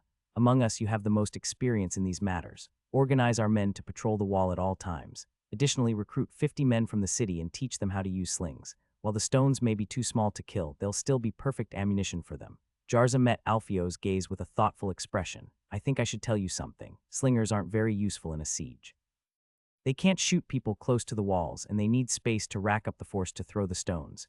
Alfio's brows furrowed in consideration. I see, he acknowledged, but they'll still be of some use to shoot down some enemies. The orders still stand, teach them how to use it. With a resigned sigh, Jarza nodded. Very well. He then turned and left the room with Lidio, leaving Alfio and Asag alone. Now I have a job for you too, my friend. Alfio's tone turned serious, the jovial attitude from before nowhere to be seen. There was a weight to his words that caught Asag's attention, prompting a sense of alarm. What is it? Asag inquired, his concern evident as he noted the change in Alfio's demeanor. Alfio remained silent for a moment, refilling his cup before fixing his gaze on Asag, who met his stare with a mixture of curiosity and apprehension. I don't trust Fahil, Alfio finally spoke, his voice tinged with caution. Soon we will be besieged, and many will be worried about saving their own skins. Honestly, I think our dear captain wouldn't hesitate to jump ship. You sure about that? Asag questioned, his brow furrowing in thought. It's a possibility, Alfio affirmed. He was demoted, albeit temporarily, and denied further advancements. For some men, climbing the ranks is everything. Honestly, I don't want to have our backs exposed to someone who could stab us in the back. Men have betrayed for far less, and if the enemy prince offers a noble title and a fief to whoever opens the gate, I fear our city will be swarming with traitors. And where do I come in all of this? Asag asked, taking a seat and leaning in attentively. I need someone discreet and patient for this task, Alfio explained, taking another sip from his cup. And honestly, among the group, you're the only one I can think of who could handle it. Just tell me what I need to do, Asag replied, his resolve evident in his tone. I want you to observe him, Alfio instructed, his gaze unwavering. Keep an eye on Fahil, note who enters his room, and position men around the walls to inform you of his movements. If he leaves the city, don't have them follow him, just report to me the time and frequency of his departures. We don't want him to suspect anything. Cleo's mention of a possible informant has resonated with me deeply. Asag observed Alfio silently, his expression betraying a bit of fear. I will do my best, but I won't promise anything, he finally stated. It's all right, Alfio reassured him with a nod. I cannot expect you to do a perfect job, just make sure to have the men be loyal to us and have them report to you daily. If he goes out of the city, I want to be the first to know it, Alfio instructed, his tone serious as he emphasized the importance of the task. If there's nothing else, I'll go then, Asag said, preparing to depart. Alfio remained silent, offering only a nod in response as he watched Asag leave the room. Once alone, he reclined in his chair, his thoughts lingering on what to do for the impending siege. With a sigh, he took another sip of his wine, thinking about the fact that the wine of others always tastes better. As you can see, everything is proceeding smoothly. Jarza spoke to Alfio as he walked on top of the wall and surveyed the outlay of the city. The scene below was one of chaos, albeit a controlled one. Men, women, and even children worked together. For as Alfio said, if it got arms and it breath, then give it a shovel and make him dig. And sure enough, they dug without pause, their muscles straining against the weight of the soil as they excavated the trench. With each scoop, dirt cascaded down into the growing mound beside them, gradually forming a barrier around the city. Honestly, moat were the perfect instrument to make the enemy waste time and men to fill them. They were easy to make and important to have. After all, if an enemy wanted to get over the moat, they had to fill a path with dirt, else siege engines won't get past them. Alfio observed the scene with satisfaction. The work was progressing smoothly, just as Jarza had said. Alfio listened intently to Jarza's report, his gaze drifting across the city as he absorbed the information. What about your task? Alfio inquired, his tone measured as he turned to his companion. I did what I could do, just as I had said before we encountered problems, Jarza replied. The slingers have no problem launching projectiles if given enough distance and space around, but as the enemy approaches, their effectiveness diminishes. The walls get on the way of their sling, and they get trouble to give their stones enough force. Alfio nodded thoughtfully, acknowledging the limitations of their defenses. Still, the more men we have atop the walls, the better our chances, he remarked. How are our men faring? He then asked, shifting his focus to the state of their forces. Most of them are content, Jarza reported, his expression stoic. They've been provided with enough coin to pass the night whoring, though some still grumble about not being able to raid. Albeit the civilians are starting to dislike them, many of our men forcefully get discount from their tabs in taverns, always if they pay at all. Alfio's lips curled into a dismissive smirk at the mention of their people's discontent. Let them grumble, he said nonchalantly. Soon enough, they'll be fighting for the sake of this city, and this is the least they can do to repay us. Jarza nodded in agreement, echoing Alfio's sentiment. They're subjects of Arquat, not mine, he mused. Why should we lose sleep over them? The prince had knowingly condemned the people of Erisina to their fate when he sent them here, and Alfio saw no reason to dwell on the consequences. They had a city to defend, and sacrifices would need to be made to ensure its survival. What about our new recruits? Alfio inquired, recalling the recent addition of bowmen to their ranks. No issues there, Jarza replied with a hint of reassurance. Their skill with the bow may be lacking, but they possess enough strength. With the sheer number of soldiers we have, they're bound to hit something. Even a half-blind man would find his mark amidst such chaos. Alfio nodded thoughtfully, considering the practicalities of their ammunition supply. Do we have enough arrows? He queried, his gaze drifting towards the horizon. We've stocked carts filled with them, Jarza confirmed. I believe we'll have enough to ensure our bows are not left empty in the heat of battle. Alfio mulled over this information for a moment before another concern surfaced. What about the medical tents? He asked, shifting his focus to the welfare of their healers. Jarza's expression soured slightly at the mention of Agalasio's. There have been some issues, he admitted begrudgingly. He's been badgering me incessantly, complaining about the shortage of bandages and manpower. It's like he has a sixth sense for whenever I'm within earshot. Alfio let out a quiet chuckle at the description of Agalasio's persistent complaints. Well, why don't you accompany me for a visit? He suggested, a mischievous glint in his eyes. Let's see how our medics are faring and perhaps offer some assistance. With a nod from Jarza, the two came down from the walls. As Alfio and Jarza strolled through the bustling streets of Erisina, the sounds of their footsteps mingled with the hum of activity that surrounded them. Alfio's keen eyes scanned the scene, taking note of the progress being made in the city's preparations for the looming siege. Amidst the cobblestone pathways, Alfio observed several houses being dismantled, their wooden beams and stone bricks carefully torn down and stacked in neat piles. It was a sight that pleased him, knowing that these materials would soon serve as ammunition to be hurled from the city's walls in defense against their enemies. Workers labored tirelessly, sweat glistening on their brows as they carried out their tasks with determination. As they ventured deeper into the heart of the city, finally they came to the part of the city where dozens tents erected in orderly rows stood there for everyone to watch. Guards stood watch at the perimeter, their vigilant gaze ensuring that only those authorized were allowed entry. They finally reached the medical pyramid built by Alfio. As Alfio and Jarza entered the tent, their eyes were immediately drawn to the sight of Agalasio slumbering in his chair, surrounded by remnants of food and buzzing flies. Jarza wasted no time in delivering a swift kick to Agalasio's protruding belly, sending him tumbling to the ground with a startled cry. Who is it? Agalasio stammered, panic evident in his voice as he struggled to extricate himself from the fallen chair. His expression turned sheepish as he recognized the disappointed gaze of Alfio. It's Captain Alfio, Alfio stated coolly, his tone tinged with disapproval. Jarza tells me you've been complaining of a shortage of hands, yet here you are caught napping on the job. Agalasio's attempted to offer an excuse, but Jarza cut him off with a scowl of irritation. There's no excuse for laziness when lives are at stake, he retorted sharply. Alfio intervened before the tension could escalate further. What's the issue, Agalasio's? Speak your piece. Agalasio's straightened up, his face reddening with embarrassment. We're in dire need of more bandages, he confessed, his tone pleading, and the manpower we have is insufficient to handle the influx of wounded we'll likely face during the siege. Alfio considered the request for a moment before responding. Tell the women who assist with the wounded that they'll receive an extra half portion of rations during the siege, he instructed Jarza. As for bandages, make do with what we have. If necessary, tear up old clothing and boil them to sterilize. Do we have enough pots for boiling water? Yes, Captain, we do, Agalasio's replied, his fat chin jiggling as he nodded in affirmation. He wasn't originally a member of the band instead. He hailed from Ritorial, a small city nestled between the princedom of Yarzet and the Empire. Once a butcher by trade, circumstances had forced him into the role of a medic.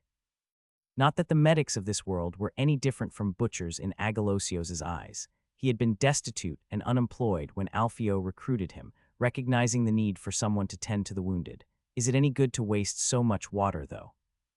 Agalasio's asked in an unsure tone, when the wounded start to come, and you see that applying my methods before closing the wounds, Then you will see how the rate of deaths will go down greatly, as he said, so his eyes moved to Agalosios and inquired in a brusque tone, is there anything else? Yes, well, Captain, you see, Agalosios began, his expression tense with concern. Apparently, during our stay, some of the refugees you brought in attempted to enter the tents to steal medical supplies, thinking they could make a fortune. If this happened during the siege, it could be a disaster. What if instead of a thief, it was an arsonist? Agalosios' words were true, as in this time medicines costed a lot, and if one stole a case of them, they could make a pretty good fortune, always if they were able to find a customer to sell them to. Alfio cut him off before he could finish. You need more guards, if it could be possible, Agalosios confirmed. Very well, Alfio conceded with a sigh. Jarza assigned 20 more men to patrol the perimeter. If Agalosios needs more, give it to him. Make sure to do a good job, Alfio reminded him, his tone firm. Train the nurses well with what I've taught you. You are as important as any soldier under my command. Make sure not to slack off. With those words, Alfio departed from the tent, leaving Agalosios to carry out his duties. So what do you have to report? Alfio inquired, his nostrils flaring as he sniffed the drink before taking a sip. The warm sensation spread through his throat and stomach, but it lacked the strength of the spirits from his past life. I need to make spirits as soon as possible, he grimaced, longing for the potent drinks he once enjoyed. Seated across the room, Asag shifted nervously. This was his first assignment, and despite the diminishing anxiety, a sense of unease lingered. In his faint voice, Asag replied to Alfio's question. I have watched him until now, and there is nothing significant to report.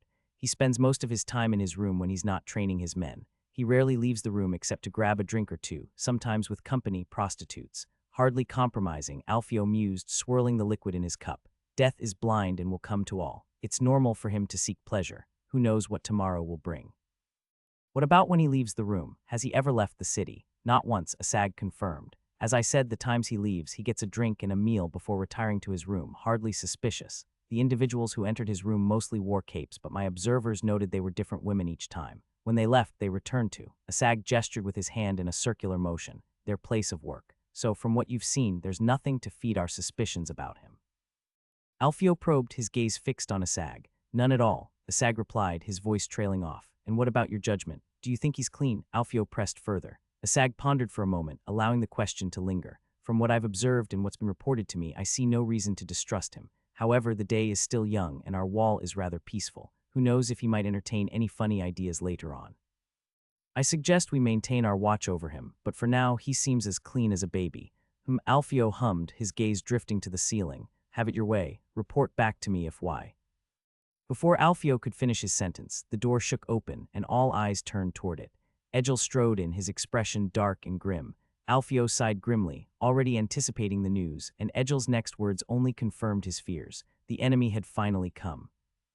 Alfio stood tall upon the battlements, his gaze scanning the distant horizon. The air was crisp, tinged with the anticipation of impending conflict. Breathe this air, boys, he began, his voice carrying over the quiet murmur of the men. This is going to be the last moments of peace we'll have for a long time. His words hung heavy in the air, each man absorbing the weight of their impending battle. They took deep breaths, their expressions a mix of resolve and apprehension. Only Jarza remained outwardly calm, his demeanor steady despite the looming threat. You seem rather calm, Cleo spoke as he tried to hide his anxiousness. He failed. He was no warrior, no soldier. This was basically his first fight. When Alfio thought of the lack of human resources, he did not lie. He had to teach what he could on being an officer to people, that before being slaves were fishermen or peasants. Above all, Alfio valued loyalty, so he made sure to at least try to morph his close group of Ader the best he could. He taught Cleo, Lidio, and Asag about tactics, on how to lead men, on the formation they were to make their men form. Yet he knew that what they needed was experience. Most of his men were green. They needed to bloody themselves. After all, seeing hundreds of people clashing if scary as hell, so he treated this siege as an opportunity to get them desensitized of blood. After all, fighting while being on top of the wall is a great boost in confidence. Jarza turned to Cleo, his gaze neutral yet perceptive. This isn't my first rodeo, he remarked with a hint of amusement. I've seen my fair share of battles and sieges, and let me tell you, our position is rather favorable. We have ample food and manpower to defend these walls. He then turned his attention to Alfio, a rare smile gracing his lips. You've handled the situation admirably, he admitted. I would hardly believe this is your first time defending a city under siege. You are as young as a pup, yet you possess the knowledge and skills of a seasoned warrior, Jarza remarked, his tone laced with curiosity. Are you a noble? You seem to have been educated. The question stirred something within the group, each member exchanging glances as they awaited Alfio's response. His origins had always been a subject of speculation among them, his actions often contradicting the humble beginnings he claimed. Alfio met their gaze with a calm demeanor, his expression unreadable. "You always overthink things, Jarza," he replied evenly. "What I've said about my origins is the truth. If I were a noble, would I not know how to read and write? And above all, would I be a slave? If I was liability, I would be killed, not shipped off as an object." His words struck a chord with the group, prompting a moment of contemplation. Egil voiced his uncertainty, acknowledging the possibility of overthinking the matter. Jarza, too, conceded to the logic in Alfio's explanation, his doubts fading slightly. "As for my skills," Alfio continued, his tone casual yet confident, "perhaps they are a gift from the gods. Some men are born to lead, regardless of their origins." With a shrug, he redirected their focus. "Now, if we've concluded our interrogation, we have a city to protect." With a deep breath, Alfio's carefree expression melted away, replaced by one of seriousness, as this was to be his first contact with leading people in an actual war. The wind blew, the air was heavy with the exhale of hundreds of men, and soon the rumble of war would come to them, and fate would decide if they were to dance on their tune or to make a song of their own. The wind rose through Alfio's fingers, a chilling sensation spreading through them like icy tendrils. He raised his gaze, feeling the cool breeze ruffle his hair and tug at the folds of his clothing. The air was crisp and biting, carrying with it the feeling of death. As he lowered his eyes, he noticed his fingers beginning to tremble involuntarily. With a firm resolve, he clenched his fists, willing the tremors to cease. The last thing a leader needed to do was to show fear, especially now, with the fate of the city being unknown. Before him, beyond the stone walls that encircled the city, lay the enemy. The army of the Prince of Oizen stretched out in disciplined ranks. Alfio's eyes traced the movements of their heralds, fluttering defiantly in the wind, the biggest and tallest of which carried the colors and symbols of House Oizen. The flag of House Oizen, proudly displayed atop a towering standard, caught the sunlight and billowed majestically against the backdrop of the azure sky. Its design was simple yet commanding, a white shield adorned with vertically striped black bands. Alfio spared it just a brief gaze before moving on. Each soldier stood tall and resolute, their armor glinting in the sunlight as they marched in perfect formation. The rhythmic beat of their boots echoed across the plain, a steady drumming that resonated with unwavering determination. The soldiers themselves comprised a motley assembly, drawn from the diverse regions and backgrounds of their princedom. Clad in a mishmash of armor and wielding an assortment of weapons, they presented a ragtag image of a hastily assembled force. Most were armed with little more than a simple lance and shield, their defenses augmented by makeshift breastplates fashioned from strips of wood. Chainmail was a luxury afforded to only a fraction of their number, leaving the majority vulnerable to the rigors of battle. Alfio observed with a critical eye, noting the signs of hurried mobilization evident in their ranks. It was clear that this force had been hastily raised, likely with the intention of launching a swift assault to seize Ericina before laying siege to its walls. The infantry made up the bulk of their numbers, a sea of determined faces marching in disciplined formation.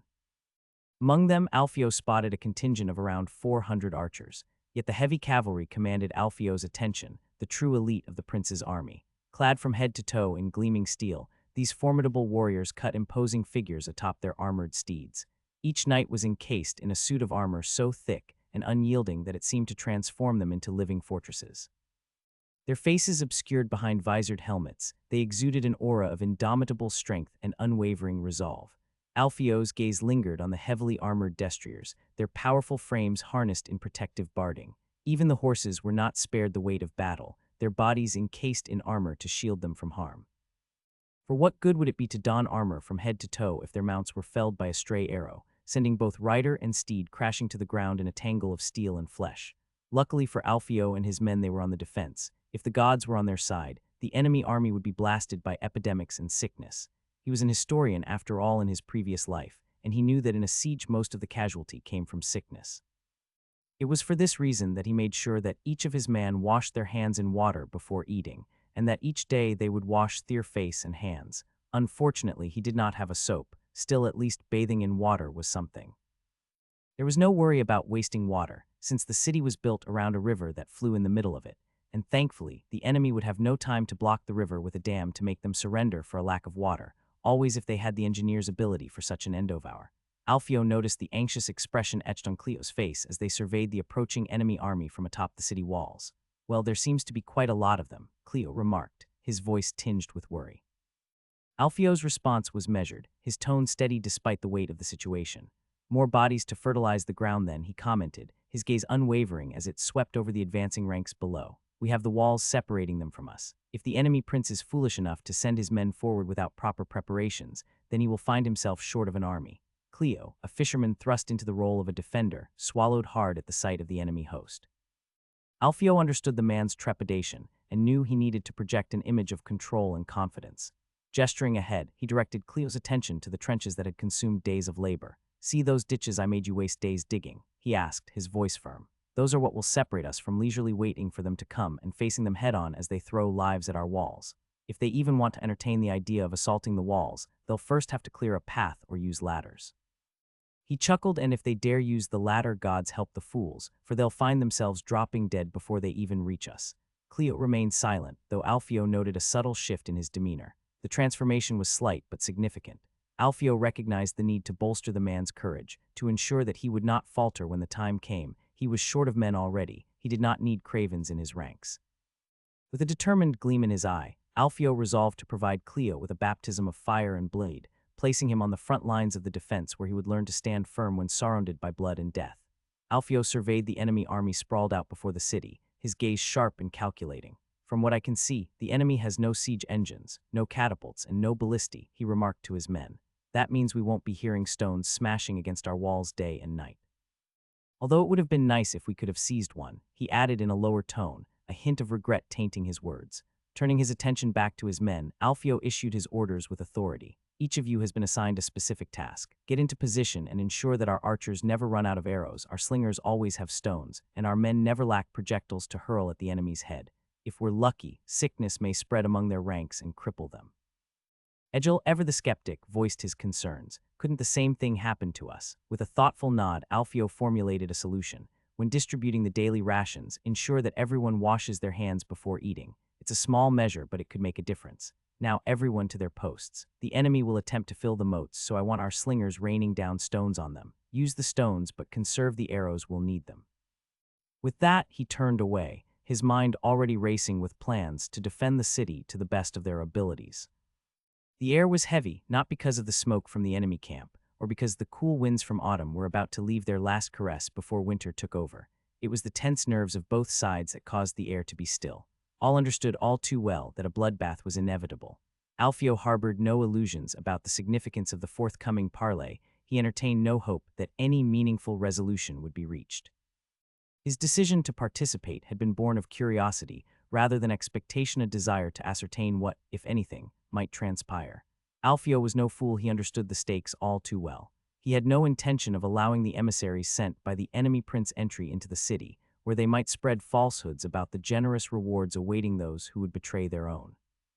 And so for this reason the meeting was convened in front of the gate, where archers stood vigilant atop the walls, arrows already nocked and ready in case they tried anything shady. The Empire of Ralmia and the principalities in the south shared many commonalities: language, religion, and trade routes. Geographically close, such cultural exchanges were to be expected. However, despite these similarities, there were notable differences. Before Ralmia ascended to the status of empire, its culture bore striking resemblance to that of the princedoms. Yet, as the empire expanded through conquest, elements of the conquered territories began to permeate the conqueror's culture. In the past, messengers were revered as sacred, protected by both divine and secular law from harm. However, as the empire grew in strength and the civil war grew more brutal, messengers became associated with one faction or another. When they delivered unwelcome news to their foes, they risked facing retribution. Unlike the Ralmians, the princes clung steadfastly to their ancestral customs, revering messengers as sacrosanct and untouchable. To harm them was to invite the wrath of both gods and men. Still, Alfio was not of the south, so he had no interest in leaving his well-being over the shield of custom. "Good morning," Alfio declared with a smile as behind him, rows of archers raised their bows and aimed at the man on horseback. The envoy held up a hand, a gesture of peace, and called out, his voice carrying over the distance between them. "I come as an envoy, seeking parley. I am not man seeking to give harm, but tasked as emissary," he declared, his words echoing against the stone walls. Alfio's mocking smile widened at the envoy's words. "Your safety is assured as long as you don't try anything funny," he replied, his tone calm yet resolute. "Know this, the reason you still draw breath is because I allow it, so I suggest for you to go on quickly about your business before I give the order for my men to make a hedgehog out of you." The messenger's posture stiffened at Alfio's words, his grip on the reins tightening as he took a deep breath to steady himself, as he muttered some low-breath insult about Alfio's barbarity. Clearing his throat, he began speaking. "My liege seeks no bloodshed," he stated firmly. "He is interested in the city, not the lives of the men within." Alfio's gaze narrowed at the messenger's words, his skepticism evident in his expression. "If he is not seeking bloodshed, then he is marching in the wrong direction, my friend. Is he perhaps lost?" he retorted, a wry smile playing at the corners of his lips. Undeterred by Alfio's sarcasm, the messenger continued, this time in a higher voice. "He will allow free passage to the garrison out of the city and will spare the people from a sack, provided the gate is opened before an assault is made."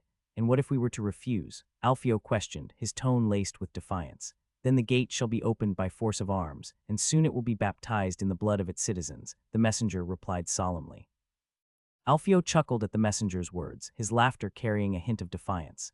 "It seems to me like the only thing that will be splattered shall be your men's blood," he remarked boldly. "I suggest your prince turns back now while he still has an army with him. This will not be the tale of his glory, but his graveyard if he is so stubborn to keep the siege." The messenger's gaze remained fixed on Alfio's face, his expression unreadable. "I have not asked before, but are you the city commander?"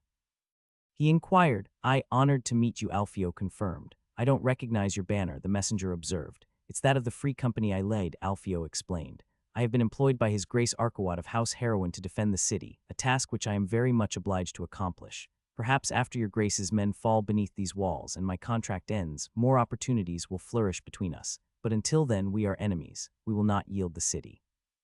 If your liege desires it, he shall earn it by conquest." The messenger sighed, his resolve faltering. "I see we have nothing more to talk about then," he conceded. Alfio remained silent, his expression impassive as he nodded in acknowledgement. "I bid you farewell then, mercenary. The messenger said this city shall be your tomb. Or maybe it will be yours," Alfio replied, his tone defiant. "I look forward to seeing your men fall." "Farewell, emissary," he concluded, turning his horse and trotting back into the city with a smile on his lips. As soon as Alfio passed through the gate, his smile faded, replaced by a stern expression. He turned to Jarza with a sense of urgency in his voice. "Double the slingers on the front gate," he commanded, his tone firm. "They will try to fill the moat as soon as possible, and I want stones to rain down on their heads. Do not worry about conserving stones. We have plenty in stores, and if even one more man falls during the works, it will be an advantage for us." Jarza nodded in understanding, his gaze shifting toward the gate they had just passed through before turning back to Alfio. "Still, won't the enemy simply forcefully recruit peasants to do the work?" he queried, his brow furrowing in concern. "It's precisely why Alf sent me to collect those wastes," Egil interjected. "Even if they try to force peasants to work, they'll find barren fields and no peasants to coerce into doing their dirty work. If they want the moats filled, they'll have to use their own men." Jarza's hand met his palm with a resounding slap of realization. "Ah, that explains why you've allowed so much dead weight to waste our food stores," he exclaimed. "You thought I did it out of pity," Alfio retorted with a sardonic smile. "They are not my people, and I couldn't care less if they were to starve or be hanged. As long as the enemy dies, I would gladly impale the lot of them," he declared in a neutral tone. "Come on now, everyone has a task," Alfio continued, rallying his companions. "We shall reconvene this evening for supper in my room. It has been too long since we shared a meal together," he added with a hint of nostalgia in his voice, as he wondered when would be the next time they would feel such peace. The tent was as big as an entire house, its fabric fluttering from the wind. Inside, rows of makeshift beds crafted from hay and covered with threadbare blankets lined the space. Physicists and nurses, after dealing with the low numbers of wounded, found themselves with time to waste. It had been 4 days since the enemy army arrived, and the cunning gift Alfio had left for them, which deprived them of any cannon fodder, had surely raised the ire of their leadership. The progress on filling the moat to breach the city's defenses had been slow, hindered by the relentless barrage of stones hurled by the defenders. Every attempt by the enemy workers to approach the moat with sacks of dirt on their backs was met with a rain of projectiles, causing casualties to mount and forcing the enemy prince to reconsider his tactics. In the end, he decided to build wooden fence to protect the workers from stones. Alfio, ever vigilant, seized every opportunity to disrupt the enemy's plans. Regular sorties were launched from the safety of the city gates, with small bands of 200 men venturing out to engage the workers. Armed with little more than shovels and hammers, the enemy laborers stood little chance against the trained fighters of the city. Out they went, and in the return. And each time the enemy's efforts to fill the moat were continually thwarted. As a result, despite the looming threat of siege, the defenders found themselves enjoying a relative peace within the city walls. With the enemy's progress stymied and their own defenses holding strong, even the officers and higher-ranking men had found themselves with idle hands. "How are my men?" Alfio asked in a loud voice as he walked inside the medical tent, causing the wounded men inside to cheer at their captain. He was not one to idly stand by when there was work to be done, and so he made it a point to visit the injured soldiers, seeking to bolster their spirits and raise morale among the troops, since there was nothing else to do. Despite the grim circumstances, the atmosphere in the tent was surprisingly upbeat, with the wounded soldiers engaged in conversation and occasional attempts at flirtation with the attending nurses. Fortunately, the number of casualties was relatively low, no more than 30, all sustained during the recent sortie. For every one of their own men injured, at least 3 of the enemy lay dead. The more they attacked, however, the more the prince increased the number of troops standing on guards, which caused Alfio to reduce the frequency of sorties, opting instead to focus on hurling stones and arrows from the safety of the city walls. The wounded soldiers received attentive care from the physicians and nurses, their injuries tended to with meticulous care. Bandages were washed and boiled, wounds disinfected with a mixture of boiled wine and vinegar. While these measures significantly reduced the risk of infection, there remained a lingering possibility, albeit minimized, due to the limitations of available resources. Alfio had considered the use of honey for its antibacterial properties, but its cost proved impossible to maintain, leaving them to rely on more economical alternatives such as vinegar, wine, and boiled water. "We are doing fine, Captain," one of the men shouted back with a bandage in his shoulder. "How is the wound?" Alfio asked as he eyed the bandage to make sure it was properly done. "It's just a scratch. It takes more to take down a bull," they both laughed. "Can't wait to have you among us again, soldier." He patted his shoulder before going to the next, and so like this each of the wounded received a pat on the shoulder from their captain, allowing them to amp short talk before finally leaving. On the way out, however, Alfio approached the fat butcher doctor. He too for now had nothing to do, and after having treated the soldier, he allowed himself to rest. "Should I be notified of anything?" Alfio asked as he eyed the man. He shook his head. "No, Captain, everything is fine. We are still high on supply, and the guards you sent me did a good job at keeping away unwanted guests out. All in all, I have no reason to complain." Alfio nodded, pleased to hear the positive report. "Good to hear, Agalacios. Keep up the good work with the wounded, and if you need anything, don't hesitate to let me know." With that, Alfio turned to leave the tent, his mind already shifting to the tasks that lay ahead, the flap rustling softly behind him as he stepped out into the cool night air. His gaze instinctively turned towards the city walls, where hundreds of pepples stood there, some just gazing, other knocking arrows and stones to the front line. As he scanned the streets below, he noticed that there were few people out and about. The usually bustling thoroughfares were eerily quiet, the only sound being the occasional whisper of the wind as it swept through the deserted alleyways. Suddenly, movement caught his eye, a flash of blonde hair darting through the shadows. Alfio furrowed his brows, curious as to why he was running. As the figure drew closer, Alfio recognized the child running towards him. It was Rado, his cupbearer, who apparently he also made him be his message bearer, as he ran he kept swinging a piece of parchment into his hand. Without hesitation, Alfio began to walk towards him, his footsteps echoing softly against the cobblestones. As Rado handed Alfio the letter, the boy's breath came in short gasps, his anxiety palpable in the air. Alfio took the missive, his fingers tracing the rough texture of the parchment. It was already broken, as he always had missive read by the assistant of the previous captain, a young man called Shahil. "What it says?" He asked to Rado, as he believed that he should have already been told of his content. After all, Alfio still did not know how to read. A smile slowly spread across the boy's face. "News from the capital. The prince is moving with his army, and he is coming here." Sun hung high in the sky, casting its golden rays down upon the bustling scene below. Despite the morning hour, the work on both sides of the conflict continued unabated, with neither side showing any sign of respite. Upon the city walls, guards stood watch with spears in hand, their eyes trained on the enemy's efforts to fill the moats below. Meanwhile, slingers stood poised, their projectiles aimed at the workers below, ready to rain down stones upon them with jeers of triumph whenever their aim proved true. Amidst this scene of activity, Alfio ascended the stairs of the main gate, emerging onto the wall with purpose in his stride. His gaze swept over the enemy forces below before turning to search for Jarza, his second in command. Spotting him leaning against the wall, Alfio made his way over, a faint smile playing at the corners of his lips. "Mind your step," Alfio advised with a hint of humor as he approached. "We don't want one of our commanders to fall down." Jarza's eyes widened momentarily at the sight of Alfio, a flicker of surprise crossing his features before he composed himself. "I'll keep that in mind," he replied casually, though there was a subtle note of respect in his tone. "Decided to grace us with your presence, Captain," he quipped. Alfio chuckled softly. "You could say that," he replied cryptically, his expression thoughtful as he surveyed the scene before them. Jarza's gaze shifted to Rado, who stood nearby, his presence drawing attention. "What's he doing here?" he inquired, his tone indicating both surprise and curiosity. "He brought me good news," Alfio explained, a faint smile touching his lips, and I was getting bored, so I decided to keep him with me. He glanced at Rado, who shifted uncomfortably under Jarza's scrutiny. Alfio reached for the letter in his pocket and handed it to Jarza. "Take a look at this," he said, gesturing toward the parchment. "It's from a pigeon." Jarza took the letter, his eyes scanning the contents briefly before he looked back at Alfio with a quizzical expression. "While these words really do looks nice," he remarked with a joke. Alfio snorted a laugh. "It says that the prince is moving toward us with his army," he reported, his voice tinged with a hint of excitement. "And in a few days he should be arriving here. It seems the siege will be short-lived." Jarza's eyes widened slightly, a spark of excitement flashing in them as a smile spread across his face. "That's great news, Captain," he exclaimed, his voice filled with optimism. Alfio returned the smile, pleased to see Jarza's reaction. "Indeed it is," he agreed, a sense of relief washing over him. "We should share this news with the troops. It will do wonders for morale." Jarza nodded in agreement, his enthusiasm evident as he turned to walk along the wall, heading toward the various groups of men stationed there. With purposeful strides, he began to share the news, his voice carrying across the bustling activity of the camp. As Jarza moved from group to group, spreading the word of the impending relief from the siege, Alfio watched with satisfaction. He knew that news of the prince's approach would lift the spirits of the men and instill renewed determination in their hearts.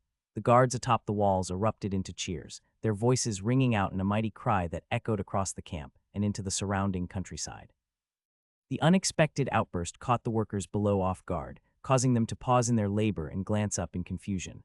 Confusion rippled through the ranks of the workers as they exchanged puzzled glances, searching for an explanation among their fellow laborers. Finding none, they shrugged off the interruption and returned to their tasks, albeit with a lingering sense of curiosity. With heads bowed and backs bent, the workers continued their laborious efforts, moving alongside the wooden walls erected between the various steps leading to the moat. Some reached their designated covers without incident, their progress unhindered by the commotion above. Others, however, were not so fortunate. Amidst the rhythmic thud of pickaxes striking earth and the scrape of shovels against soil, the air was punctuated by the sickening sound of stones striking flesh. Lone projectiles found their mark, striking workers in the head or smashing through their chests with brutal force. Bones shattered, ribs splintered, and internal organs were punctured, inflicting agonizing pain and ensuring a slow, torturous demise. Meanwhile, the archers of the enemy army attempted to retaliate, their arrows slicing through the air in volleys aimed at the defenders atop the walls. Yet their efforts were often in vain, as the slingers swiftly sought cover behind the sturdy stone walls before reemerging to launch their own projectiles in return. Alfio rose the young boy up to look over the walls, where they could see the enemy army filling the moat in preparation for an attack on the city. "Can you tell me what they are doing?" Rado's voice held a sure tone as he answered yes. "They are filling the moat," he stated before turning his gaze towards Alfio, who was holding him tightly. "But do you notice something off about their tactics?" Alfio asked, gesturing towards the men below. Rado's brow furrowed as he looked down at the enemy army and then back at Alfio. "They may be doing something wrong," he admitted with a shake of his head, "but I don't know what it is." "The advantage of being on the defensive is great," Alfio explained. "You have time to fortify your position, lay traps for the enemy, and prepare the terrain for battle.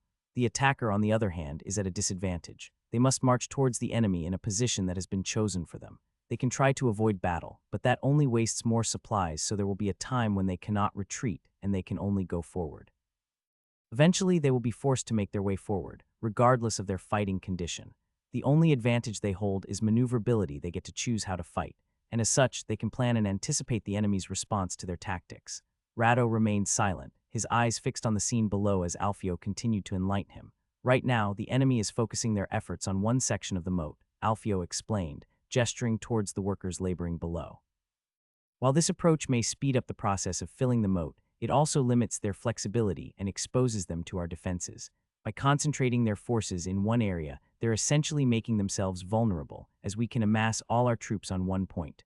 Rato nodded slowly, processing Alfio's words. "But why would they take such a risk?" Alfio's gaze remained fixed on the enemy lines as he pondered the question. "They're driven by desperation, knowing they have wasted a lot of time," he responded after a moment. "The prince is determined to capture this city, as its fall would greatly enhance his strategic position in the war. However, he's racing against time, knowing that if he doesn't succeed before reinforcements arrive, his chances of victory diminish significantly."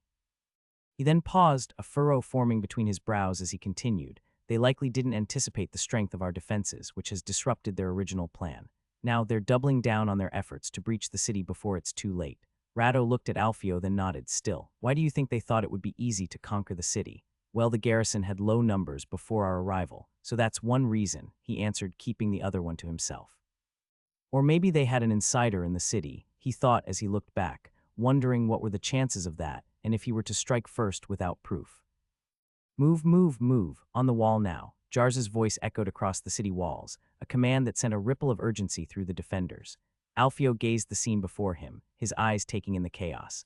Men armed with spears and shields rushed to their positions atop the walls, their gazes fixed on the distant enemy forces gathering for the impending assault. Some were gulping nervously, others were fidgeting in fear. Meanwhile, children and women darted through the city, ferrying arrows and small stones to bolster the defenders' supplies, the first to be shot and the latter to be thrown. This one is to be a brutal day, he thought as he eyes the enemy's formation. The Prince of Oisin had constructed battering rams and assembled ladders, clear indications of their intent to breach the city's defenses. They will try to assault the walls using the ladders, while battering the gate with their ram, Alfio mused, his gaze fixed on the enemy formations taking shape in the distance. And once the gate falls, the city goes with it. 2 tense days had passed since they received the letter confirming the enemy's advance. Now, as the enemy completed their preparations, Alfio knew they would concentrate their forces on the gate, their primary entry point into the city. Despite this, he remained vigilant, ensuring that all sections of the wall were adequately defended in case of any unexpected maneuvers. The last thing he wanted was for everything to be aroused, and before they realized the attack was one of the other gate. While most of the defenders manned the walls, Alfio had allocated 200 of their forces to serve as reserves, ready to reinforce any weak points as needed, and also exchange position with the men on the front once they get tired. Supplies of arrows, stones, and chopped wood were meticulously stocked, ensuring that the defenders had everything they needed to repel the enemy onslaught. With the city bracing for the impending assault, Alfio knew that every ounce of preparation could make the difference between victory and defeat. Everything had been done, and the fate of the city was in the hands of the god. Or at least so most people thought. Alfio was the exception. He did not know if something existed in the sky or deep in the dirt, but he did not think that the numerous gods of this land actually existed. At least it's not going to rain, Alfio muttered to himself, his gaze drifting upwards with a hint of relief. He despised the discomfort that rain brought, especially during a tense situation like this. His attention shifted to the other gates, where each of his trusted companions was tasked with a command. Jarza would oversee the defense of the front gate, while Egil and Lidio were stationed at the eastern and western walls, respectively. Asag was in charge of the reinforcement units, ready to move wherever needed.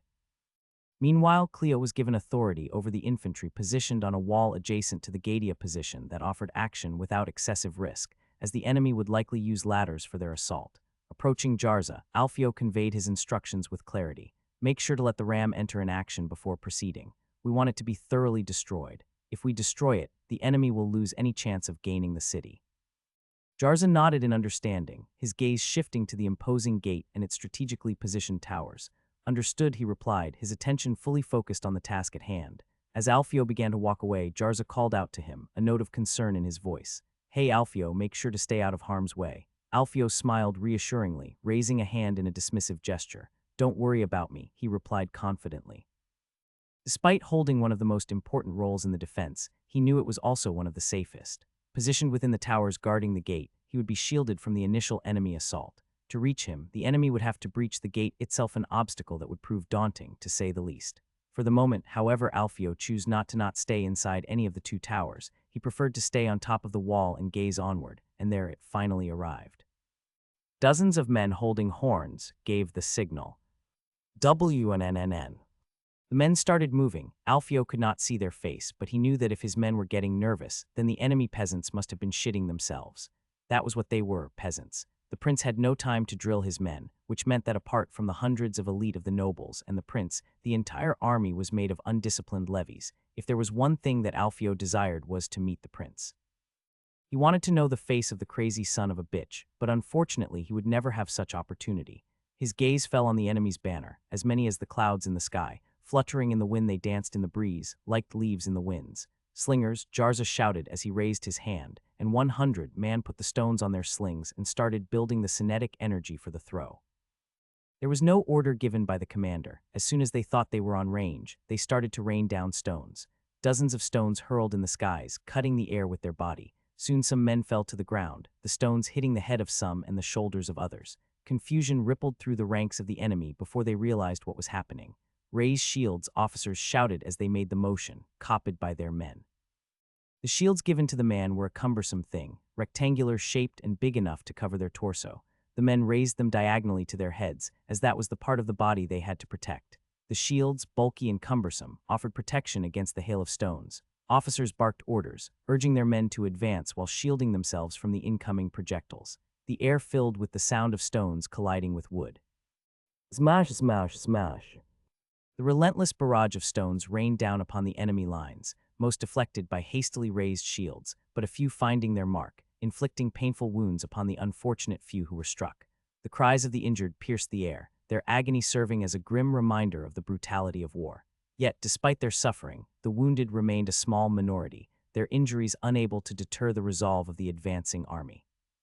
Alfio's gaze remained fixed upon the enemy's progress, his expression unreadable as he assessed the situation with a cool detachment.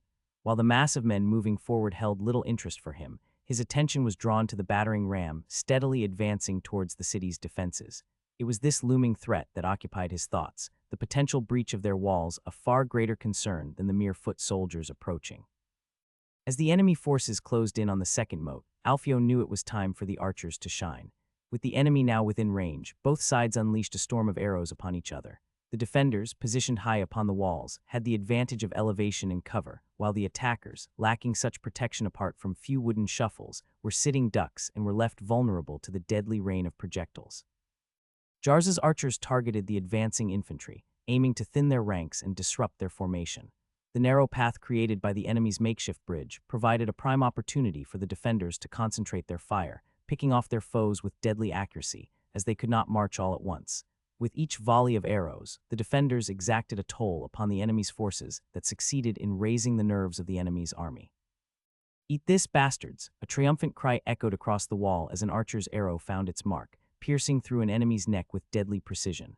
The satisfaction in the archer's voice fell in the air as he watched his foe succumb, with the piece of wood sticking out of his throat, drowning in the very essence that gave him life. More arrows. Another archer's urgent plea resonated through the chaos as their dwindling supply threatened to leave them vulnerable. A young boy hurriedly scurried to replenish their stock, but for now they made do with what they had.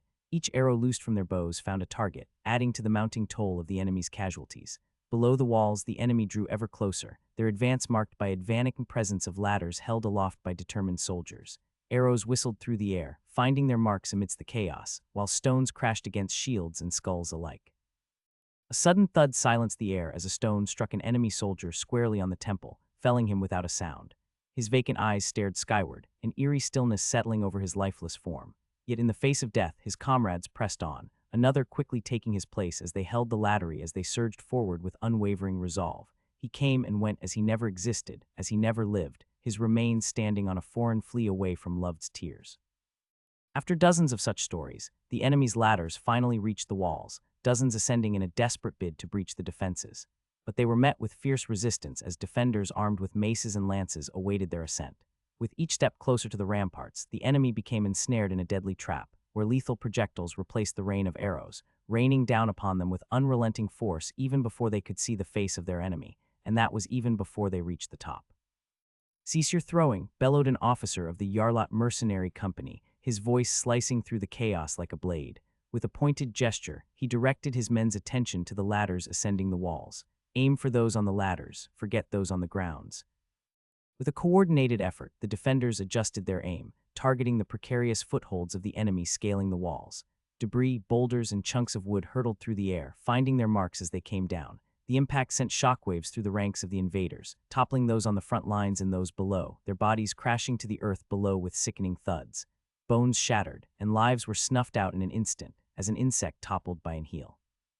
For the besieging soldiers, there was no respite, no sanctuary from the relentless onslaught. Forced forward by the menacing blades of their own officers, they teetered on the precipice of death with every step. These were not seasoned warriors hardened by years of combat, but ordinary men thrust into the crucible of war, their hands calloused from tending fields, now gripping wooden staffs, as they tried to make their steps on the wall in a desperate bid for survival. Yet survival was a fleeting hope as they faced a barrage of lethal projectiles from above, raining down upon them with unrelenting fury. In the span of a heartbeat, a farmer-turned-soldier could find himself crushed beneath the weight of a falling boulder or impaled by a lance before he even had a chance to set foot upon the walls. As Alfio surveyed the chaos of battle unfolding before him, a satisfaction settled in his chest. Arrows streaked through the air like vengeful spirits, finding their marks amidst the ranks of the enemy. Yet, even as their own projectiles struck true, the invaders' arrows either shattered against the stone walls or found their way into the heart of the city. He took pleasure in that. As long as those dying weren't his comrades or those under his command, he felt little remorse in witnessing their demise. In fact, there was a certain poetry to the spectacle, a cruel beauty in the inevitability of death. Though part of him yearned to join the fray and personally dispatch a foe or two, Alfio knew his place as the commander. His duty lay not in the act of killing, but in orchestrating the defense of the city. His gaze shifted to the battering ram steadily advancing toward his position, prompting him to issue a command to the archers stationed behind him. Aim at the men holding the ram. Alfio's voice cut through the din of battle, a sharp directive that spurred the 30 archers into action. With practiced precision, they unleashed a volley of arrows upon the enemy, most finding their mark on the roof of the ram, while others struck the soldiers beneath, eliciting anguished cries of pain. As he watched the assault, Alfio couldn't help but grimace at the shortcomings of the city's defenses.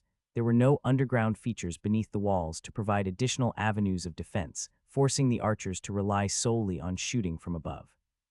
In his experience, fortresses with strategically placed openings along the walls could allow archers to target the men operating the ram more effectively. Yet, despite these deficiencies, Alfio knew that it wouldn't be the arrows that ultimately decided the fate of the ram. This was after all but a small city. As the battering ram finally reached the gate, the men surrounding it endured a relentless barrage of arrows and heavy boulders raining down upon them. Each impact tore through flesh and bone with brutal efficiency, leaving behind a trail of broken bodies. Amidst the chaos of battle, the officer leading the assault couldn't help but emit a twisted sense of satisfaction as the steel point of the ram relentlessly pounded against the wooden frame of the gate. With each strike, they edged closer to breaching the city's defenses and laying waste to its streets. Alfio, observing the scene with a calculating gaze, sensed that the time for his plan had come. With a grin, he turned to his men and issued a macabre command. "Get hold of the pottery. Let's roast some meat, boys." The cheers that erupted from his men echoed across the walls as they eagerly retrieved jars containing fat and oil, their eyes alight with anticipation. "Throw them." Alfio's command rang out, and his men wasted no time in obeying. The jars shattered upon impact, spilling their contents onto the ground below. Confusion flickered across the faces of the enemy soldiers as they beheld the strange substance, their bewilderment cut short as flaming arrows from below ignited the spilled liquid. In an instant, fire erupted from the mix of oil and pig's fat, amidst the ranks of the enemy, engulfing them in a searing blaze of agony and terror. Men screamed in agony as flames consumed their flesh, others screamed in fear of the same happening to them, panic spreading like wildfire as chaos seized hold of the assault.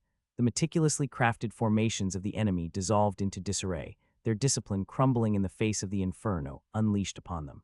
The discipline that the officer built through their blades shattered as men ran everywhere. With a triumphant smile curling his lips, Alfio seized his horn and blew a single resounding note that pierced through the clamor of battle. At his signal, the massive gate of the city began to creak open, revealing a small group of 10 men waiting only to act. In a swift and coordinated movement, the men dashed forward, their footsteps echoing across the courtyard as they raced towards the burning ram. No man was there to stop them, nor to protect the ram. With practiced efficiency, they spread the jars of flammable oil and fat across the surface of the siege weapon, coating it in oil and fat. Then they threw the torches on it, the flames licking hungrily at the soaked wood. As the intense heat radiated from the blazing ram, the men swiftly retreated in before the enemy could realize what was happening, their mission accomplished. Behind them, the heavy gates of the city swung shut with a thunderous clang, sealing off the burning ram within the confines of the outer defenses. Alfio watched with satisfaction as the flames engulfed the ram. The city would remain in his hand, as he knew that the siege would end as quick as it started. "Hey lad, fill my cup, can't you see how light it is? Or perhaps your only skill is stealing." Egil chuckled, lifting his cup and signaling Rado to refill it. It had been a while since they all enjoyed such a lively dinner together. The tension of battle had dissipated, leaving behind a pleasant weariness, as all the adrenaline gave place to an uneasy sense of peace. "Take it easy now. We don't know if the enemy decides to have a try during the evening," Jarza cautioned between mouthfuls of meat. He was usually a man of few words, but when he spoke, he was always heard. Chaining topic, Cleo leaned in, his eyes gleaming with curiosity as he turned toward Egil. "How's your foot holding up?" With a mischievous glint, he lifted his bandaged foot onto the table. "Good as new," he quipped, earning a collective groan of disgust and a demand from Alfio to keep it down and avoid disturbing their meal. "You were lucky," Cleo remarked, a note of seriousness in his voice. If those arrows had been a bit off target, it might not have been your foot but your neck or shoulder. Thank the gods for small favors. Thank yourself for the big ones, Edgel replied with a grin, taking a sip from his cup. What a day, eh? He declared, raising his cup in a toast. The others echoed his sentiment, though Alfio's was evidently less jumpy. Seeing this, Jarza prodded him, and after some reluctance, Alfio admitted his concerns. Their side has been too quiet, he explained. It's troubling. Maybe they've realized further assaults would be futile, Edgel suggested optimistically, though it was clear he couldn't shake off his friend's worries. They know reinforcements are on the way, Alfio reasoned. They wouldn't risk losing more troops with another failed attempt. From what I know, our enemy has been throwing rings around our employer for long enough. Then why are you so worried? You'll get wrinkles if you keep this up. Alfio paused, his expression tense as he considered his response. Something changed, he finally replied, his voice laced with apprehension. They are planning something. I can feel it, but I don't know what it is. He punctuated his words with a loud crunch as he took a bite of bread, his jaw working furiously as he chewed, though it sounded more mechanical than anything. You're overthinking it, Cleo interjected, attempting to assuage his friend's concerns. Maybe I am, maybe I'm not. It's just a feeling, after all, Alfio conceded, though the worry still lingered in his eyes. Rado approached quietly, refilling Alfio's cup before unexpectedly addressing him. What about you? He asked. Do you have anything to add or ask? Sometimes the mind of a boy discovers something that old men can't see. He shook his head in denial. The question drew a chuckle from Edgel, though. You've not even seen 20 winters yet. What old man are you supposed to be? He quipped. I feel like I'm past 50 already. Being wise does that, apparently, Alfio replied with a wry smile, shrugging off the jest. Edgel snorted, then turned his attention elsewhere. Where is Asag? He inquired. He should be arriving soon. I've already sent for him. What about Captain Shahil? Edgel asked. Fahil, Jarza interjected, correcting the slip of the tongue.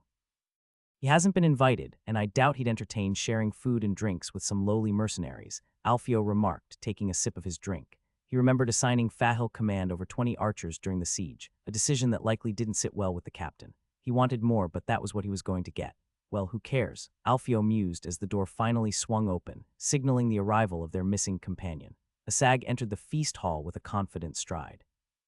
His eyes lacked any mirth as they locked with Alfio's. Edgel's face lit up with a warm smile as he spotted Asag entering.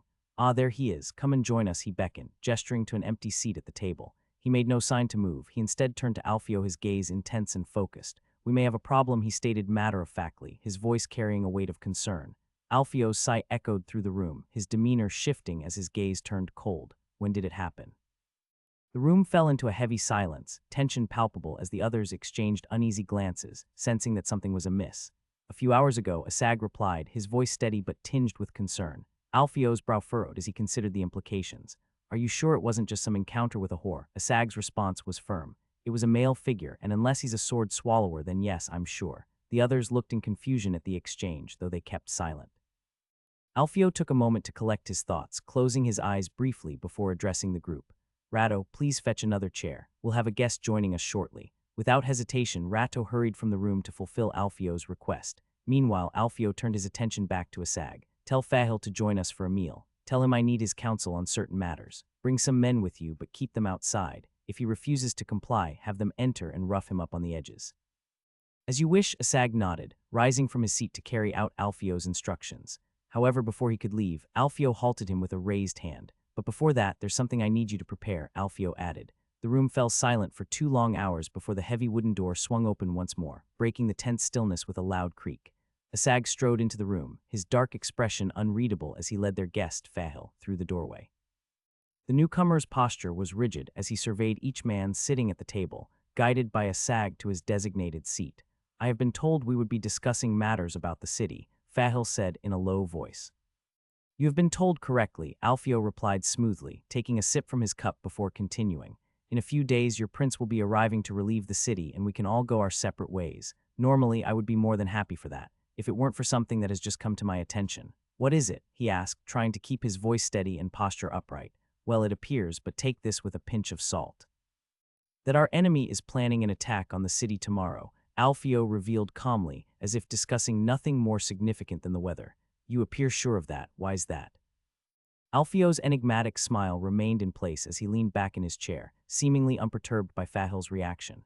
Rats are always easy to catch, he added cryptically, his gaze drifting up towards the roof as if searching for bats. Suddenly, he put 2 fingers in his mouth and let out a whistle, shattering the heavy silence in an instant.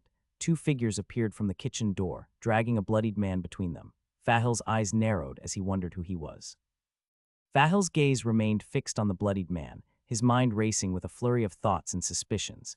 Yet as he looked closer, he realized this wasn't the individual he'd had contact with. He gave out a breath of relief. Perhaps he dared to hope his covert actions had gone unnoticed. Suppressing his inner turmoil, Fahil played the role of the curious observer. "Who is he?" he inquired, his tone carefully neutral. "Ah, now that," he replied cryptically, "is a tale best told by our newfound friends here." Moving forward, Alfio advanced toward the bloodied man, seizing him by the hair to force his head upright, forcing him to look up to the man. PFFT. A spit landed on Alfio. As if nothing happened, Alfio cleaned the spit out of his cheek before backslapping the man, letting go of his hair. Fahil winced as the blow landed, and the man went limp, as Alfio ordered the spies returned to his cell and instructed for him to be given a thorough beating. Fahil's mind raced with a torrent of questions and concerns.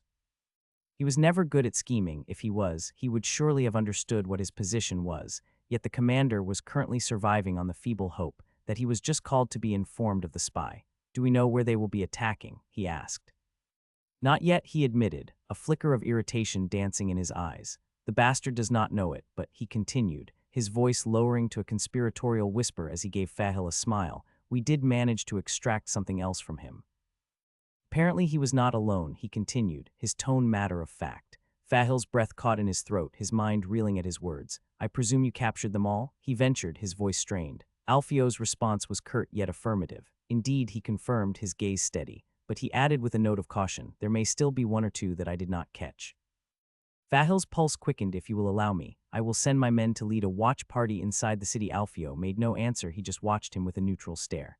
Fahil's gaze darted to his sides, where Jarza and Egil appeared closer than before. But when he turned his attention forward, his heart skipped a beat. The young man on the front was smiling a chilling, predatory grin that sent a shiver down Fahil's spine. He was caught.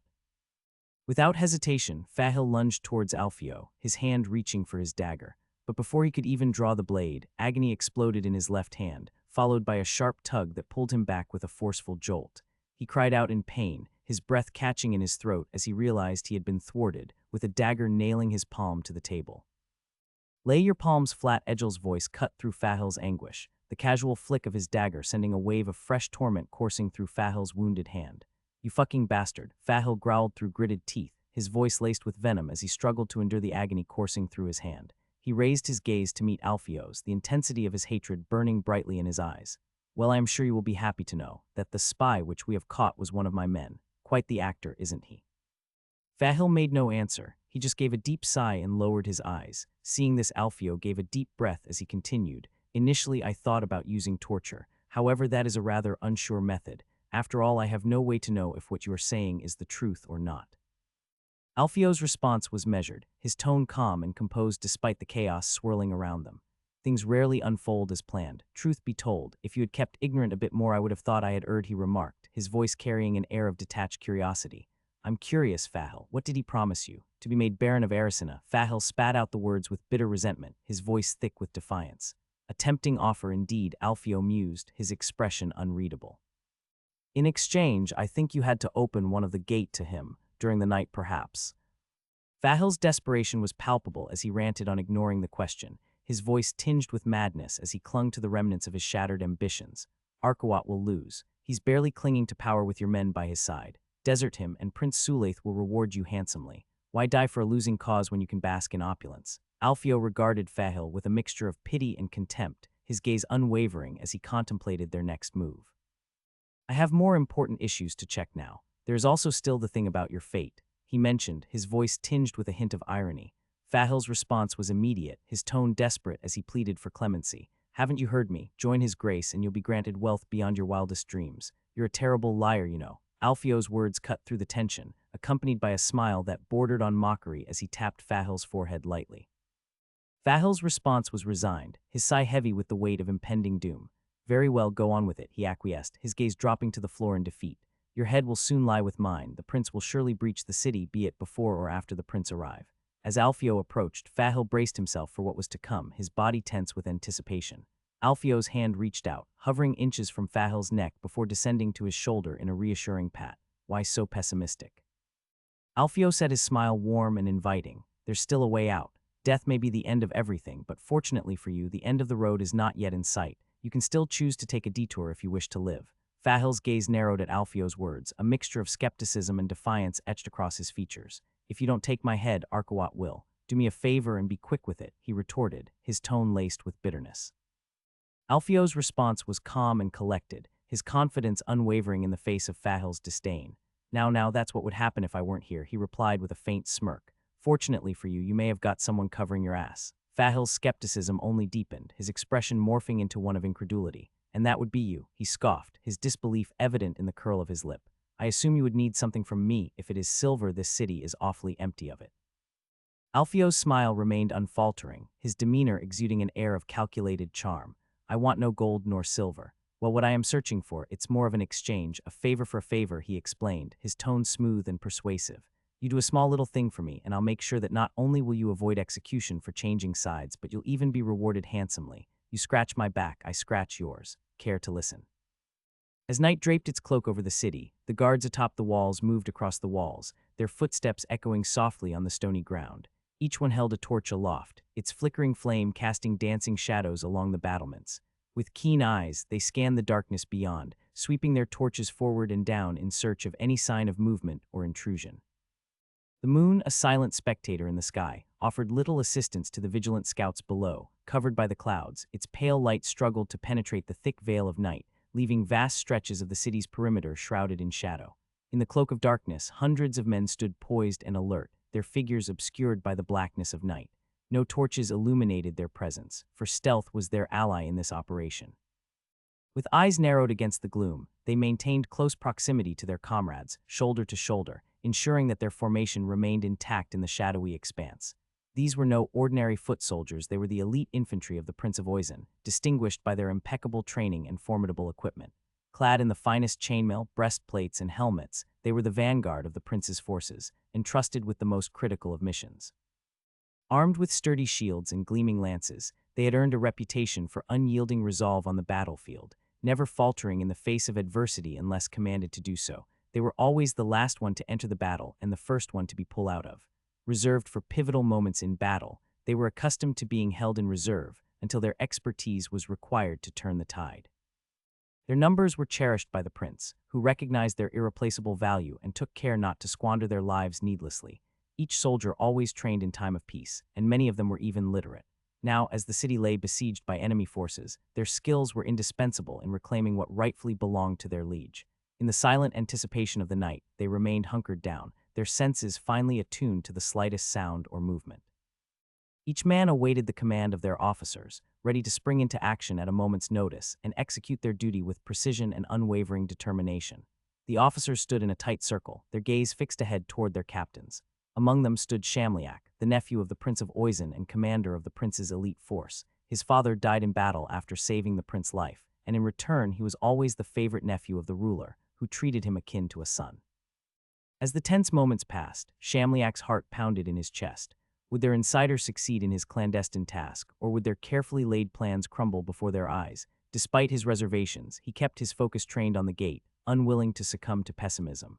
Then, as if a beacon of hope in the darkness, torchlight flickered atop the city walls, going forth and back 4 times, signaling the beginning of their operation. Shamliak's breath caught in his throat as he watched the gate begin to creak open, a sense of disbelief washing over him. "Man, go forth, take the city for your prince," he spoke as he struck his horse forward. His words carried the weight of authority as the 300 soldiers, entrusted to them by the prince, began to advance toward the gate. Each step was deliberate, purposeful, as they formed the vanguard of their army. Their movements were synchronized, their armor gleaming faintly in the dim light of the moon. Shields held aloft, lances at the ready, they pressed forward. The fate of their mission rested on their shoulders, and they bore the responsibility with stoic resolve.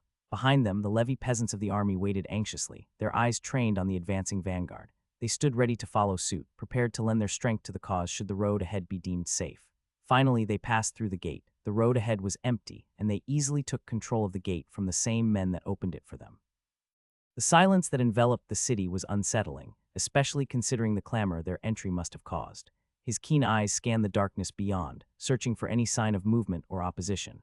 With a furrowed brow, he turned his attention back to his men as they streamed through the gate behind him. Their figures were illuminated only by the faint glow of their own torches, casting long shadows against the stone walls of the city. Despite the eerie quiet, the urgency of their mission pressed on. Something is strange, he mused as he turned his head back, where he saw his men pass through the gate. It was dark. The few torches that were held on top of the gate were no more. Where is that captain? The commander wondered as he watched everywhere for him to appear. Did he stood back? Where are those guards? He raised his head to see where the men they saw on top of the gate were. Perhaps the captain would be among them. It was dark, though, and Shamliak failed to see farther than the faces of the man that stood few meters from him. No one had torches, so he couldn't send anyone to make light. He did not even know if they were there. Yet they were now inside, and he had order to give to his squads, as there was no time to waste. "Sir, the gate is ours. Permission to go forth and take control of the rest of the walls." An officer came to report, as he approached the relative of the prince waiting for instruction. The army could certainly not wait for him to wash away his doubts. He was the commander, and he had orders to give. Send a message to the rest of the men out of the city to sally inside, then take the rest and sweep any resistance you find along the way. I want this city to be ours by the end of the night. I want no looting. Have I been clear? Yes, my lord, men come with me. The officer shouted as he took command of the men and marched forward. With 100 men, he started moving on the base of the wall, and whenever they reached a watchtower, they charged, killed the few men inside and took control of it and went forward unopposed. As the soldiers charged inside the city walls, their footsteps echoing through the empty streets, their spirits were high with the thought of victory on the horizon. The lack of opposition only fueled their confidence as they discussed the spoils awaiting them. "I can't believe how easy this is," one soldier remarked, a smirk playing on his face. "We're practically strolling in and claiming the city as our own." His companion nodded in agreement, scanning the surrounding buildings for potential loot. "I can already see the riches we'll be taking back with us. This city won't know what hit them." One of these soldiers, perhaps out of curiosity, as he charged out of a watchtower, turned his head to watch on one of the many dark streets they passed. Perhaps by the god's cruel sense of mirth or by chance, the soldier high with victory and greed was the first to see that this city would not be their triumph but their tomb. As in front of them, a lone ray from the moon, where hundreds failed to reach, had illuminated enough to see dozens of blades shining in the night, and the face of the man holding them poised to pay steel for steel and blood by blood. The warning cry rang out like a clarion call, jolting the Oizen soldiers from their momentary stupor. A shallow cry cutting through the silence in the dark. "It's an ambush," the soldiers shouted as he sprinted back to his comrades, repeating the ominous refrain. Yet before the full gravity of his words could sink in, the darkness erupted with violence, almost like a shadow rebelling to his master. Blades materialized from the dark like specters of death, catching the Oizen soldiers off guard. From every crevice and alley, men clad in chainmail and helmets emerged, their presence turning the once deserted streets into a battlefield. The element of surprise favored the attackers, and before the Oizen soldiers could react, they found themselves encircled, flanked on almost any sides, cut off from any reinforcement and outnumbered, their backs on the wall as the enemy charged forth. As the attackers closed in, the Oizen soldiers felt the noose tightening around them. "With me, men." The officer's voice cut through the chaos, trying to rally his men, a beacon of defiance as he tried to revert an impossible situation. With grim determination, he rallied a group of soldiers to make a desperate stand against the encircling enemy, but it was like stopping a river with bare hands. With a resounding battle cry, the officer and his makeshift vanguard charged into the fray, their weapons clashing against the onslaught of foes. Despite their valor, the odds were stacked against them, and the melee devolved into a brutal struggle for survival. Men fell on both sides, their screams lost in the cacophony of combat. With a swift motion, the officer deflected the thrust of an enemy lance with his shield, the impact reverberating through his arm. Seizing the moment, he countered with a powerful blow, the edge of his shield connecting with the face of the enemy. The force of the strike knocked the assailant off balance, sending him crashing to the ground with a pained grunt. As the officer dispatched his foe with a swift coup de grace, he spared no time for hesitation. With grim determination, he pressed forward, driving toward the weak point in the enemy's formation. His blade became a blur of motion as he carved a path through the encircling foes. If they were to survive, they had to inform the rest of the army of the ambush. Amidst the chaos of battle, the officer's leadership proved crucial. "Don't get isolated," he bellowed, his voice cutting through the clamor of combat. "Go forward, fall back, and you are dead." His words were a rallying cry, urging his comrades to keep pace as they fought tooth and nail to break free from the enemy's grasp. Some managed to do so, most however failed and were left behind. With steely determination, the officer fought his way to the edge of the encirclement, his comrades close at his heels.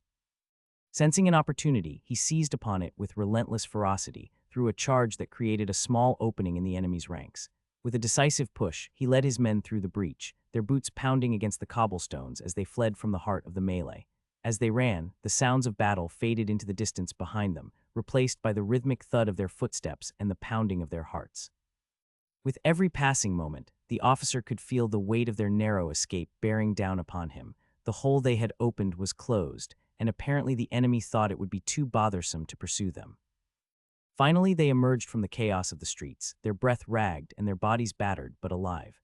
The commander, he thought as he continued to run, his throat hurting from the cold air sucked in through the mouth. He needs to know, and so avoiding death he set forth. As from the 80 men he led inside the city, less than 15 were following him. The rest were instead being gradually cut down behind them. "Where are we going, sir?"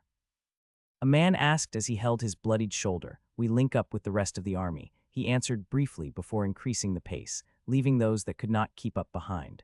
As the officer and his surviving comrades finally reached the safety of the main army at the gate, their relief was short-lived. A grim realization washed over him as he surveyed the scene before him. The rest of his comrades, pressed on all sides, were being overwhelmed by a relentless onslaught. What had happened to them was happening to the rest of the army right now.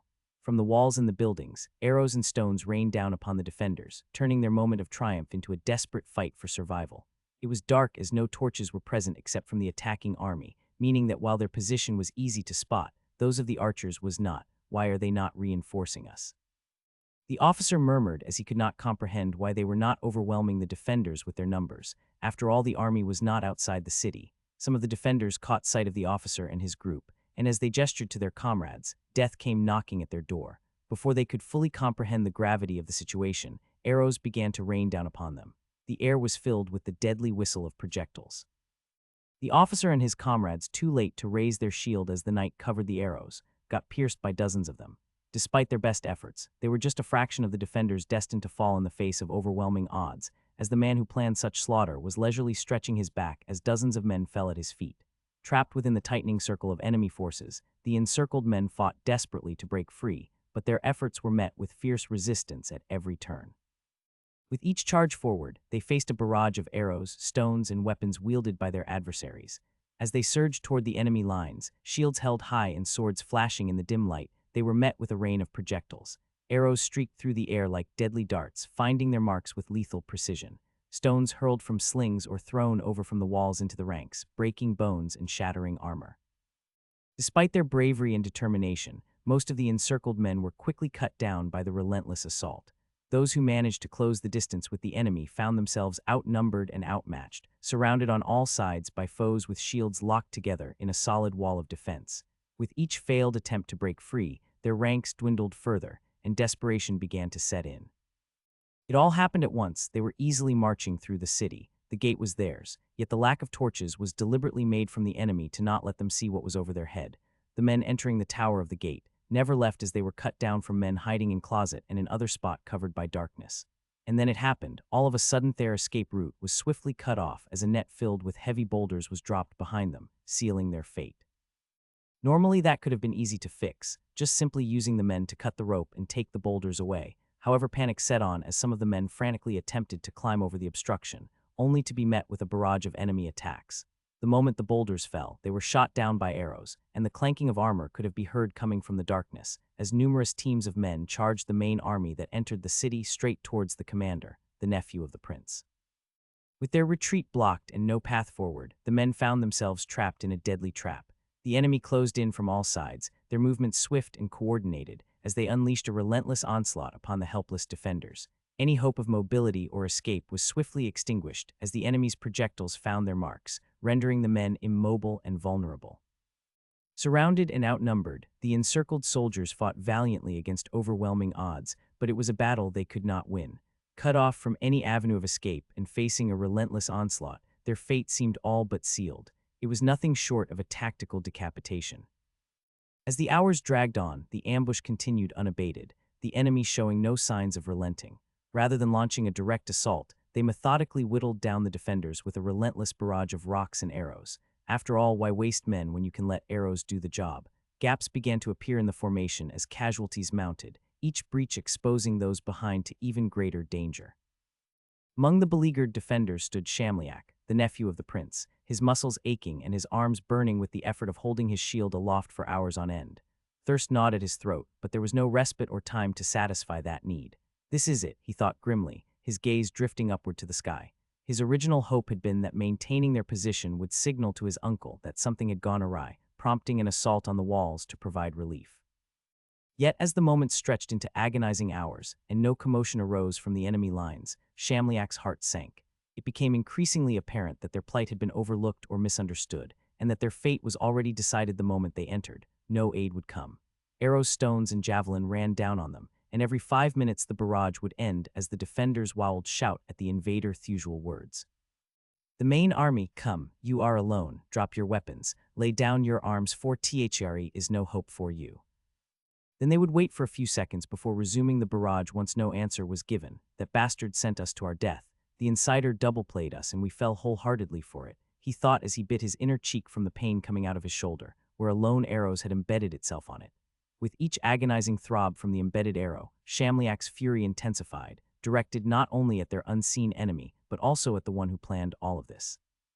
His thoughts seethed with indignation as he grappled with the harsh reality of their situation. As Shamliak's gaze drifted upward to the expanse of the night sky, a sense of hopelessness settled over him like a suffocating shroud. The stars twinkled above, indifferent to the plight of men caught in the throes of conflict. In that moment of despair, he found himself grappling with a question that weighed heavily on his mind. Should they surrender? The thought lingered, its implications stark and sobering. Surrender meant admitting defeat, relinquishing their pride and honor to the enemy who had ensnared them in this deadly trap, as if giving meat to the same dog that bit his hand. It meant accepting captivity and have his honor sullied. He knew that the commander was not one of them but a mercenary. He may be kept alive, but his men, he was worth a lot, but not his men. Alfio's Pav. It was still dark outside. Alfio had ordered to lighten the area with torches, so that they could properly see the state of his enemies. In the dim light cast by the flickering torches, Alfio sat atop his horse, a faint smirk playing at the corners of his lips. His eyes, gleaming with satisfaction, surveyed the scene before him, the remnants of the enemy army now shattered and broken by their own hubris. Beside him, Egil couldn't resist a jibe. "Never saw you with such a smug face," he remarked, his rough fingers scratching at the patchy growth on his chin that he affectionately called a beard. Alfio chuckled, his amusement evident in the curve of his lips. "I am happy, what is wrong with it?" he replied, his tone laced with amusement. "Apparently nothing gives me more pleasure than seeing men of higher standing lowered to my level. And soon, someone of royal blood will do just that. Isn't that right, Fahil?" The mention of his name drew Fahil's attention, and he looked up from the ground, his expression a mix of apprehension and resignation. "I mean, if the tables were turned, my head would likely be displayed on a pike for all to see. I am being kind by allowing him an honorable surrender. Am I wrong?" "And no, you are right, just and kind," Fahil conceded, his voice barely above a whisper. Gathering his courage, he extended a trembling hand, pointing ahead of him. "I have helped you right. I have completed my part of the deal. Will you do the same?" "They are eating him inside," Alfio thought as he took the cup extended by Rado, who since the fight started could not take his eyes out of the battle. "Like what you see, boy?" Alfio asked, ignoring the captain. The question broke the boy from the reverie, who just nodded meekly, causing the mercenary captain to chuckle before turning to the turncloak. "Listen, as far as I care, our lives will go on different directions. I will go looking for other employments, and you will keep serving that prince of yours. I have no care if you are a rotten apple who will betray anyone for some empty promises."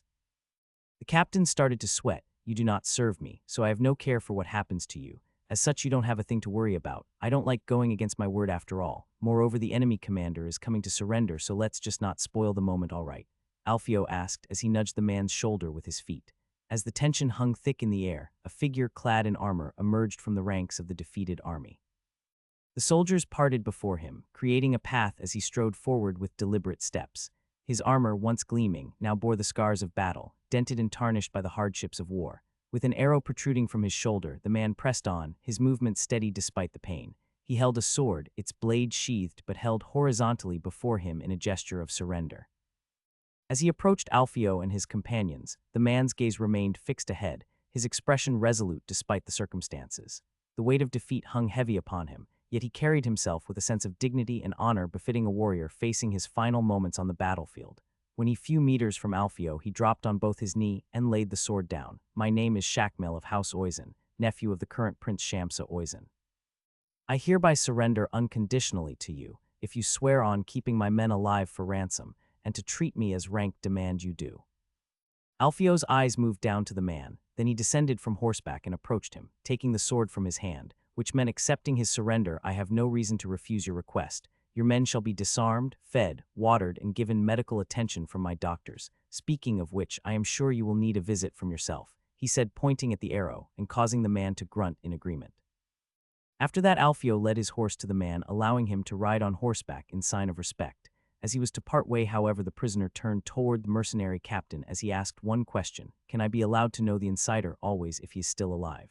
"Of course he is right there," he said, pointing at Fahil, who was looking meekly at the man. And before he could even realize, a spit landed on his face, running down on his cheek. He said nothing and just cleaned himself. The commander, after doing so, did nothing, but let himself be accompanied by Alfio's guards as he brought him towards the medical tent. This was to be his night of glory, Shamkel thought, not mine. As Shamkel was getting treated by the defender's doctors, Alfio gave one look at the sword. The sheath was beautifully made and embedded with some gem, giving the sword a luxurious undertone. "That could be sold for an hefty sum," Cleo commented as he whistled. "You are probably right," Alfio muttered before turning to Asag and extended the sword. "It's yours, you can keep it." Asag went eye wide as he received the sword. I can't," he stuttered as he held the sword. "You can and you will. You basically saved the city and our lives. If there is anyone that deserves such fine sword, it is you. Had you not discovered the plot, we would have our cut from our necks. It is my gift to you. Make sure to learn on how to use it. I will need you on the front line in the future after all." "He is right, Asag," Jarza agreed, "though if you don't want it, I can take it for you," he said as he tried to grab the pommel, but failing as Asag moved it closer to his chest. Swoosh sounds from cutting the air, prompting Alfio to pat his shoulder as he started to command his man to disarm the surrendered soldiers, but not to harm them.